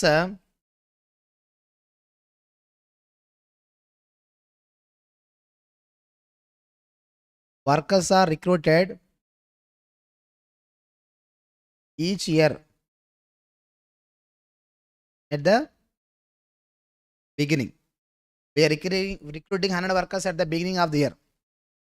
year starting అప్పుడు 100 వర్కర్స్ రిక్రూట్ చేస్తే ఇలా చూడండి అయితే ఎంతమంది ఉంటారు ఫస్ట్ ఇయర్కి? Year 1 to 10. ఫస్ట్ ఇయర్ ఎంతమంది వెళ్ళిపోతారు? 5% వెళ్ళిపోతారు. అంటే ఎంతమంది ఉంటారు? నెంబర్ ఆఫ్ వర్కర్స్ ఎంతమంది ఉంటారు? 100 వర్కర్స్లో 5% వెళ్ళిపోతే 95 వర్కర్స్ ఉంటారు, అవునా? సెకండ్ ఇయర్ 35 వెళ్ళిపోతే ఎంత ఉంటారు? 65. నెక్స్ట్ 64. నెక్స్ట్ 35, 30, 20, 24, 20, 14, 5, 0. ఎంత వచ్చిందో? Now tell me these 352. చెప్పండి, 352 are the workers who are there for 10 years 1 year? ఆ 352 వర్కర్స్ అనేవాళ్ళు ఒక ఇయర్కి ఉండే వర్కర్సా 10 ఇయర్స్కి ఉండే వర్కర్సా? 10 ఇయర్స్కి ఉండే వర్కర్స్. Absolutely wrong answer. 1 ఇయర్కే. నేను మాట్లాడరు. ఇప్పుడు at the starting of the year how many workers you have recruited in the first year? 100 workers recruit చేసామా? పైన చూడండి. Let 100 workers recruited every year. Every year we're recruiting 100 workers. When you have recruited 100 workers at the end of first year ఎంతమంది వెళ్ళిపోతారు? 5% వెళ్ళిపోతారుగా. And ఎంతమంది ఉంటారు? అంటే ఈ సంవత్సరం బిగినింగ్ రిక్రూట్ చేసిన 100 వర్కర్స్లో ఇప్పుడు ఎంతమంది ఉంటారు? 95 ఉంటారు. ఇలాగే లాస్ట్ కూడా రిక్రూట్ చేసి ఉంటాంగా. లాస్ట్ ఇయర్ ఈ రెండు కలిపి ఎంతమంది వెళ్ళిపోతారు? ఎంతమంది పర్సెంట్ వెళ్ళిపోతారు? చూడండి, percentage up to second year వరకు ఎంత? 35%. అంటే ఫస్ట్ ఇయర్లో కొంత, సెకండ్ ఇయర్లో కొంత కలుపుని మొత్తం ఎంత వెళ్ళిపోతారు? 35% వెళ్ళిపోతారు. ఇంకా చెప్పాలంటే లాస్ట్ ఇయర్ 5%, ఇప్పుడు 30%, మొత్తం 30 క్యూములేటివ్ కదా ఇచ్చింది వాళ్ళు.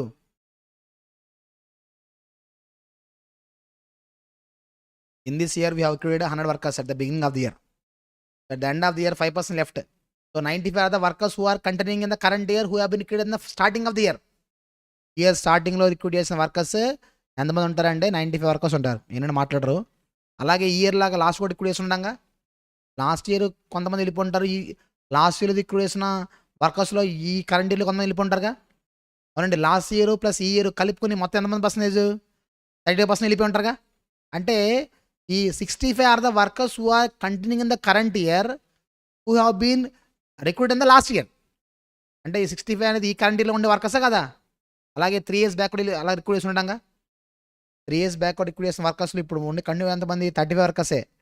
4 ఇయర్స్ బ్యాక్ రిక్రూట్ చేసిన వర్కర్స్ ఇప్పుడు కంటిన్యూ ఎంతమంది? 30 వర్కర్సే. ఏంటంటే మాట్లాడరు.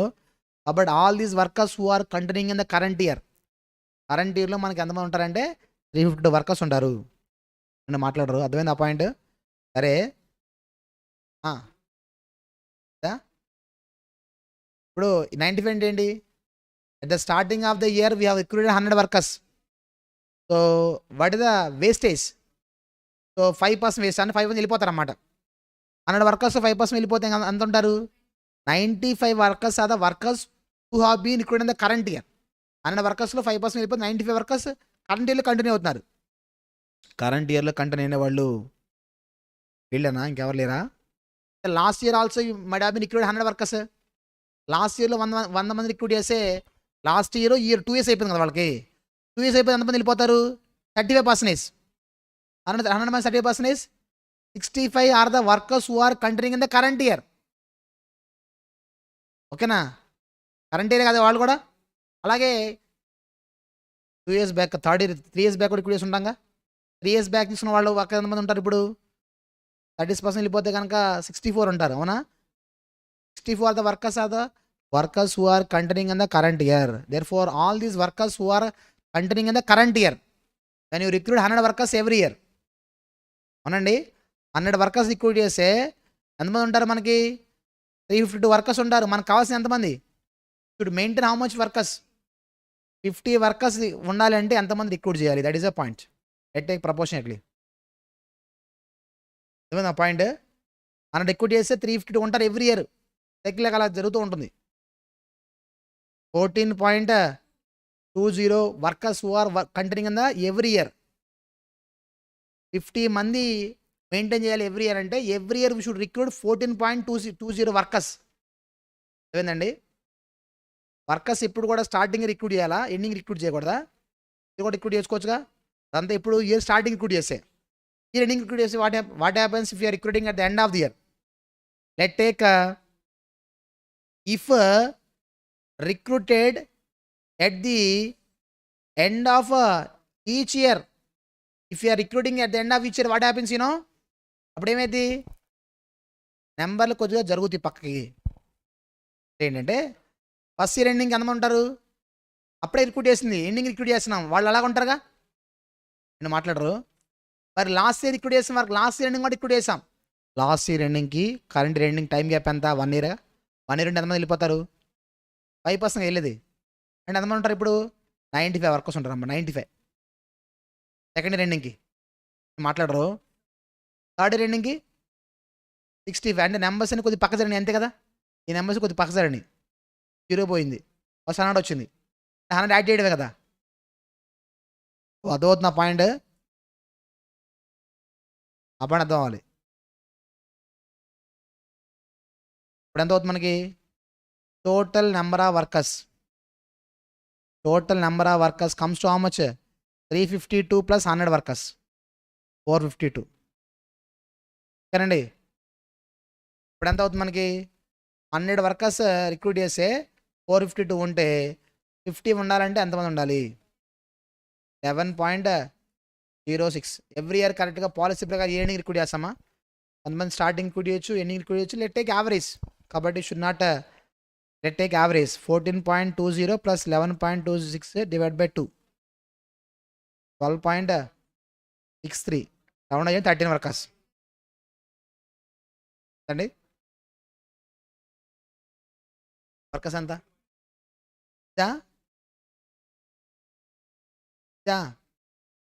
ఒక్క నిమిషం.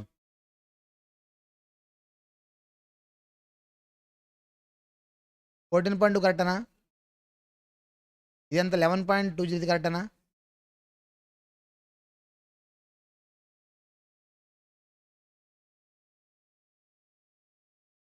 $52నా? ఇక్కడ ఆన్సర్ ఎంత ఇప్పుడు? 13 వర్కర్స్. రౌండ్ చేయండి. ఓకే, 13 వర్కర్స్ అంటే ఎవ్రీ ఇయర్ మనం ఎంతమంది రిక్రూట్ చేయాలంటే 13 workers. If you're recruiting 13 workers every year, maintenance strength of 50 workers. అది ఫస్ట్ క్వశ్చన్ ఆన్సర్. సెకండ్ ఉన్నాయి తర్వాత. If there are 7 post of head of the department for which length of service is only the criteria for promotion. 7 పోస్టులు ఉన్నాయంట promotion వాళ్ళు. ఇప్పుడు what will be the average length of service after which a new entrant should expect a promotion? 7 ప్రమోషన్లు ఉన్నాయి. That is on యావరేజ్గా ఎంత time తర్వాత worker gets a promotion? That is a question. Let take ఈ promotion ఉన్నాయి. Number of promotions 7 ఉన్నాయా? Let take total number of promotions. If recruitments are 100 per year. చూడండి ఇక్కడ ఎవ్రీ ఇయర్ మనకి 13 workers recruit చేస్తే 7 ప్రమోషన్ అయితే every year 100 workers recruit చేస్తే ఎన్ని ప్రమోషన్ వస్తాయి? రెండు చేయండి. 54 ప్రమోషన్ ఉన్నాయి. 54 ప్రమోషన్ ఉంటే let take length of service is only the criteria for giving what promotion. Promotion ఇవ్వాలంటే క్రైటీరియా ఏంటి? లెంత్ ఒకటే కదా, ఎక్స్పీరియన్స్ ఒకటేనా కదా? ఏంటంటే మాట్లాడరు. 10 years ఎక్స్పీరియన్స్ ఉన్న వాళ్ళు ఎంతమంది ఉన్నారు మన దగ్గర? ఎవరు వెళ్ళిపోయారు ఆల్రెడీ. అవునండా? 9 years ఎక్స్పీరియన్స్ ఉన్న వాళ్ళు ఎంత ఉన్నారు? 5. మొత్తం ఎన్ని ప్రమోషన్లు ఉన్నాయి ఇక్కడ? 54. ఇక్కడ ఎంత చూడండి, 20 + 14 + 5 39. ఎన్ని ప్రమోషన్లు? 54 ప్రమోషన్లు ఉన్నాయి.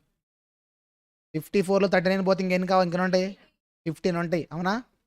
నేను మాట్లాడరు. 15 ప్రమోషన్లో వీళ్ళకి ఎంతమంది కావాలి? 15 ప్రమోషన్స్ ఉంటే మనకి 54 - 39. మరి 15 ఇవ్వచ్చు లేదా? 15 ఇవ్వాలని అందరికి వస్తుందా? 5 years కంప్లీట్ అయిన తర్వాత 6th yearలో కొంతమంది రావడానికి అవకాశం ఉందా లేదా? The new entrant can get a promotion in the 6th year. Because 6th year 24 workers are there, but promotions are only 15. కాబట్టి the new entrant can expect a promotion in the 6th year. 6th year అయిపోయింది డెఫినెట్గా promotion వచ్చింది.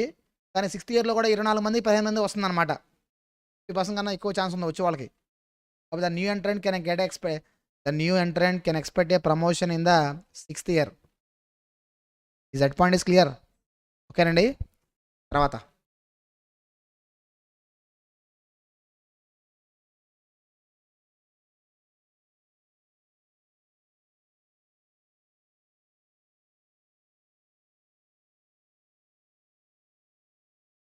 Question చూడండి.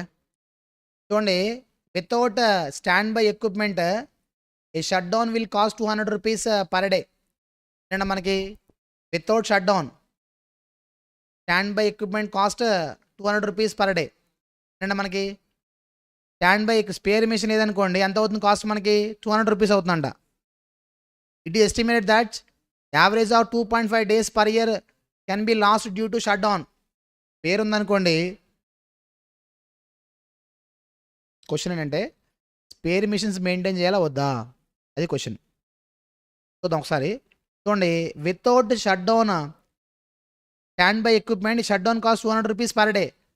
Spare machine లేకపోతే machine that is స్పేర్కి లేదనుకోండి, ఆ machine repair చేసిన వరకు ఆగిపోవడం production. You should incur how much 200 rupees. It is estimated that 2.5 days per year can be lost due to shutdown. How many days you are going to lose? 2.5 days. 2.5 days into what is the cost per every day? 200 rupees. అవుతుంది. 500 rupees is the shutdown cost. Machine లేదని మనకి spare machine లేదనుకోండి, ఎంత cost అవుతుంది? 500 అవుతుంది. Spare machine లేకపోతే no spare machine. Let's take a standby mission can be purchased for 4,000 rupees with an economic life of 10 years. And 500 always value at that date. ఒకవేళ spare maintain చేశారనుకోండి, spare maintain చేస్తే ఏమవుతుంది మనకి? You can purchase mission for 4,000. What is the scrap value? 500 divide by number of years, 10 years. What is the depreciation? 350 is the depreciation per annum. ఒక మిషన్కి ఎంత 350 అవుతుంది, అవునండి. తర్వాత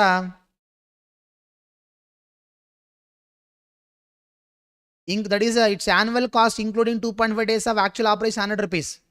దీన్ని మెయింటైన్ చేయాలిగా. స్పేర్ మిషన్ ఉంటే దాన్ని మెయింటైన్ చేయాలి, అవసరం లేదా? డిప్రియేషన్ 350, మెయింటెనెన్స్ కాస్ట్ ఎంత? 100 రూపీస్. మొత్తం ఎంత అయింది? 450 అయింది. స్పేర్ మిషన్ ఉంటే 450 అయింది, స్పేర్ మిషన్ లేకపోతే ఎంత అయింది? కాబట్టి స్పేర్ మిషన్ ఉండడం బెటర్ లేకపోతే బెటరా? ఉండడం బెటరే. ఈ 500 రూపీస్ ఒక ఇయర్కా ఒకటే కది? 2.5 daysకా? ఈ 500 రూపీస్ ఒకటేకా 2.5 daysకా ఇయర్ మొత్తానికి అడుగుతున్నా. దట్ ఈస్ ఇయర్ మొత్తానికి. అది ఇయర్ మొత్తానికి 2.5 days పోయిద్ది. 2.5 days cost is for year. అలాగే ఇది కూడా మనకి ఇయర్ మొత్తానికి ఎంత కాస్ట్ అవుతుంది మనకి? ఇయర్ మొత్తం 350 ఇస్ ద డిప్రేస్ పరానం కదా, ఇది ఇయర్కి, ఇది కూడా ఇయర్కే, మొత్తం మీద 450 అవుతుంది అనమాట. కాబట్టి you need to maintain what? Spare machine. Spare machine ఉంటే తక్కువ కాస్ట్ అవుతుంది. స్పేర్ మిషన్ వచ్చిన టాపిక్ వచ్చింది కూడా చెప్తున్నాను మీకు. యాక్చువల్గా స్పేర్ మిషన్ పరిస్థితి ఏంటి సార్ అంటే,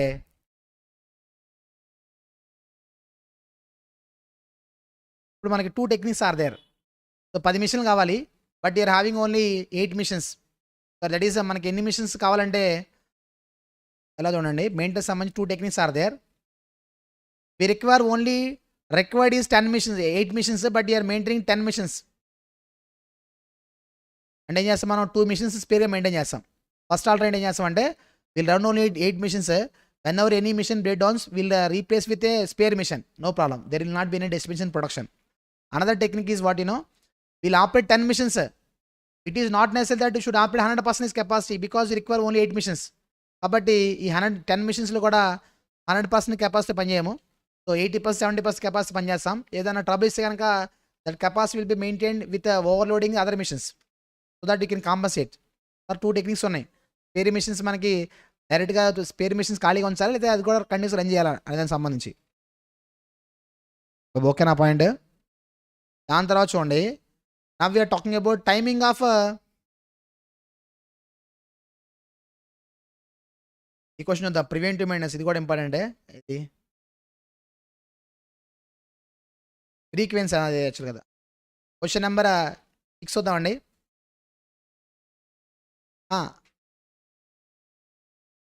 ఇదా 5? ఓకే, 5 యాక్చువల్గా 6 ఒకటే. సరే 5 చూడండి అయితే. 2 passengers in. సరే, లెట్స్ సీ ప్రివెంటివ్ మెయింటెనెన్స్. అంటే we are talking about timing of replacement. Preventive maintenance ఎంత ఫ్రీక్వెంట్గా అప్లై చేయాలి, that is a question.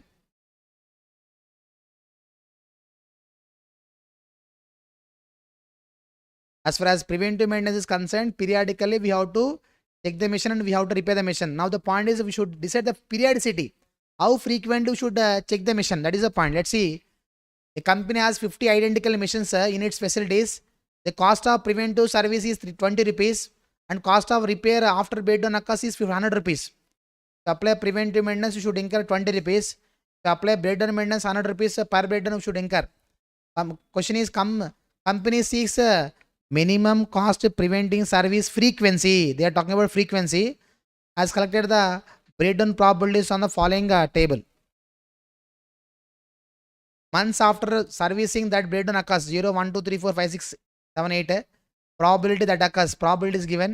months into probability will get expected number of months. That is also given 5.4 months. It means for getting one failure it takes how much time? 5.4 months. Let's take. If you apply preventive breakdown maintenance, what happens? ఇది కూడా exam important point model యాక్చువల్గా. Breakdown cost per month. Breakdown cost per month ఇది కూడా ఇలా చూడండి. మొత్తం ఒక మంత్కి ఎన్ని for getting one failure the machine takes how much time? 5.4 months. అంటే మనకి 5.4 monthsకి ఒకసారి ఫెయిల్ అవుతుందండి. 12 months ఇన్సారి ఫెయిల్ అవుతున్నట్టు 12/5.4 వేస్తే వస్తుందిగా మీకు. మాట్లాడరు 2 పాయింట్ ఎంత వస్తుంది అది ఒక మిషన్కి. అలా ఎన్ని మిషన్స్ అండి మనకి? How many machines you have? 50. If you multiply 50 missions, those many number of times all these missions are going to failure, isn't it? Into what is the breakdown cost per breakdown? 100 rupees. See, 100 rupees. That is a cost per annum. Divided by 12 months, we'll get a monthly breakdown cost. Now tell me how much? 791. 926 is the breakdown maintenance cost per breakdown. అర్థమైందా calculation? Let me take a preventive cost. ఓకేనా calculation? Preventive maintenance చూద్దాం ఒకసారి. Preventive maintenance cost. లేదు sir, I will apply preventive maintenance. Okay, apply it. Now we should decide frequency of failure. How frequent should apply preventive maintenance? అవునా? Let apply. I will apply preventive maintenance once in every month. అంటే ఏం చేస్తాను నేను? at the end of first month I will replace I will inspect all the components. I mean, I will, if at all, if any weaker parts are there, I will replace immediately. Since you are going to check at the end of first month, can you give any guarantee that is before first month there are no any failures? First month ending karna emana failures avvachu. అయితే ఏం చేయాలి? అయితే అలాగా month ending check చేస్తాం కాబట్టి వదిలేస్తారు అలాగా. But ఏం చేయాలి? ఇమీడియట్గా రిపేర్ చేయాలి. కాబట్టి ప్రివెంటివ్ మెయింటెనెన్స్ అప్లై చేసినంత మాత్రాన బ్రేక్ డౌన్స్ అవ్వు అనే గ్యారంటీ లేదు కదా. అవుతాయి కదా. ఏం అవుతాయి అమ్మా? Break down cost, number of break downs చెప్తారు ఎన్నో? ఫస్ట్ మంత్, ఇది లాస్ట్ క్వశ్చన్ అమ్మా. ఫస్ట్ మంత్ చెప్తారా? ఎన్ని మిషన్స్ ఉన్నాయి మన దగ్గర? మొత్తం 50 ఉన్నాయి. ఫస్ట్ మంత్ ప్రాబిలిటీ అంతా 10%. అంటే ఎన్ని ఫెయిల్ అవుతాయి? 5 ఫెయిల్ అవుతాయి. ఫెయిల్ అయిన వాడు రిపేర్ చేయాలంటే ఎంత కాస్ట్ అవుతుంది? Break down cost 100. 50 into 5 into 100 rupees, 500. At the end of first month, we'll apply preventive maintenance or not? Preventive maintenance means what? We'll check all the machines, 50 machines are there. We need to check for which you should incur 20 rupees per mission. How much cost? 1000 rupees. Every time you apply preventive maintenance, you should incur 1000 rupees. What is the total cost? Total cost divided by average monthly cost 1500. It is like a replacement asset. తర్వాత చూడండి, I will apply preventive maintenance once in every 2 months. అప్పుడంతా ఇది 2 monthsకి ఏవైతే పోయినాయో వాటిని ఇండివిజువల్గా replace చేయాలి. At the end of second month I should replace I will check the each and every spare part. I need to incur preventive cost. Preventive maintenance second month ending apply చేస్తే second month ending అన్నీ check చేస్తాం. Preventive cost అవుతుంది. Second month కన్నా ముందర ఏమన్నా fail అయితే as and when those failures occur we should replace immediately or not. We should incur what break down cost. కాబట్టి first మంత్లో 5 ఫెయిల్ అయితే సెకండ్ మంత్లో ఎన్ని ఫెయిల్ అవుతాయి? 50 పెట్టాము. సెకండ్ మంత్లో ప్రాబిలిటీ ఎంత? 5%. అంటే 5%. That's okay. అంటే can you give any guarantee that the machines which are repaired in the first month will not get any failure in the second month? First మంత్లో repair అయిన second month repair అవరా? Life time repair అవ్వా? అవుతాయి కదా. First month repair అయిన మళ్ళీ second month repair అవ్వాలంటే time ఎంత? 1 month కదా. 1 month ఉండే ప్రాబిలిటీ ఎంత? 10%.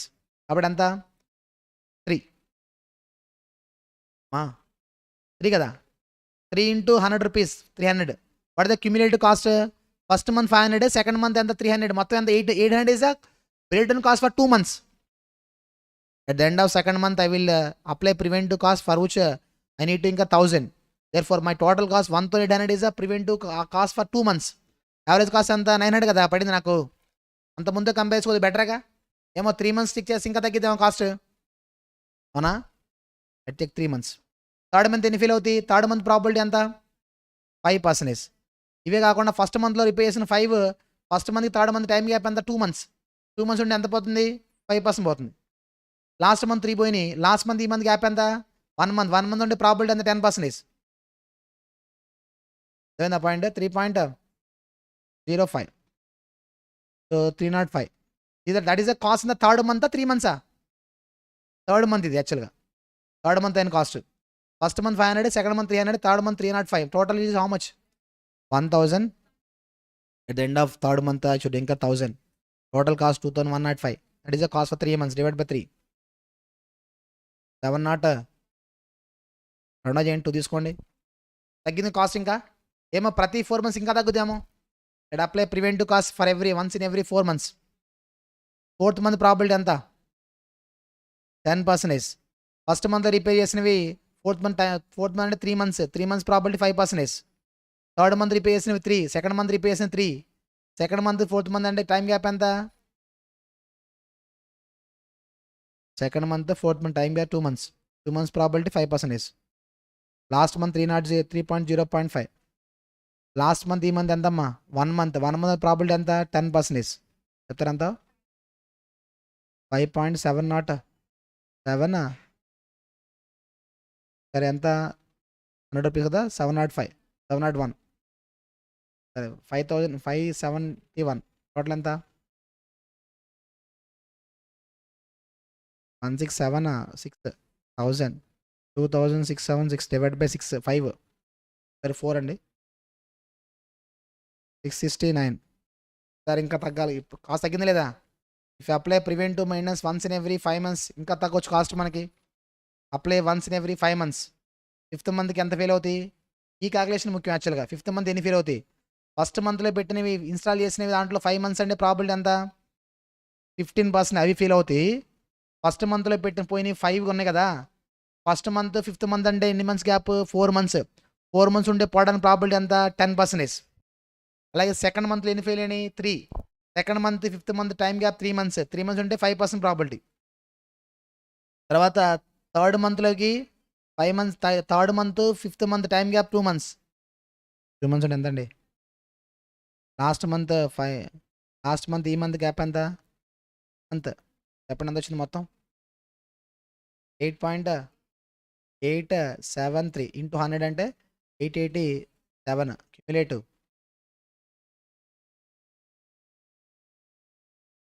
2563. 1000 rupees cost. 3563 is the total cost for 5 months. Divided by 5.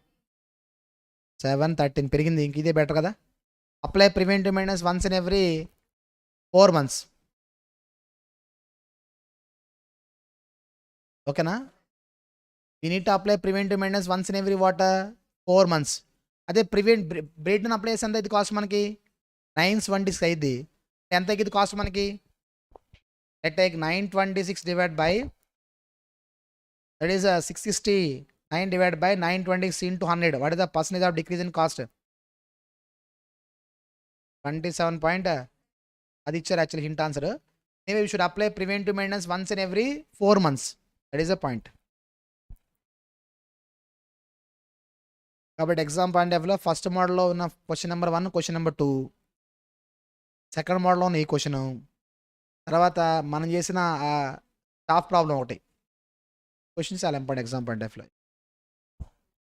అంతేనండి. అయితే that is all about what? Maintenance management. కాబట్టి బాబు ఓకేనా అది?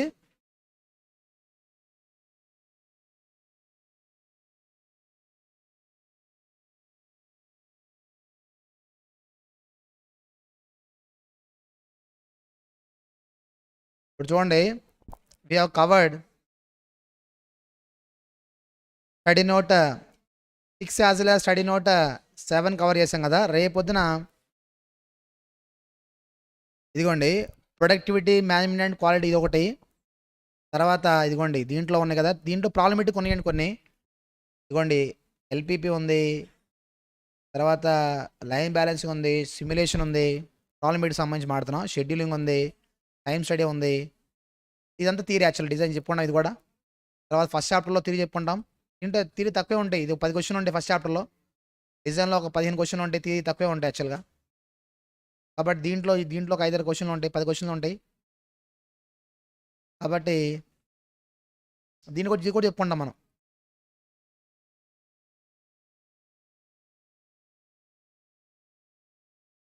రేపు కంప్లీట్ చేద్దాం మరి. బిల్డ్